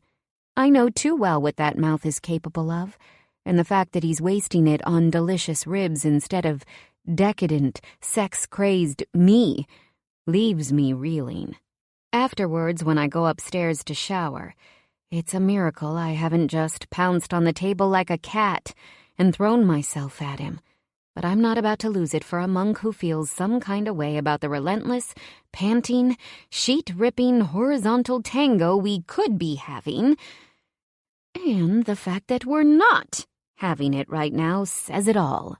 Pitiful, right? Technically, it's old news. I was desperate as a teenager, and adult me might just be famished. Does he still see me as that little girl who'd get into trouble and make him laugh, but was always too young to steal a kiss from? Is he that trapped in the past? Too afraid or too stubborn to see the full-grown woman right in front of him, who's ready to roll the dice? To take a chance on a different kind of relationship, even if it isn't meant to last forever. My phone is ringing when I step out of the shower, and though I have no intention of answering, I glance over where it's lying on the counter next to the sink. Mother is lit up on the screen. My nose instinctively wrinkles.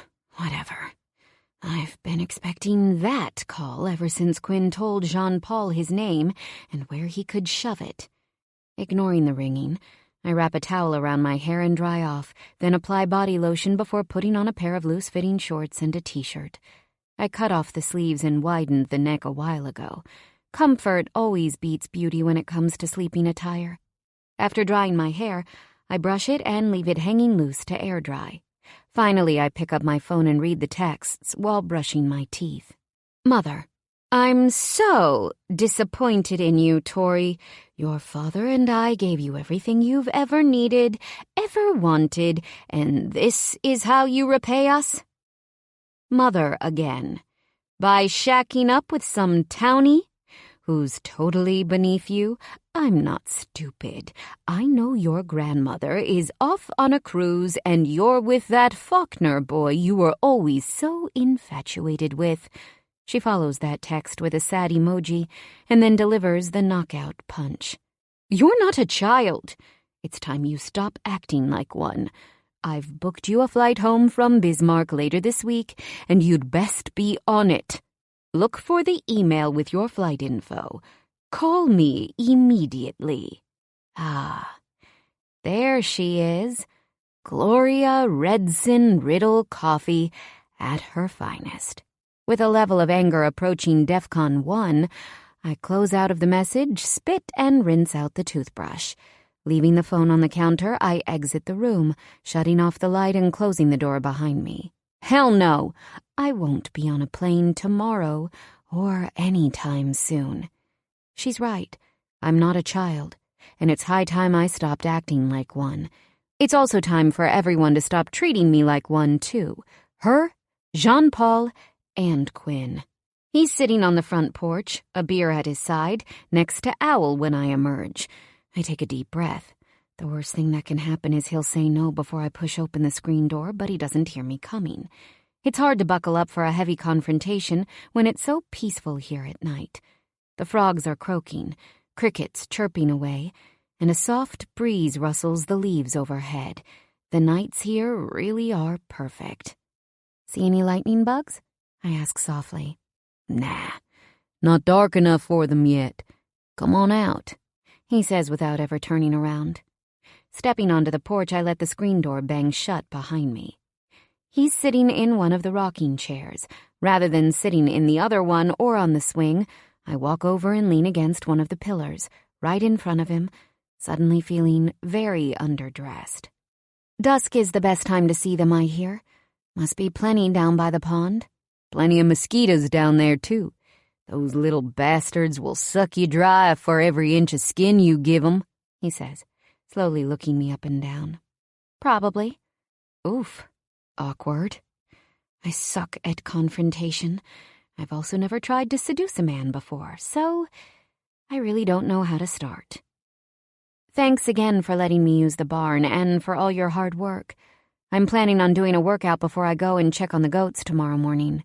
Okay, just be careful. I need to put down something under those things if you're going to be climbing up near the ceiling. He's showered, too, I notice. His hair is still wet, and I can smell the spicy soap he uses, mingled with that quintessentially Quinn essence. A sigh builds inside me. Tori, he calls my name, sensing the weight in the air. What's on your mind? You? It comes out harshly. You with your hot and cold seesaw crap? You kiss me and run away. You put your hands on me, and then we never talk about it again. You always give me those looks.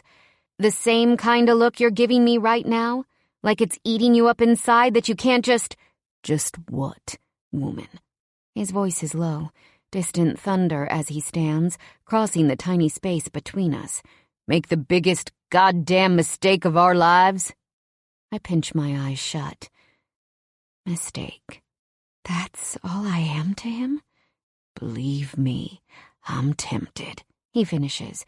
I've been fighting like hell so I don't fuck you blind ever since you moved in. I open my eyes again and catch his gaze in the shadows, this sexy, stern profile of masculine torment, staring out of the darkness like a statue being ripped apart by the soul held prisoner inside. You have? Ain't it obvious, Peach? Today's been the worst, he growls, barely an inch away from me now, his hand reaching up to slowly, tenderly caress down my face. I'm not playing games. I know what just happened in the barn. I know what we did on the Ferris wheel.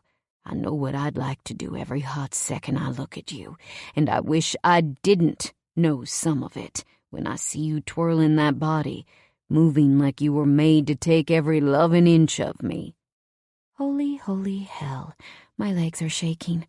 I feel like I'm melting in place, a candle under the roaring flame of his eyes, his words, that little hitch at the end of his sentence because he wants me that bad. I feel like an ass now. Quinn, I know you never meant any harm. It's okay. It's good, even, to look at me like that. Because it's the same way I've been looking at you. Wanting and hoping. It's so hard to say these words, especially when his lips quirk up in a smirking, excited, almost proud smile. What now? Do I just ask him? Jean-Paul was always the one to suggest sex. Literally.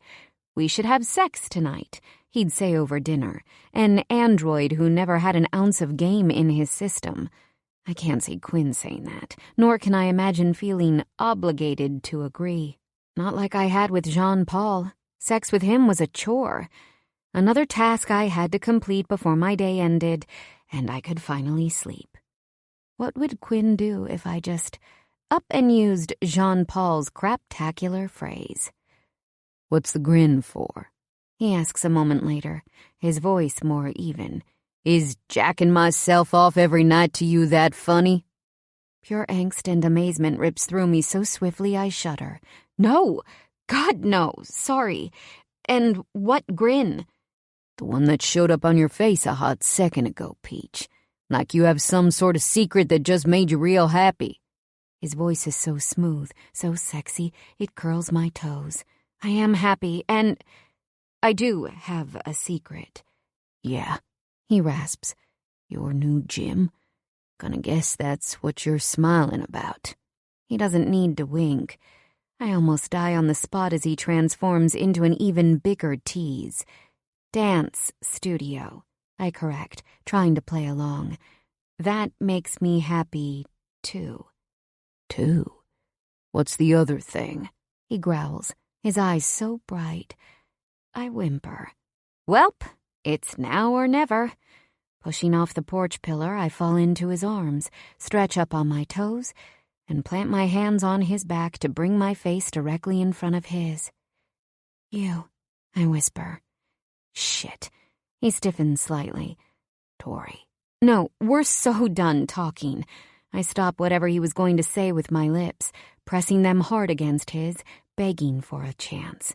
He stalks still, and for an agonizing second, my heart sinks, until his lips move beneath mine, and his hands grab my waist, hoisting me up. He flings us both back into the chair, and I'm anchored to his lap. The kiss we share is so hot, so reckless. We're both gasping when our lips part. He presses his forehead against mine, fingers skimming through my hair as we try to catch enough breath for more. Tori. I want you, Quinn. I cup the side of his face with one hand. I've wanted you for years, and you know it. I'm not a kid anymore. We're both grown adults with wants and needs, and there's nothing wrong with us acting on it if we both decide we want to. Can we just have tonight? Can we try? Sure. But you should know I have things going on in my life. Things that... Nope. Not taking no for an answer. I have big things happening, too. But right now the most important one is you. I kiss him again, delving my tongue against his. Tori. He groans, his hands reaching behind to squeeze me, a bulge I can't ignore suddenly in his jeans, shifting up against my thigh. Fuck. One simple word. The walls come crashing down. There's no hesitation in his response, or in how his hand dives up my shirt. The skin-on-skin contact nearly sends me over the edge, dangerously close to grinding on him again and coming in my shorts. He devours my mouth, fingers working around to my breasts, spilling more hot breath against my tongue before he pulls out of the kiss. You sure about this? He rasps. Tell me now. I can't fucking stop if we keep going. I've never been more sure of anything in my life. I whisper, running a hand through his damp hair. I'm clean. As soon as I heard about Jean-Paul sleeping with someone else, I went to the doctor. I'm clean as a whistle, too. He shakes his head and curses. Shit. What? I don't have any condoms, though. Never had any plans to bring a girl back here since I was always so busy. And the casuals at the Bobcat ain't my type. It's your lucky day. I smile and kiss his chin. I'm on the pill. The look he flashes me could devour a city. I bite back how I've been on the pill since before coming out here when I was young for the last time. The summer he wasn't here. My mother took me to the doctor because she didn't want me coming home pregnant. Another offensive fear of hers she never kept from Gran. In one swift movement, he's standing, lifting me up, holding me. I loop my arms around his neck and nuzzle his cheek. Where are we going? I whisper. Inside. He whistles for Owl, and once the door shuts behind us, he releases my legs and kisses me like there's a screaming meteor on the way to end life as we know it. His embrace is so tight, I can barely breathe. It doesn't matter a moment later when his tongue finds mine, when my knees buckle, when he's holding me up and taking me over, pressing every single button I've got. I'm so flipping gone. I have no idea how we wind up on the couch, but when the kissing ends, that's where we are, stroking and caressing each other like our lives depend on it. The skin beneath his shirt is so hot, so hard. I need more. Pushing his shirt up reveals muscle anointed with dark tattoos. He does the same with my shirt, and as I pull my arms free, he grasps them, holding them over my head, devouring me with those shining green eyes. Damn it, darling. You're so fucking beautiful. For a second he bares his teeth, sucking a sharp breath through them. So ready. Again, I almost spontaneously combust into an O on the spot. He's also too sweet, considering I've always felt extremely inadequate in one place. Fair warning, I'm a dancer, and we're often kind of flat. Bullshit, he snarls. The thrill he sends through me, kissing my nipples one at a time, shows how much he means it. More than a mouthful might be a waste, he says, bringing one nipple fully into his mouth to resume proving his point. Holy Hades, I've never experienced anything like the rough, playful, and utterly needy way he sucks me. Guys like Jean-Paul just did it out of habit, lacking real passion. But Quinn teases my breasts like he's been waiting to his whole life. Every slap of his tongue, every soft kiss, every tender scratch of his teeth. It jolts me so sharply I can hardly even think, except to relish just how incredible this is. He's still working my buds and raking his stubble against my breasts when his hand slides inside my shorts, straight to where I'm throbbing, burning, pleading for him most. The way he touches, strokes, it's thrilling and soothing at the same time. Beyond perfection. This man knows exactly where to touch, how much pressure, when to give and take, when to tease, and when to render me breathless. My pussy tenses, sending a white-hot needling heat down my legs, up my spine, through my entirety. And when he finally parts my soaked folds, shoving 2 fingers in, when his thumb smothers my clit, when he barely moves until I ride his hand, I'm worse than screwed. I'm owned. Holding my breath at the pressure building inside me, I gasp his name. Quinn! Go with it, Tori, he whispers, quickening his fingers, stroking my walls with this mad, hot glint in his eye. Oh, shit. My hips buckle. My thighs squeeze his hand. My legs start trembling like he's going to split me in 2. I've never felt anything like the breach in my body right now. The intensity of Quinn Faulkner's otherworldly pleasure. My walls clench around his fingers as he glides them in and out, all the while keeping this mad, steady pressure on one specific point. Devastating.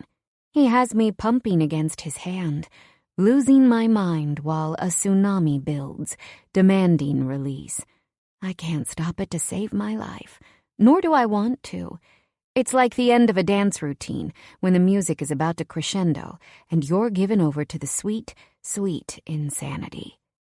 That's it, Peach, he says, urging me on, even as I grab his wrist and dig my nails in.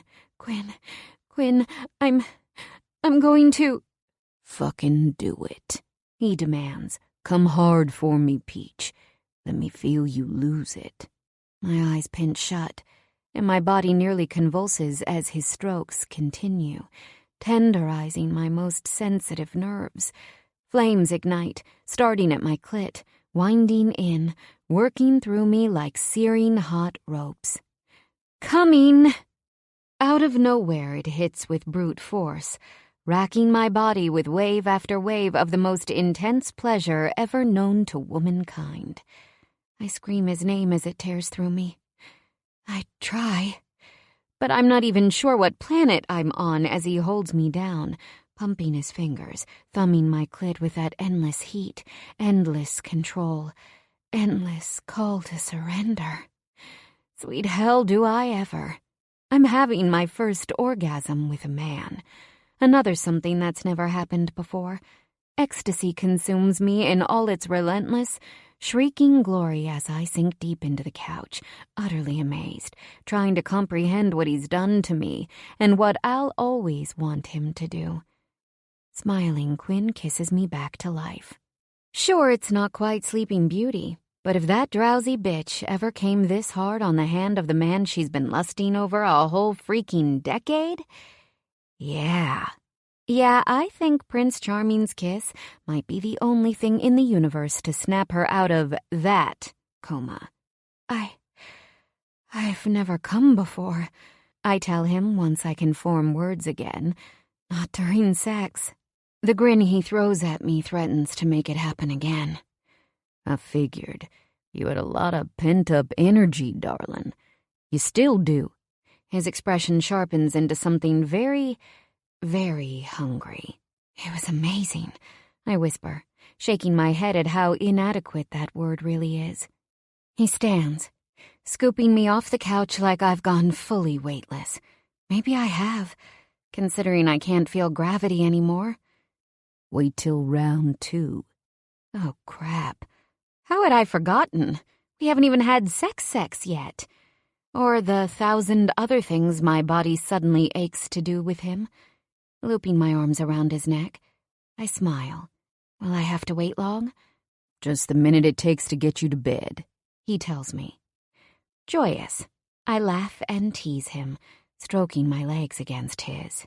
Promises, I whisper. You'd better not underdeliver. He quirks a brow. That even a question after I made you cum your soul out? Flushed cherry red, I shake my head. No way. If there's one thing I'll never doubt, it's Quinn Faulkner's prowess in the art of mastering the female body. No sooner than we're upstairs, he throws me on the bed and sheds his clothes. Before I can even say ginormous, I'm faced a shaft with a swollen, angry rod of a dick that's almost as thick as my wrist. He turns, mischief on his face, like he fully expected to stun me speechless. Your move, darling. I'm all yours tonight. He inhales sharply. I look up, catching the want in his eyes and their dark, amused energy, wrapping my fingers around his cock, just as full, hard, and strong as the rest of him. A few quick pumps send this pearly, clear liquid pulsing into my hand, which I use to stroke him. Every glide down his balls and back up again makes me wetter, especially as he tilts his head back, closes his eyes, and grinds out his pleasure. Time for another first, I think, gingerly giving his swollen tip a quick peck with my lips. The look he shoots me is pure torture. If you're gonna suck, woman, then do it, his eyes say. For a second I hesitate, squeezing the full, sweet length of him. Oh, I've given head before, but with Jean-Paul it was overly awkward and over too fast, and now I just want to know how a real man reacts to my lips. I find out a moment later, opening wide to engulf his seething length. Quinn growls, fisting my hair, urging me on with just the right tension. I do my best. I take him faster, finding my rhythm. I don't even know if I make it halfway down his steel, but Lord, do I try. I love how his chest billows out when my tongue finds the skin just under his crown. I love how he stiffens, swelling around my lips, releasing one long growl as his hips move slowly, meeting my pace, using my mouth like it was always made to be used. And holy hell do I love the thrill when he uses me for several breathless minutes, until he pulls away, just when I think he might come. It's a little disappointing that he doesn't, at first, but then he draws me up for a kiss, wraps his arms so tight around my back, and lays me down, centering his well-teased hard-on against my pussy. A half-stroke of his hips has me crying out. I realize I'm feeling the head of his cock against my clit, so devilishly close to what we both need. "Quinn," I whimper, breaking the kiss that smothers me. "Quinn, please, I want you inside me."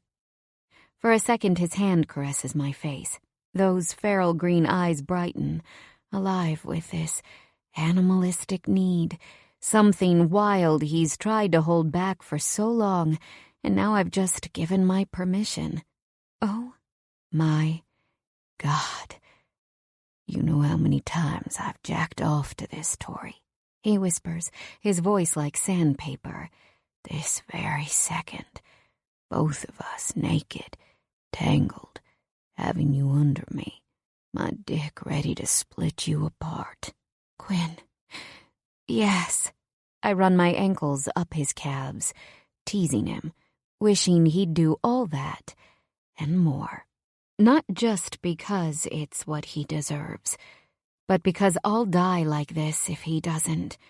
"Tori, fuck," he growls, his hips rolling back.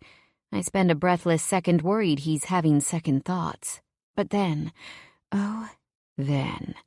his hips roll forward, perfectly aligned with my body, slowly feeding his pulsing tip into my depths. Quinn tries to go slow, but I don't let him when I push back, taking him fully into me. Panting, fingers tangled in his hair, every inch of him inside me.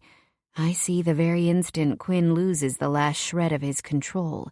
He's already into the hilt, his balls resting on my ass when he makes this sharp jerk, sinking deeper, showing me I'm unmistakably his. Forevermore. Because if I thought his hand owned me, if I thought I lost myself in his kisses, I didn't have a clue what was coming. Every frenzied stroke, every slash of his hips, every time his teeth find my throat in these hot, wicked kisses brand me for life. Hell yes, I'm his. His as he makes me feel every punishing thrust, training my body to accommodate him. His as his pubic bone grinds against my clit, his strokes coming harder and deeper, making me clench around his length for dear life.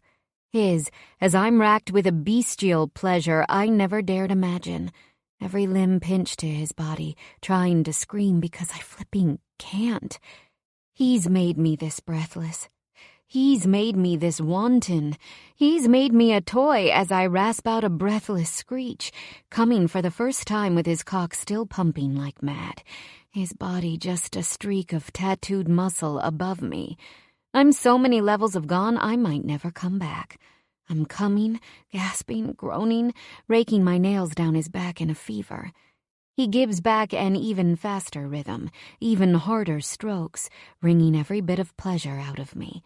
And just when I think I'm done and spent, his steady thrusts start again, reminding me we're only done when he says so. I want to feel him come inside me so bad.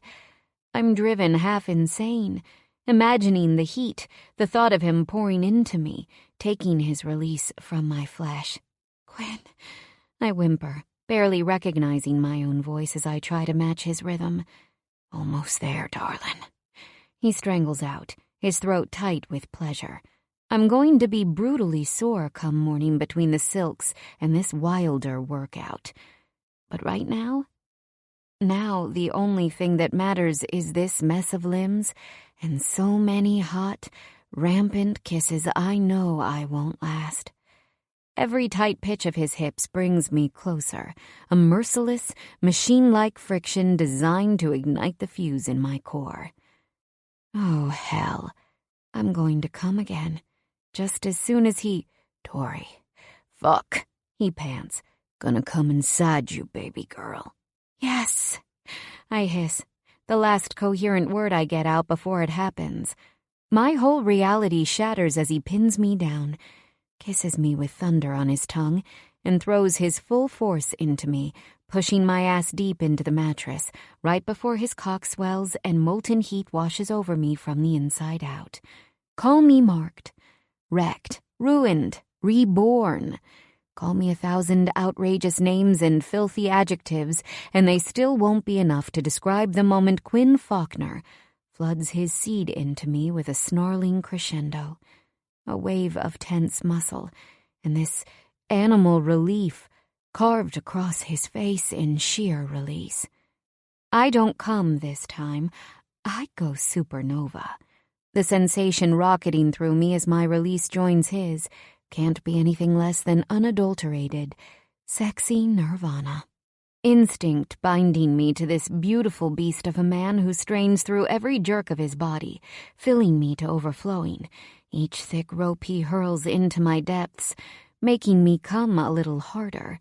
Even when he's done, he stays rooted in me, kissing me softly again and again, playfully drawing my tongue out and then chasing it back into my mouth. I'm almost crying when I run my hand across his cheek, loving his rough stubble. Loving this. Loving him. The only man who's ever been worthy of my heart. The only protector I've ever had. Of all the amazing things that unfold tonight and keep unfolding when we slip apart, resting in each other's arms, I know what blindsides me the most. It's this undeniable sense that life will never, ever be the same. Sorry, Gran. Turns out those flings, affairs, and yes, even nighttime nibbles, come with major cases of feelings, altered lives, and so many unpredictable ripple effects. I'm already trembling. 16.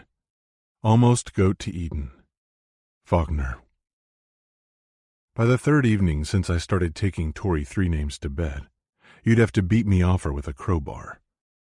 I swear to God, I've never wanted to give pleasure as bad as I want to deliver it to Tori in buckets. She's never been treated the way she deserves, loved the way she ought to be, worshipped from head to toe with my tongue, my hands, and every wicked inch of me intent on keeping her fulfilled. I could tell she was starved the first time I brought her off with my hands. And tonight, after we're back from the Newman place to check on the goats, and I've spent a few frustrating hours trying to draw more info out about Pickett without much luck, I dive right into the one thing I can still control. What happens with my best friend, my obsession, and the hottest angel ever to come to earth. I think we've got ourselves a slice of Eden. Feels like it as I slowly lay her down on my bed. My breath catches at how fucking gorgeous she is. Her skin glows, flawless, except for this adorable mole on her neck, which adds a splash of character. Her trim shape is a perfect balance of lean muscle and firm flesh, topped with auburn curls I've come dangerously close to pulling out of her head when we're really going at it. I run a hand up her arm, across her shoulder, along the side of her face. Then, leaning down, I find that strawberry mouth and take every last bit of it. I knew this is what would happen if I ever touched you. I whisper against her lips. Knew I wouldn't be able to stop. She giggles, a musical sound that just makes me harder. It's what I hoped would happen. Looping her arms around my neck, she kisses me. Now, about those promises you made at the Newman place. I grin, shrugging like I've got no idea what she's talking about. It's because this little game, teasing each other with promises, ever since I talked myself up the first time. Damn glad I delivered. It wasn't easy. Not with how hard I fought to hold myself back from coming the instant I slipped inside her. I kissed my way down her neck, adding the hint of teeth I know she loves. What promises are those? Jog a man's memory. She lets out a little moan. While trailing kisses across her shoulder blade, I grasp the waistband of her shorts, and as I kiss my way down her torso, I slip the shorts over her hips, straight down her thighs. She's wearing a lace pair of panties today, pink with a tiny black bow on the elastic, all dressed up with no place to go, except where my mouth takes her. Adorable. Growling, I tug them lower, noticing how wet they feel.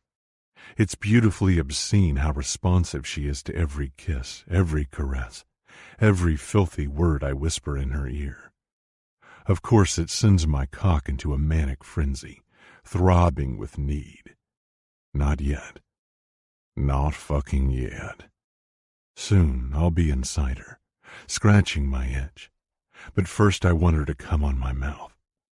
I run a finger over her pussy lips, trying not to shudder. Just like her namesake, she's all peach sweetness down there, and in less than a week I've become addicted to her nectar. A soft moan soars out of her the instant I graze her clit. My cock jerks at the greedy way she arches up, pressed against my hand, giving up another throaty moan, this time louder. This got anything to do with those promises I made? I ask, grinning. Fuck. Do I love how her eyes roll? Oh, yes, she whines. My knuckle presses against her clit, adding wicked pleasure, and I nearly come spontaneously at how her body trembles just for me. It's a wild thing when a man takes control like this, binding it in soft sighs and frenzied flesh. Quinn, she half groans out my name. That feels so good, I ask, chuckling. I'm hoping that's why you can't speak, darling. She digs her hands into the comforter and her hips rise up. Beyond good. Music to my ears. I go down on her then, sealing my mouth around her clit, sucking till she's pumping her wet heat against me, hard and fast and reckless. Just a little tease, a warm-up before my mouth moves to her folds. Then she's splayed open, dripping, bearing her sticky sweetness for my tongue like this rare wine. Too flowery sounding? I don't give a single fuck. I'm not exaggerating when I say I could eat this pussy morning, noon, and night. She tastes so good it ought to be illegal. Makes for a savage aphrodisiac, too. And the more I taste, the harder I ache. I'm panting, damn near growling as my tongue fucks her from the inside out, fighting back mindless lust with all my might. I'll get my reward in the end, even if it feels like it'll take an eternity at the moment. This is for her. Completely. I lick, suck, and torment her with my tongue, pushing my whole mouth in deep, making her feel the scratch of my scruff on every last bit of her thighs. It doesn't take long before those moans become breathless hitches, and she's shouting my name, her fingers pressed against my head, digging at my scalp, but I'll be damned if I'll stop for anything. Quinn, you're about to make me... Yeah, darling, I know. There's my cue to push my face in even harder, lick back up to her clit, and pull that nub between my teeth while it gets one good tongue lash after another. Just when her legs are starting to shake, I do it. Carefully, I hoist her up, throw her legs over my shoulders, and carry her across the room. She's held up and perched on me while I hold her midair, pinning her sweet ass to the wall, securing her so my face can go to town. I love how she thought I was out of tricks, and I was just going to finish her in bed. The surprise turns into a delight as she goes back to the brink in no time, shuddering, grinding her soaked cunt against my face, And when her body goes rigid, legs vibrating on my shoulders, feet kicking my back, pure electricity shooting through her with every feral tongue stroke, I get what I want. I drink my fill of Tory three names long and deep. I get fucking drunk on her scent, her cream, her shrill whimpers, her everything. I make her pleasure last till her body goes limp, her back flat against the wall, and she's gasping for air. Her nails dig into my scalp, trying to hold her balance. That's when I look up and catch a scene stolen from heaven. The brightest blue eyes I've ever seen peeking out behind a tangle of auburn hair splashed over her face. Holy shit. She's a hot mess. No thanks to yours truly. More importantly, she's my hot mess, and fuck do I love it. When she's finally breathing again, I help get her feet back on the ground, then fold her in a tight embrace so we can kiss. How do you do this to me? She asks, pushing her little hand into mine, pulling me playfully back toward the bed. Because I know what you need, Paige. Unbuttoning my jeans, I know what I need too, and it ain't gonna wait any longer. I kick off my jeans and boxers, then pull off my shirt as I climb into bed with her, finding my place between her legs. I'm that predictable? Sad. She gives me a mock pout, pursing her lips. Hardly, I tell her, brushing my lips over hers. If finding new ways to make the hottest woman I've ever had in my bed come like a rocket means predictable, sign me the hell up. Just because I know you'll blow like the prettiest firecracker ever made every time doesn't make it any less enjoyable, woman. For a second she laughs, new redness painting her cheeks. Sooner or later, she's going to get used to flattery, too. But I can't blame her eyes as they drift to the angry spike jutting out below my waist. Good Lord, Gwen. She's staring at my hard-on. You're so big. My ego grows 3 times bigger, even as I fight the urge to laugh at her comment in her pink cheeks. She must have seen it up close at least a dozen times by now. And still she acts like I just descended out of the sky with a dick sculpted by Zeus. Hey, I'll be the first to admit, there are worse things a woman can say about a dude's equipment. And as long as this tool gets to go happily to work soon... My mouth closes over hers again. I kiss down her throat, finding her nipples, making sure she's good and ready to take every inch of me. If you want to go slow tonight, just say so. I whisper, stopping my tongue work when she moans. She arches her hips with another pout on her face. This time, not so playful. Not too slow. I want you now. Shit, she's good. The girl doesn't even need to be a born dirty talker to make my balls ache like they're on fire. The heat in her voice and those steaming witch-fire blue eyes turn me rabid. Sitting back, I wrap a fist around my throbbing base and guide my tip into her.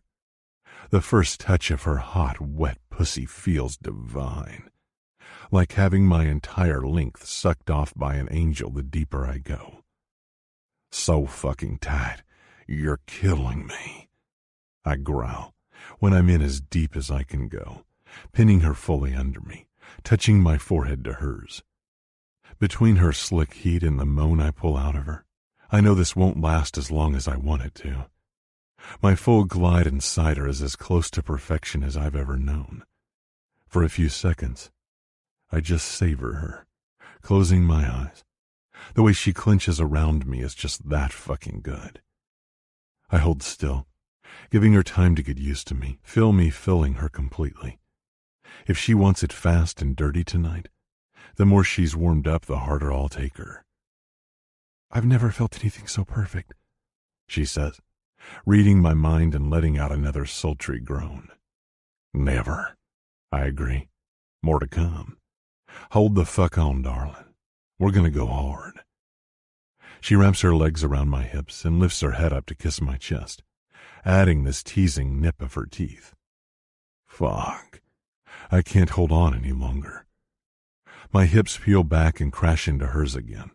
One harsh, full-bodied stroke. I love how her eyes flutter shut as she lifts her hips to meet me several strokes later, sucking me in all the way to the base of my cock. For such a small woman, it's a miracle how well she takes me. It's like we were built to fuck, crafted for passion, meant to be tormented with a decade apart so this, fucking this, would be that much more rewarding. Hell, I make sure we're both rewarded plenty as my speed picks up, slamming myself into her, grinding my pubic bone down hard on her clit. I thought I'd be the one in trouble trying to last, but Tori loses her mind in a matter of minutes, riding my fullness with these mad, desperate jerks of her body. She practically climbs me as I fuck her deeper, faster, harder.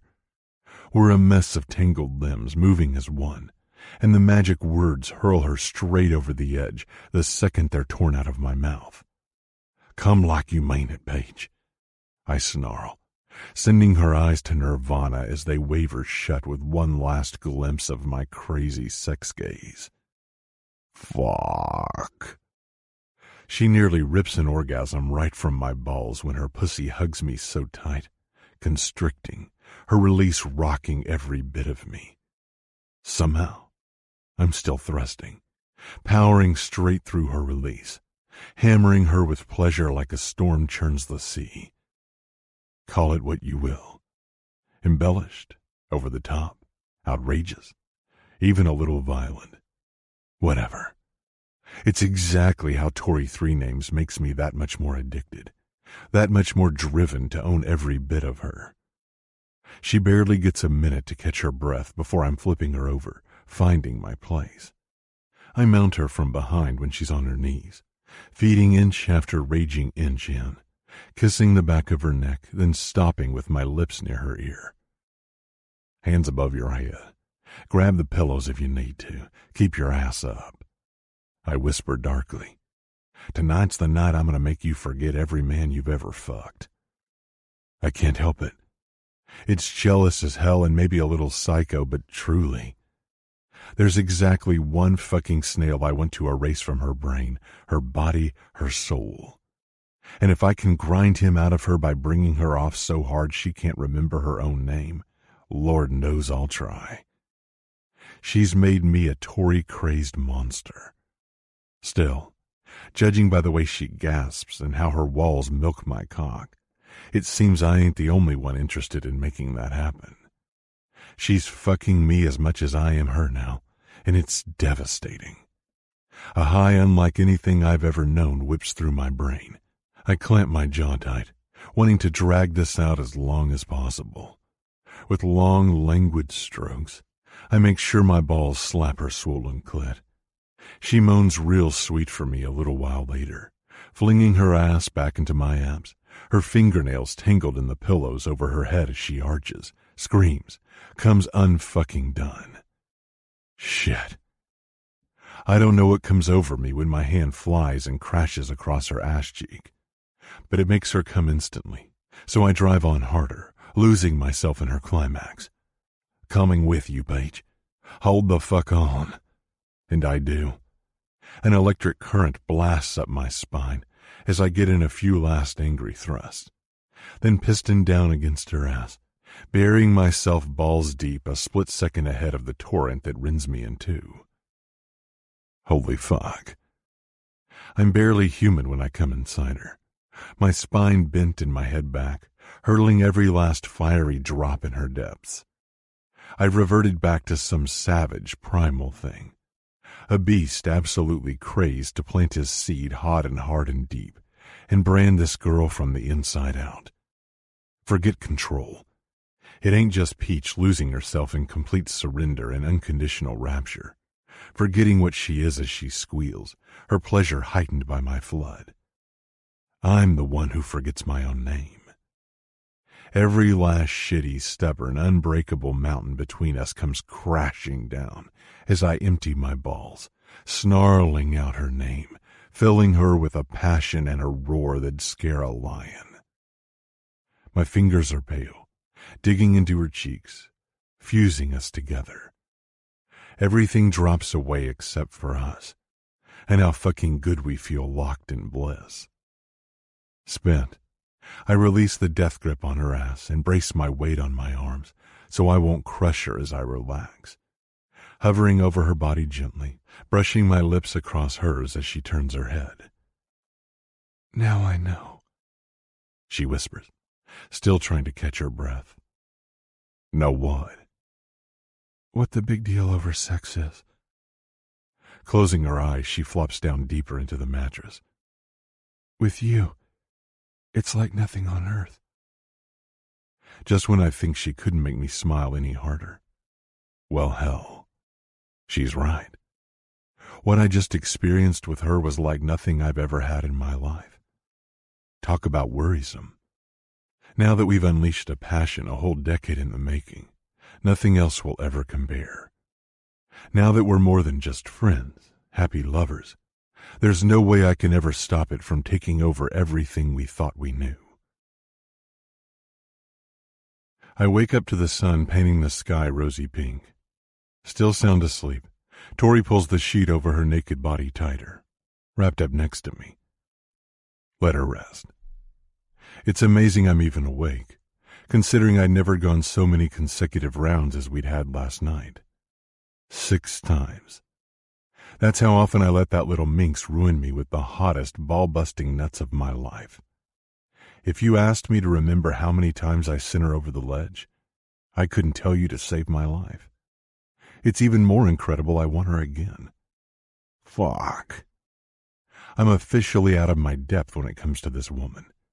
Needing to prove that I still have a faint shred of self-control, I ease off the bed and quietly walk to the bathroom. Thinking she's so tired she won't hear, I step into the shower and turn on the water. The cold spray helps wash away a little of the black magic spell she's got on me. At least I feel human again, and not like a freaking wolf in mating season. Yeah, I'm gonna have to set some boundaries. We want each other. We want to enjoy each other, fine. It just can't go anywhere further right now, beyond sex. My past and present won't allow it. Not till my dire situation clears up. Bat Pickett thinks I killed his brother. I hadn't, but I wanted to. Justin Franklin, a great agent, never should have went down the way he did, especially not in that godforsaken bust. He ought to be alive and happy, making love to his woman and watching his kids grow up. He had a wife and 2 sons, boys who'll never know their father. And the only reason he died is because he was by my side, trying to put one more devil behind bars. It doesn't help that Jake died like the savage he was, drowned by a pack of fellow demons. I shove my head under the spray of water, trying to wash away the images that crashed through my head like a bad movie I had to live. Jake Pickett leering over me, back at the interrogation in the OKC, looking like he wanted to reach across the table with those freakishly huge fingers and snap my fucking neck. If only he'd fucking tried. The call from his girl Janie, hearing how scared she was, how she knew she shouldn't even be talking to us, but she didn't have another choice. I promised we'd keep her safe, a promise I'd damn well broken even when I gave it my best. Justin smiling as he climbed in his car, telling me he couldn't rest easy till we had Pickett's girlfriend in witness protection. He knew as well as I did that her flipping on her rat fuck of a boyfriend would give us an express ticket to lock up Jake and take apart his grimy little laundromat distribution system. It ain't fair, goddammit. There was no justice. And now, thanks to some shady insider, Jake's equally wicked little brother is going to walk out into the broad daylight and come up here. For me, and everybody else I've been stupid enough to reel into my web of a life. Tori deserves better, and so does Dallas. They deserve to... Something touches my shoulder. My eyes fly open and I whip around.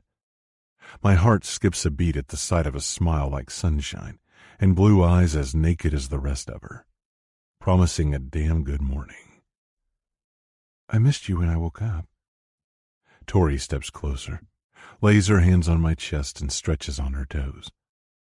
Knew you hadn't gone too far. Good morning, Quinn, she says, laying her lips on mine. That's all it takes before I have her against the wall, pulling at her bottom lip with my teeth, pushing one hand between her legs. I think it's the longest shower of my life, but I'm not complaining one bit. Roughly an hour passes before we're on our way to the Newman place, and for the life of me, all I can think about is the killer fuckery in the shower we just shared. She'd gone down on her knees like she sensed my tension, locking those luscious lips around my dick in a soft pink ring, launching me to heaven. Just thinking about her mouth so full of me turns my brain on again. If we were anywhere else but the drive-thru, waiting on our breakfast order before goat duty, I'd find a way to take her right here in this truck. My stomach growls, pulling my thoughts to food and coffee, when Tori grabs my arm. Quinn, that's the truck. See it there? The red Chevy. Every part of my body snaps to attention. A red truck as bright as a fire engine turns onto Main Street, heading for the highway. And we're boxed in, waiting for a good-sized order because I let my gut do the talking. Fuck. There's a car ahead of us and one behind us, besides the building on my side and the tall concrete barrier on hers. My teeth clench. There's no way for me to make a clean exit to give chase. Not the worst thing, honestly. Going after a potentially dangerous piece of scum with Tori along isn't smart. It's not safe either, meaning I couldn't go flying with that vehicle even if I had a clean shot. Keep an eye on it, I tell her, even as I watch the Chevy turn and start barreling down the highway. It's going north at a fast clip, the same direction we'll be heading soon. The car ahead of me grinds forward, but then stops. The people in the car search their bags for a fucking century, obviously making sure they got the right food. A muscle in my eyeball twitches. Then it's our turn to race up. Here's your order. The smiley teenager in the window hands me an OJ and a steaming coffee. Sorry, we're in a hurry, I mutter, getting grabby real fast. I barely avoid spilling as I mash the drink in the truck's holders, yank the bag from her hand, hold my breath while she swipes my card and floor it, almost ramming the car ahead of us. They finally pull forward a few more feet, giving me a well-deserved dirty look in the mirror, and I swerve around them. Quinn, whoa! Sorry, I'm driving like an asshole. We need a rate on that truck. Can you still see it? I ask, jerking my head from side to side, searching. It just pulled onto the highway. I lost sight of it then. Tori sets the bag on the floor by her feet. Maybe they do work for Newman's Dairy. No. I checked that out right after it happened. No one at Newman's ever had anybody on payroll fitting that man's description with a red Chevy truck. I take the highway turn sharply, laying my foot on the gas. Behind me, I hear Al's breathing sharpen. His big tongue flops out like he's enjoying the action. With Tori in the truck, I won't overtake the guy or do anything stupid, but I do need to know where he's going. Even though we slept in a little, it's still early, barely 8 in the morning. He could be a local, even if he's not a Newman's employee. An extra summer field hand going to work for some farmer or something. My gut disagrees, though, rumbling with this dark hint that tells me he's here for one reason. He wants you dead, I think to myself. He wants to help Bat Pickett put you down like a mad dog. Holding our speed steady, I stay far enough behind the guy to keep an eye on him. We're several lengths back, a comfortable distance to avoid raising his suspicion. Is there anything down that road except for the lake? Tori asks, just as the red truck turns off the highway. Not that I know of, I answer. It's close to Drake and Bella's property. The spare acreage they barely use, way the hell out. Except when Edison does his Houdini escape thing, I mean. I think there's a couple other big old farms down that way. She nods, then gives me a surprised look. Hey, aren't we going to follow him? Not today. I bite off. Why not? She rubs a hand at her eyes, casting a dirty look. Quinn, he had to slow down on that service road. You could catch him real easy. Acting nonchalant, I stiffen in my seat.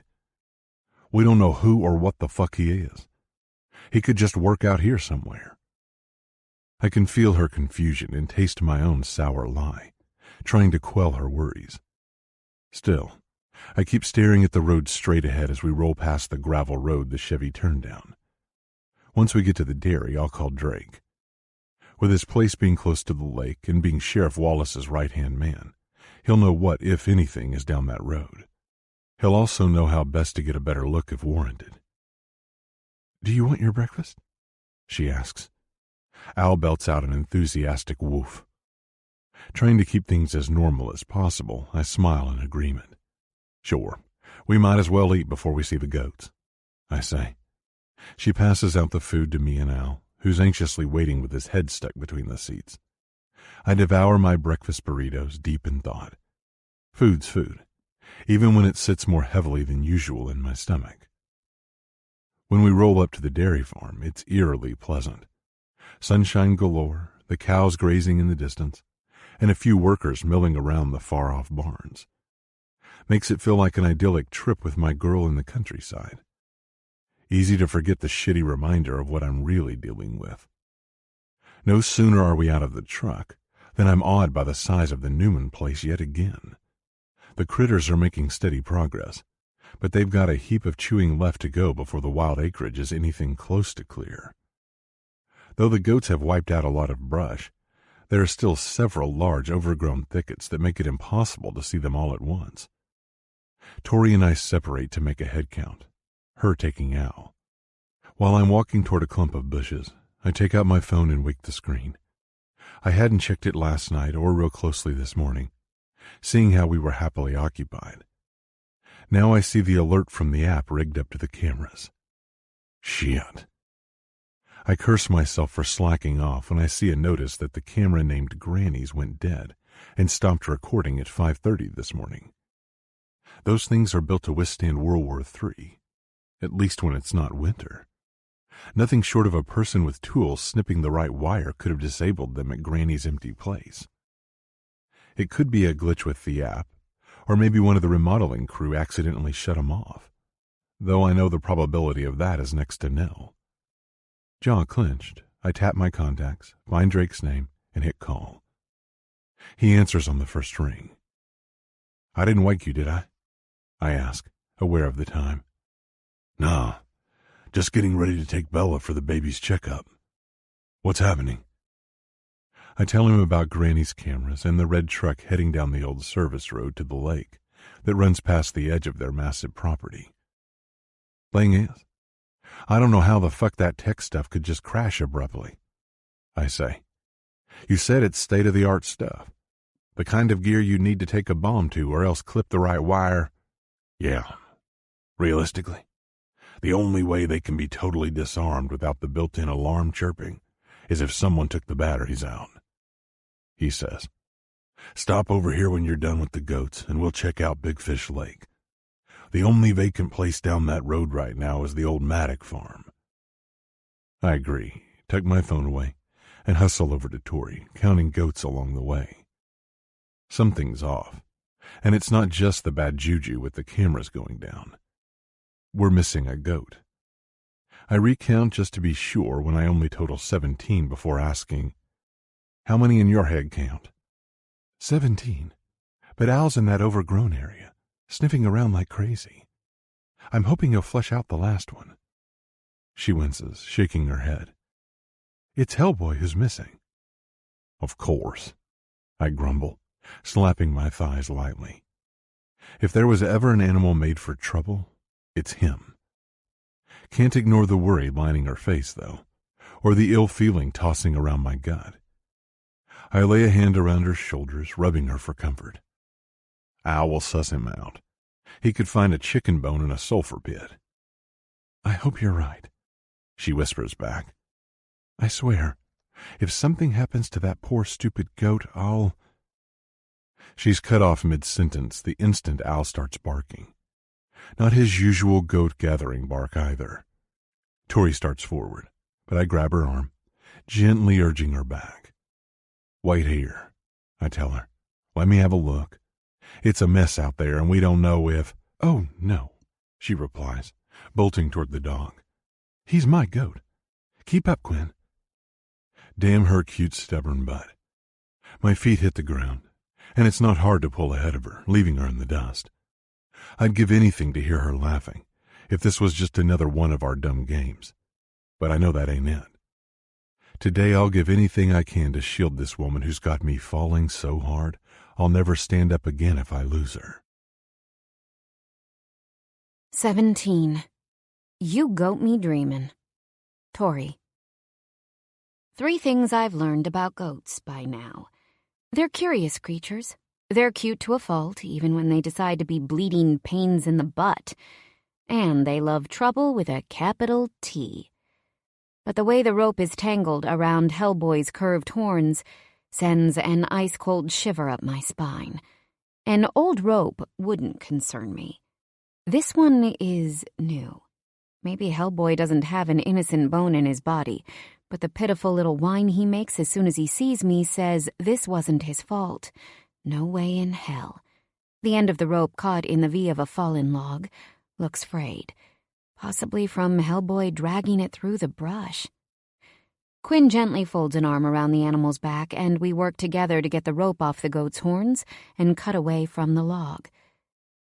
"You poor little monster," I whisper, stroking his fur. "Hang on, you're almost free." A few frantic seconds later, he's out of his predicament. Hellboy bumps my arm and bleats, softly but purposefully, as if to say thanks. Then he turns and scrambles out of the brush, back toward the safety of the tribe. Something about his woes seem extra unsettling. Over the past few weeks, I've noticed he's basically become the self-proclaimed leader of the tribe. Who knew goats were such social creatures? Whatever else Hellboy is, he's shown his intelligence repeatedly.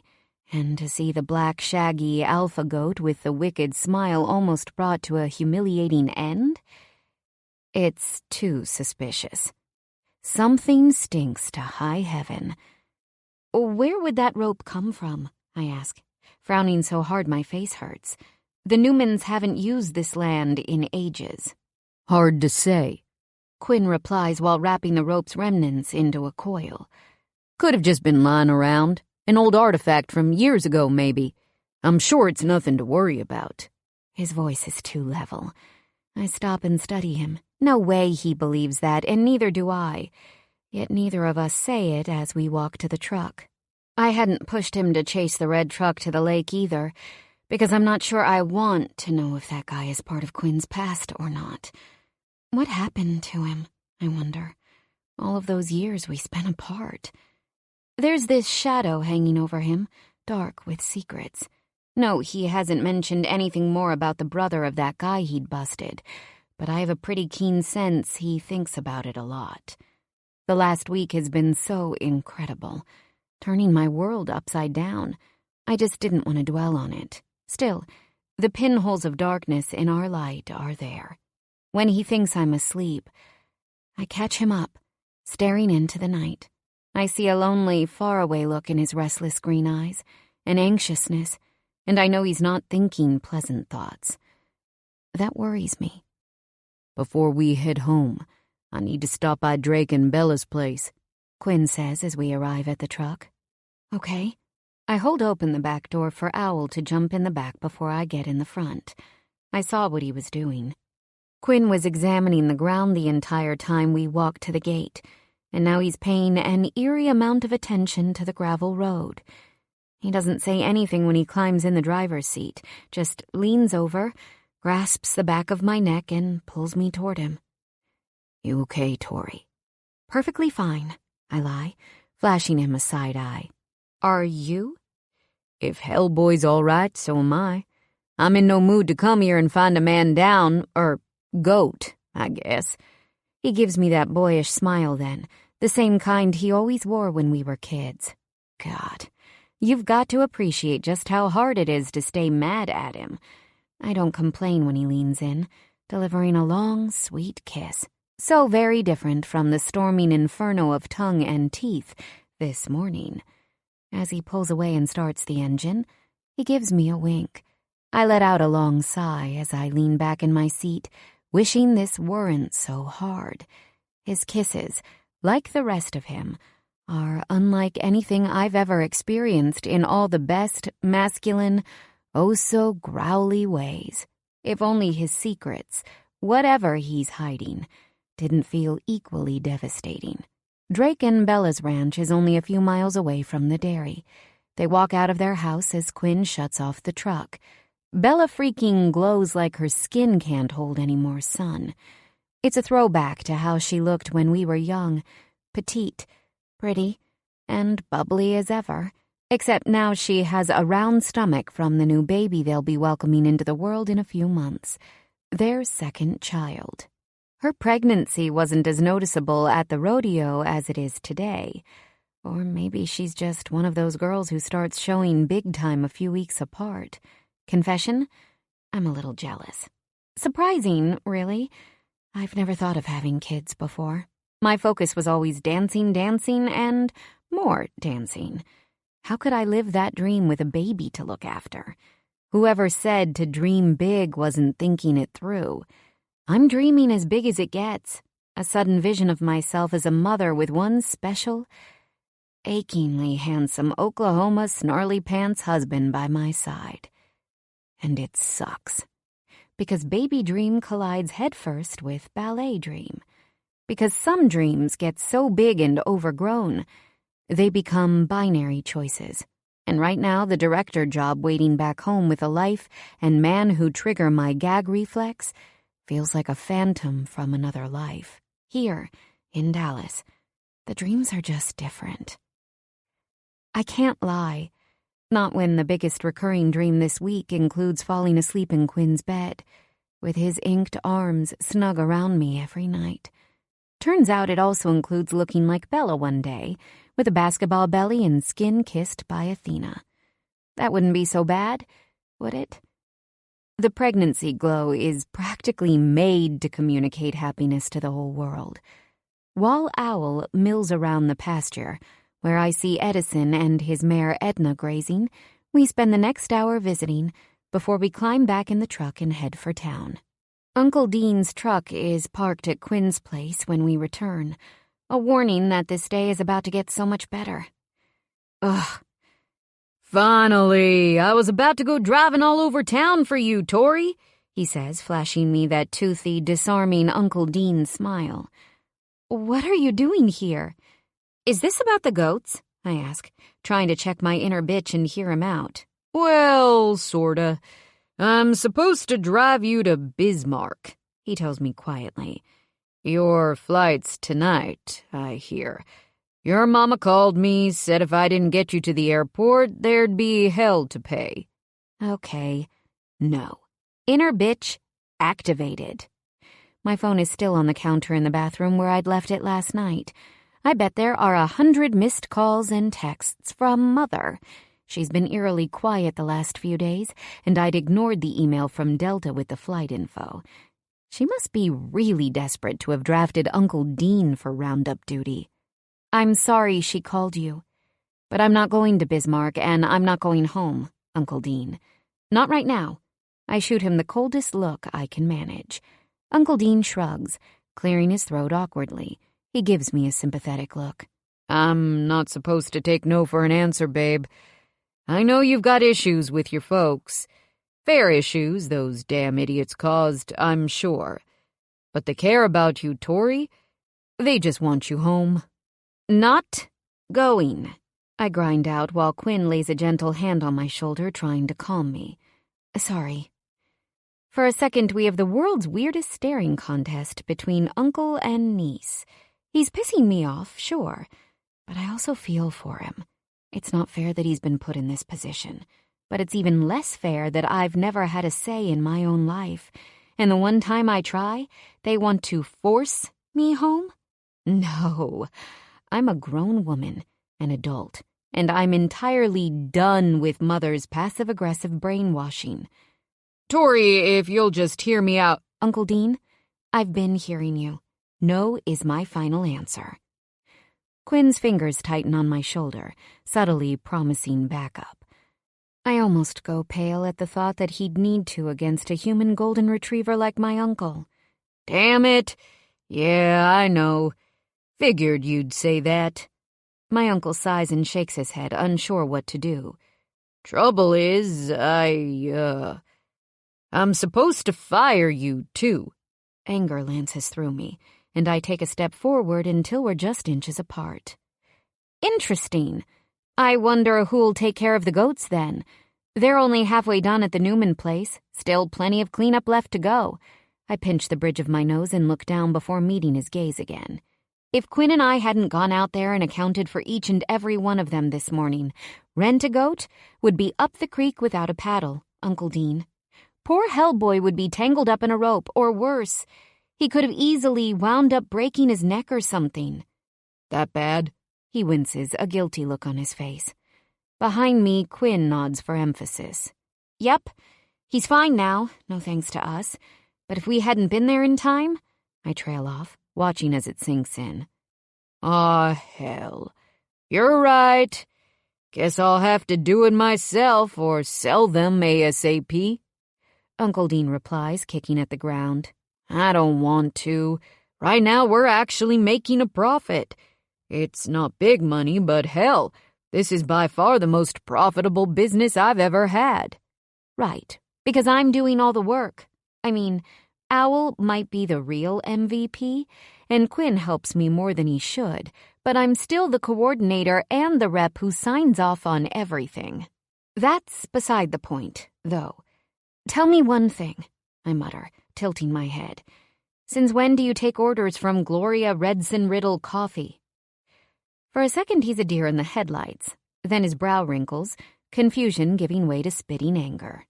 You know what?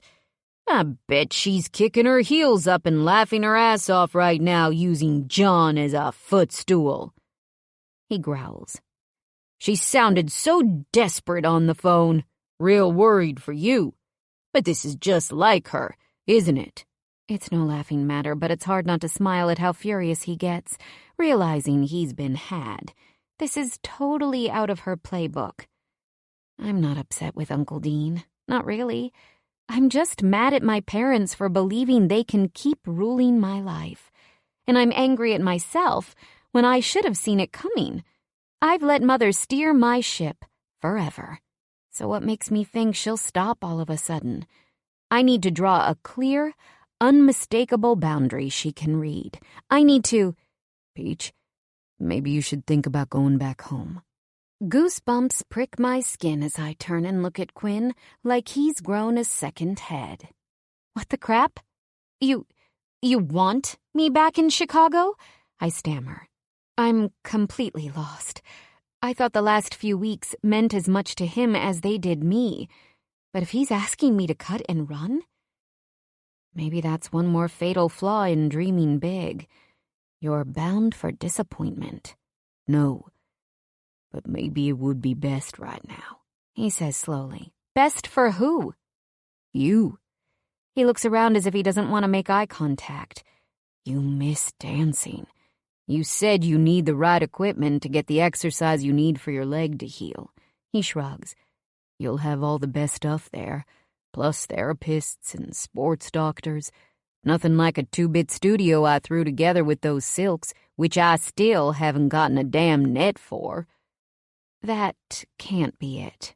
This sudden, odd worry over my exercise routine. There's something he's withholding, and I don't get why. Anger, hurt, and disbelief erupt in my belly like a dam crashing down.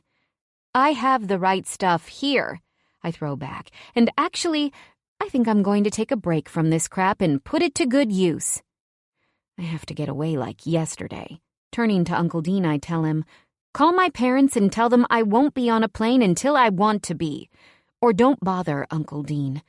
I don't care. Seriously. With the cold shoulder I'm getting from Quinn, I'm tempted to hop on a jet to Madagascar and leave everyone behind. After changing my clothes, I go out the back, not sure if Uncle Dean and Quinn are still on the front porch or not. I'm past caring. In the barn, I hook my phone up to the sound system, choosing a playlist that should help me focus and find my zen. I have some feels to sweat out. Like the fact that all I can think about is Quinn suggesting I go back to Chicago. Ouch. As the music starts, I go through a series of stretches, loosening my muscles and my mind. Then I grasp a bright yellow silk and work my way up. Reaching for the second, a crimson one, I grasp it and let my body do its thing. Clear my mind. Work through the moves that loosen my muscles until I'm a burning mess of jelly and bone. It's so routine I don't need to actively think about what I'm doing, which is kinda counterproductive to getting Quinn Faulkner and his stupid games out of my head. If only it worked like that. Nope. Of course he's all I can think about. I don't want to be a fling, a mistake, an outburst of passion. But after what he said, yeah, I wonder. Trouble is, it doesn't make sense, even if the outside possibility exists that he lured me into his bed to blow off some much-needed steam. If that was all he wanted, he could have had it years ago. Quinn always claimed I was too young then, though. A young man who only wanted a few red-hot nights wouldn't have let that get in the way. And he wouldn't have taken it slower than a burning candle this summer, after we reunited. He wouldn't have stopped with a single beautiful heart-stabby kiss on the Ferris wheel. He wouldn't have been so torn, so conflicted, before we finally gave in and enjoyed the kind of sexy sex you only get in romance books and TV shows where the people are forever gorgeous. God, I know who Quinn is. At least I think I do. He's righteous, strong, reserved, and a tease. He's a natural protector, hauling around a heart so guarded, I feel like I need a prowler's kit just to make him crack, to steal the truth caged behind those lush green eyes. With my mind wandering, I'm not paying attention. I forget to catch the second silk after a single flip. Unfazed, I do a double flip instead, barely catching the silk. Tori, Jesus! I thought you were gonna fall on your ass and break something. Quinn has a hold of the silk in his fist, staring up at me. Haven't you done enough for one day, lady? I twist the silk tighter around one ankle, rolling my eyes. Why? So I can go hop in Uncle Dean's truck and catch the flight home to misery? No thanks. He shakes his head, giving me a look that's equal parts sexy and pissed with his eyes blazing jade glass. Get the fuck down here, he orders. I don't know. Need a good reason to shimmy down when I've worked so hard to get up here. And I'm not seeing it, I say, my sarcasm echoing through the barn. He makes a flustered sound, muttering a few rapid-fire curses under his breath. Can we just talk without me worrying you're gonna break a leg? I'm not going to fall. I'll be convinced when you're standing on the floor next to me, he snaps. Now get down here. Just to prove I'm totally in control, and to show off, let's be real, I do a cartwheel drop on my way down, whipping around the silk as the world spins. Shit. Now you're just trying to give me a heart attack. He grasps my waist the instant I'm in reach. This was a bad idea. What? I ask, panic in my voice. He can't mean us, right? These silk ropes, he growls, shaking his head. Seen you flipping and twisting around without a net or even a mat. It scares the living shit out of me, Tori. For a second, I frown, actually feeling a little bad. Then I remember I'm still mad at him for the asshat move that sent me into an early anger workout. Untwisting my leg from the silk, I let him lower me to the floor. I know what I'm doing, Quinn, I say. I wish you'd just trust me. He looks at me silently, grasping the fact that I'm not just talking about the stupid silks. The look he gives scolds fiercer than a spanking, before he flattens me against him, covering my mouth with angry lips, delving deep with his tongue. Holy hell, I'm instantly caught up in the kiss that reminds me who's in charge. Sapping my will to fight with tongue, with teeth, with so much passion I can't fight. Is this What gets taught to secret agent men in the FBI? How to make a woman delirious and fully captive with a kiss that's too perfect for life? Oh, wait. I can think of other things, mainly where I want this kiss to lead. His bed, mostly, or mine, or the couch, or right here on the floor. I'm not particular about where it happens. I just want it. And later, after I've wrung every snarly drop of passion from his balls, after I can think again, I'll get my answers from Quinn Faulkner. Promise. 18. We goat the beat. Faulkner. Whatever. So maybe Peach knows what she's doing on those silk ropes, and I'm the fool who's trying to tell her otherwise. Maybe I'm also the idiot with my head up my ass, missing a compass to point the way back to common sense. Not when it comes to her. I always knew once I kissed her, claimed her, dragged her to my bed, that we'd be shattering the only world we knew. The friend zone. And as soon as I laid it to waste, I'd want more. And that's exactly what happened. Having her again, morning, noon, and night, is the only coherent thought in my head. And it's the one craving I can't have. Not like the way we've been going. That rope around the goat is a grim reminder what's at stake. Someone was up to no good. No two ways about it.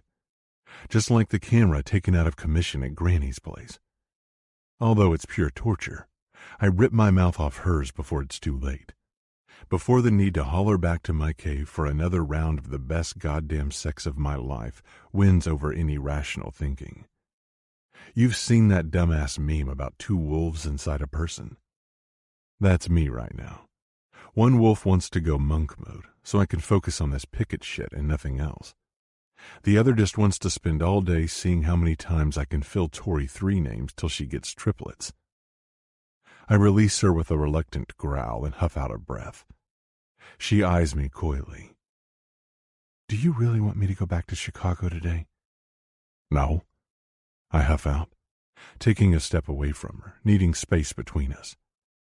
But you should go back. What I want ain't relevant.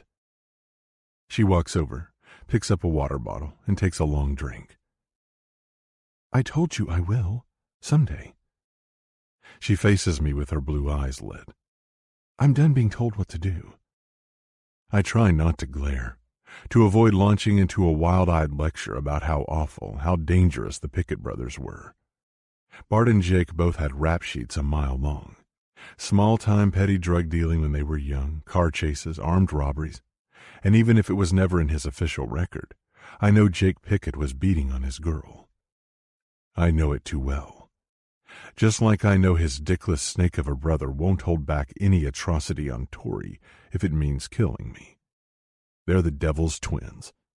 Two gargantuan freaks who live, breathe, and shit pure evil, inside and out. Sure, I get her need to stand up for herself. Even Dean's disgusted by how her ma orders her around like she never aged a day past 16. Still, her family drama can't hold a candle to winding up at the business end of Bat Pickett and his thirst for blood. Figurative and literal. Bastard hasn't shown up yet, but he will. If he's not already out of jail, he will be any week. That's why his goons are here, swarming in unsuspecting Dallas. So he knows exactly where I'm at, my schedule, my vulnerabilities. Namely, Tori. Bat's going to use her to try to get to me, his own psycho brand of payback. I can't have that shit. There's a showdown so imminent I can feel it in the air. While the girls were chatting this morning at the Larkin place, I pulled Drake aside and we talked. He's planning to fly North Earhart's oil helicopter over the lake to see if there's any activity at the old Nelson place. He also said he'd check out the cameras at Granny's. Things I should be doing myself but can't because I need to keep my eyes glued to Tori. I'm not trying to tell you what to do, darling. I heave out a frustrated breath. Hands on her hips, she stares at me, assessing whether or not she wants to believe me. Why did you say I should go home then? That's a pretty big power move, Mr. Bossy Pants. I avert my gaze, racking my brain for excuses. What aren't you telling me, Quinn? She asks softly. I shake my head. Fine. You don't want me here. I'll take the hint. She turns and starts walking, leaving me burned again by my tongue-tied bullshit. Wait. I catch up in a few quick strides and grasp her arm. I want you here, Tori. It's just not safe. What? That goon from Oklahoma again with the emo kid tattoos? Psst. She shakes her head. Nice try, mister. It's the damn truth. That goon is connected to the asshole in prison, who'll be walking free any time if he ain't already, and he'll beeline it here with the score to settle. Frowning, as if she doesn't believe it's all that serious, she shrugs. So tell the sheriff. He'd probably enjoy some real excitement in a little town like this. Wallace knows, believe me, but it goes a lot deeper than you think. She pulls her arm out of my hold and heads for the door, a sadness in her blue eyes. You don't have to make things up to get rid of me, Quinn. I'll go. She can't be serious. I start to say I'm not trying to get rid of her, but stop, because technically, isn't that exactly what I'm trying to do? Send her sweet butt off to safety, where she won't be another pawn for Bat to check me permanently. Annoyed, I follow her to the house, trying like hell to keep my anger under wraps. Listen, I'm not just spinning stories. I meant what I said. I want you here. I want you to stay. But it's not safe with a mad dog who could show up on our doorstep any time. Don't you get it? I bite off. She stops in the kitchen once we're through the door and slowly turns to face me. I might, if you tell me the truth, she says, crossing her arms. I've been telling you nothing but, I say. Hurt crosses her face as she shakes her head. Not enough to make me believe that's the whole reason you want me to leave. What are you holding back? A frigging boulder, I think to myself. A mountain of grief and regret, all wrapped up in the biggest clusterfuck of my life. The worst part is, she's right. I haven't told her enough to make her believe anything. Not about the Pickett case, and not about what happened. You really want to know? I growl, raking a hand through my hair. Try me, she says, never peeling those endless blue eyes off me. Fine. Fuck it. The fact that I'll try for her sake tells me I must be in love. One more scary, unexpected, all too complicated thing to deal with. But first, story time. The Pickett case was a shit show from the very start. I begin, slowly pacing the kitchen. Jake Pickett was a lowlife, a low-grade meth dealer who worked his way up and managed to get a pretty slick operation going with distribution based around local laundromats. That's what put him on the DEA radar. Petty drug dealing doesn't usually fall under FBI jurisdiction, but when it also involves a lot of illegal weapons moving around to keep its crews secure, blackmailing local businesses, and a heap of money laundering, yeah, then it's go-go gadget feds. I know I'm running my mouth like a fool, because she smiles at the Inspector Gadget reference. If only any of this shit were worth a laugh. Eventually, the DEA busted a larger drug cartel based in Texas, working its way up through Oklahoma. One of their guys who flipped gave us solid leads on the laundromats, and a repair business Jake Pickett was definitely involved in. I was assigned to follow up on the lead with my partner, Justin Franklin. It was like a spider web. No clean line straight to Pickett, yet he was weaved in here and there. I felt like something was always missing, right from the beginning, but had to follow orders. But you found the connection and arrested him, right? She asks. Yes and no. My gut churns at how it all went down. We got enough on Pickett to lure him in for questioning. His lawyer covered his ass so we didn't get a smoking gun, but his girlfriend felt the walls closing in. She started talking behind his back, insisted there was someone else at the head of the dragon, Not Jake or his little brother. Someone far more powerful than him, and she agreed to tell us all, if we'd get her and her kid into protection. I sigh, turning my back, fully aware her eyes are boring right through me. Of course we agreed. I continue. Justin was transferring her to a safe house, while I was still at the scene of a meth lab bust. They were ambushed. I clamp my jaw tight, recalling the scene, the gore, the twisted metal. "Quinn?" she whispers softly, laying a hand on my shoulder. It looked like a scene out of a Bonnie and fucking Clyde, the way the car got shot up. There wasn't a foot or two of metal missing bullet holes. I walk across the room, trying to get the image out of my head. Justin wasn't even supposed to be there. He was scheduled to fly out the night before. Go home.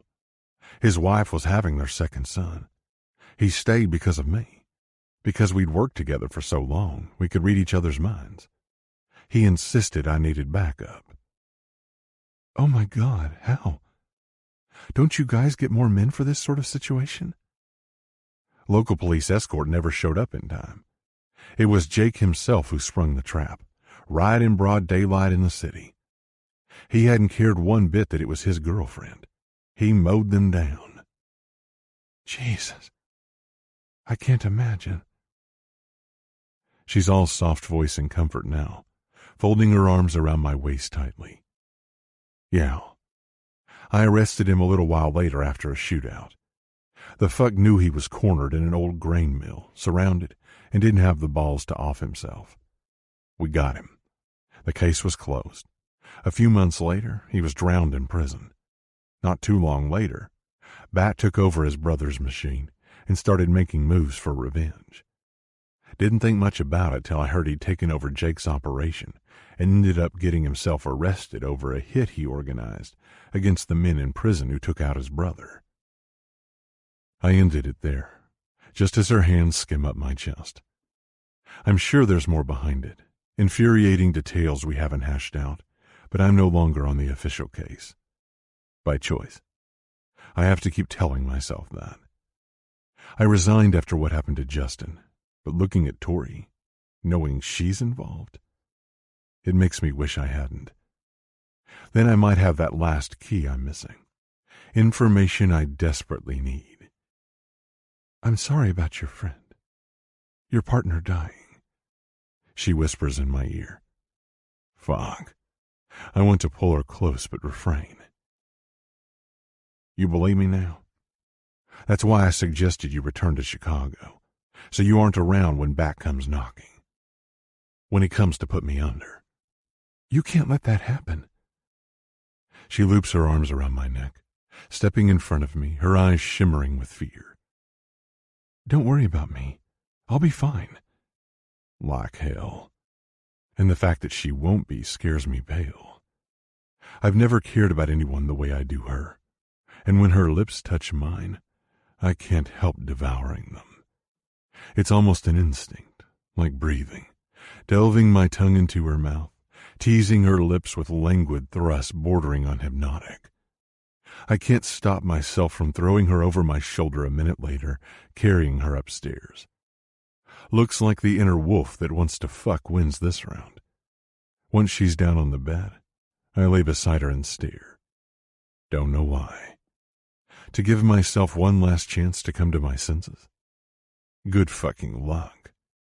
With the way she's grinning up at me, brushing her legs against my waist, my cock is about to rip through my jeans.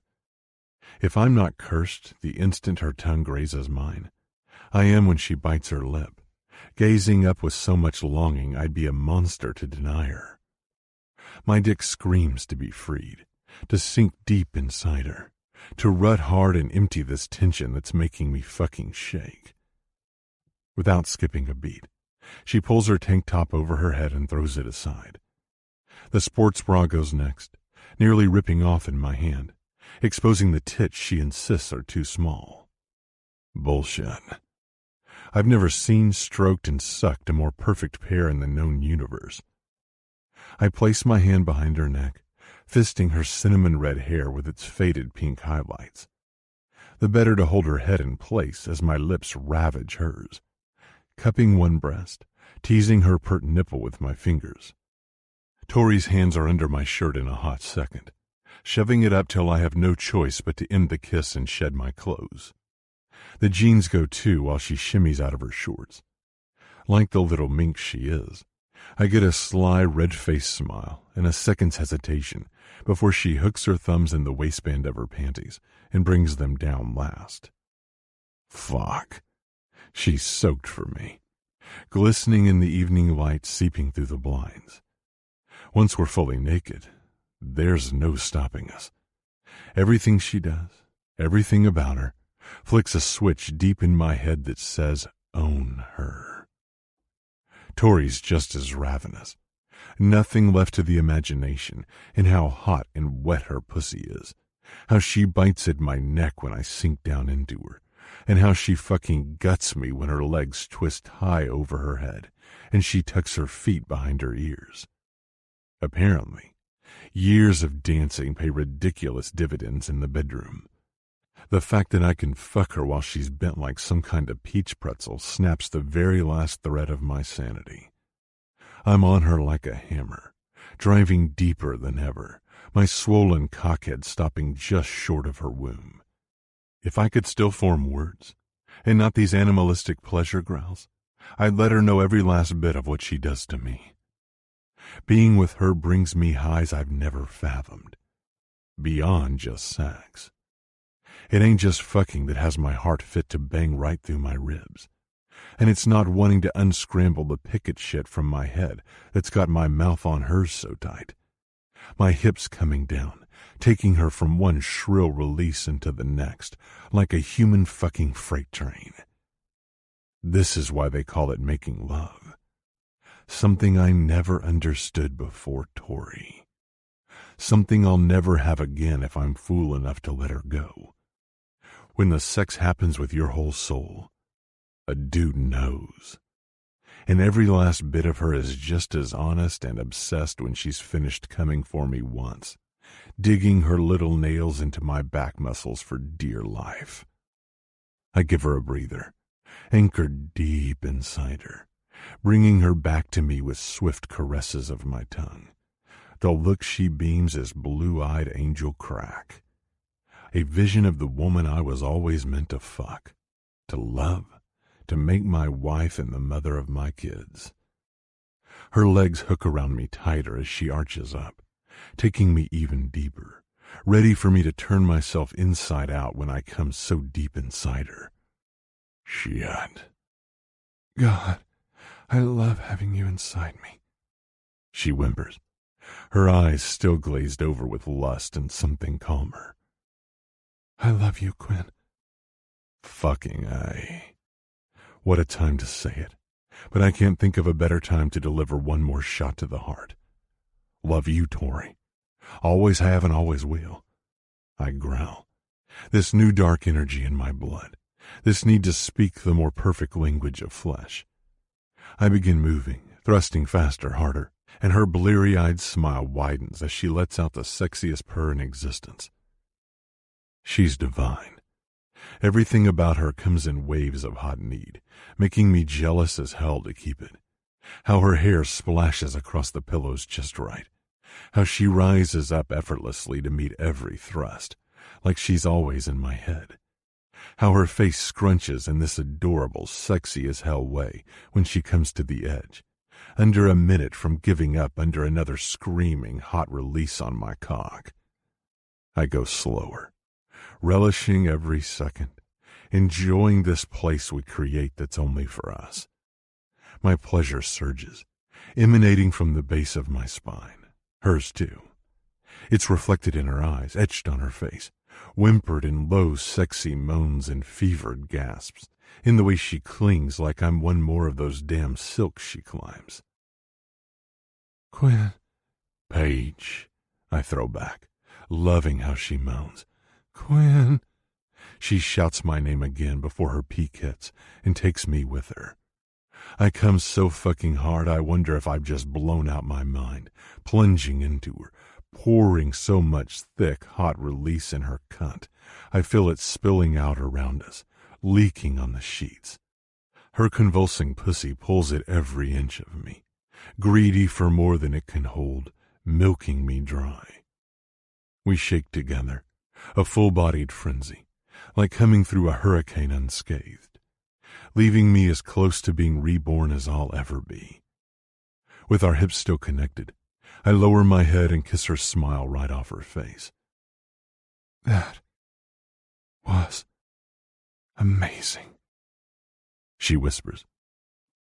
Not half as amazing as you, Paige, I say, meaning every word. Giggling, she kisses me, suddenly the shy girl again. Thank you. Then wrapping her legs back around mine, she says, Now that I have you where I want you, there's something you should know. Damn. Even after having the most satisfying sex ever, I still want her. I'm already getting hard again. What? I manage. Tell me before my dick won't let you. She swallows a laugh. I'm not going anywhere, and nobody can make me. I promise I'll be careful. My heart sinks as I kiss her nose. I don't want you getting hurt. You'll come right back after this bullshit ends. I won't, she arches, pressing her hips tighter against mine. I'm with you, Quinn, and that's the safest place I'll ever be. I can't let you face this alone. A weird pride fills me, knowing she feels safe and loved in my house. If she's going to be that stubborn, well, whatever. I'll make it work, ensure she's nothing but safe and secure. Another siren kiss from her seals the deal, and she runs her hands down my sides. Could I interest you in another workout before dinner? Darling, kindly shut up. I grin. You know I'm already interested. And just like that, we melt back into our passion, and round 2 is just as mind-blowing as round 1. The next few days are as close to paradise as any I've ever known. Even if they're also so tense, it's a battle not to snap at everything. Lazy mornings spent checking goats, watching Tori exercising in the barn, now with a newly installed net I picked up from a farmer who used to moonlight in a traveling circus, and making love to her whenever I damn well please. Our days and nights feel natural. So right. Like I found something I never knew I wanted. Peace. Too bad it's an illusion. Drake's flyover with the chopper found signs that somebody's been staying at the old Maddock place. The buildings are old and falling down, but he'd spotted 2 trucks parked under some trees near where the overgrown driveway ends. A red Chevy and a beat-up Dodge, out there more than once. He also fixed the cameras at Granny's place. Sure enough, some bastard cracked them open and removed both batteries. He moved them, and so far they haven't been tampered with again. Nothing unusual has happened there either, other than the work crew making good progress on Granny's remodeling job. Hardly any comfort. But the cameras at my place haven't picked up anything worrying either, and the goats are just chewing away at the dairy farm with no new interruptions.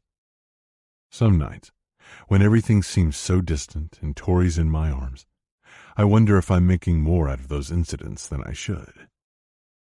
Fuck no, you're not, my gut tells me. Bat Pickett's playing a slow, careful game, undoubtedly trying to lull me into a false sense of security, just like the bloodthirsty beast they'd named him for on the streets, something I always thought was just a stupid-ass play on his real name, Bart, till I read his file. Now I get it. He's going to show up soon, no ifs, ands, or buts. I get a hard knot in my stomach every time I think about Pickett exiting his cage, throbbing with this twisted need for revenge the whole time he was locked up. God damn. This whole thing feels as off as the costly bust with Jake. Why? I can't put my finger on it, just like I couldn't with what went down with his brother.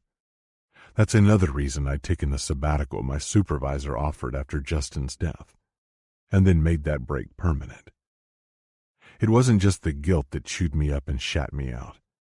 The day I brought Laura Franklin her husband's badge and broke the news about Justin scarred my soul for life.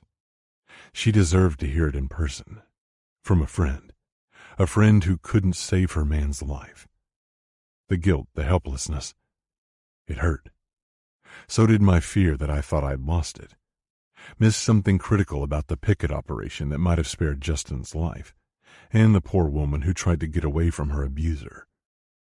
Maybe that's why I want action. Now, this waiting game is driving me insane. For Tori's sake, I'm trying to keep things normal. That's why I take her out and treat her like the lady she is. I glance at her as I park the truck at the Purple Bobcat, and my heart skips. She's so damn beautiful in the moonlight. Some days, I find myself doing nothing but staring at her when she thinks I'm not looking, especially while she's working out on her silks. The girl's been dancing a lot for exercise, too. She's so talented, so graceful. I'm awestruck while watching her. What? Frowning, she flips down the sun visor to look in the mirror. Do I have something on my face? In my teeth? Worse. I flip the visor up. You're stunning, and I can't help but stare.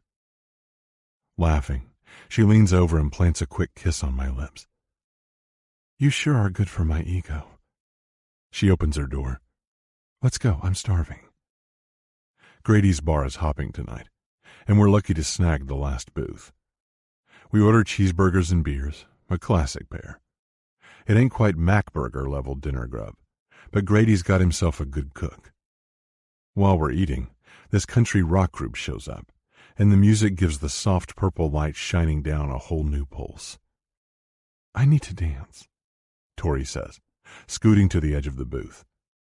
You danced all morning, I tease. Didn't you get it out of your system then? Not with a partner. She's already pulling at my hand. Whatever else is on my mind, I'm not rude enough to leave a lady high and dry. I let her lead us to the dance floor and pull her close. Big surprise. She's as graceful moving to the soft twangy guitar notes and lilting voices as she is doing her artsy thing in the barn. Just as sexy, too. Her body sways against mine, heating my blood, turning my relentless dick to granite. With a glowing smile, she transitions seamlessly into the next song with a fast-paced Western beat. The music is uplifting. I can't help but laugh as she spins, swinging off the floor with her hands on my shoulders, then flashing me a saucy wink as she lands. I catch her hand and give her a whirl. Of course she does it perfectly, clicking a heel on the floor. She sachets around me like the ghost she is. It's actually fun. I keep up with her moves, but I'll never be the match she deserves for her skills. Her grace in each and every move draws plenty of attention, especially mine. It's impossible not to be in awe. The applause erupting when the song ends is more for her than the band. She doesn't even notice as she slides up, gives me a quick kiss and asks, "One more?" Though I'll never match her skills, I love seeing her happy. So I grasp her hand, twirl her beneath my arm and pull her close. For you, Paige, I'll manage, I say with a grin. Then I dip her in my arms, and without giving one damn who's watching, kiss her through the start of the next song. 19. You Got Me Wrong, Tori. Just when I thought I couldn't love all things dancing more than I already do, Quinn takes it to a whole new level. Dancing with him in this nowhere bar with 10 shades of revolving purple disco lights is better than performing in any show. Whether the songs come fast or slow, his movements are perfect.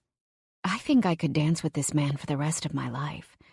Somehow he even knows how to line dance, something I freaking love and never got a chance to try out except in private. Before you can shout, "Yee-haw," we're stomping, twisting, clapping, and clicking our heels in perfect sync, and I'm laughing so hard my sides hurt. It almost feels wrong, having this much fun, And I can't stop smiling, even as the song ends. Not when he envelops me in one of those big spontaneous hugs from the sexiest man alive. "Shit, I need a break," he says, wiping his brow. "You're wearing me out, woman." I giggle because I know better. He's being modest. His stamina is impeccable. I've experienced it in bed every single night since we became more than just roomies and friends. "Fine," I say, giving him a teasing eye roll. "We'll sit the next one out." As we approach our booth, I give his arm a squeeze. "I'm going to run to the ladies' room. Grab me another beer, please?" "Will do." My heart does a double somersault at his parting wink. He's so handsome in the simple checkerboard flannel shirt he's wearing tonight with jeans. It isn't fair. I have to remind myself it's not all roses. The last couple weeks have been too easy, even with the drama. I'm waiting for the other shoe to drop, frowning as I enter the restroom. How can I call it paradise when I sense how worried Quinn is over this creepy picket thing? Not for himself, of course, but for me. Oh, he tries to keep it normal, but the tension rolls off him in waves whenever we're together. He never lets me out of his sight when we're doing the simplest things around the house, or heading into town to pick up food. Clearly, it's wearing on him. My presence, my vulnerability frays him, and so does the apparent lack of progress with heading this off before a dangerous killer shows up on his doorstep. I just wish there was something I could do to help. I'm not even sure he sleeps at night when we're done wearing each other out. Every time I wake up, he's gone. Whether it's the middle of the night or early the next morning. Talk about unhealthy. He might be Hercules reincarnated, but a sleep debt the size of an elephant catches up with everyone sooner or later. I almost wish something would happen. This limbo crap is killing him. We haven't seen that ominous blood-red Chevy since our one-time run-in. Add in my mother's constant calls and text messages, and I'm ready to just squeeze something until it pops in my hand. Can a person get mad enough to rupture an eggplant? Ugh. I'm just glad Mother hasn't followed through on her threats of coming out here herself to drag me home. Her latest message said, "Time's running out, and if I don't return ASAP, I won't have a career to come back to." Huffing out a breath, I wash my hands and walk to the restroom door. She's right, of course. I won't have a career if I stay away much longer.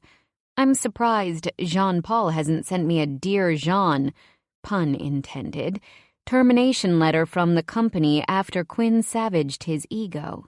It's equally incredible and gross that my mother's money must speak louder than his own wounded pride. My knee gets better by the day, at least. The silks help limber up everything and strengthen my whole body. I'll continue practicing while an angsty part of me wonders if I want to have a director career. As I open the restroom door, a woman whips past, heading for the back door at the end of the hall. I instantly recognize the ratty bleach blonde hair stacked on her head. Carolina Dibbs. I shoot a quick glance into the bar area and see Quinn still talking to Grady. They're close, serious-looking, talking in low voices. Obviously about the picket situation. Quickly, before he spots me, I hurry to the back door. I have no clue if Carolina knows anything, or whether she'll tell me if she does, but I have to try. It's dark outside. The door leads to a small patio smoking area lit up by a long string of lights hanging from the tall wooden poles. Carolina is the only person around, standing near a tall pub table. Even the long shadow she casts looks more crooked than the road to Hana. While lighting a cigarette, she gives me a sneer as I close the door behind me. "You smoke?" she asks, giving me a flippant once-over look. "No," I answer. "Just needed a touch of fresh air." "Should have used the front door. It'd be an easier walk in those two-bit heels." She blows a puff of disapproving smoke my way. Be nice, I tell myself. This one was closer, I say with a shrug. Then, lifting my hair off the back of my neck, I add, "I worked up quite a sweat dancing." "Uh-huh. That wasn't all you worked up, you little attention slut," she says, taking another angry puff off her cigarette. "So, this is going well." I lift a brow. She lets out a hoarse laugh that ends in a rough cough. Fock couldn't keep his hands off you. You really must give good head or something." She shoots me another nasty look and spits on the ground. Can she be any more charming? The jealousy in her voice matches her sour expression. Understandable, I guess, but fair's fair. It seems insane I was jealous of her only a little while ago when I briefly thought Quinn had any interest. Poor guy. Truth is, I've always been a little jealous of any woman, or girl years ago, who I thought Quinn might have taken a shine to. Knowing that I'm that woman now, the one he's interested in, gives me a powerful sense of pride. It also makes it pretty freaking difficult not to rub it in Carolina's ugly face. I flash her a people-eating smile. Honey, this mouth might do some favors, but that's not why he sticks with me. We've got the two most important things I bet you loved in school: history and chemistry. Her eyes turn to spears as she glares at me. I shrug again, nonchalantly, and step closer to the table. I can't keep my hands off him either. She averts her gaze and takes a long drag off her cigarette, like it gives her strength. Uncle Dean stopped by to pay me this afternoon. Cash, of course, because he doesn't believe in banks or doing a page of paperwork more than he needs to. Digging in my back pocket, I pull out 2 crisp Benjamins, a chunk of this week's pay. Goat wrangling will never make me rich, but for small-town life, it's not bad. There's nothing else I'd rather spend it on right now if it gets her to spill something useful. What the hell's that? Money. You do use it, right? I ask cheerfully. Her eyes narrow. What for? You. Carolina stubs out her cigarette in the sand-filled can. Why? What do you want? Information. Oh, because I look like a frickin' library? She snorts, shaking her head. I think you know things, I say. Her eyes haven't left the money, and neither has my hand. I'll give her until the count of 10. I get to 4 before she opens her mouth. What kind of information you after, bitch? That guy who was at your place when I dropped off the goats? How well do you know him? I meet her eyes, already looking for lies. Marvin, you mean? She shrugs, tossing her hair over her shoulder. Haven't much seen him since that day Quinn chased him off. He left town, didn't leave me a number. But we were just fucking, so why would he? He didn't leave, I snap, and I think you know it. Honestly, I don't know that for sure, but I did overhear Quinn talking to Drake about the old dodge. Carolina pulls out another cigarette and lights it, deep in thought. Come on, lady, take the bait. I push the bills closer to the center of the table. He's a criminal, isn't he? Associated with some pretty dangerous people. Guys from prison down south. Right? Carolina glances at the money, then at me before she belts out another nasty laugh. Girl, let me give you some advice. You need to go back to wherever the hell it is you're from. Dallas isn't the quaint little town you think. There's always something that's blowing up around here, or a serial killer to chase down, or mass poisonings. Hell, I'm just waiting for a fucking tiger to come tearing through here one fine... Then why do you stay? She glances at the door to the bar. Who cares? It's home. And it's not so bad if you stay out of that shit. Sighing, she adds, other than the fact I'm too broke to leave, I guess. A part of me feels for her. She's gotten herself stuck in a rut with bad decisions and can't find a way out. I know the feeling. I'm in limbo, too. Just a very different, prettier limbo than hers. Well, men like Marvin aren't your ticket out of town, I say, trying to steer her back to what I need. I told you. I haven't seen him lately. What do you think he wanted with me? To date? She lets out a sad, dry laugh. Nuts to this. I tug the bills back toward me. She slaps a hand on them, pinning them down. But I'll tell you if I do. That counts, don't it? The door flies open just then, and Quinn comes barreling toward us with worry carved on his face. Crud. Carolina is sure to tell him what we've been talking about, which will definitely make him madder than he looks right now. What happened, I wonder? Judging by his expression, he might drive me to Chicago himself, or at least back to Granny's house. The remodeling isn't completely done in the kitchen, but the house is livable again. For a moment, I'm breathless. Carolina slides the bills out from under my fingers, rolls them in her hand, and walks around the table. "Hey, Falk. Nice moves tonight." She gives him a gag-worthy switch of her hips and saunters past, back into the bar. "What were you doing out here with that witch? Talking to her?" I grin, trying to ease his worry. Just getting a breath of fresh air. I worked up a sweat after all that dancing. "Time to go home, Tori." He sounds so cold, angry, at the end of his rope. Desperate to change that, I grasp his hand, stepping closer. "How about one more dance? The band's still playing, and we could—" "No." Guilt overcomes me. "I'm sorry, Quinn. I didn't mean to upset you or cause any trouble," I say as we walk across the patio to the parking lot. "You scared me fucking pale when you didn't come back to the table," he growls, throwing a heated flash of green-eyed anger my way. "I didn't realize that there was a door at the end of the hall until I saw it, and then I just thought I'd cool off. There's a lot of people here tonight. Grady could use a better air conditioner for nights like this. I wanted to get out and clear my head." "And pick Carolina's Swiss cheese brain?" He does a slow, exasperated blink. "Don't dabble in something you don't know shit about, Tori. I'm trying to protect you." Whoa. Justified or not, his warning comes out so condescending it stuns me. It sounds too much like Mother, Jean-Paul, everyone who's ever tried to control me. For your information, I wasn't dabbling. I yank my hand out of his and speed walk to the truck. "Really?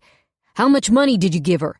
he asks. "I didn't—" "Don't lie to me, please. I saw cash in her hand. She doesn't know a damn thing, and the more you give her, the more she'll want." Pissed, I wrench open the door and climb in, giving it a good slam shut once I'm in my seat. He slides in the driver's seat a second later and starts the ignition. "This is exactly why I wanted you in Chicago. It's too fucking dangerous for you to be here while I've got a target on my back." "No, it's not." "Wrong." He backs out of the parking spot and waits until we're on the highway to speak again. "I want you out of Dallas until this picket shit gets settled. Whether that's Chicago, Bismarck, or Paris, I don't care. It's not safe to be with me right now." Stunned, I stare at him. "Seriously? Because I talked to Carolina. You're going to blow a gasket and send me home?" The minute I'd seen his face when he'd walked out the door, I knew that's what was on his mind. Sending me away. Something I expected from the start. It's just like it was years ago, isn't it? Growing up means nothing. Back then, I'd get to the point where I thought something might happen between us, and just like now, he'd put up an invisible wall. He'd always claim I was too young and didn't know what I was doing. I'm not a kid now. I know what I'm doing this time. "Don't tell me what to do or where you'll send me, Quinn." I tell him point blank, shooting my coldest look. "I'm not sending you anywhere," he says, his voice softer. "I'm asking you to go. Stay safe. For me. For us." I don't know what's growing faster, my confusion or my hurt. What happened back at the bar to make him act this way? It had to be more than my worthless chat with Dibs and staying away from the table too long. "You didn't ask," I whisper. "You said you want me gone." "Fuck. Don't you get it?" His lip curls in a snarl. "You can come back when it's over." Something inside me snaps. "When what's over?" I don't wait for him to answer because it doesn't matter. When I leave here, I won't be coming back. That won't be an option. "Tor." "Shut up, Quinn," I snap, trying to hold back the tears. "Just, please, shut up." 20. Goat Me Twisted Up. Faulkner.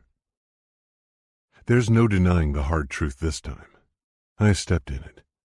I'd iced over when she hadn't returned to the table while I was busy talking to Grady. filling him in on the intrusions at the not-so-deserted Maddock place. When the waitress told me the ladies' room was empty, my heart lodged in my throat. Tori's right, though. I do need to shut my yap before I say more shit I'll regret. Once she cools off, we can talk about it. I'll apologize for turning into a colossal prick. I'll convince her she can come back and that going to Chicago or wherever else she chooses is only temporary. My throat locks up at the thought. Temporary. Let's be real. There's nothing temporary anymore about Tori Three Names.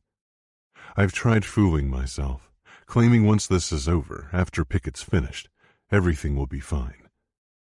Like hell it will. She's a dancing angel, a graceful swan in a woman's body, and this little town can't give her the chance she deserves. And no matter how territorial I get, what right do I have taking that from her? How the fuck can she stay with me? Sure, I can pack up, sell Gramps' place, and move to be with her. There ain't nothing truly holding me back. Don't have a clue how I'd put up with the rotten piece of escargot if she has to suck it up and work for Jean-Paul What's-It for a while. But, fuck. We've got ourselves a dilemma. And maybe that's what triggered our spat tonight, as much as my assholery over keeping her safe. This simple small-town life won't cut it, and neither will I, if I'm fool enough to tie her down. We could be happy together in Dallas for a time, but there'll come a day when she misses dancing too much. Guaranteed. Would I be better off letting her go now, rather than later, while there's still a chance to figure shit out? Not when she's stuck and hates my guts. When she realizes all she's given up to settle and can't ever get back. I can't let her do that. Can't let her give up her career, her dream, any more than I can let her get hurt by my imminent rematch with Goliath's not-so-little brother. I know she doesn't get how serious of a threat this is, and that's almost my fault. I've tried to sugarcoat this fuckery for too long, desperately fighting to insulate her from fear. The ride home is not only silent as the grave, the air in the truck is so thick it hurts to breathe. She heads straight upstairs when we get home, and I let her. I'd better let her sleep on it. That old tip about going to bed angry ain't always true.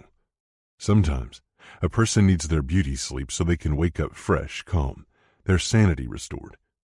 Tomorrow will be soon enough to talk. I head to the kitchen to grab a beer. My stomach sinks as I open the fridge and see the full shelves. Yes, there's beer, plenty of it. But there's also containers of milk and eggs, fruits and vegetables, meat and poultry. Turning, I close the door with a grunt. It doesn't help my pitiful state right now, knowing how she's changed my life. The rest of the house is just as hard to look at with signs of her everywhere. Harsh, grating proof of just how deep I've let her into my life this summer. No, I've never been a slob. Too much hard-ass army discipline for that. But she's made this place shine as bright as her own smile. Not only is the house white glove inspection clean, she's left flowers in vases she picked up from Grace, pillows on the furniture and new rugs on the floor. This place looks more like a home versus the Spartan under-construction cave it resembled for the past year. Go ahead and laugh at my sentimental ass. I don't care. If there's any man around who claims he doesn't appreciate a woman's touch, he's a stubborn damn liar. Tori's spell is stronger now than it was years ago. Probably the same weird sign of the peach she put me under years ago, when she fell face first in a pie, and I got my first little taste of her wiping it off her cheek. Oh, I've tried running like hell, trying to live my own life, trying to forget her in this silly little town. I remember one night in Afghanistan, halfway through my deployment, I started pinning her a letter. I looked her up, still had her address in Forest Glen and everything. I can still remember the first line I'd scratched out 10 times before settling on something simple. Dear Paige, it's been too long. Do you ever think about that crap I said a couple years ago to cheer you up? How I promised you some dude would be ecstatic to have you? That day you were sticky from that disaster pie, all teary-eyed and hopeless? Because I do. And I wish I'd had the balls to admit I was some dude. Yeah. When I said simple, I meant dumb as dirt. I'll never win any writerly awards. Of course, I also remembered she was 19, barely out of high school. Hardly a good time for me to be sending her the world's lamest marriage proposal. Still, that's how you know I'd be lying if I ever said I'd moved on from my best friend during all of those years apart. That's also the big fat liar ass I'll become if I think for 1 second I can live without her laugh, her sparkling blue eyes, the sultry nights I wish would last forever. No matter where I've been, who I've been, what I've been doing, Tori's always been there. Now more than ever, since I'm staring down the barrel of actually losing her, if Pickett doesn't terminate my life first. When I look up, there's a big furry shape bearing down on me. I jump. Al bumps my hand with his big head. Thanks, dude. I snort, roughing up his fur with a scratch that makes his tail wag. You're right. No use in dwelling on things that won't get fixed tonight. She'll come around. He lets out a low whine that sounds exactly like he knows what's on my mind. Smiling, I walk to the back door and let him out. He only takes a minute to empty his bladder and then returns. Locking the door, I double-check the front and the garage locks before I head upstairs, not looking forward to lying in my bed alone. If this is my fate after tonight, someday I'll be thankful for the time we had together, sharing the same sheets. Her door is closed tight as a drum. I get it. Al plods over and drops down in front of her room, and I have to force my feet to walk by. I shut the door and plop down on the bed, fully dressed, knowing I'm not going to sleep a wink tonight. I have no idea how long I lay there, not even thinking when my phone vibrates. Looks like an unknown number. Could be spam, but it's after midnight, so I answer. Yeah? Quinn Faulkner? A familiar voice snaps off crisply. Forgive my lateness. It's incredible what family life does to a man, but this is urgent. James? I say loudly, sitting up. I was beginning to think he'd forgotten my dilemma and the 1,000 other things a married man working for the premier security firm out west has to do. Is something wrong? Yes, Faulkner. Something's been terribly wrong for too long, and I'm scolding myself that it took this long to tie up loose ends. His words rush out, each one ringing with the same sharp coldness that made James Noble an incredible special agent and a better elite security specialist now. The harshness of his tone has me standing, stiff as a board. Have you heard from your contacts in Oklahoma? Official channels? James demands. The supervisor of the police unit I'd been assigned to work with down there, Ted Good, is who I'd been communicating with about Pickett. I haven't asked for anything more than public knowledge, following the rule of law to the letter of former agents. Not for several weeks, I tell him. Why? I have reason to believe you're in grave danger, Falk. My breath sticks in my lungs. Bat Pickett got released from prison today? The way my gut churns answers before I even ask the question. He was released, all right. Over a month ago. Practically the same day his records were sealed. You don't want to know what favors it took to breach that database. We found proof that someone altered the records and put an iron curtain around them on top of it. Faye and I will be babysitting for Ingard's entire senior leadership until we're gray. Shit. Worse than I expected. I growl. He's been up here weeks then? It seems likely. Took us forever to get a facial match from Dallas confirming his presence.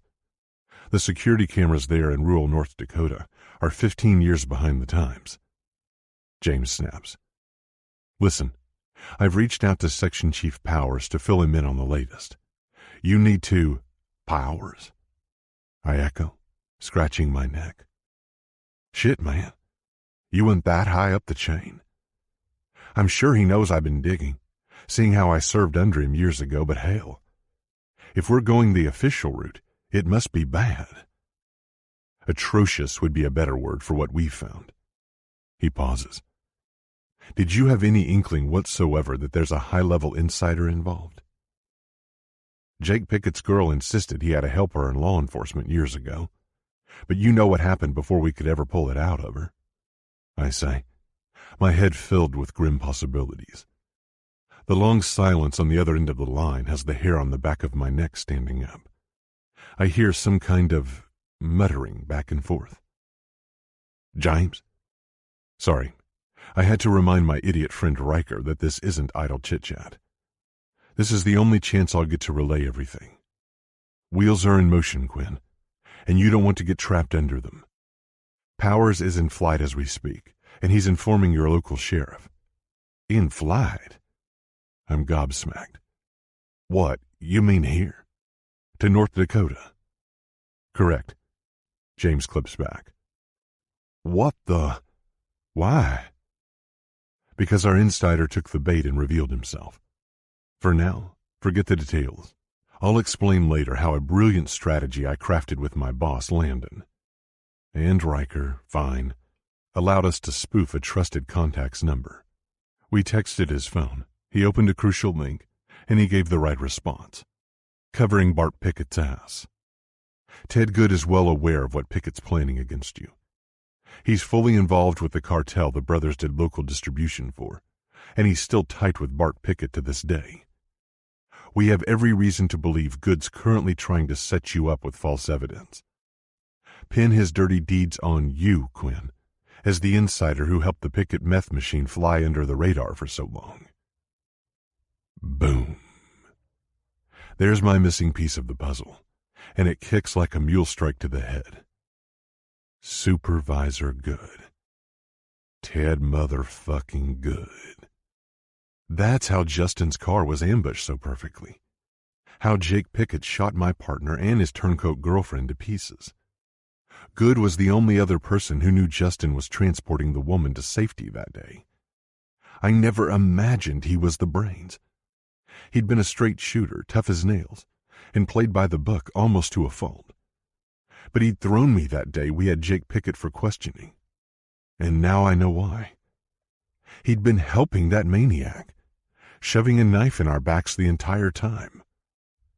Fuck. No wonder he's kept in contact with me all this time. No surprise he's kept feelers on my old contacts with the Bureau, who innocently told him the minute I started asking around about Bat Pickett earlier this summer. He's known my every move. He's been setting this up, egging Bat on, making me believe. Son of a bitch. He killed Justin Franklin. My partner. I stop mid-sentence, not meaning to say it out loud. I have to lay a hand against the wall to hold myself up. I'm physically ill. I'm afraid so. When was the last time you spoke to Good? James asks. Weeks ago. Wait, hang on. Snarling, I punch up my text and see one from roughly 10 days ago. So bland I'd practically forgotten it. My vision turns red. Almost 2 weeks ago, I say. He texted, told me Bat was still in prison. All clear was all he said. Bullshit. And I'd been fool enough to buy it, to believe him. He covered all his bases, making sure you can't connect him to it. That's why he reached out when he heard you'd grown concerned for your safety, James says, confirming the worst. If Good wanted to get me bullet-spitting mad, mission accomplished. Only thing I hate more than being played is being played by stone-cold killers. We're not the only ones who were left in the dark. Powers commissioned an undercover team to revisit the killing of your partner, and they've uncovered their own suspicions about Good's involvement. Thanks, James. Don't know how I can ever pay you back. One of these days, you're going to bring the whole family up here to little old Dallas. I'll show you how we party in North Dakota. I say. I better get off the horn. Gonna be a long night. Good thing I was already planning on staying up. Someday, Quinn. Even his chuckle sounds like pure class. Lay low until law enforcement arrives. Good doesn't know we're onto him yet. He thinks he simply has to get rid of you. But if you can catch him snooping around your property, trying to stage a scene, bingo. He'll be in custody in no time.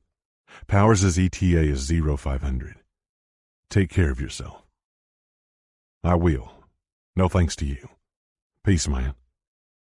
I hang up with my jaw so tight it's fit to break. Holding back 100 restless thoughts, I stomp into the bathroom and splash cold water over my face. Willing focus. Okay. Right on cue, Drake calls, telling me the sheriff sent the entire small Dallas PD force to make the rounds by my place. I assure him I'll call the second the cameras ping anything out of the ordinary. It's close to 1 a.m. by the time I hang up and my instincts tell me to check on Tori. She can hate me all she wants, but I need her in the same room. Hell, I need her the fuck out of here like yesterday. I'll call Dean, I think, and get them their own police escort. He can pick her up and bring her to the police station if need be, until this gets sorted. She can't be with me once Powers and the other boys from the FBI show up. Christ. Good might have more helpers in law enforcement, too. It might be a week or more before we can call this place safe again, even if he goes down fast, and so does Bad. As all the moving pieces settle in my mind, I exit my room, stepping into the dark hallway. Al isn't flopped down in front of her door anymore. It's still closed, so she probably let him in. I knock softly, then check the doorknob when half a minute passes without a reply. It's unlocked. I push the door open. The room looks dark, but there's just enough moonlight filtering in through the window to show her bed. Empty. I flip on the light, my heart climbing into my throat. The covers on the bed are thrown back like she left in a hurry. Tori? I ask, crossing the hall to the bathroom. It's empty too. Not a drop of water left on the sink. I pivot, run down the stairs, searching for any signs. Tori? Calling her name rips me open like a dagger, panic stabbing through my blood. She's not downstairs either. The second I see the barn lights on through the kitchen window, I'm stone, glaring into the dimly lit night. Damn it all to hell. I don't know what I'm saving her from, but if I ever want to sleep through another night in my life, I have to. 21. Goat some bad news. Tori. I wake up to the worst hangover headache of my life. My mouth tastes nasty, clinical, almost like the way rubbing alcohol smells. What happened? My head hurts so bad I can't pry my eyes open. Why am I on my stomach? Why can't I move my arms? Why am I bouncing? I'm moving, I realize, tucked back in a vehicle. I try to focus, to remember, begging my groggy brain to fire again. Oh, yeah. I was psycho bitch mad at Quinn. How could I forget? Then I couldn't sleep, especially when I heard him on the phone with someone having one of his hush-hush secret agent man conversations. So I'd taken Owl for a walk and my own fine self to the barn to work off some frustration. I'd barely turned the lights on and gotten my bad breakup playlist queued up for the Silks. When it happened, footsteps.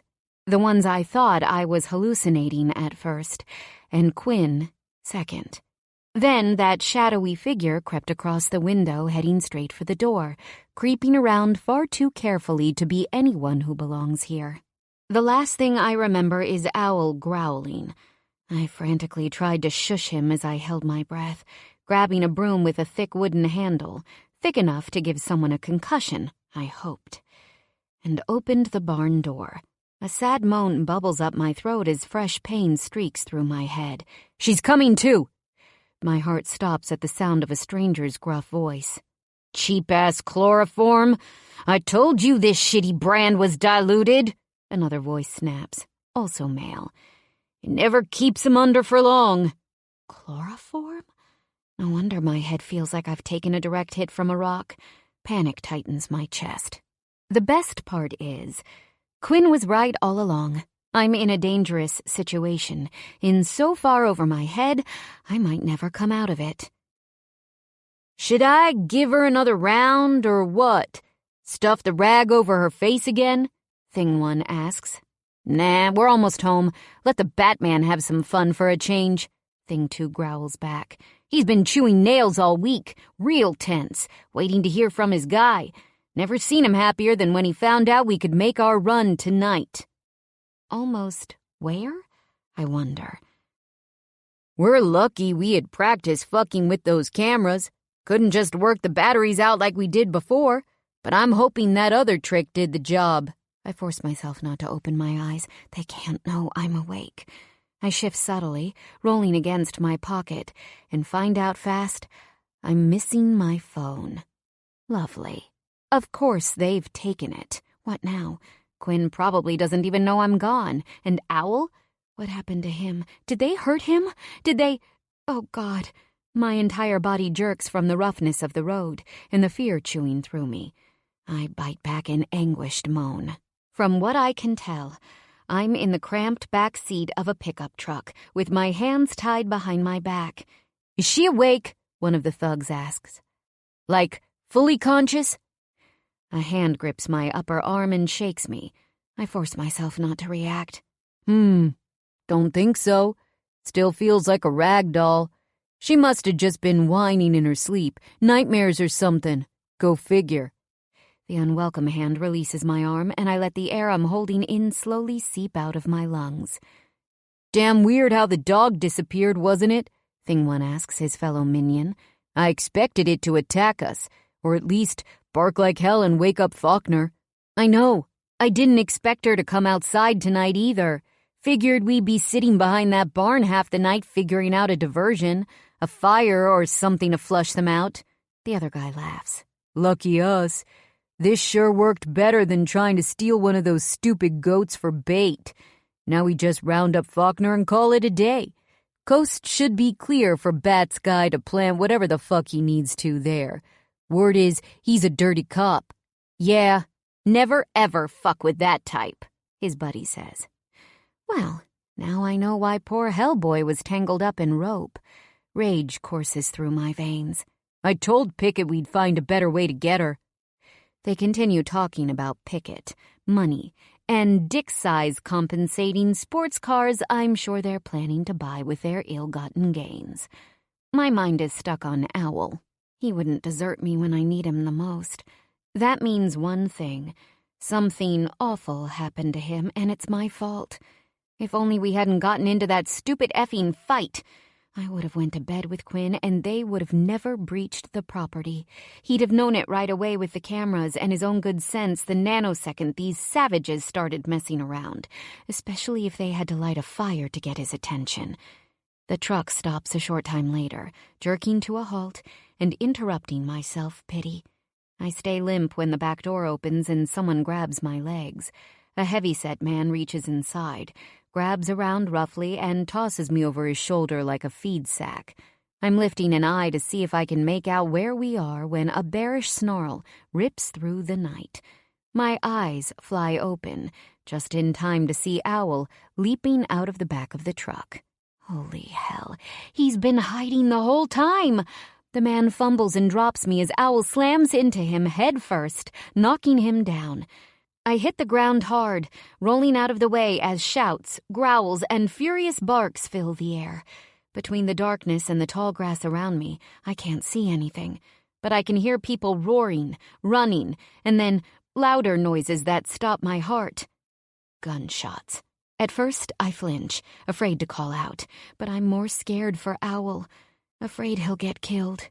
"Round up, round up!" I scream into the inky sky. It's the only command I know that he'll listen to no matter what. I wonder if he even hears me over the chaos, the blackness exploding like a battlefield. Someone grabs me by the arms and lifts me off the ground. There's another shot that echoes, a loud skittering sound, and then nothing but the merciless drumming of my own heart. Upright again, I stumble around, no thanks to my arms being pinned behind my back. My wrists are still tied and it hurts. Hurts. But I barely keep my balance as they shove me forward. It's so dark out here, except for a sliver of moon shining down. I see trucks, a couple old buildings in the distance, and is that water? I hear it a second before I smell it. A damp, musty odor rolls up my nose. Definitely algae water. We must be near a good-sized lake, meaning this has to be the abandoned Maddock farm on the other end of Big Fish Lake. Swallowing my panic, I tell myself, it'll be okay. It has to be. Quinn will... No, he won't. It's the middle of the night. He's in bed, probably still pissed at me or busy talking to whoever called so late. I have no clue whatsoever if the thugs made enough noise to wake him, and if they were quick to disable the cameras and smart enough to stay hidden from the others on the barn roof. God, there's so much going wrong tonight and inside my head. I don't even know how Owl got in the back of the truck. He probably jumped in without them noticing, but I couldn't tell you when or where. Please just let him be okay. "Put her over there," a man orders. "I've called Pickett. He's on his way." With another hard shove that doubles me over, his sidekick drags me up to an old house, onto what feels like a rickety wooden porch. A rough blow to my shins from his boots forces me to sit down, wincing. Owl is nowhere in sight, and it's too quiet to mean anything good. I don't know how long I'm there, kneeling in misery. It could be 10 minutes, or it could be an hour. It's a miracle I don't break down sobbing then and there, but I'm not giving them that. I force myself not to cry at the thought that Owl might be lying in the grass only a few yards away, bleeding and lifeless. If I can't make myself be brave, then I'm definitely toast. Why didn't I heed Quinn's warnings? All this time, in the back of my mind, I just didn't take this nightmare seriously enough. I thought I could fix it. Now, I have to, what little way I can. Have to find a way out of here, out of these ropes. My wrists are skinny. I'm used to twisting them, and do so now, bending them around and around, working the rope looser very slowly, counting seconds in my head for calm. 4 men are standing near the trucks. I recognize that creep, Marvin Heckles, but I don't think I've ever seen the others. No sign of the tall, strange man with the cherry-red Chevy either. My heart stops the moment the rope on my wrists goes slack. Looks like Edison the horse isn't the only one in this town who can play Houdini. I slip one hand out carefully, not wanting anyone to see my movements, but then slide it back in and keep them behind me. Let them think I'm still tied up. I also don't know what I'll do for sure, but the rope is all I have for a makeshift weapon. Do I run for it? The dairy farm isn't far from here, a few miles, less cross-country. Drake and Bella's place is even closer, but I'm lost on how to get to either place. All I know is this is the south side of the lake, I think. Minutes feel like hours. An eternity passes by the time the headlights finally appear on the road leading to the house. A pickup chugs up the road and rolls to a stop, newer than the other trucks. I watch as a freakishly tall, horribly familiar man with tattoos along his neck unfolds himself and climbs out. My stomach flips at the way he glares at me, walking toward the porch. I'd get friendlier eyes from a starving wolf. "Faulkner's girlfriend, huh?" Bat Pickett spits Quinn's name like a curse. "You ever get a primer on what happens with feds women?" I keep my mouth shut. I've already made enough mistakes. I'm not going to mouth off and let this monster backhand me into another mini coma. He leans down, nostrils flaring as he reaches for my chin, tipping my face up. For a second, I'm forced to gaze into his blue eyes. Nothing like my own. They're weirdly pale, even in the darkness. Gray, soulless, and angry. Straightening up, he drops my chin. "Gotta say, I like that you mind your manners. He's taught you well. You're perfect bait," he says coldly. "We're gonna have ourselves a big old slice of justice tonight." "Justice?" I whisper, wishing it hadn't slipped out. He turns, looking at me like I'm just another bug in the night. "Old school justice, little lady. I'm talking real old, like Babylonian style." A cruel smile pulls at his lips. You ever hear of Hammurabi's Code? This history professor told me all about it. A real degenerate. Loved to run his mouth about all sorts of wild shit, while I was just a street grunt, keeping him in crystal. I look down because I took ancient history at college. I know what he's getting at before it's even out of his mouth. Those were some smart fuckers back then. You ask me, we'd all be in a better place if we left the laws real simple. You know what I'm talking about? He pauses, drowning me in that wicked gaze. No. You ever heard the phrase, an eye for an eye? Before he can reach for me again and force an answer, I nod. It feels like my head weighs a ton. Thought so, he says, his smile getting wider. See, this whole beef with Faulkner happened because he murdered my brother. I ain't the kind of fuck who gets hard for messing up women and burying them in pits, but, well, you understand. I don't have no choice. Don't take this personally. To make things right with the universe, right with the law, I've got to kill Faulkner. But first, I've got to kill you. I'm just as surprised as anyone when I look him in the eye, beaming pure hatred, refusing to shudder. I just wish defiance won more than brownie points. The evilness oozing off this towering beast turns my blood ice cold. 22. We've goat trouble. Faulkner. I stomped my foot on the gas and wrenched the wheel, cutting the corner onto the gravel road leading to the Maddock farm so hard my truck sprays rocks. Those bastards made quick work of the cameras out front, hitting them with black paintballs before they had a chance to capture anything. Too bad for them they missed one. The frames from the camera on the barn showed me everything I needed to know about the men I'm about to dismember. I also know exactly where Tori's been taken. The pictures showed her walking out of the house with Al at her side, entering the barn, then two soon-to-be very sorry minions slinking up to the door. My heart spills into my guts, recalling the frame where she went limp. They picked her up like a kitten and carried her around the building to their truck. They put their hands on my woman, signing their death warrants. The images showed how they kept the Chevy parked down by the pond, which is why I hadn't heard it while I'd been on the phone. I wish to God I had. I would have heard her leaving the house, if my dumb ass wasn't so caught up in getting her to safety while she was already in peril. If I hadn't put so much faith in this wizard camera tech, where the only way the app alerts fail is human error. Because I was so glued to talking to my people about Pickett that I missed two crucial motion alerts from the camera on the barn, never thinking for 1 second Tori would leave the house. Don't worry. There'll be time to kick my own butt to India and back later. For now, if Bat Pickett has stolen a single hair on her head, I growl at the savage thoughts scalding my brain and stomp the gas again. Time is of the fucking essence. I can't wait for Powers and whatever backup he's brought from the Bureau. That's a given. Drake said he'd get help, the unofficial kind, since the entire Dallas PD is about to form ranks with the feds flying in, and he'd meet me at the Maddock place. Grady and Ridge, no doubt. Help I don't want, honestly, even if I've got no choice but to take it and be glad. My friends are husbands and fathers. All the more reason I need to end this myself, without giving another Pickett brother a chance to draw anyone else's blood.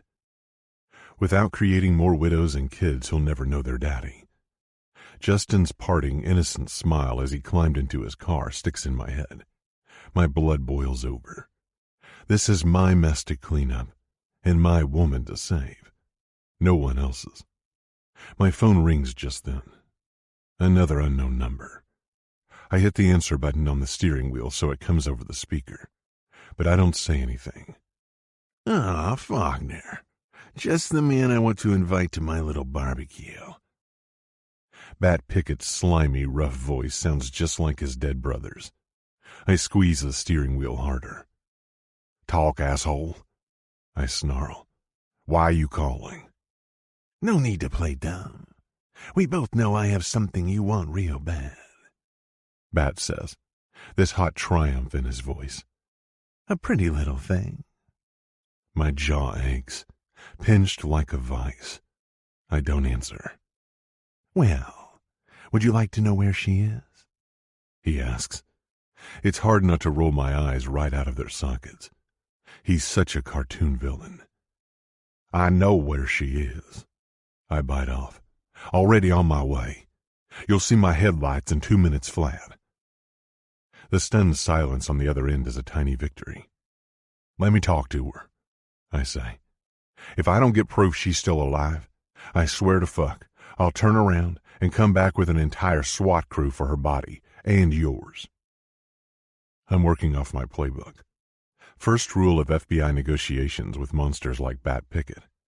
No matter how hopeless, how dire, how improbable it seems to negotiate, show no fear.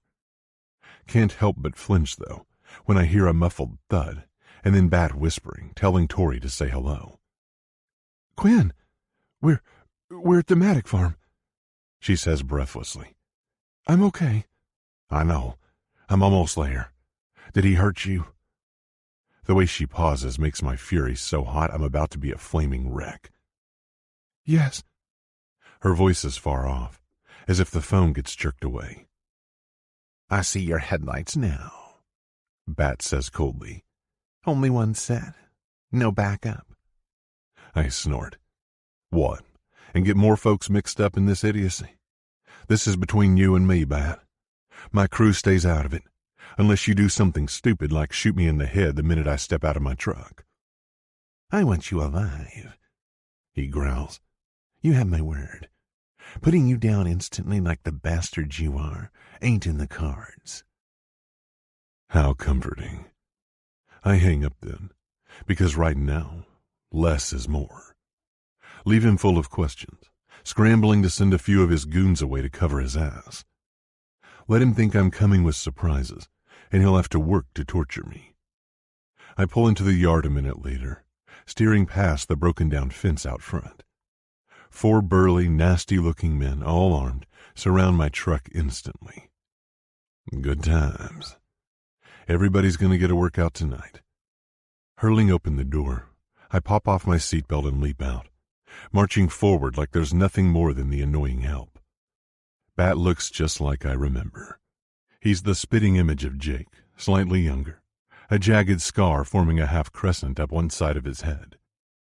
I wonder what otherworldly demon Mama Pickett slept with on at least 2 occasions to produce these soulless, dead-eyed, menacingly tall killers. And he has a vicious hold on Tori's arm, hard enough to bruise, her hands still tucked behind her back, tied, I'm sure. It rattles my brain like a bone-crunching blow to the face. A strange flood of relief that she's okay, and livid fury that she's a prisoner. Panic, hurt, shame, and fear for what I'm about to do to them whips through me like a current. One of the armed minions steps in front of me. Too pissed to be intimidated, I grab the barrel of his gun, yank it from his hand, and bash him across the head with the stock. The satisfying crack only lasts a second. Then I'm surrounded by 2, 3, 4 more guns. Bat looks at me, baring his teeth, a cowardly glint in his eyes. Enough. You make one more move, I'll shoot your balls off. Glad you know I've got 'em. I toss down the gun as the fallen goon on the ground twitches. Let her go and call off your boys. This bullshit's between you and me and nobody else. He sighs, waving a hand at the men, but jerks Tori back with him, creeping along the side of the house. They're heading for the lake I can smell in the distance. It is between us, Faulkner, he says slowly. But first, you're going to get an overdue taste of your own medicine. I don't understand till the magnum he's kept trained on me swings up. The barrel bites the side of Tori's neck as he swings it against her, and my fucking heart stops. I can't scream, can't charge him, can't make him shoot me instead. Not when one simple pull of the trigger will annihilate the love of my life. So I just ball my hands into fists. The hell do you want from me? I'm here, I'm talking. I'll give myself up the second you let her go. I surge forward. I can't control it. But he shoves the gun harder into her neck, forcing a whimper from her throat. Not so fast, Romeo, or she gets a bullet just like her mutt. Fuck. Ow. I wondered where he'd gone. And now I have one more reason to murder this sun-blocking bastard. I dig my heels into the ground, all I can do to keep from lunging forward. Damn the consequences. It's too risky. There are too many chances that gun will go off before I ever reach her. Then a new gun pokes me in the back, urging me forward as Bat pulls Tori along, closer and closer to what looks like a worn-down dock on the lake. Tori's eyes flutter and her gaze meets mine. Shit, think. I have a gun tucked in my waistband and a knife in my boot, but going for either one is also too risky right now. So I walk forward, staring at Tori, trying to assure her I won't let anything happen. Without being able to pull a weapon, I use the only ace I've got. Words. Guess you had to swap wits for an extra foot of hide, huh? I mutter. What? Pickett snaps, those pale gray eyes opening a little wider. Ted Good's playing you like a fiddle, Bat, I say, as calmly as I can muster. Are you that goddamn stupid? He's the guy who got your brother killed. He's the one who helped Jake snuff out his girlfriend, too. And now he's using you to do his dirty work, setting you up the same way he's planning to do to me. You'll die in a shootout as soon as you're done with me.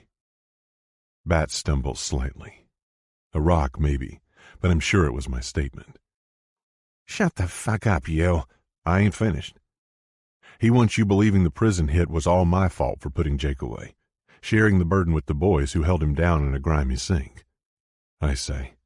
Also, you'll try to take me out, when what he really wants is for it to look like we took each other out. We're the only two men alive who know what Ted Good really is, and how he loves making money. You don't know that, he snarls, hateful eyes flickering in the moonlight. Don't I? I force a sly, harsh smile. Fuck off. You're bamboozling me when I got you cornered like a stuck rat. He pauses mid-step. If Good's flipped, then why were you asking him about my release? So I'd be ready for you and him. I whisper. You don't even know where he's at. Last time I say it, shut your believe me. I know. I let out a false chuckle. The real question is, do you? He gives Tori a hard tug backward, dragging her onto the rundown dock. Of course I do. Quit playing games. You don't know what the hell you're talking about, Faulkner. The edge in his voice is music to my ears. Angry men are careless men, and careless men get stupid. Knowing he's starting to crack, I take several steps closer, ahead of the grunt pushing his gun in my back. It's not obvious. Good helped orchestrate the prison hit on Jake, just like he let you get away with yours on Jake's killer.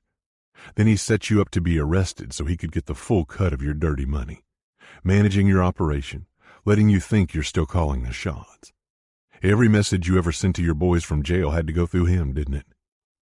Pickett says nothing, standing paralyzed, an angry colossus hate glaring into the night. Don't shoot the messenger now, I say slowly. And why'd he help you get out on early parole and scare some poor judge into sealing your records? Sure as hell wasn't for your gain. We're partners, he stammers. Good knows I swore revenge on you for killing Jake. He fucking helped us get this, all of this, lined up, you liar. I didn't kill Jake. I wasn't in that prison. But I wonder who the boys that drowned your brother were really working for. The wheels are turning in his head now, so I walk a little faster, right toward him. And how about our friends here tonight? Who hired them, you or Good? Shut up, he shouts. Shut up.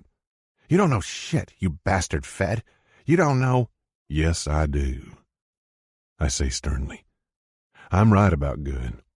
I'm right about you being dumber than dirt. I'm right about your helpers planning to throw you to the wolves and run, just when you need 'em the most, and you know it. An odd, faint, somewhere eerie slapping sound echoes across the lake, which causes everyone to pause and whip around. Wondering if it's my 3 musketeers, I scan the waters. If I know my friends, Ridge and Drake will take the lead, and Grady will hang back with his sniper rifle. If I'm lucky, he's got a night scope and a direct bead on the back of Bat's head right now. Pickett turns away a second later, facing me again with those crazy eyes. It's hard to tell for sure, but I catch a glint of something in the moonlight. A canoe or small boat gliding this way. If they're smart, they're rowing real slow, keeping it deathly quiet. Tick-tock. I have to get this over with before they arrive and get in harm's way. Good's going down one way or another, I promise you, I tell Bat. The FBI already knows everything. The best and brightest are about to ram his dick in the door. Like hell. You should have picked your friends wisely, Bat. Dirty cops are the worst. They always believe they're above the law till it all comes crashing down. I hope he can see my grin in the darkness. Snarling, Bat jerks his gun at me, away from Tori. Thank God. Why isn't he here right now, Bat? I ask, certain that Good's heading to my place, planting evidence to implicate me in his dirty dealings, just like James suggested. It's too clear now, and infuriates me that I hadn't seen it sooner. Tori wouldn't be in danger right now if I had, and I wouldn't have to stand here in the middle of the night repeating myself to this shitheel, willing him to do something stupid and giving me the opening I need. Why isn't he here right now? I ask again. Because I'm in charge here, Bat roars, looking too much like a monster from a bad B-movie in the pale moonlight. I'm calling the shots, you asshole, not Ted Good. And I've had it up to here with your bullshit. He motions to his goons, who close in. The man behind me shoves his gun in my back harder, while 2 more grab at my arms. Back on track. I'll make you watch, Faulkner. Bat takes a heavy step forward until he leers over me. Come see your girlfriend get the same treatment my brother did. An eye for an eye. For a tall, pissed-off maniac, he's quicker than I give him credit for. In less than the blink of an eye, he shoves Tori down and grabs her by the hair, aiming to push her head over the edge of the half-collapsed dock where the water ebbs high, straight into the water. No. I lunge forward, handing out presents to his goons in my spinning mad rage. A well-placed crunch to the nose with my elbow, a headbutt to the throat, a backwards kick square in the balls. Shitty people don't get to enjoy the usual rules about not hitting below the belt. I'm feeling pretty good when hot lead blows an inch past my head at a couple 1,000 miles per hour. Nice shot, Bat, but you missed. And I only need a few more seconds to mess him up royally. That's exactly what I'm aiming to do as I charge forward, kick ass and save my woman, when this weird, out-of-place clatter suddenly fills the air. 23. I've got you. Tori. Holy crap. Seeing Quinn fighting off 3 armed men totally freaks me out and sends adrenaline shrieking through my system. If only I had time to stand around being short-circuited by his noble, insane, and utterly beautiful sacrifice. It's now or never.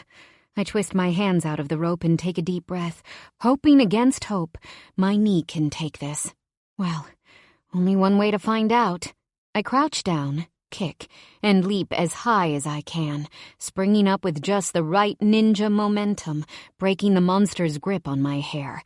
It seems like forever before my feet hit the dock again, missing their shoes.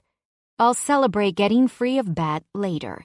For now, ignoring the pain sparking through my knee, I do a double twirl, nailing the giant in the knee with my foot and whacking him across the face with the rope simultaneously. Fuck! He stumbles back, briefly shocked, and while I'm trying to figure out my next move, the night explodes with a sound I must be imagining. Is that? No, it can't be. But it keeps coming, closer and louder, like a pack of kids honking toy car horns. Soon, it's undeniable. Goats. A whole chorus bleating their angry little hearts out. The entire tribe comes flying around the house a second later, heads down, with Owl racing behind them on their heels, barking up a storm. Front and center, head down, running at a full charge. Hellboy beelines for the dock, while the others break rank and come crashing into the bewildered goons on the ground. It's a miracle they don't knock down Quinn, too, who surges through the sudden chaos onto the dock, blazing toward me. "Get down!" he roars, waving his arms. It's the last thing I hear before everything goes eerily silent. Like there's so much insanity happening. My hearing just fades in this dull hum, and all I can do is stare. Quinn dodging 2 more furious shots from Bat Pickett's gun. Quinn smashing into him, elbowing the gun out of his arm, and then locking his arms around a literal human titan. Quinn power wrestling the overpowered freak in his arms, putting Odysseus and David to shame, snarling as he tries to throw the giant on the ground. They fight their way toward the end of the dock, where it tilts into the water at this crooked angle. For a horrible second, everything stops, and I send up a prayer. Please let Quinn come out on top. But when I hear the pounding hooves behind me, I realize he doesn't need to do the impossible. He just needs to keep Bat Pickett distracted for a few more seconds, turned, fighting for balance, barely a foot or 2 away from the steep drop into the lake. Hellboy whirls past in a shadowy blur, heading for them as I flatten myself against the decayed wood. I wince before it even happens. Bat Pickett might be a vicious freak, a criminal, and evil incarnate. But I flinch to imagine how a human body feels when it collides with those horns at that speed. The instant Quinn sidesteps the giant with a parting shove, Hellboy plows straight into Bat from the side, sending all 7-foot something of him flying through the air. I'm sure half of Dallas hears the massive splash echoing through the night. Then it's just anticlimactic. Hellboy stops at the edge of the dock, his head up tall. He unleashes a loud bleat anybody could understand, even if they don't speak goat. "Take that!" "You okay?" Quinn stands over me, reaching down, lifting me up against him. "Tori, darlin'." I'm fine now." I push at his chest so I can lean back far enough to see his face and pat his arms, shoulders, and face, convincing myself he's real. He's okay. Holy hell. I think we survived. "What about you?" I ask rapid fire. "You were fighting all 4 of them, and Pickett, Quinn, you—" "I'm still breathing, Peach, and so are you. That's a good outcome." He gives me a quick kiss. "Hang on. I'd better check on Bat." In the past few hours, I've gone through a litany of strange, whirlwind emotions I've never experienced. From believing I was about to die, to finding the grit to kick a bad guy in the knees, to watching Quinn wrestle a flipping monster of a man so our horned guardian angels could finish what he started. It's so unbelievable. My nerves are fried for the next 50 years. "Go get him," I whisper. "Just don't put yourself in danger if he's still conscious. Not again." He nods, turns, and does a double take when he sees Hellboy's silhouette glowing in the moonlight, flashing that devil-may-care grin. "Get him off the dock. This thing's like a sponge, lots of rot. It's gonna collapse any second." Without waiting, Quinn runs to the end, motioning frantically to the goat. Finally, something else I can help him with. I find my shoes, stuff my feet into them, and run. "Hellboy, get your cute butt over here." I click my tongue at the goat, not wanting the dock to collapse with him on it. The water will give him a heart attack if he doesn't sink straight to the bottom first. With a bored look, he finally deigns to turn and meet me. I grasp his horn as soon as he's in range and lead him off the dock. "Okay, tough guy. You've won me over," I tell him. "I'm going to make sure Uncle Dean keeps you rich in bananas for the next year." Hellboy bleats in agreement. Despite it all, I laugh. knowing how much he loves his fruit snacks between the big grazing jobs. As we step off the dock, I notice the other goats, how they have the few goons who didn't run at the first chance surrounded. Even Marvin, who Quinn whipped across the face with the guy's own gun, is flat on the ground, groaning and holding a hand against his side. Owl's there, too, this big growling blur of fur, reminding any man who moves that he won't hesitate to pick up right where the goats left off. The minute he sees me, though, he breaks into a ground-eating run and nearly bowls me over. I give him a fierce hug. My other hero. I knew you wouldn't leave me hanging.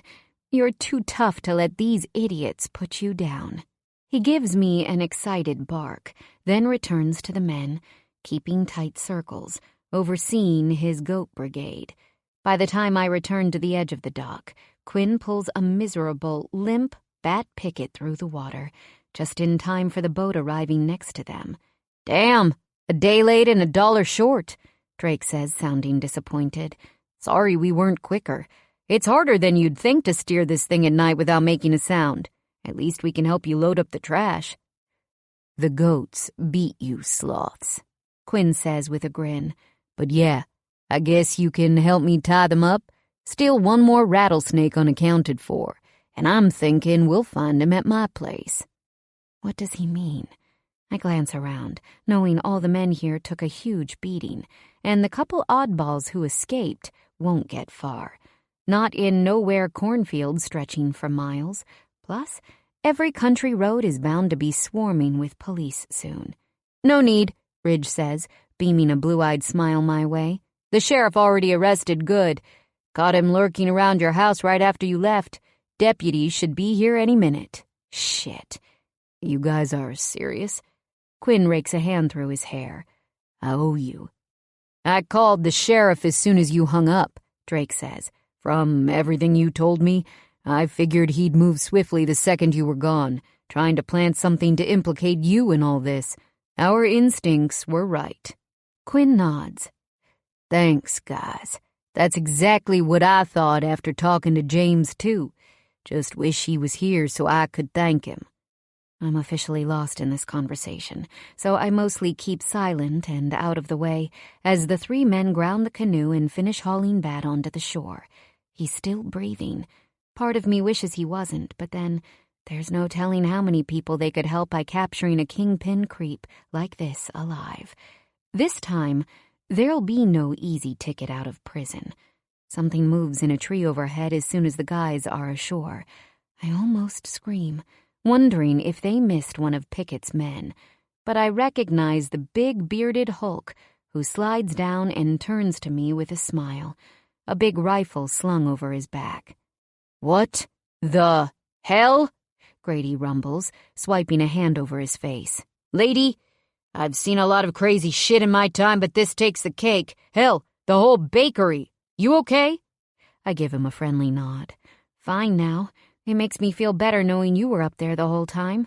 "Fuck did the hard part. Never needed my backup," he says with a shrug. "I couldn't get a clear line of sight on Goliath over there without risking hitting you or Falk.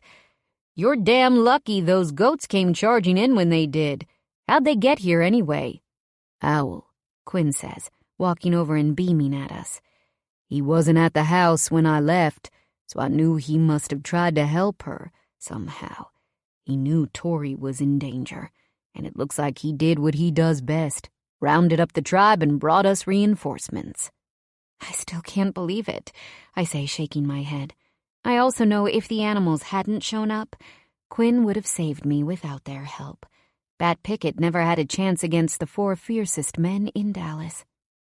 In no time, Grady, Ridge, and Drake hog-tie Bat and the other men. All they're missing are bows on their foreheads for the cops. The deputies show up with a couple dozen other officials in tactical gear and black suits, while Quinn, Grady, Ridge, and Drake are busy talking. I stay busy keeping Owl and the goats away from the commotion. Incredibly, all 18 are here and accounted for, and that's when I finally let myself smile. I bet I'm the only woman who's ever been saved by 18 goats, one bull of a mastiff, and the most amazing, kind, and fearless man on the planet. The man I owe my heart to. I also want to apologize, even if our hissy fit before this started was a two-way tango. But first, I need to get the goats home. Borrowing Quinn's phone, I call Uncle Dean and tell him to pick up the truck and trailer, then bring it to the old Maddock farm. I'm amazed he's even awake, considering it's after 3 a.m, but the man never misses a monster movie marathon on cable, and I guess if he shows up in time, he'll get a glimpse of a real monster. It couldn't be more fitting. Dropping down on an old crate, I wait, stroking Owl's head, watching Quinn's handsome profile in the shifting cascade of blinking police cars and floodlights. Fitting might just be the best word for everything tonight. The sun is up and burning my tired eyes by the time the goats are settled at Uncle Dean's place, and I finally drive the truck home to Quinn's. Guilt strikes hard when I'm alone and able to think. How I hadn't taken his warnings seriously enough. I don't know why. Maybe because no one's ever had my best interests at heart before, and for some reason, I refused to believe it was possible. Quinn isn't home. He's still at the sheriff's office, meeting with the FBI people. From what I've gathered, that good guy was some sort of high-level police official back in Oklahoma City, but he'd been a double agent of sorts, playing the streets and the law to line his own pockets. It's sickening. There's a lot more to it, I'm sure, like Good having a hand in Quinn's partner getting killed. But my mind is about as cooked as a scrambled egg. It might be a year before I pick up a thriller again, books I usually love. The fact that this is way too real still freaks me out. Having a taste of the life Quinn lived for years during our little intermission scares the crap out of me. Seriously, what if there are other dangerous men out there with axes to grind?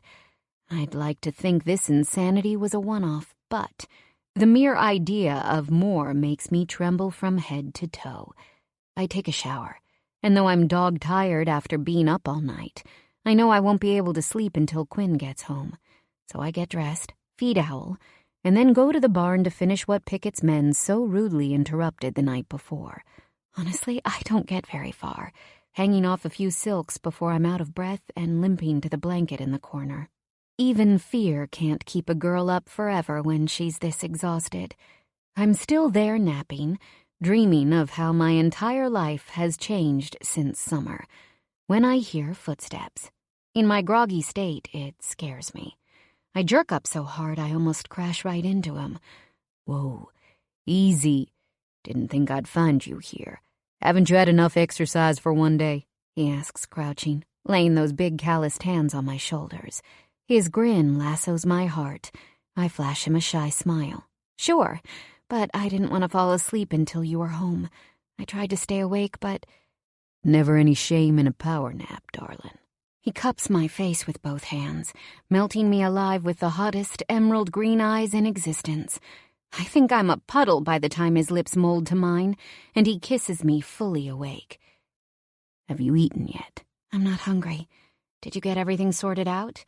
His eyes darken and he shrugs. It'll be a while. Weeks, maybe months, before everything gets fully sorted and cases closed. I'm finished with the after-action stuff for now, though. Taking my hand, he leads us to the door. I brought home some Chinese takeout. You up for a bite? My stomach growls as soon as he says it. His growly pants chuckle curls my toes.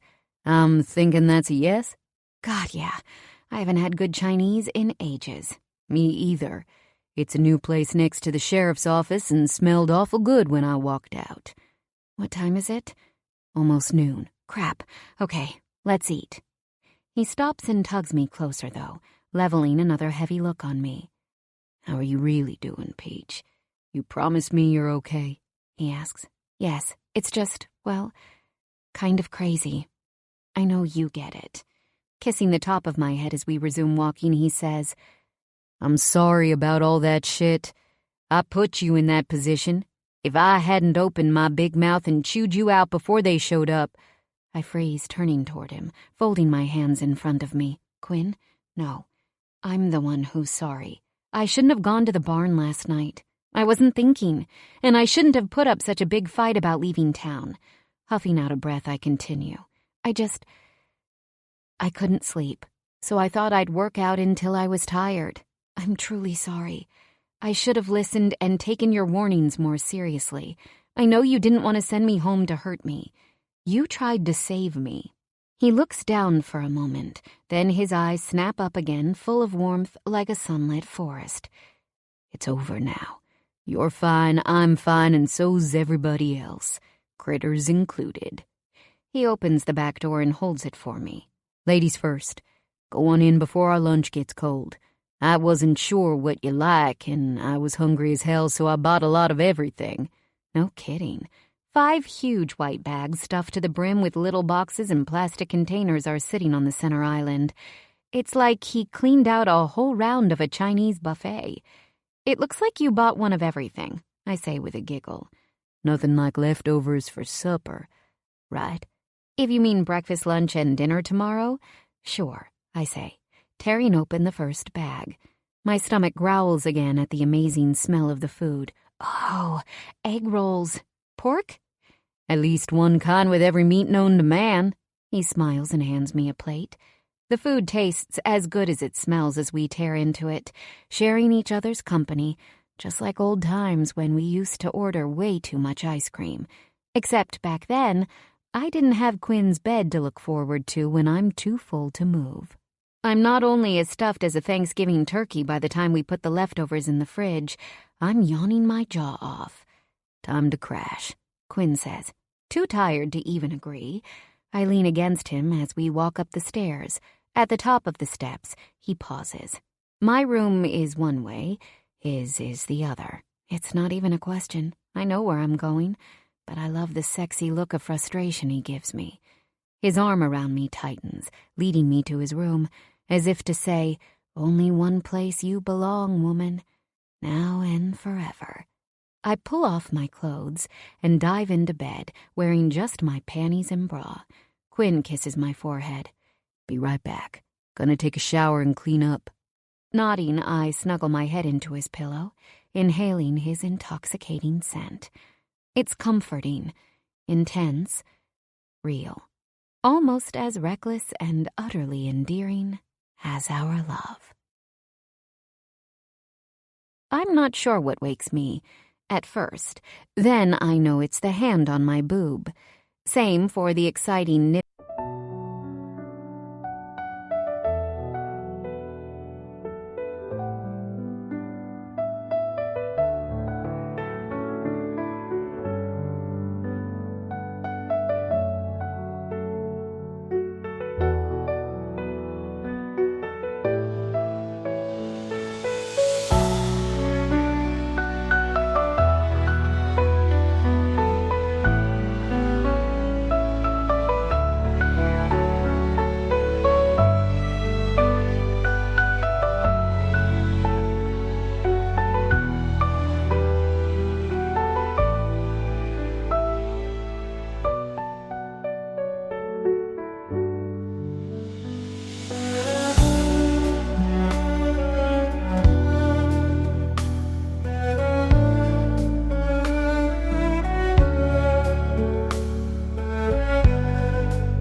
And save my woman, when this weird, out-of-place clatter suddenly fills the air. 23. I've got you. Tori. Holy crap. Seeing Quinn fighting off 3 armed men totally freaks me out and sends adrenaline shrieking through my system. If only I had time to stand around being short-circuited by his noble, insane, and utterly beautiful sacrifice. It's now or never. I twist my hands out of the rope and take a deep breath, hoping against hope my knee can take this. Well, only one way to find out. I crouch down, kick, and leap as high as I can, springing up with just the right ninja momentum, breaking the monster's grip on my hair. It seems like forever before my feet hit the dock again, missing their shoes. I'll celebrate getting free of Bat later. For now, ignoring the pain sparking through my knee, I do a double twirl, nailing the giant in the knee with my foot and whacking him across the face with the rope simultaneously. Fuck! He stumbles back, briefly shocked, and while I'm trying to figure out my next move, the night explodes with a sound I must be imagining. Is that? No, it can't be. But it keeps coming, closer and louder, like a pack of kids honking toy car horns. Soon, it's undeniable. Goats. A whole chorus bleating their angry little hearts out. The entire tribe comes flying around the house a second later, heads down, with Owl racing behind them on their heels, barking up a storm. Front and center, head down, running at a full charge. Hellboy beelines for the dock, while the others break rank and come crashing into the bewildered goons on the ground. It's a miracle they don't knock down Quinn, too, who surges through the sudden chaos onto the dock, blazing toward me. "Get down!" he roars, waving his arms. It's the last thing I hear before everything goes eerily silent. Like there's so much insanity happening. My hearing just fades in this dull hum, and all I can do is stare. Quinn dodging 2 more furious shots from Bat Pickett's gun. Quinn smashing into him, elbowing the gun out of his arm, and then locking his arms around a literal human titan. Quinn power wrestling the overpowered freak in his arms, putting Odysseus and David to shame, snarling as he tries to throw the giant on the ground. They fight their way toward the end of the dock, where it tilts into the water at this crooked angle. For a horrible second, everything stops, and I send up a prayer. Please let Quinn come out on top. But when I hear the pounding hooves behind me, I realize he doesn't need to do the impossible. He just needs to keep Bat Pickett distracted for a few more seconds, turned, fighting for balance, barely a foot or 2 away from the steep drop into the lake. Hellboy whirls past in a shadowy blur, heading for them as I flatten myself against the decayed wood. I wince before it even happens. Bat Pickett might be a vicious freak, a criminal, and evil incarnate. But I flinch to imagine how a human body feels when it collides with those horns at that speed. The instant Quinn sidesteps the giant with a parting shove, Hellboy plows straight into Bat from the side, sending all 7-foot-something of him flying through the air. I'm sure half of Dallas hears the massive splash echoing through the night. Then it's just anticlimactic. Hellboy stops at the edge of the dock, his head up tall. He unleashes a loud bleat anybody could understand, even if they don't speak goat. "Take that!" "You okay?" Quinn stands over me, reaching down, lifting me up against him. "Tori, darlin'." I'm fine now." I push at his chest so I can lean back far enough to see his face and pat his arms, shoulders, and face, convincing myself he's real. He's okay. Holy hell. I think we survived. "What about you?" I ask rapid fire. "You were fighting all 4 of them, and Pickett, Quinn, you—" "I'm still breathing, Peach, and so are you. That's a good outcome." He gives me a quick kiss. "Hang on. I'd better check on Bat." In the past few hours, I've gone through a litany of strange, whirlwind emotions I've never experienced. From believing I was about to die, to finding the grit to kick a bad guy in the knees, to watching Quinn wrestle a flipping monster of a man so our horned guardian angels could finish what he started. It's so unbelievable. My nerves are fried for the next 50 years. Go get him, I whisper. Just don't put yourself in danger if he's still conscious. Not again. He nods, turns, and does a double take when he sees Hellboy's silhouette glowing in the moonlight, flashing that devil-may-care grin. Get him off the dock. This thing's like a sponge, lots of rot. It's gonna collapse any second. Without waiting, Quinn runs to the end, motioning frantically to the goat. Finally, something else I can help him with. I find my shoes, stuff my feet into them, and run. Hellboy, get your cute butt over here. I click my tongue at the goat, not wanting the dock to collapse with him on it. The water will give him a heart attack if he doesn't sink straight to the bottom first. With a bored look, he finally deigns to turn and meet me. I grasp his horn as soon as he's in range and lead him off the dock. Okay, tough guy. You've won me over, I tell him. I'm going to make sure Uncle Dean keeps you rich in bananas for the next year. Hellboy bleats in agreement. Despite it all, I laugh, knowing how much he loves his fruit snacks between the big grazing jobs. As we step off the dock, I notice the other goats, how they have the few goons who didn't run at the first chance surrounded.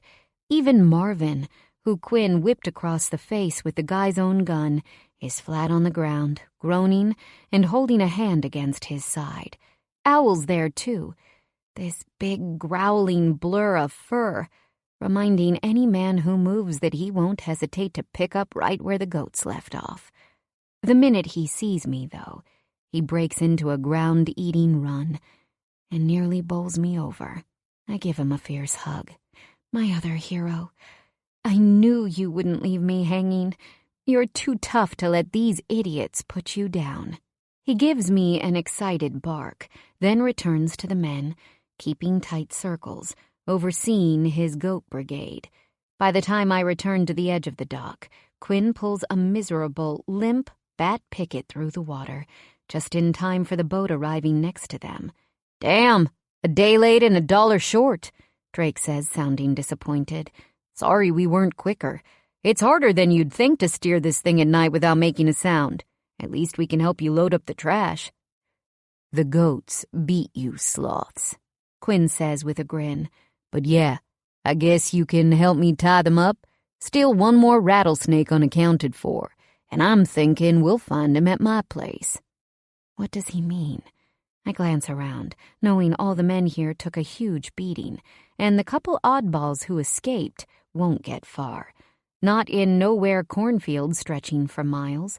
Plus, every country road is bound to be swarming with police soon. No need, Ridge says, beaming a blue-eyed smile my way. The sheriff already arrested Good. Caught him lurking around your house right after you left.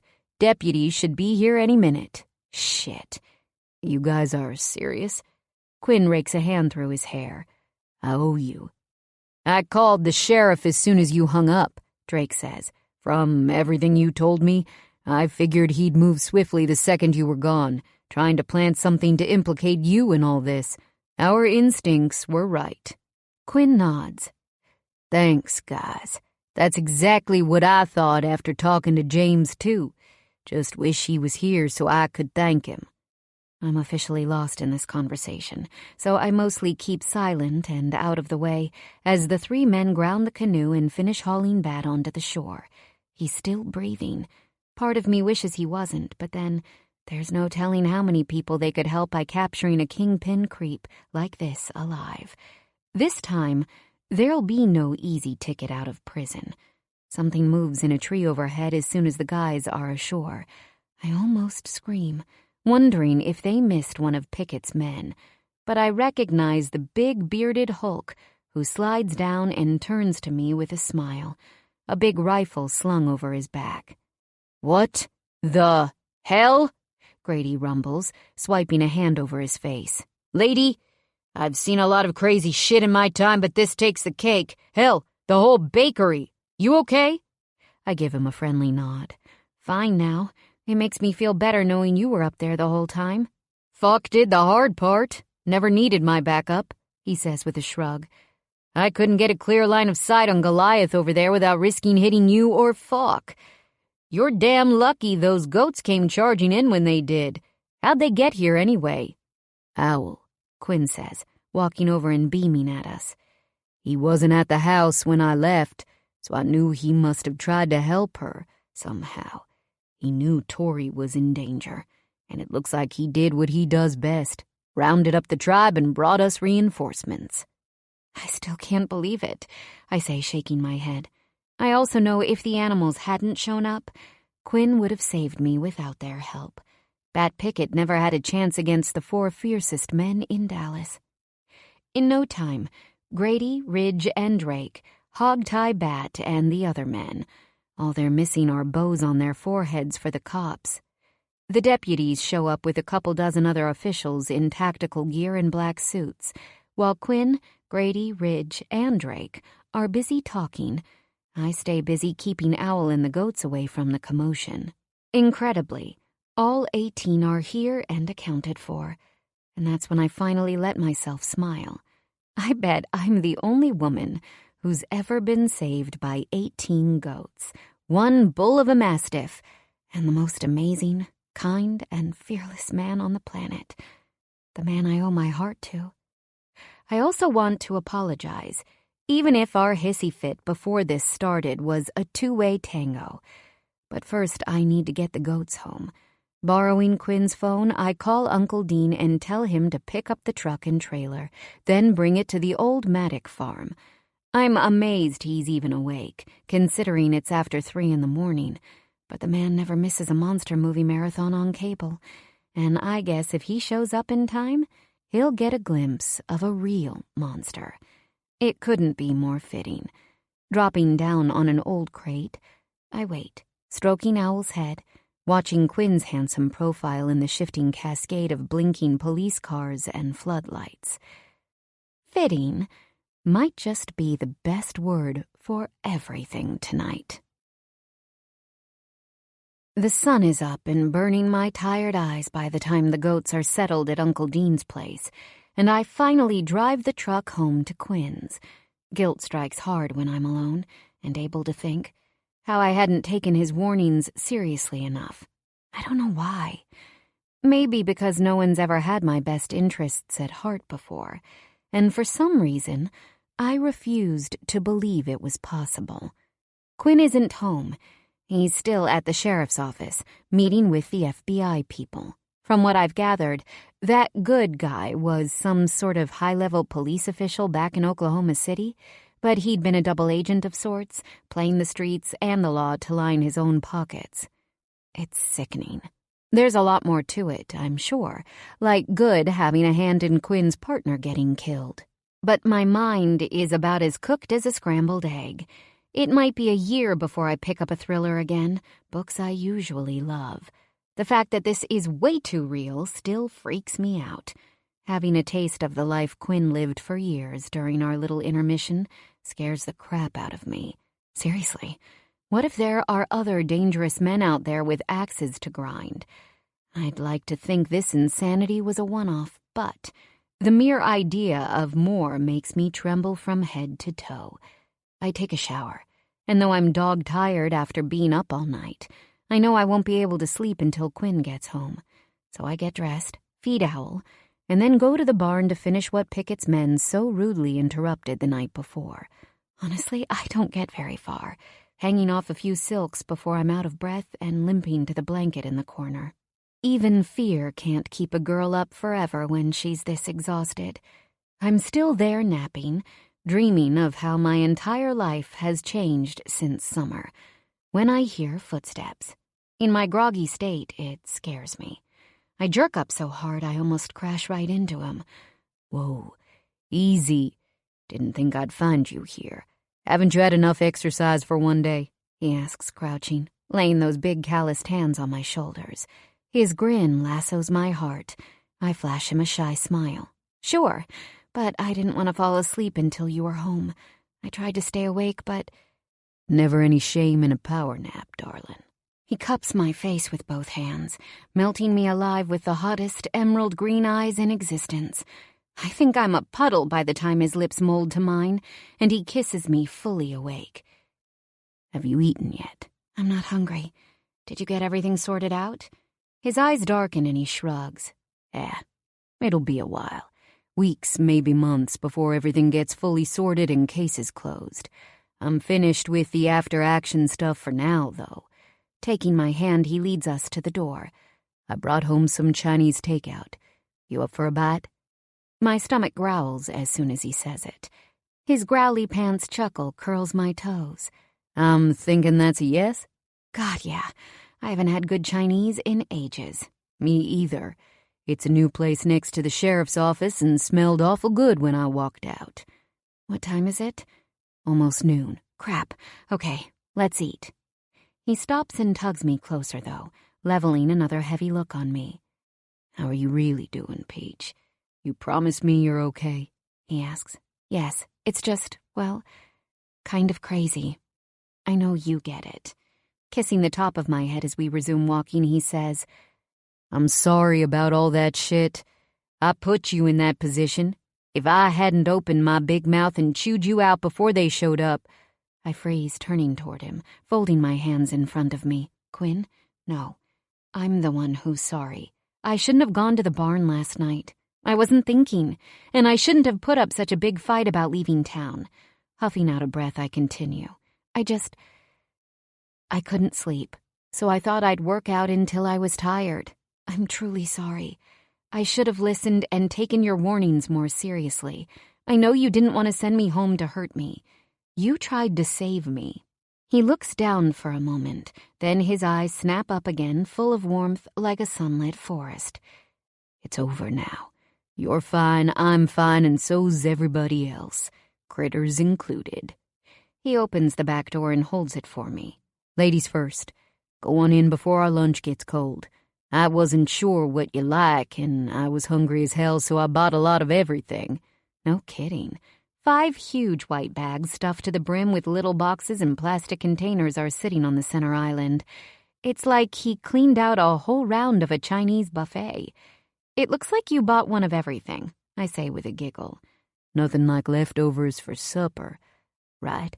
If you mean breakfast, lunch, and dinner tomorrow, sure, I say, tearing open the first bag.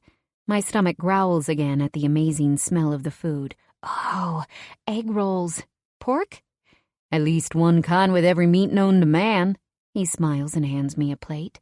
The food tastes as good as it smells as we tear into it, sharing each other's company, just like old times when we used to order way too much ice cream. Except back then, I didn't have Quinn's bed to look forward to when I'm too full to move. I'm not only as stuffed as a Thanksgiving turkey by the time we put the leftovers in the fridge, I'm yawning my jaw off. Time to crash, Quinn says, too tired to even agree. I lean against him as we walk up the stairs. At the top of the steps, he pauses. My room is one way, his is the other. It's not even a question. I know where I'm going, but I love the sexy look of frustration he gives me. His arm around me tightens, leading me to his room, as if to say, only one place you belong, woman, now and forever. I pull off my clothes and dive into bed, wearing just my panties and bra. Quinn kisses my forehead. Be right back. Gonna take a shower and clean up. Nodding, I snuggle my head into his pillow, inhaling his intoxicating scent. It's comforting, intense, real, almost as reckless and utterly endearing as our love.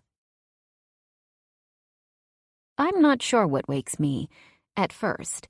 Then I know it's the hand on my boob. Same for the exciting